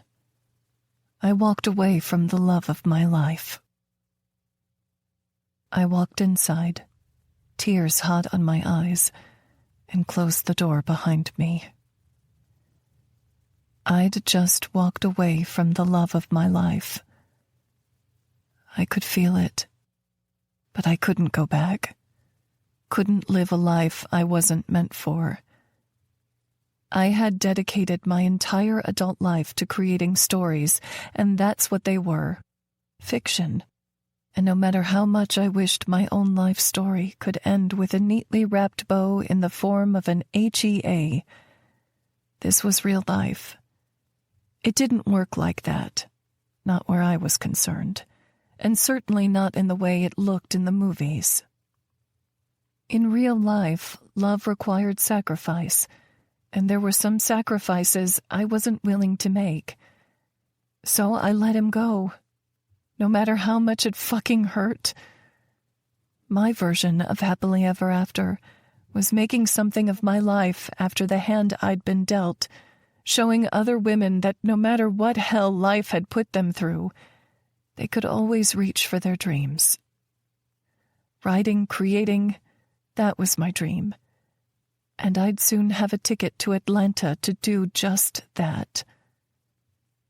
In my living room that felt much less like home than Jonas's did, I slipped out of my dress and walked to my bedroom, peeling off the sticky backless bra I'd worn to the premiere, and then slipped out of my thong as well. I stepped into the shower, rinsing the lingering sand and salt from my body, then got out, twisting my hair up in a messy bun. In my room, I flipped through my closet, seeing only leggings and big t-shirts, a couple dresses, and one pair of jeans that probably didn't fit anymore. I needed to dress better than this. I couldn't dress like a slouch in front of professional writers, and okay, maybe I needed a distraction. So, I decided to go shopping. I grabbed my purse and left the house, going to the closest department store that actually carried my size. It had been forever since I'd worn something that didn't have a stretchy waist, so I grabbed a heap of jeans and brought them to the dressing room to discover what size I actually wore. In the fluorescent light surrounded by 4 gray walls, I realized how much of a mess I looked. There were dark, puffy circles under my eyes. I hadn't brushed my hair, so my bun was particularly tangled and askew. But more than that, the perpetual smile was missing from my lips. There was no light in my face. I'd left it with Jonas when I walked away. I turned away from the mirror. This version of me would fade, like all the skins I'd shed to become the woman I was today. I finally found my size, or the closest thing to it, and emotionlessly noted the digits. 24, although that would probably change brand to brand. I waited for the old shame about my size to come back, but it didn't. I was actually okay with myself, okay with my body that had carried me this far. I hung all the pairs back up so the attendant wouldn't have to do it, and went in search of business casual clothing, loading my cart with jeans and skirts and tops that would go with them. Each one I found was a little boost of endorphins, dulling the sharp edge of my loss for a moment or two before I moved on to the next. I even got a few dress shoes, mostly flats, that were cute and comfortable enough to go with the clothes. And hell, while I was at it, I got a few necklaces and a cute hardback rolling bag for the plane, too. The person at the register looked at my cart in shock, and then got to checking. She didn't even ask me if I found everything I came for, which is a silly question anyway, if you ask me. $697 later, I was back in my truck, driving toward my house, wishing I could stop at Jonas's instead. I spent the day cleaning, packing, tearing tags off new clothes and running them through the washer before adding them to the bag. My heart hurt the entire time. But it broke when I stopped. So I didn't stop. Not until the doorbell rang. I went to it, halfway fearing Jonas had sent something by delivery. It was his move, the way he showed he cared. But instead of a delivery person, it was Bertie and Henrietta holding a bottle of cupcake wine and a gallon of gourmet ice cream. Bertie took me in her arms, hugging me tight. Jonas told me what happened. Henrietta wrapped her arms around the both of us. He thought you might need your family. This was it, I realized. His last delivery. Because even though he believed in forever, that didn't mean he believed in forever with me.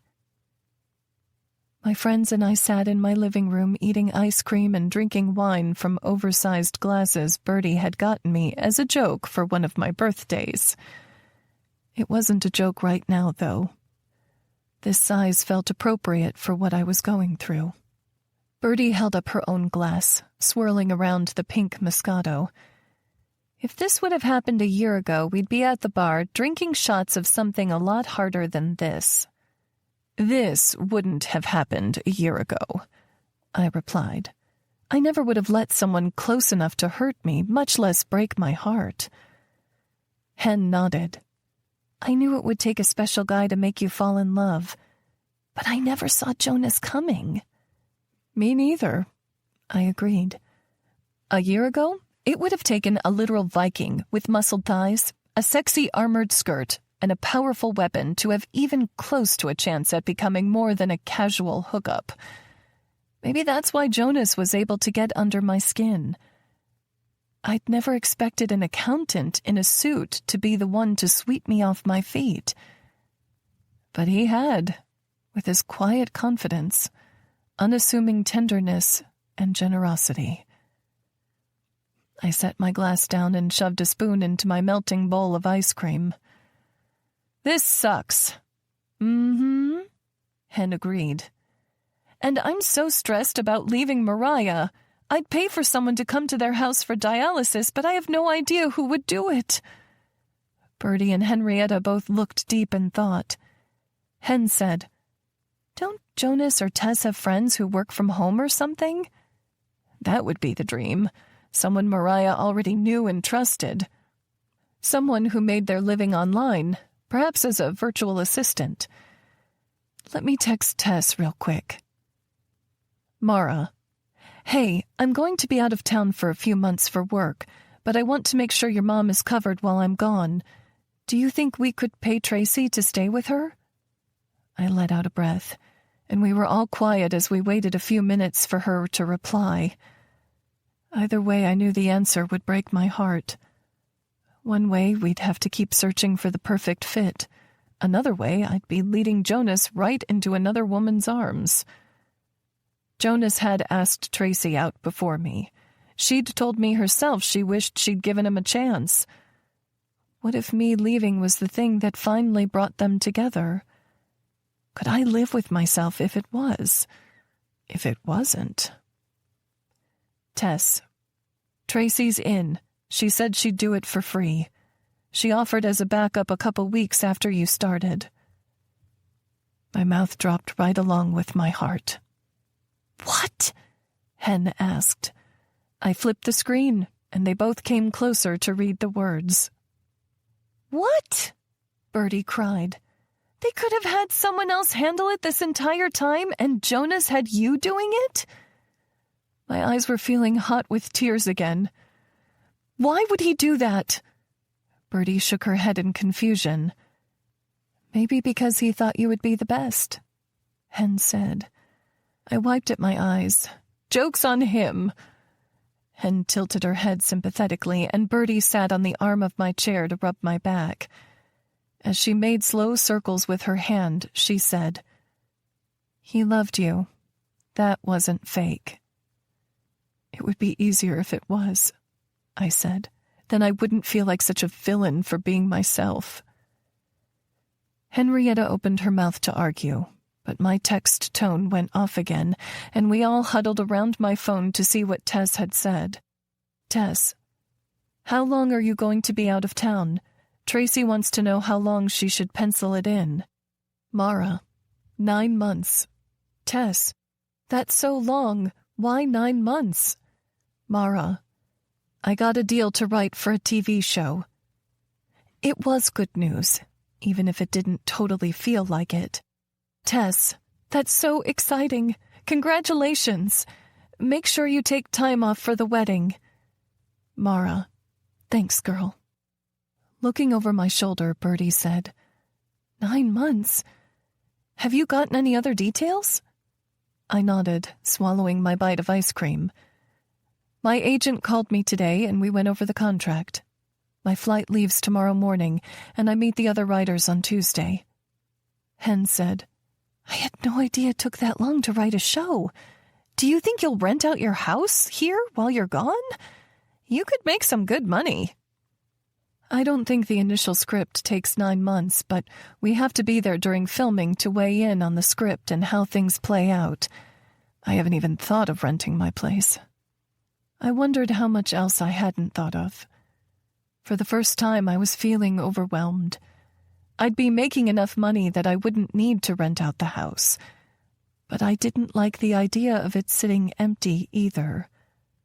No pressure, Hen said. I just know someone who might be interested. I raised my eyebrows. Please say it's you. She laughed. Still saving for my own house, and it doesn't get much better than free. The promotion should help speed things up, though. Bertie and I both gave Hen a surprised look. What? Bertie asked. You got a promotion? Henrietta looked a little bashful.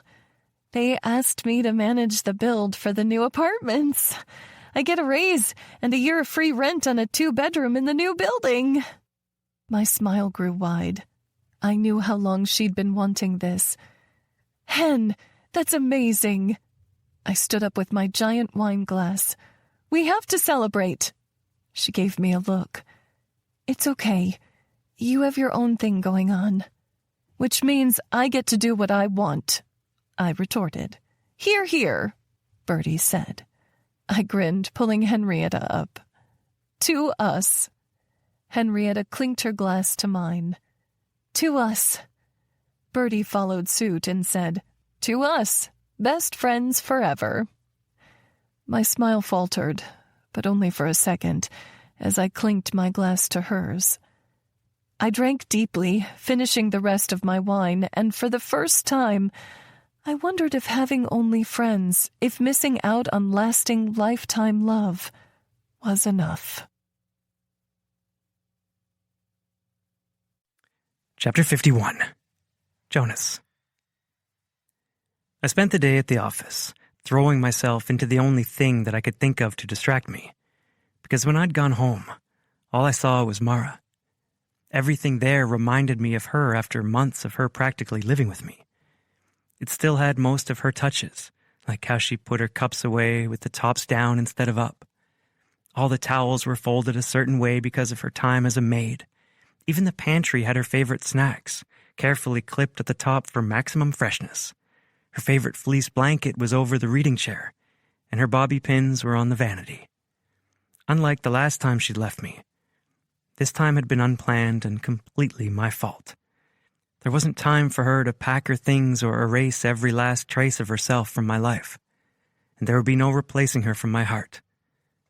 So I stayed busy. When my eyes began crossing from staring at balance sheets for too long, I got out my phone and called Tess. Hey, she chirped into the phone, her happiness a stark contrast to my misery. How was the premiere? Mom and Dad said the movie was amazing. The movie was really good, I said, not ready to lie to my sister, but also not ready to tell her the truth. Hey, I was wondering if you could be there for Mom's dialysis on Monday. Mara already texted me. She paused for a moment. Didn't she tell you? Oh, I'm at the office. I haven't checked my texts in a while. Lie. Half a lie, at least. Work? I could hear the frown in Tess's voice. It's a Sunday. You should be spending time with your girl. She's about to go out of town for months. I couldn't even find it in me to smile at her teasing tone. I should have been spending time with Mara, but I'd ruined it. There was no going back. So it's taken care of? Tracy's going to start Mom's dialysis with her, at least until Mara comes back. My eyes felt hot as I blinked. Mara had made sure my mom was taken care of before she even left. I'll talk to you soon, I said over the lump in my throat. Love you. Before she could ask any more questions, I hung up. My family loved Mara too, and I wasn't anywhere near ready to tell them how colossally I'd messed up with the best woman I'd ever met. I refocused on work for the next few hours until Bertie's name came across my screen. I answered, desperate to have her tell me that Mara had come around, that she would forgive me and give me another chance. Instead, I heard sadness in her voice. Hey, Jonas, is it okay if I swing by your house to get some of Mara's things? Her agent called and said that the job starts in Atlanta on Tuesday, so she has a flight tomorrow that she needs to pack for. It was like one punch after another directly in the gut. Mara's stuff was leaving my house. She was leaving Emerson tomorrow. When are you getting her things? I asked. She was quiet for a moment. Tonight, if that's okay? It wasn't. There's a key under the planter by the door. Be sure to grab her bag of Cheetos from the pantry. I don't need those. I will, she promised. After a quiet moment, she asked, How are you holding up? Hanging in there. She sounded skeptical. Are you hanging in there? By a thread, I replied. How is she? Exactly the same. We hung up, and I stayed at the office well past midnight, so I could be sure Bertie had taken everything of Mara's from my house. And when I walked in, I was prepared this time. Every trace with her things had been removed except for the cups and the towels. I tore through the cupboards, flipping them over as fast as I could. as if I could rid myself of the guilt, of her memory. I mussed up the towels, leaving them in haphazard piles that she never would have approved of. And then I changed into my pajamas, wanting nothing more than to fall into an oblivious, heavy sleep without dreams of the woman I'd loved and lost. But as soon as I lay in my bed, I could smell her on the sheets. I couldn't fucking handle it. Couldn't face the constant reminder of how badly I messed up. So I worked the sheets off the bed, threw them in the washer, and then went to the guest room, lying in that bed with sheets that still smelled like detergent. But that only reminded me of the first night when I'd set it all up because I was so turned on by her, I couldn't control myself. And then I thought about sleeping on the couch, but I couldn't do that either because we all knew that was Mara's place. I wished I hadn't sold the first couch. It may have been uncomfortable, but not as uncomfortable as this visual reminder of all the ways Mara had changed my life. Or the way I was wrecked by her absence. Chapter 52. Mara. Confession. If Jonas couldn't convince me to stay, his parents could. I couldn't leave for Atlanta without saying goodbye to Mariah and Cade. I wasn't sure what Jonas had told them about my departure or our breakup, but that didn't really matter. Over the last months, I'd come to love and care for them. My relationship, or lack thereof, with Jonas wouldn't change that. So I got up early enough to make it there before Tracy arrived, and this time I took my truck. I was tired of the lies, of covering up who I truly was. I felt just as much shame for that as anything else. Hayden's place passed out my window as I drew closer to the Moore's house. My time spent with him felt like so long ago, almost like it had happened to another person in another life. Maybe it had. I felt like a different woman than the one who had lain next to him for comfort, for fun. I parked in front of the Moore's house, and a fresh wave of pain came over me. I loved these people with all I had. Cade's truck was still in the driveway, and I could see them moving about the living room through the big picture window. They were so sweet together, the perfect complements to each other. Cade was strong and steady, while Mariah was deep and feeling. I'd miss their example of once-in-a-lifetime love. I turned off Bertha and walked toward the front door, taking deep breaths despite the aching in my chest. I wasn't sure what Jonas had told them or how I'd handle it. I was better at talking on paper, but I crossed my fingers and knocked on the door. Cade answered it, welcoming me with one of those big, warm smiles I'd miss like hell. Mara, I'm so happy I caught you. Do you want some breakfast with us? Breakfast. I almost collapsed into a puddle right there. Actually, I needed to talk to you too. His face fell, and I could see Mariah walking toward us with a worried look. Come inside, she said. What's going on? Jonas told us you weren't feeling well. Cade let me pass, and I walked into their living room, not sitting, just standing there trying to memorize every tiny detail of the home, from the original hardwood floors to the stacks of books, to all the pictures on the wall and Oakland's permanent indentation on the couch. I took a deep breath, which only made them look more concerned. I got a job writing for a TV show in Atlanta. I'll be gone for at least 9 months. The wrinkles in Cade's forehead deepened. 9 months? I nodded. Mariah was quiet, her eyes drifting out the window as they so often did. Then her eyebrows drew together, and she looked closer at their driveway. What is that truck doing here? It's always parked at that Hayden boy's place. That's part of why I needed to talk to you, I said, looking between them despite every cell in my body telling me to run and leave the pain in the past like I had so many times before. Mariah studied me, looking confused. "What's going on, Mara?" Jonas and I didn't start dating out of love or attraction. My career was slipping through my fingertips, and being the good son he is, he agreed to save my reputation if I helped you with dialysis here.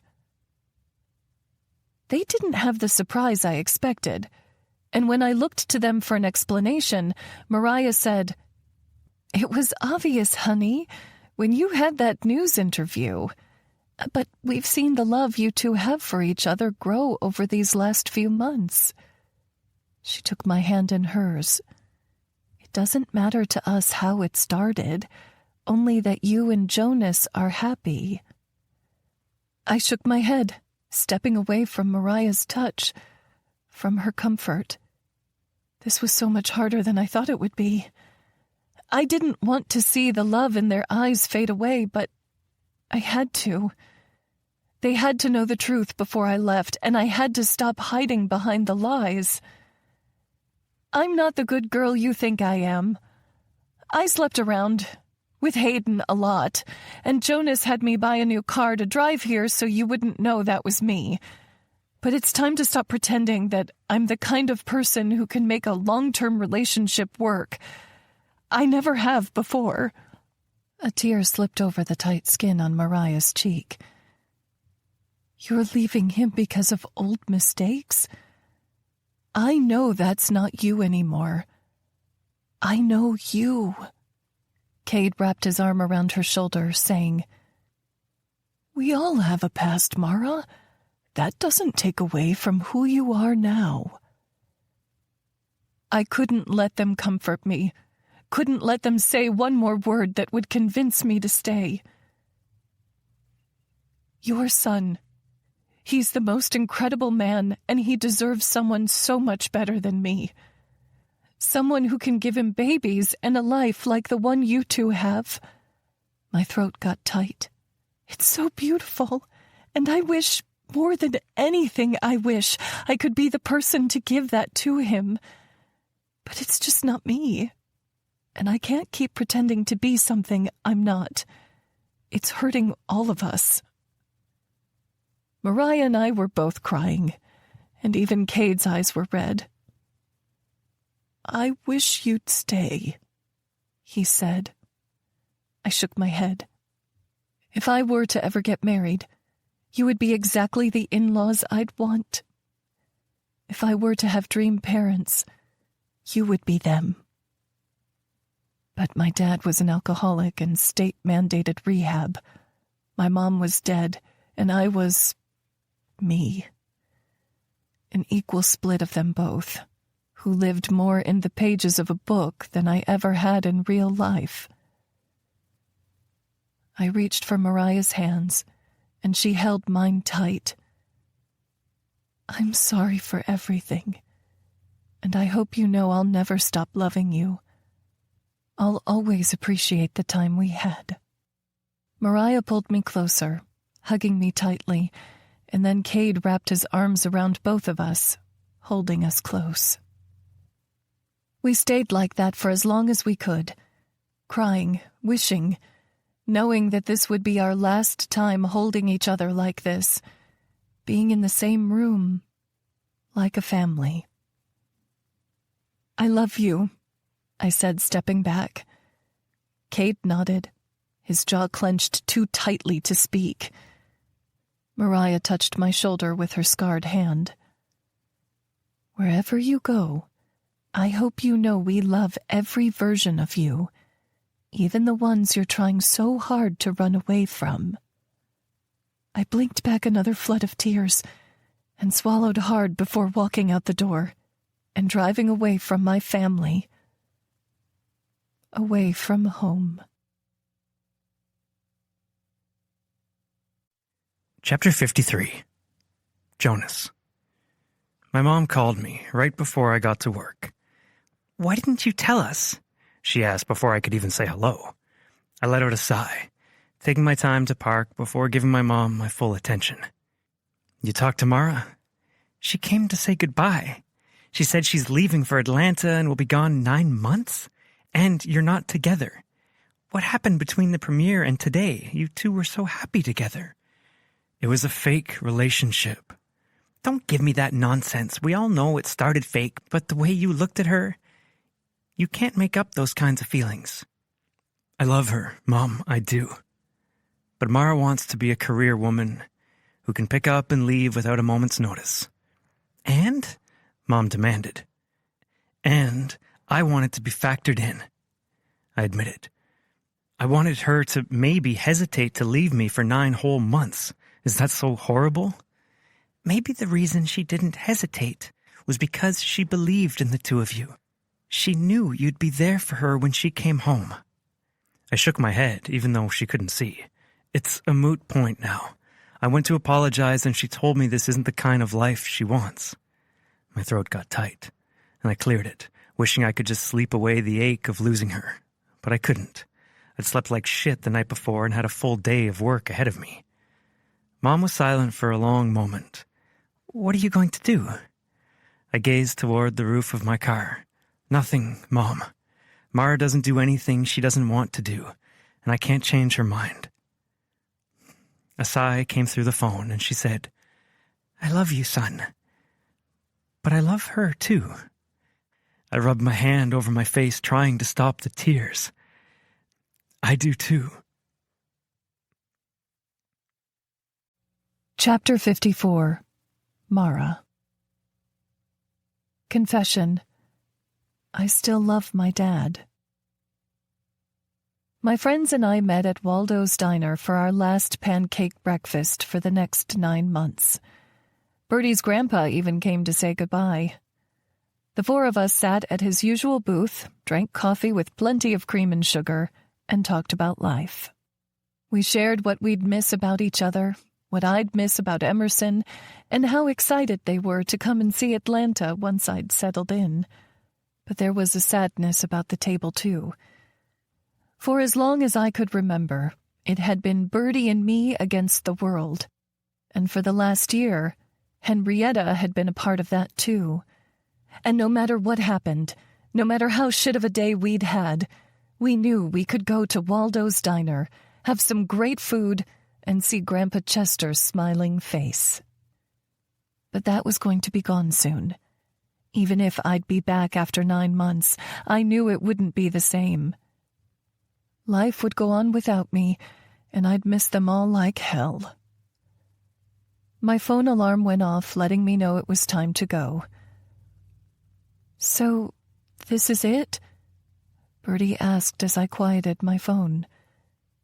I only nodded, not trusting myself to speak. Chester opened his arms in the seat next to me. Come here, kid. I need a hug. I hugged him, breathing in the smell of coffee and diner food on his clothes. I'm going to miss this place. It'll miss you, too, he said, and so will I. I smiled tearfully, wishing I could just bring them all with me. But since I couldn't, I got out of the booth and hugged Bertie tight. She whispered in my ear, I'm only a phone call away. I nodded. You better answer, even though it'll be on Eastern time. She smiled, using her thumbs to wipe away my tears. I'd answer if you were on the moon's time zone. Henrietta hugged me next and said, You're going to kill it out there. I know it. Thank you, I breathed, hugging her close. And when I get back, I expect you to have a new house and some man candy. Hen laughed. I can promise one of those things, but I won't say which. I smirked. I love a good surprise. Then Bertie and Hen put their arms around each other, watching as I walked away from the table, away from my family, away from the people I knew would be there for me no matter what.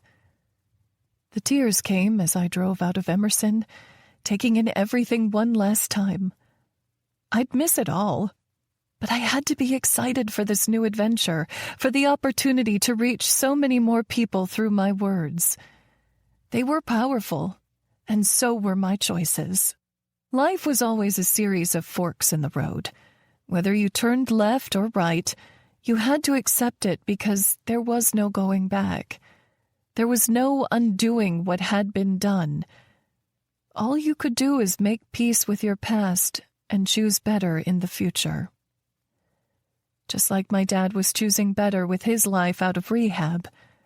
He'd gotten out a couple weeks ago and let me know he had an apartment and a job. And I had a gift for him, something to help him make the right turn, if that's what he chose to do. I didn't need my car anymore, the one we'd used to fool Jonas's parents, and my dad would be eligible for a license soon. I already had a mechanic scheduled to come and install a breathalyzer on the car that day. An hour after leaving Emerson, I reached a set of shabby apartments near the airport and stopped in the parking lot. I looked up and saw my dad standing near the apartment entrance, a thick jacket wrapped around him. He looked older than the man I knew growing up. Softer. I got out and said, "Hey."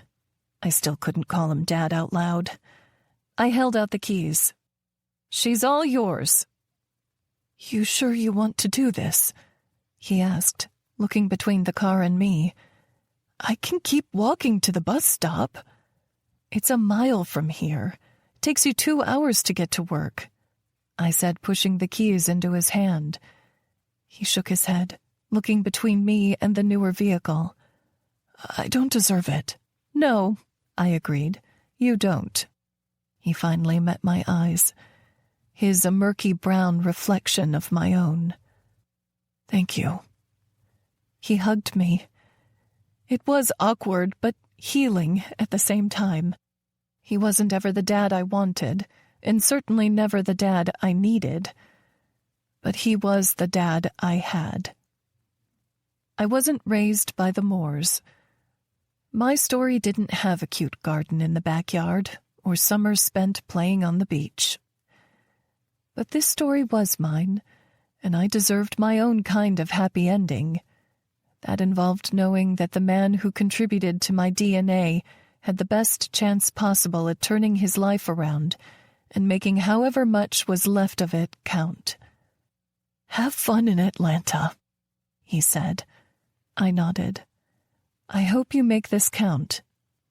"I will," he promised. I got my suitcases out of the trunk and walked out of the parking lot toward the crossroads where a cab driver was supposed to meet me. It was time to embrace my future, whatever and whoever it held. Chapter 55. Jonas. The guys and I sat around a poker table, drinking beers and very carefully avoiding the topic of Mara and my broken heart. Well, at least Steve and Cohen were avoiding it. I didn't care if we talked about it or not. I'd feel like shit either way. I'd miss her either way. I'd still be losing this fucking game either way. After the third conversation about the weather, I set my hand down and said, "We can talk about it, you know." Cohen and Steve exchanged a look. "Talk about what?" Cohen said. "Yeah," Steve added. "I have no idea what you're talking about." I stared them down, giving them a cut-the-bullshit look. I hated the way they felt like they had to tiptoe around me. I was fine. I mean, I wasn't, but I would be eventually, I hoped. Steve caved first, saying, "Back when my wife and I were dating, my grandpa told me if it's meant to be, it'll be." I nodded. I believed similarly to his grandpa. I just never thought there would be a world where it wasn't meant to be. Cohen said, "Maybe it's a sign that you should be a dad someday. You know, you need to date someone who's willing to have children, a family. Be a stay-at-home mom so you can keep pushing forward in your career." I nodded, not quite convinced. I just hope I won't spend forever comparing whoever she is to Mara. Steve nodded. It wouldn't be fair to her. I agree. My phone rang, and I saw Tracy's name on the screen. "Hey, sorry, I have to take this," I said. "She's going to be the person doing my mom's dialysis from now on." "Go," Cohen replied. "Yeah," Steve said. "It's not like you're beating us anyway." I flipped him the bird and stepped out of the garage, walking on the driveway. "Hey, Tracy," I answered. "How's it going?" Hey, Tracy replied. Tess said that I should call you. Yeah, I wanted to talk to you about Mom's dialysis and what you were thinking for pay. We can't do a lot, but we want to do enough to keep you. Don't be silly. Mariah is like another mom to me. I can always work from home those mornings anyway. Wow. I stood still, stunned by her offer.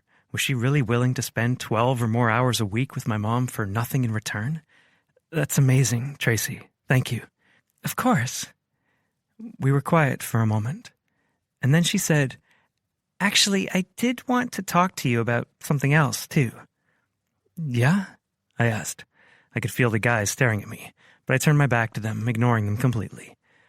Well, I kept thinking about the question you asked me before you and Mara got together, and I was kind of wondering if we can revisit it.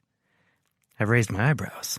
The question she was talking about was that I'd asked her to go out with me before Mara came up with this whole fake dating thing. Why would she want to talk about it now? I was actually about to call you and take you up on your offer before I found out about you two, she admitted. I scrubbed my hand over my jaw. That was about the last thing I'd been expecting Tracy to say. Really? Yeah, she said softly, almost like she was shy. You're a great guy, and you're career-focused. Plus, you're my best friend's brother, which is the ultimate fantasy, you know. When you asked me before, I was just so worried about messing up my relationship with Tess if things didn't go well with us. I shook my head. Impossible. Tess would be more mad at me if things went off the rails than she would ever be with you. Tracy laughed. You might be onto something.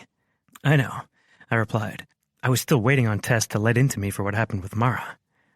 So, she said, are you still interested? I know it's soon, probably too soon, but I didn't want to miss my chance again. I glanced back to the garage where Cohen and Steve were playing, and they quickly looked back at their cards, eavesdroppers. But Steve's words ran through my mind. If it's meant to be, it'll be. There had to be a reason Tracy called today and asked me out, right? Yeah, Tracy, I'm interested, I said. My stomach sank, already knowing I'd miss Mara like hell. But she didn't want me, and I had to find a way to move on, one way or another. Great, she said, clearly smiling big. How does La Bella sound? I closed my eyes against the memories.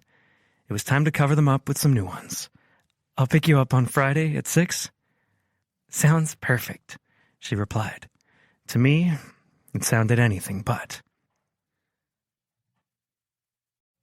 Chapter 56. Mara. Confession. If I couldn't have forever with Jonas, I wanted to have forever with something. I picked up my leased car after arriving in Atlanta and went to the address that Bradley Mason's assistant had sent to me. When I pulled up to a bougie apartment complex with palm trees out front and a massive pool, my mouth fell wide open.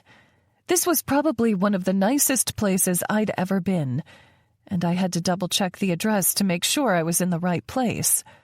Holy shit, it was the right address. I followed the directions in the email and walked inside to the front desk.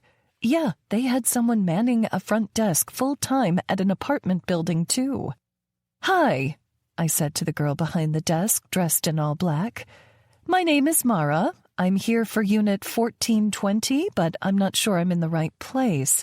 Is there maybe a smaller apartment complex behind this one that doesn't have a giant pool or 24-hour doorman?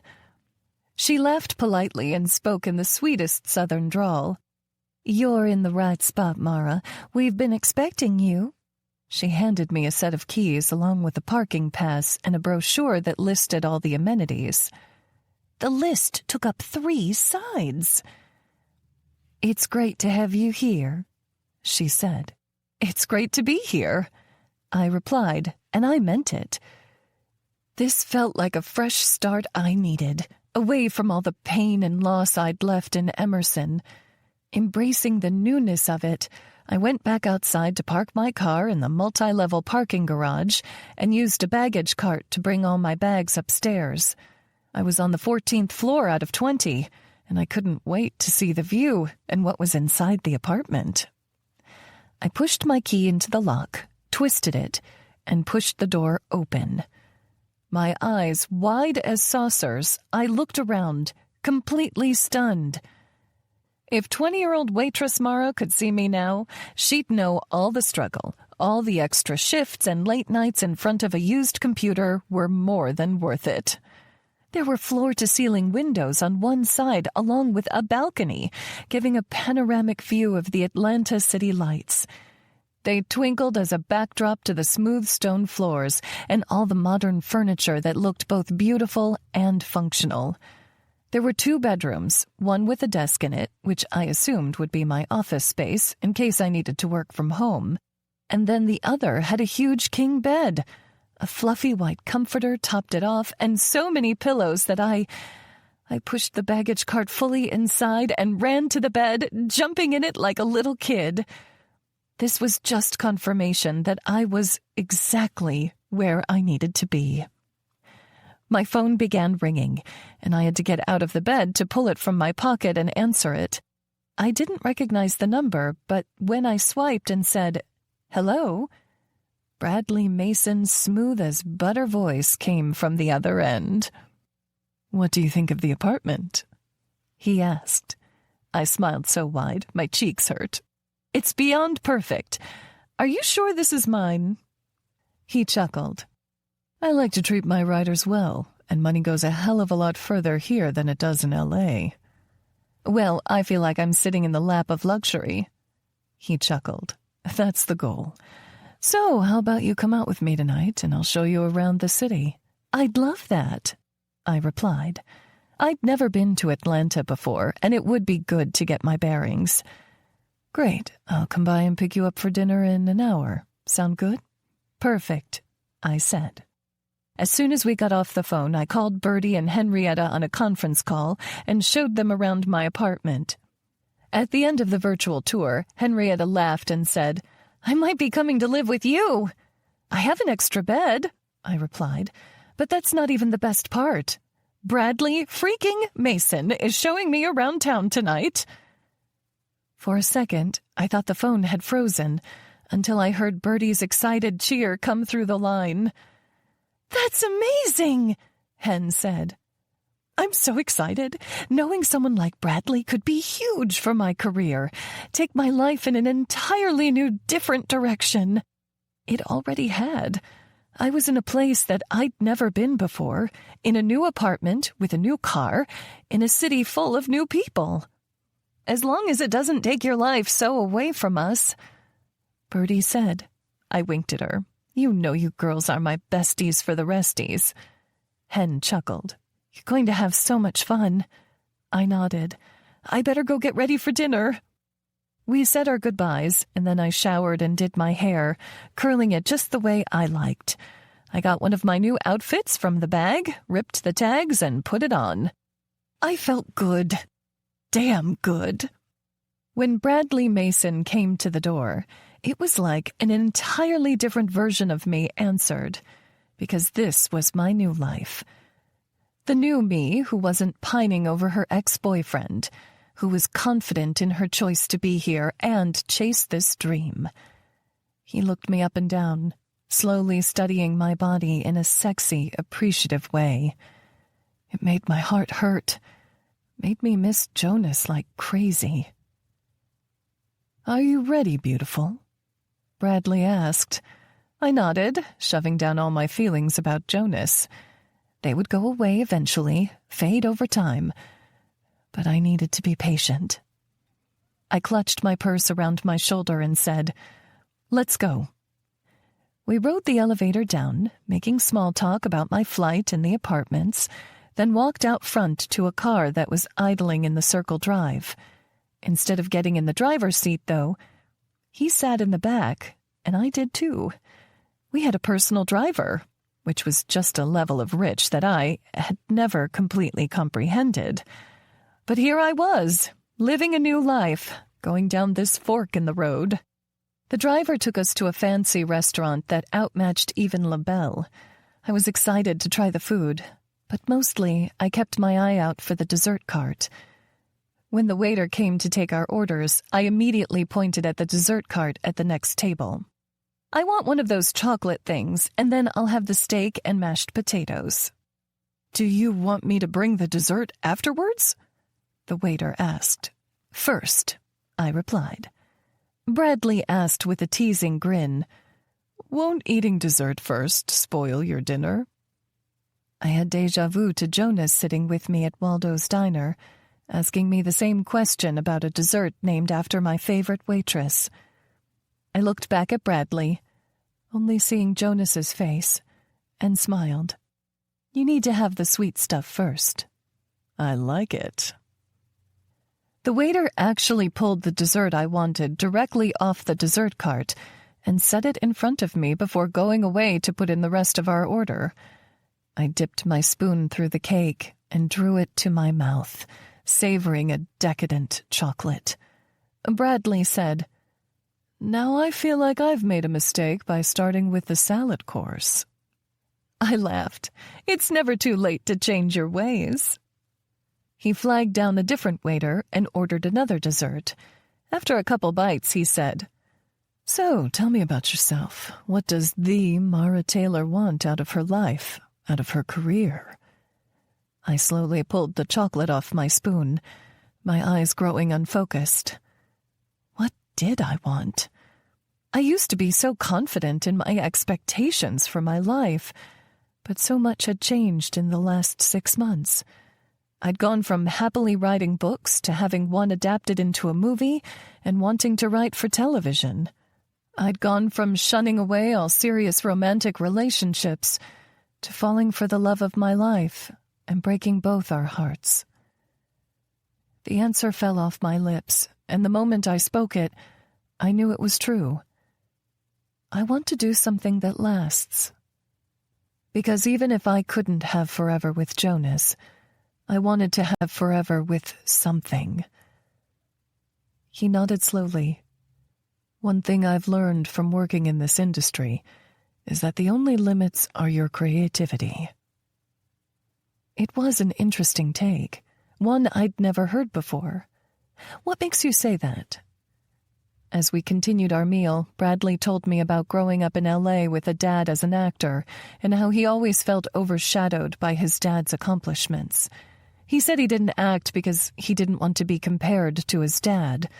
So he turned to writing and creating shows, and eventually got to where he was today through creating one opportunity at a time for himself. It was fascinating, hearing the twists and turns of his life, so similar to the ones that I'd taken.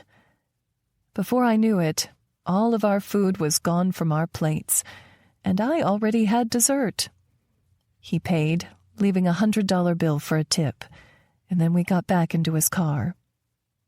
He sat on one side while I sat on the other, and he had the driver show me around town.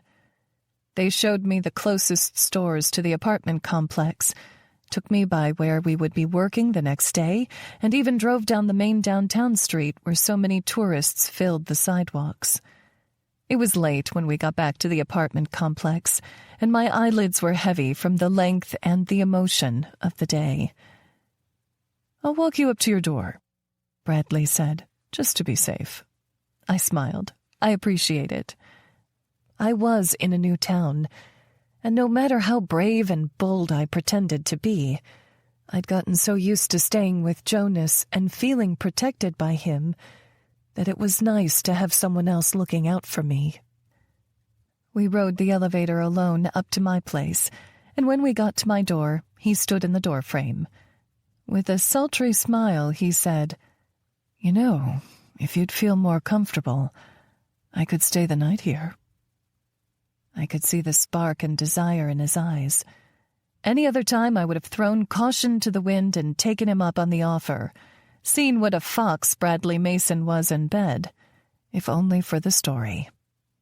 But instead I said, "I need to be fresh for tomorrow." He gave me a close-lipped smile, assessing me with a wistfulness I completely understood. "I'll see you at work tomorrow, Mara Taylor." I returned the smile. "Good night, Bradley Mason." He turned away, and I shut the door on the night, on his offer, and on my time being consoled by another person. No matter how hard it was for me, I was on my own. I walked back to my room, washed my face in the bathroom sink, and stripped down to my underwear before sliding into bed. Surrounded by pillows and covered by plush blankets that didn't smell like home, I wished more than anything that Jonas could be beside me. Chapter 57. Jonas. I stood in the mirror in my bathroom, straightening my tie. This would be my first date, since Mara and I agreed to fake date. I'd grown so used to being myself around Mara that I wondered what Tracy would see in me. Would she notice my teeth, which my parents paid way too much money to straighten with braces? My tailored clothes that Mara always liked so much? Or maybe the subtle wave to my dark brown hair? Would she like what she saw long term? Would I like what I saw in her? Tracy used to be everything I wanted. She was slender, shorter than me, standing at about shoulder height. She had honey blonde hair and big blue eyes and full lips that I used to imagine kissing. But she just wasn't Mara. I shook my head, trying to clear myself of the thought, because it wasn't fair. The whole reason I was going on this date was because Mara did not want me. She didn't want a long-term commitment. She wanted to live her own life alone instead. So I had to find a way to live my life without her, no matter how fucking hard it was to imagine. I sprayed on some cologne and left my house, making a mental note to get rid of the furniture Mara had helped me pick out. I didn't care if I even made a fourth of my money back on it, and if I had to buy something from the thrift shop to replace it. I just couldn't handle looking at it anymore. I needed a fresh start, in my home and in my love life. I got in my car and drove to Tracy's house, which was just 10 minutes away from mine. It was a cute townhome, and she had one of those big wreaths on her front door like Tess did at her apartment. I walked up, feeling not nervous, not excited, but numb. Trying to muster excitement or anything, really. I pressed my finger on the doorbell and heard a chime inside the house. "Coming!" came Tracy's muffled voice. Second later, she opened the door, greeting me with a smile. I took in her tight dress and high heels. "You look great," I said. "Thanks, you too," she replied. She flicked a blonde curl over her shoulder and said, "Ready to go?" I nodded, walking beside her to my car, opening the passenger door for her. She didn't argue, just smiled at me and said a demure, "Thank you." It was such a strong contrast to Mara, who had argued with me saying that she didn't need me to do that for her. Obviously, I'd known she didn't need me to do it. I wanted to. I walked around to my side of the car, got in, and pushed the start button. The radio began playing the country station I had on earlier, and I asked, "What do you like to listen to?" "This is fine," she said. Great. It was easy, sitting here with her, no arguing, no worrying, just being. I drove to La Bella, where a valet took my car. We walked inside, taking our seats, and it was normal. The waiter, who was not Tracy's ex, he only asked us what we'd like to eat. Tracy ordered a perfectly respectable meal, not getting dessert first. I did the same. We ate our food, talking pleasantly about our families or friends, our careers. It was easy. There was no tension, no worry, no feeling like all of it was about to slip through my fingertips at any moment. And then, when the date was over and I walked her to her door, she fumbled with her keys just long enough to let me know she wanted me to give her a kiss goodnight. And she smiled up at me, giving me the perfect opening. Her red lipstick still flawlessly in place, she said, "I had a great night, Jonas. I can't believe it took me this long to take you up on a date." "Me too. Thanks for coming out with me," I smiled, bending down and pressing a quick kiss on her lips because I knew it was what she wanted. And it felt fine. No sparks, but no drama either. No crossed wires or miscommunication. "Good night," I said. "Call me," she replied. "I will," I promised, and as I walked toward my car, I realized maybe that's how my life was supposed to be. It wasn't supposed to be full of fireworks or feeling like I was walking on the tightrope or worrying about turning the water too hot. It was supposed to feel comfortable. It was supposed to feel fine. And I just hoped someday I could find a way to believe that. Chapter 58. Mara. Confession. I missed Jonas so much it hurt. My phone went off with a calendar reminder. Tess's rehearsal dinner. I stumbled into my living room chair, trying to catch my bearings. How was it already the night of her rehearsal dinner? The last few weeks were a complete blur. I've never worked so hard or so collaboratively on something. Along with 3 other writers, I spent 12-hour days in the writing room, throwing out ideas that would get shot down, but also having suggestions that were heard and respected. When my book had been adapted to a movie, I'd been able to weigh in on the script for consistency, but they didn't have to listen to me. Here, my feedback actively changed the story we were all shaping. I loved the energized way I felt working with other people instead of by myself, even if I did feel completely worn down at the end of the day. In fact, my book writing took a complete back seat to the show. At night, I'd write a few hundred words in Reed and Liza's love story. It wasn't perfect, but it was progress. Over time, I made friends with the people in the writer's room, and even some of the people on the crew.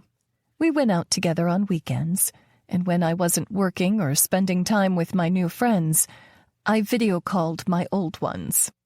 I couldn't wait for work to slow down so I could invite them here and show them the new life I was building day by day, minute by minute. I was busy, I was lonely, but I was free. For the most part. Thoughts of Jonas stuck in the back of my mind. I missed talking to him, missed falling asleep beside him, missed spending slow mornings with Mariah in the sunroom and eating Cade's homemade breakfasts on the weekends. And now I would be missing Tessa's wedding, too. It was tomorrow, and I'd have to celebrate from afar. I'd already picked up her card and written a check to send in the mail, but my heart ached that I wouldn't see her walking down the aisle.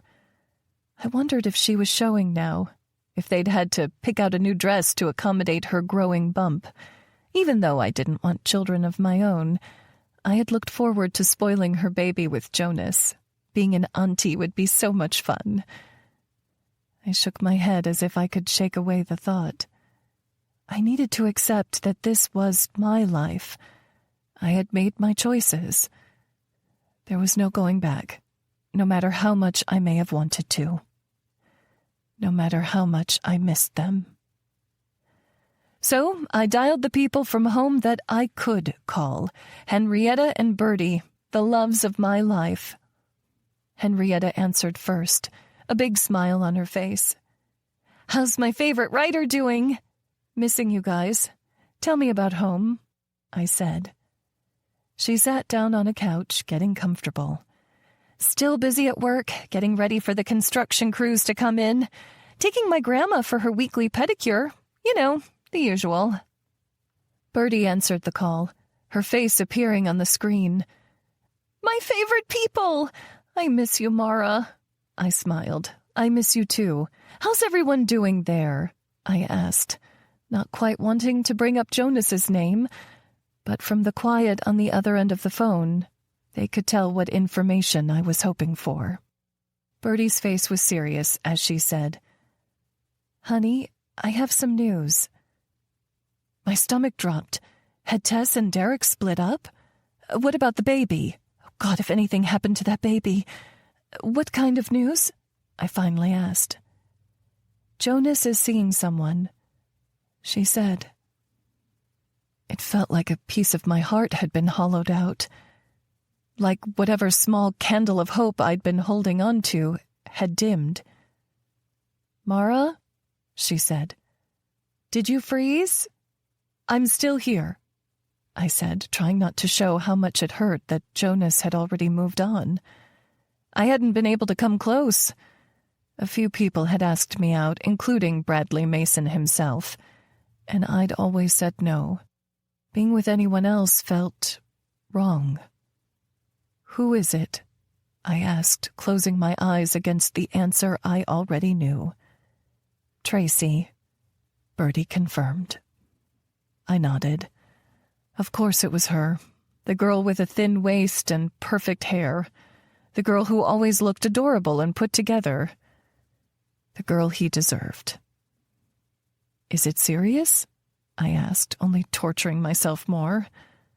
The thought of her living in the house with him, sitting on the furniture we'd picked out together, it fucking gutted me.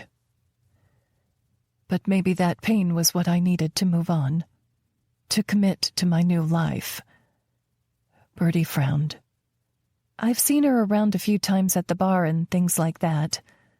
Another punch to the gut. Good for him, I said. I lied. Hey, I think there's someone at the door. I've got to go. Mara, Henrietta began, but I hung up. I didn't want my friends to see me cry.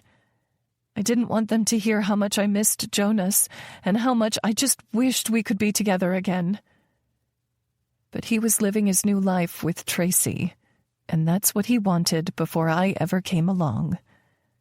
She'd be the perfect girl for him, one who wouldn't push him away or take away the possibility of children, one who could be his forever, happily ever after. Chapter 59. Jonas. I couldn't believe Tess and Derek's rehearsal dinner was here, or that I was going with Tracy instead of Mara. We were all in a nice restaurant near Tess's boutique, surrounded by Tess and Derek's closest friends and family. The two families sat on opposite sides of the table, not intermingling. Things were awkward between Derek's family and our own, and I suspected they still wished that he would have sued my sister. But the two of them, they were perfect together. Even from several seats away, I could feel the love and happiness between them, that they had found their person. Part of me wondered if this could be Tracy and me in a few years. We'd been going out a few times a week since our first date, and there had yet to be a fight, yet to be anything other than amicable conversation. We hadn't slept together, but things were easy, and that's probably where it was going, maybe even after the wedding. She wasn't Mara, but then again, no one was. And I had to let it go. I had to let her go. As far as I'd heard from Cohen and Bertie, Mara was having a great time and fitting right in with her colleagues, making waves in the writer's room and making Atlanta a good temporary home. The show she was working on was supposed to air a year from now, and I knew when it came time I would watch it, even keep it on during all the credits just to see her name. She was a part of my past, part of my heart, but not a part of my future. Tracy, the girl next to me, could be that future, even if I wasn't excited about it yet. Toward the end of the dinner, Tess stood up, held her nearly empty champagne glass that had been filled with orange juice, and tapped her knife against it. It burst into shards. Everyone watched with amusement, or annoyance in Derek's family's case, as the waiter cleaned up the pieces. "Sorry," she said, when the commotion was finally over. "I'm not the most graceful person." A polite chuckle came from our side of the table. We knew Tess the mess all too well. She looked around the table and said, "I know it's uncommon for the bride to give a speech, but I'd like to make a toast to Derek." Derek smiled up at her, all the love in the world in his eyes. I imagined that's how I used to look at Mara, how she looked at me. Back when I first met Derek, love was the last thing to cross my mind. More like, oh shit, which was probably what he was thinking too. Everyone around the table chuckled, even his family, if uneasily.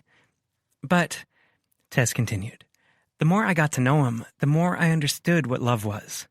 I used to think it was all fireworks and kisses in the rain. But now I know that there's so much more to it. It's looking at your partner and seeing the best version of yourself reflected back. It's knowing that they're going to challenge you to be better for the rest of your life. It's knowing that no matter what compromises you have to make, you'll still love them just as much.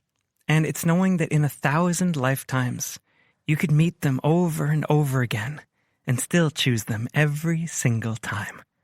She smiled, lifting her glass. So here's to Derek, the love of my life, and 1,000 others.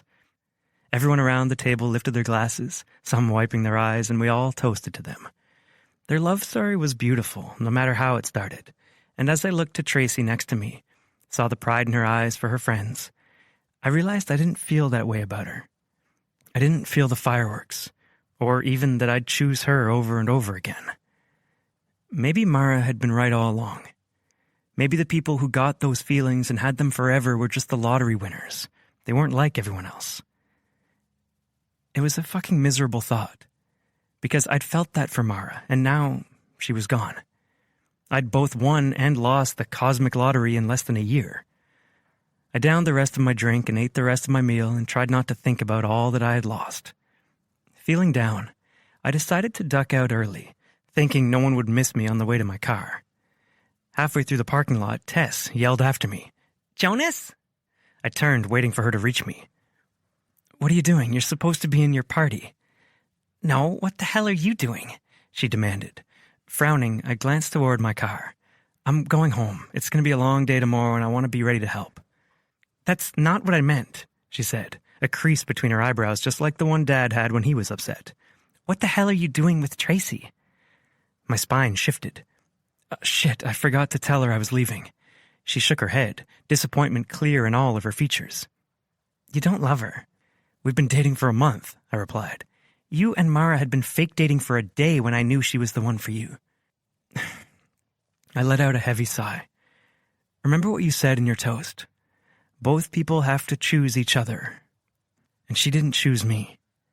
"Mara didn't say that she didn't choose you. She said she wanted to choose herself. You can choose both when you're in love." I shook my head, growing frustrated. "Tess, you got lucky. Don't you understand that? There are not many guys who would walk out of a store with a chair leg up their ass and propose to the girl a year later." She glared at me. "You're just scared. She's scared. You both need to get over it." "No," I said. "No? No. I'm dating Tracy. It's comfortable and easy, and I don't have to wonder where she's going to be the next day, or what I'm going to do that'll set her off. Love shouldn't be scary." "It's always scary, Jonas," Tess cried. "You can't put your heart in someone else's hands without being scared." I looked down at the asphalt parking lot and then back up at my sister. "I'm happy for you and Derek, I really am. You're going to have a beautiful life together." She tilted her head, looking concerned. She was about to speak, but I saw Tracy approaching behind her. "Hey, Tracy," I said, lifting my hand. "Derek said I might find you two out here," she said, wrapping her shawl around herself. "I was just getting some fresh air, but I think I'm ready to go," I said, lifting my arm so Tracy could slip underneath. Tess's eyebrows pulled together in annoyance, but she masked it as soon as Tracy looked at her. "I'll see you both tomorrow?" "Bright and early," Tracy said. My sister leaned forward, kissing us both on the cheek. Tracy hugged my sister and said, "I just can't believe you're getting married tomorrow." "Me neither," Tess said. Over her friend's shoulder, she gave me a meaningful look, and then pulled away. Tracy and I said goodbye, then walked the rest of the way to my car. I held the door open for her, more out of habit than anything, then got in and began driving toward her house. Squeezing my leg, Tracy said, "So I was thinking you could stay over if you wanted to." The meaning behind her words was clear. She was ready to move forward with me, and I needed to move forward with her instead of hanging on to the past. "That's a good thought," I said with a forced smile. "Oh, I forgot. I wanted to talk to you about this." She let go of my leg and reached into her purse, pulling out an envelope. "This is yours." I glanced at it, trying to make out what it was in the light cast by the dash and streetlights outside. What is it?" "All that money you sent me in the mail. I've told you a million times that you guys don't need to pay me to help your mom with dialysis. She's practically a second mother to me. I'm happy to help." Confused, I pulled over alongside the road. "Tracy, I didn't pay you, and I know Tess and Dad don't have the money to pay you either." "Well, it came from somewhere," she said, opening the envelope and pulling out a note card tucked amongst the cash. "The heart was a nice touch." My eyebrows drew together, and I reached out to tilt the card toward me. My eyes blurred as I recognized the writing. "Thank you for everything you've done for the best mom ever." Chapter 60. Jonas.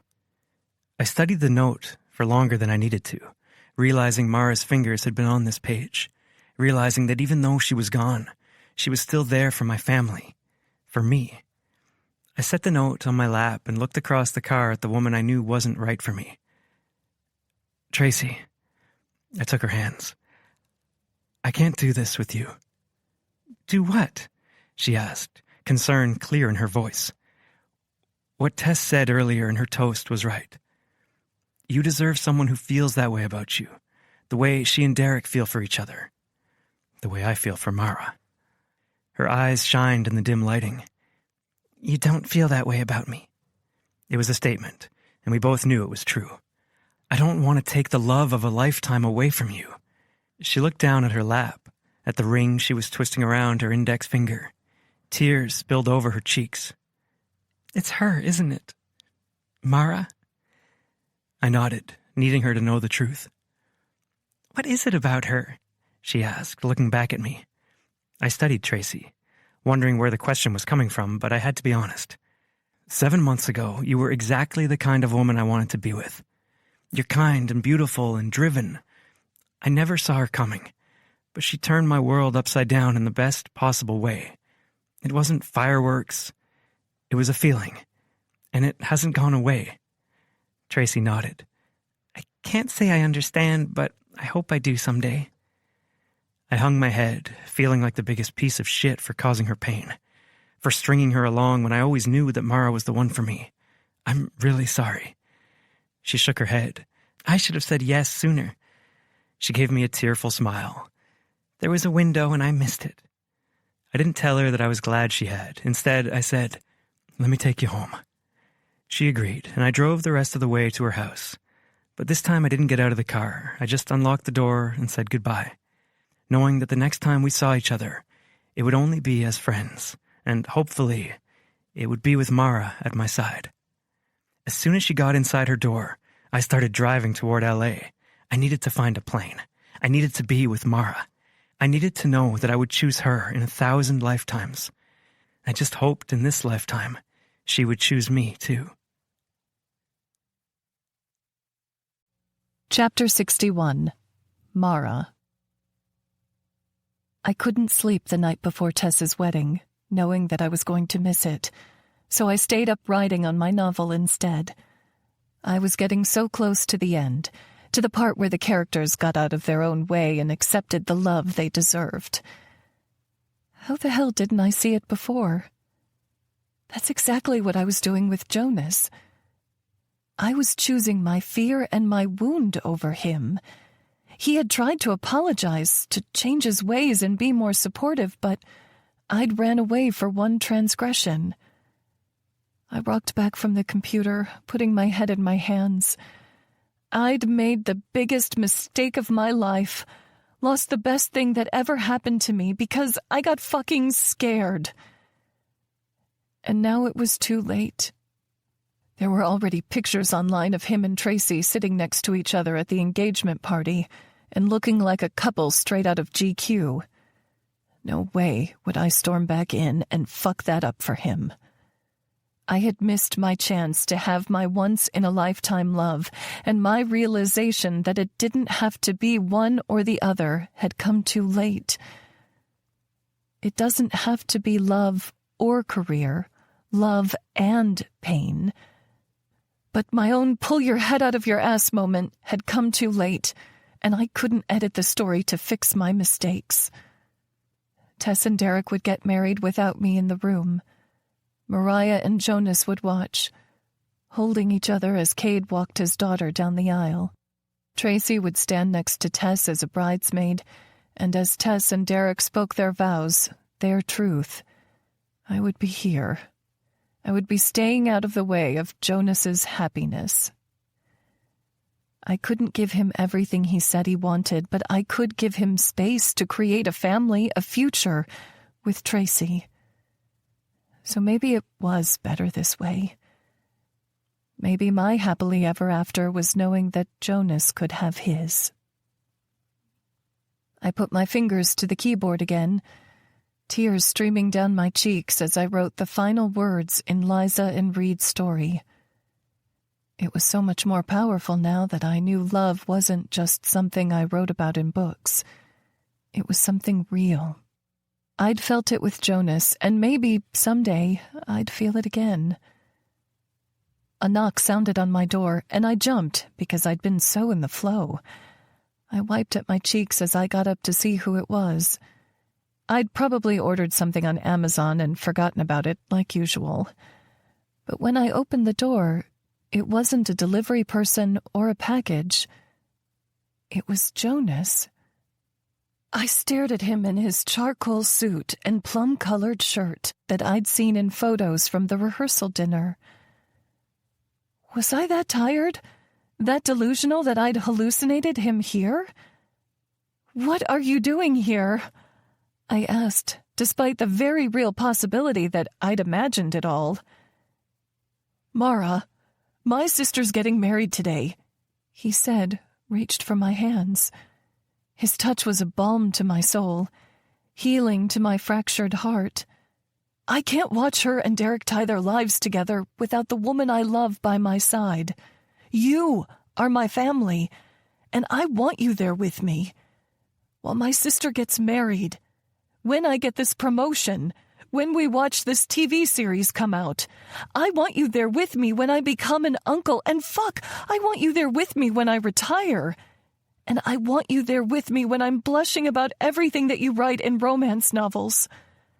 I want you there with me in person, on the phone, however you'd have me, every day for the rest of my life."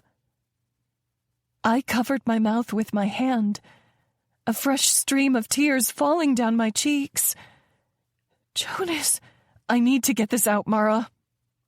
He didn't even take time to come into my place, laying his heart bare right there in the hall. "I was afraid when you said you were leaving for Atlanta. I was afraid it meant that you were leaving me. But I realize now that you weren't leaving me. You were chasing a dream. And I want to support every dream you have, no matter how big or small. I promise if you choose me, if you are with me, that you'll get nothing but my love and support, no matter how hard it is. And every time you run away, I promise I will chase you. I'll never stop chasing you for the rest of my life. Please, just say yes." His voice broke. "Just say yes." I leaned against the doorframe, pretty sure it was the only thing keeping me upright. "These last few weeks without you have been the most amazing of my life, and the most horrible at the same time. I've missed you like I've never missed any other person. I've cried for you like I've never cried for another man. And I've hoped for you to have your happily ever after, even if it wasn't with me. I never believed a love like that was true until I met you. And I don't want to take your heart, the kind of future you want, away from you because I'm too selfish to let you be with Tracy." Jonas shook his head, cupping my cheek in his hand. "I thought if you and I weren't meant to be, then maybe Tracy and I were. But it was over before it even began. I was sitting back in my life. I wasn't taking control of my life like you do." He smiled. "You've taught me so much just by asking for what you want. You've made me see that I need to ask for what I want too." "You deserve the best," I breathed, still not quite believing it could be me. "Then I deserve you." I shook my head. "Jonas, you deserve so much better than me. I can't give you children. I can't give you the traditional life you want. What if that's not what I want anymore? What if that's just you settling? I could never settle with you. Not when all I've been thinking of every day since you left is lying next to you at night, hearing your voice on the phone during the day, and making love to you for the rest of our lives." I was done fighting, done resisting, done thinking that our picture of happily ever after couldn't be the same. I took him in, with his 5 o'clock shadow and his outfit that he'd worn since the night before on his way to me. This was the love of my life, and I was finally getting out of my own way. I took that face in my hands, and I pressed my lips to his, pouring every ounce of my love for him into the kiss. "Does this mean you'll be with me?" he asked against my lips, already breathless. I smiled into our kiss. "For the rest of our lives." Chapter 62. Jonas. I picked her up and carried her to the bedroom, desperate to feel her, to touch her, to show her just how much I loved her. I laid her back on the bed and kissed her face, her cheeks, her neck, and then I pulled back her robe, kissing every part of her I'd missed so much. Her hands roved over my shoulders and back, savoring me just as I was doing with her. Our bodies responded to each other, and I could feel the damp heat through her underwear. I tugged them aside and slipped 2 fingers inside, feeling and stretching her. She whimpered, "Jonas." "I know, baby," I said, curling my fingers to touch her sensitive spot, then pulling them out and circling her clit. Her hips bucked. "Jonas, I missed you. Please." I knew I wouldn't last long, not with her body, not with all the emotions building me up and breaking me apart. I'd almost lost this, almost lost her. I promised myself I'd never be so stupid again. "Please," she said. "I won't last long. I don't care," she gasped, reaching for my pants, fumbling for the button.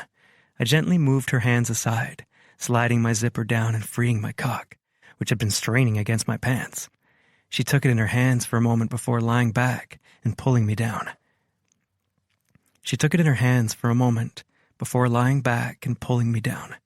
Desperately, I moved my tip against her entrance, pressing once, twice, before sliding all the way inside her as close as I could.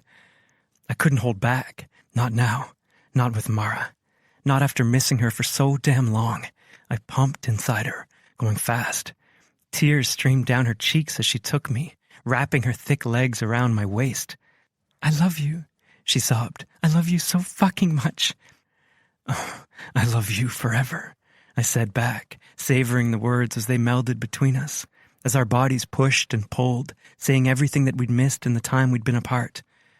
"I'm getting close," I warned. I didn't want our first time to be about me, so I pulled back to pleasure her first, but she wrapped her legs tighter around me, holding me in and not letting me go. The motion was enough to push me over the edge. I came into her, dropping my face into her shoulder and sobbing with all the pain I'd held in, with all the hopes I'd thought I'd lost. "I love you," I cried. She held my head to her chest and cried right along with me. Chapter 63. Mara. Confession. I crashed a wedding. I wished airplane seats were more comfortable and that cars didn't have center consoles. As we made our way back to Emerson for Tessa's wedding, I just wanted to be near him, to hold him and make up for all the time we'd lost. But instead we held hands. We kissed. He told me about the weeks leading up to Tessa's wedding, and I told him about how much I loved writing for TV. And when my eyelids grew too heavy to continue speaking, he held me against his chest and let me sleep. I only woke when the airplane had landed, and he gently kissed me awake. We hurried through the airport and went to his car he'd left in short-term parking. I'd worn a dress since we wouldn't have time to stop at my house and get ready, so we drove straight to the clubhouse at Emerson Trails. It was situated at the edge of the woods that walking trails wound through and was so beautiful with floor-to-ceiling windows framed by dark wood. He pushed open the door, and I gasped at the sight inside. It had been decorated with poppy mallows and daisies. The combination of fuchsia, white, and yellow was so stunning yet understated, just like what I knew of Tess and Derek. People milled about, finding their seats for the wedding, but Jonas pulled me down a hallway at the back of the building toward the dressing rooms. His dad stood at the end of the hall, probably getting ready to take his daughter down the aisle. Jonas called, "Dad!" Cade turned, a frustrated look on his face. "Where the hell have you—" His jaw dropped open. "Mara?" I grinned, running toward him and hugging him tight. "Sorry I held up your son." He laughed, holding me back. "You hold him up all you'd like, sweetheart." He pulled back, taking me in. "We missed you like hell. Please tell me you're back together." I looked at Jonas, who seemed just as happy as me and his dad. We are. Cade hugged us both. I swear this is the best day of my life. Mine too, Jonas and I said at the same time. The dressing room door opened, and Tess and her mom came out. They both looked between the two of us, and Tess started screaming. Oh my freaking God! You did it, Jonas! I grinned at her, jumping up and down. That was exactly how I felt. Mariah, who looked absolutely beautiful in her mint green dress, came and took me in her arms, just like her husband had. I knew you'd be back. You two were meant for each other. Tears streamed down my cheeks as I held her. We all were. The 5 of us were teary-eyed as I stepped back and said, I'm so sorry, Tess. This is supposed to be your day. She shook her head. It's all of ours. It's a celebration of love. A woman in a deep plum pantsuit came closer and said, I'm sorry, but we need to get down the aisle. The groom's getting a little nervous. Tess giggled. We have forever together. He can wait a few minutes. She hugged me tight again and said, Save me a dance at the reception? I laughed. Of course. Jonas extended his arms for his mom and me, and we took them, walking toward the ceremony space. As we walked in, I saw Bertie and Cohen sitting a few rows back from the front. When she saw Jonas and me together, her mouth fell wide open. Talk later, I mouthed. We'd have so much to cover at the reception. But the great part, just like Tess said, was that we had forever. Chapter 64. Jonas. Dropping Mara off at the airport after such an incredible weekend was the hardest thing I'd ever had to do. But today was the last day of tax season, and I had to be there. We'd finish strong, and then I would get the promotion I'd been working toward my entire career. Mr. Rusk had made that much clear. I went into the office trying to focus on my work instead of how much I missed Mara. After a month apart, I didn't want to be away from her again, but I had work to do. As soon as I sat at my desk, Mr. Rusk knocked on my door. I wondered what he was there for, but he only said, "Come with me." He had an unreadable expression on his face as he walked me toward the conference room. "What's going on? Did I forget a meeting?" I asked. But then he opened the door, and I saw everyone inside with party decorations and a giant cake in the middle of the table that said, "Howdy, partner." "Congratulations!" everyone yelled, and while I was still speechless, Mr. Rusk said, "We've made it through another tax season, and I'm sad, happy, nervous to say it will be my last of taking such an active role in the firm. We're promoting Jonas Moore to partner, and he'll be the man in charge next year." Everyone clapped for me, and Mr. Rusk said, "Jonas, would you like to tell them a little of what you have planned?" I nodded, wondering why this didn't feel like a massive success. It was. I could see on Jenkins's face the gutted, disappointed look. He'd worked so hard for this. I was only 32, and I was already partner. Plenty of people worked 20 years or more to get to this point. But I had been given the honor, and I wanted to let them know I wouldn't take it for granted. Working at this firm for the last 10 years has taught me so much. I've learned what I love about accounting, and of course some things I'd like to change. One of the biggest changes I see coming in the next year is the ability to work remotely. Jenkins, I want you to go to your daughter's dance recital and be able to work from home the rest of the day. Karen, I want you to work from home in case you need to keep an eye on your grandkids after school. Mr. Rusk cleared his throat, and I looked to see him shaking his head. He wore an uncomfortable smile as he said, "All changes are going to be approved by me, and we've never been one of those work-from-home firms. Face-to-face means a lot." I drew my eyebrows together, confused. We had all these people here, all my colleagues. He was allegedly placing me in charge of. "So, what does this promotion mean?" He lowered his voice. "More pay, more hours, and more responsibility. I'm still the owner of the firm, Jonas." I blinked slowly, realizing everything I'd been working toward had been in the wrong direction. I didn't want to run a business like Mr. Rusk did. I wanted my employees to have a life and the kind of love I was experiencing. But he didn't want me to have that. I missed Mara like hell, and I couldn't imagine even more hours away from her. And then I realized I didn't fucking have to. We got to write our story. And I was done writing my part away from her. "Thank you so much for the opportunity, Mr. Rusk," I said, speaking just as much to him as everyone else. "I've spent the last 10 years at this firm. I've made great friends. I love working with our clients, and the money hasn't been bad either." My coworkers gave a polite chuckle. "I'm so honored to be recognized this way, but unfortunately, I'm going to have to respectfully decline and resign, effective immediately." Murmurs broke out around the room, but I kept going. "See, I met this girl." I couldn't help the dopey smile on my face. "And I miss her.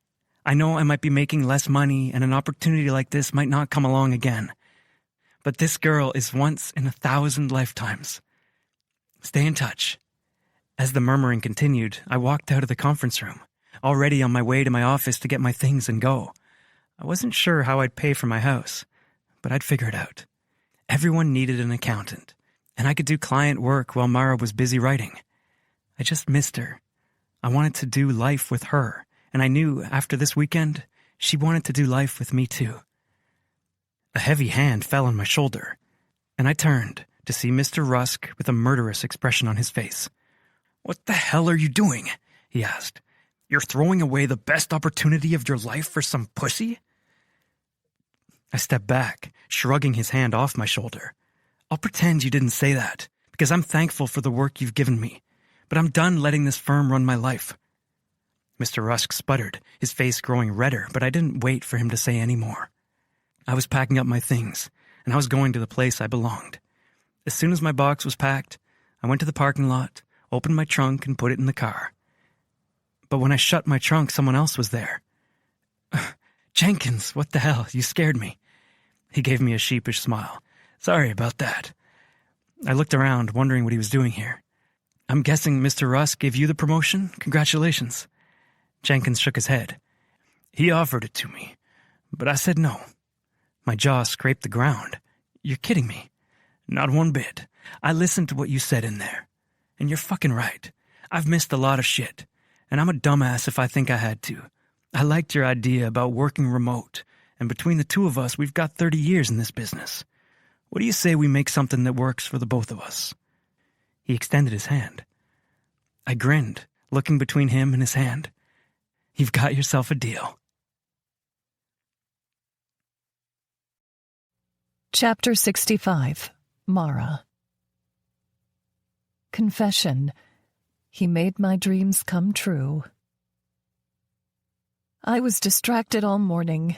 The other writers knew it. I knew it. I just missed Jonas so damn much. I knew I'd said video calls and weekend visits would be enough, but I hated the idea of going home to an empty apartment tonight. It was like my life was in two places, here in Atlanta and back with Jonas. I stepped out of the writer's room and called his number, but when he answered, I heard his voice twice. "Jonas, I think there's an echo," I said. He laughed, twice again, and then he said, "Turn around." Still holding my phone to my ear, I turned, seeing him standing in the studio hallway. My mouth fell into a surprised grin, and I ran to him, jumping in his arms. "Jonas, what are you doing here?" He spun me, then set me down. "I quit my job." My eyebrows flew up. "You what?" "They offered me partner, but Mr. Rusk told me I couldn't change things as much as I thought I could. All I was able to think about was the extra hours I'd be away from you. I quit, and Jenkins quit with me. We're starting a fully remote firm together." He took a quick breath. "I get it now, why you didn't need to talk this opportunity over with me. Because the second I had the opportunity, I knew it would be good, for me, for us, and I knew you'd be in my corner. I knew I couldn't keep working at the job and be away from you. Because when you find out who you want to be with, tomorrow isn't soon enough, and forever doesn't feel like enough time." I smiled, shaking my head, then hugged him again. Have I mentioned I love you? He grinned. I love you too. Chapter 66. Mara. Confession. I believe in forever.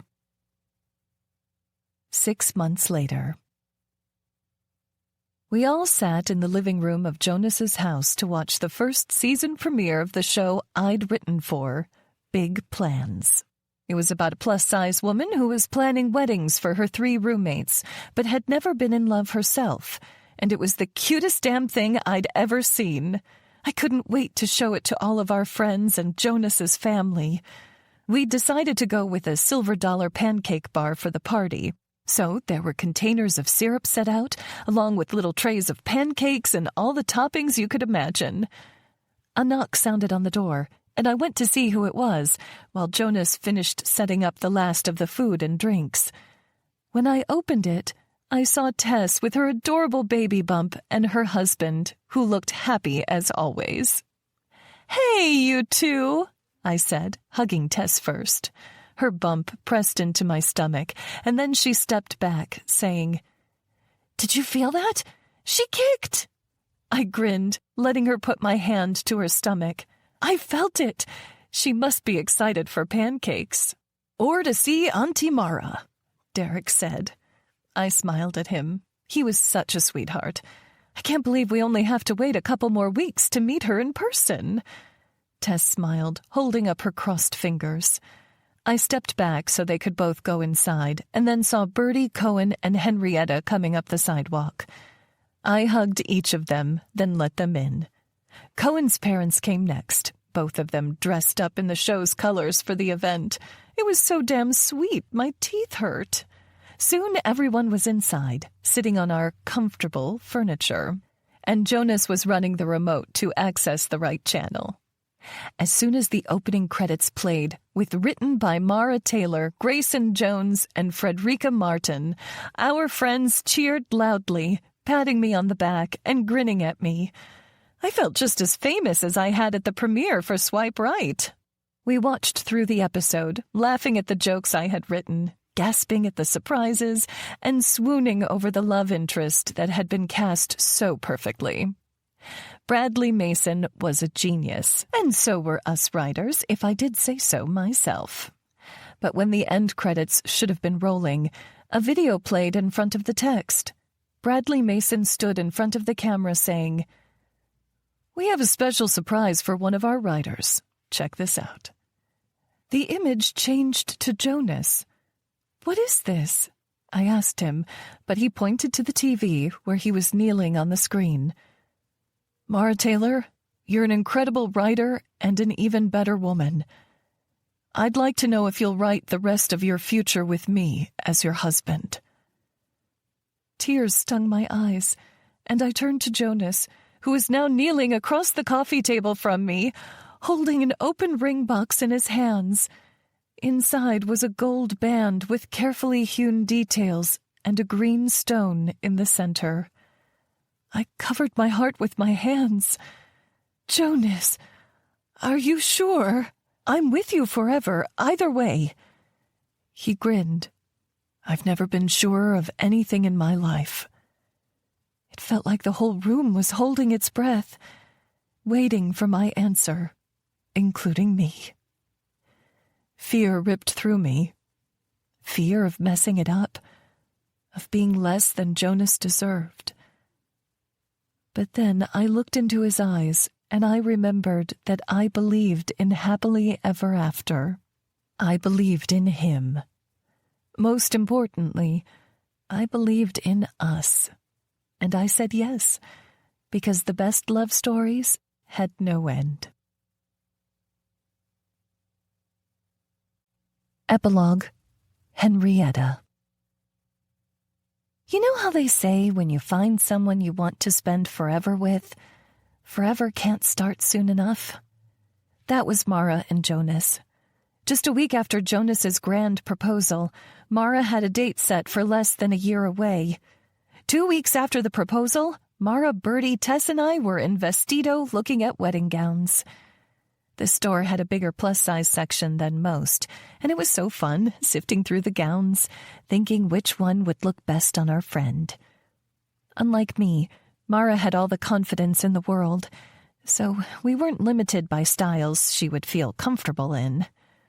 Between the four of us and a saleswoman named Venetia, we had multiple dresses for Mara to try on in every style and color the store had available.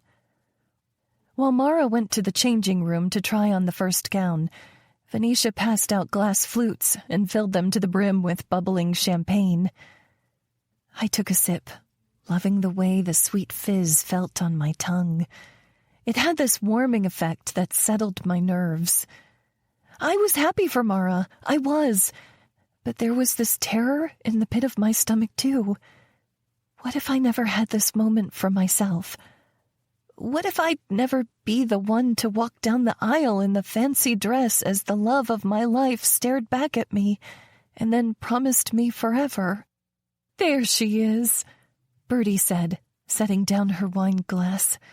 I snapped out of my thoughts and stared at the hallways from the dressing rooms. Mara walked toward us in a mermaid-style dress that clung to her hips. The sweetheart neckline accentuated her chest. With her dark hair down, contrasting the stark white color, she was a vision. "You look incredible," I said. Mara smiled back at me. "Thanks, babe." Venetia walked toward Mara, a veil in her hand. "Let's try this." She slipped the veil into Mara's hair and adjusted the tulle so it cascaded down her back. Tessa's jaw dropped open. "Oh my gosh, Mara! This is stunning on you! My brother is going to love it!" Mara's face contorted with tears, and she wiped at her eyes. "I can't be crying already!" Bertie laughed. "Let it out. Weddings always come with waterworks." She spoke like a wise woman, one who had been there before, because she had. In fact, all three of them had been married, or were at least engaged.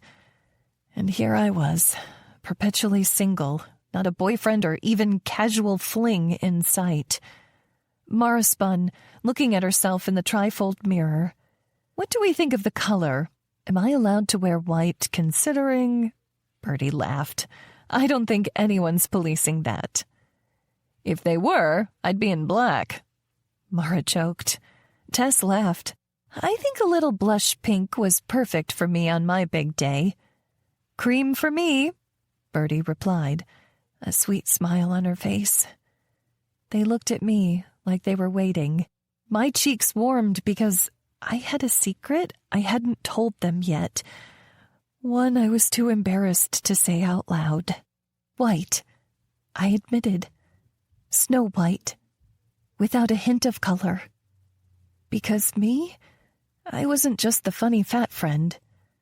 I was a 28-year-old virgin with no prospects in sight.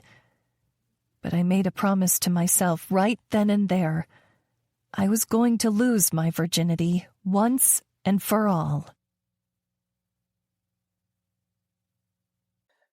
Hi, this is Kelsie Haas, author of Confessions of a Smutty Romance Author. To learn more about my other books or to get access to special bonus content, you can visit kelsiehaas.com/confessions. Author's note.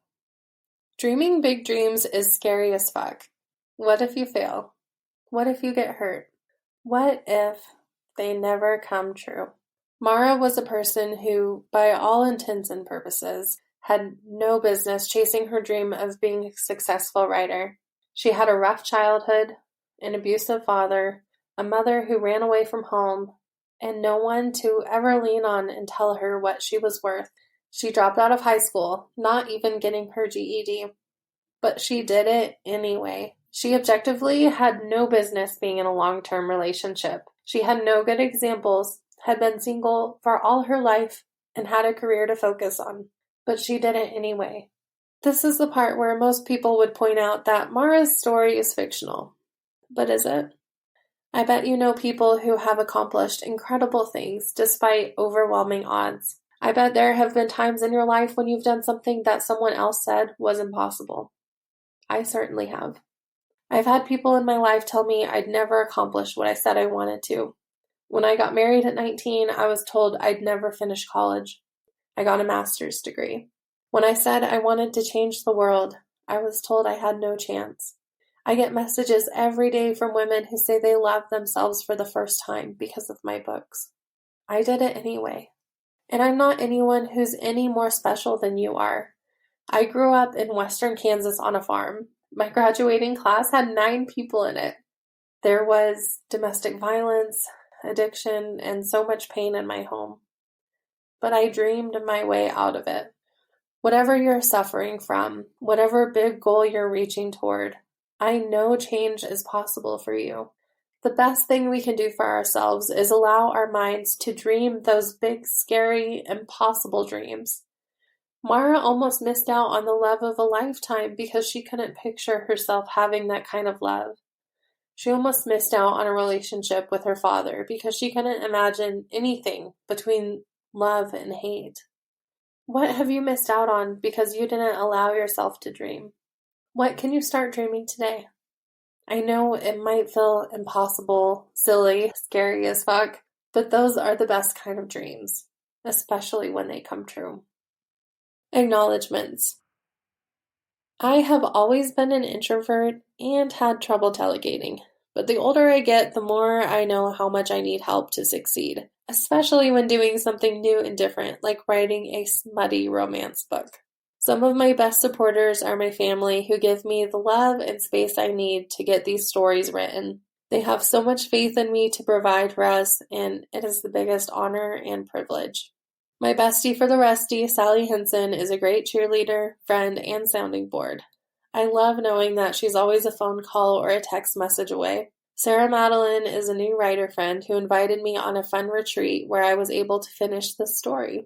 Knowing her is such a treasure, as was the extra time spent in these words.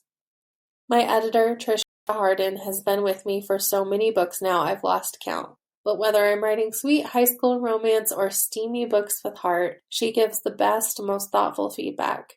My books are better for having her in my corner. My cover designer, Najla Camber, has been so fun to work with. I love how she made these covers so unique and fun, and I can't wait to share the next one. To my readers and Haas's Hussies, thank you for being so fun and supportive. I love our group and getting to chat with you every day. And to the person listening to this, you're my favorite kind of person, one who gets lost in a story and supports creatives. It means the world to me that you've spent time with my words, and I hope you enjoyed every single second.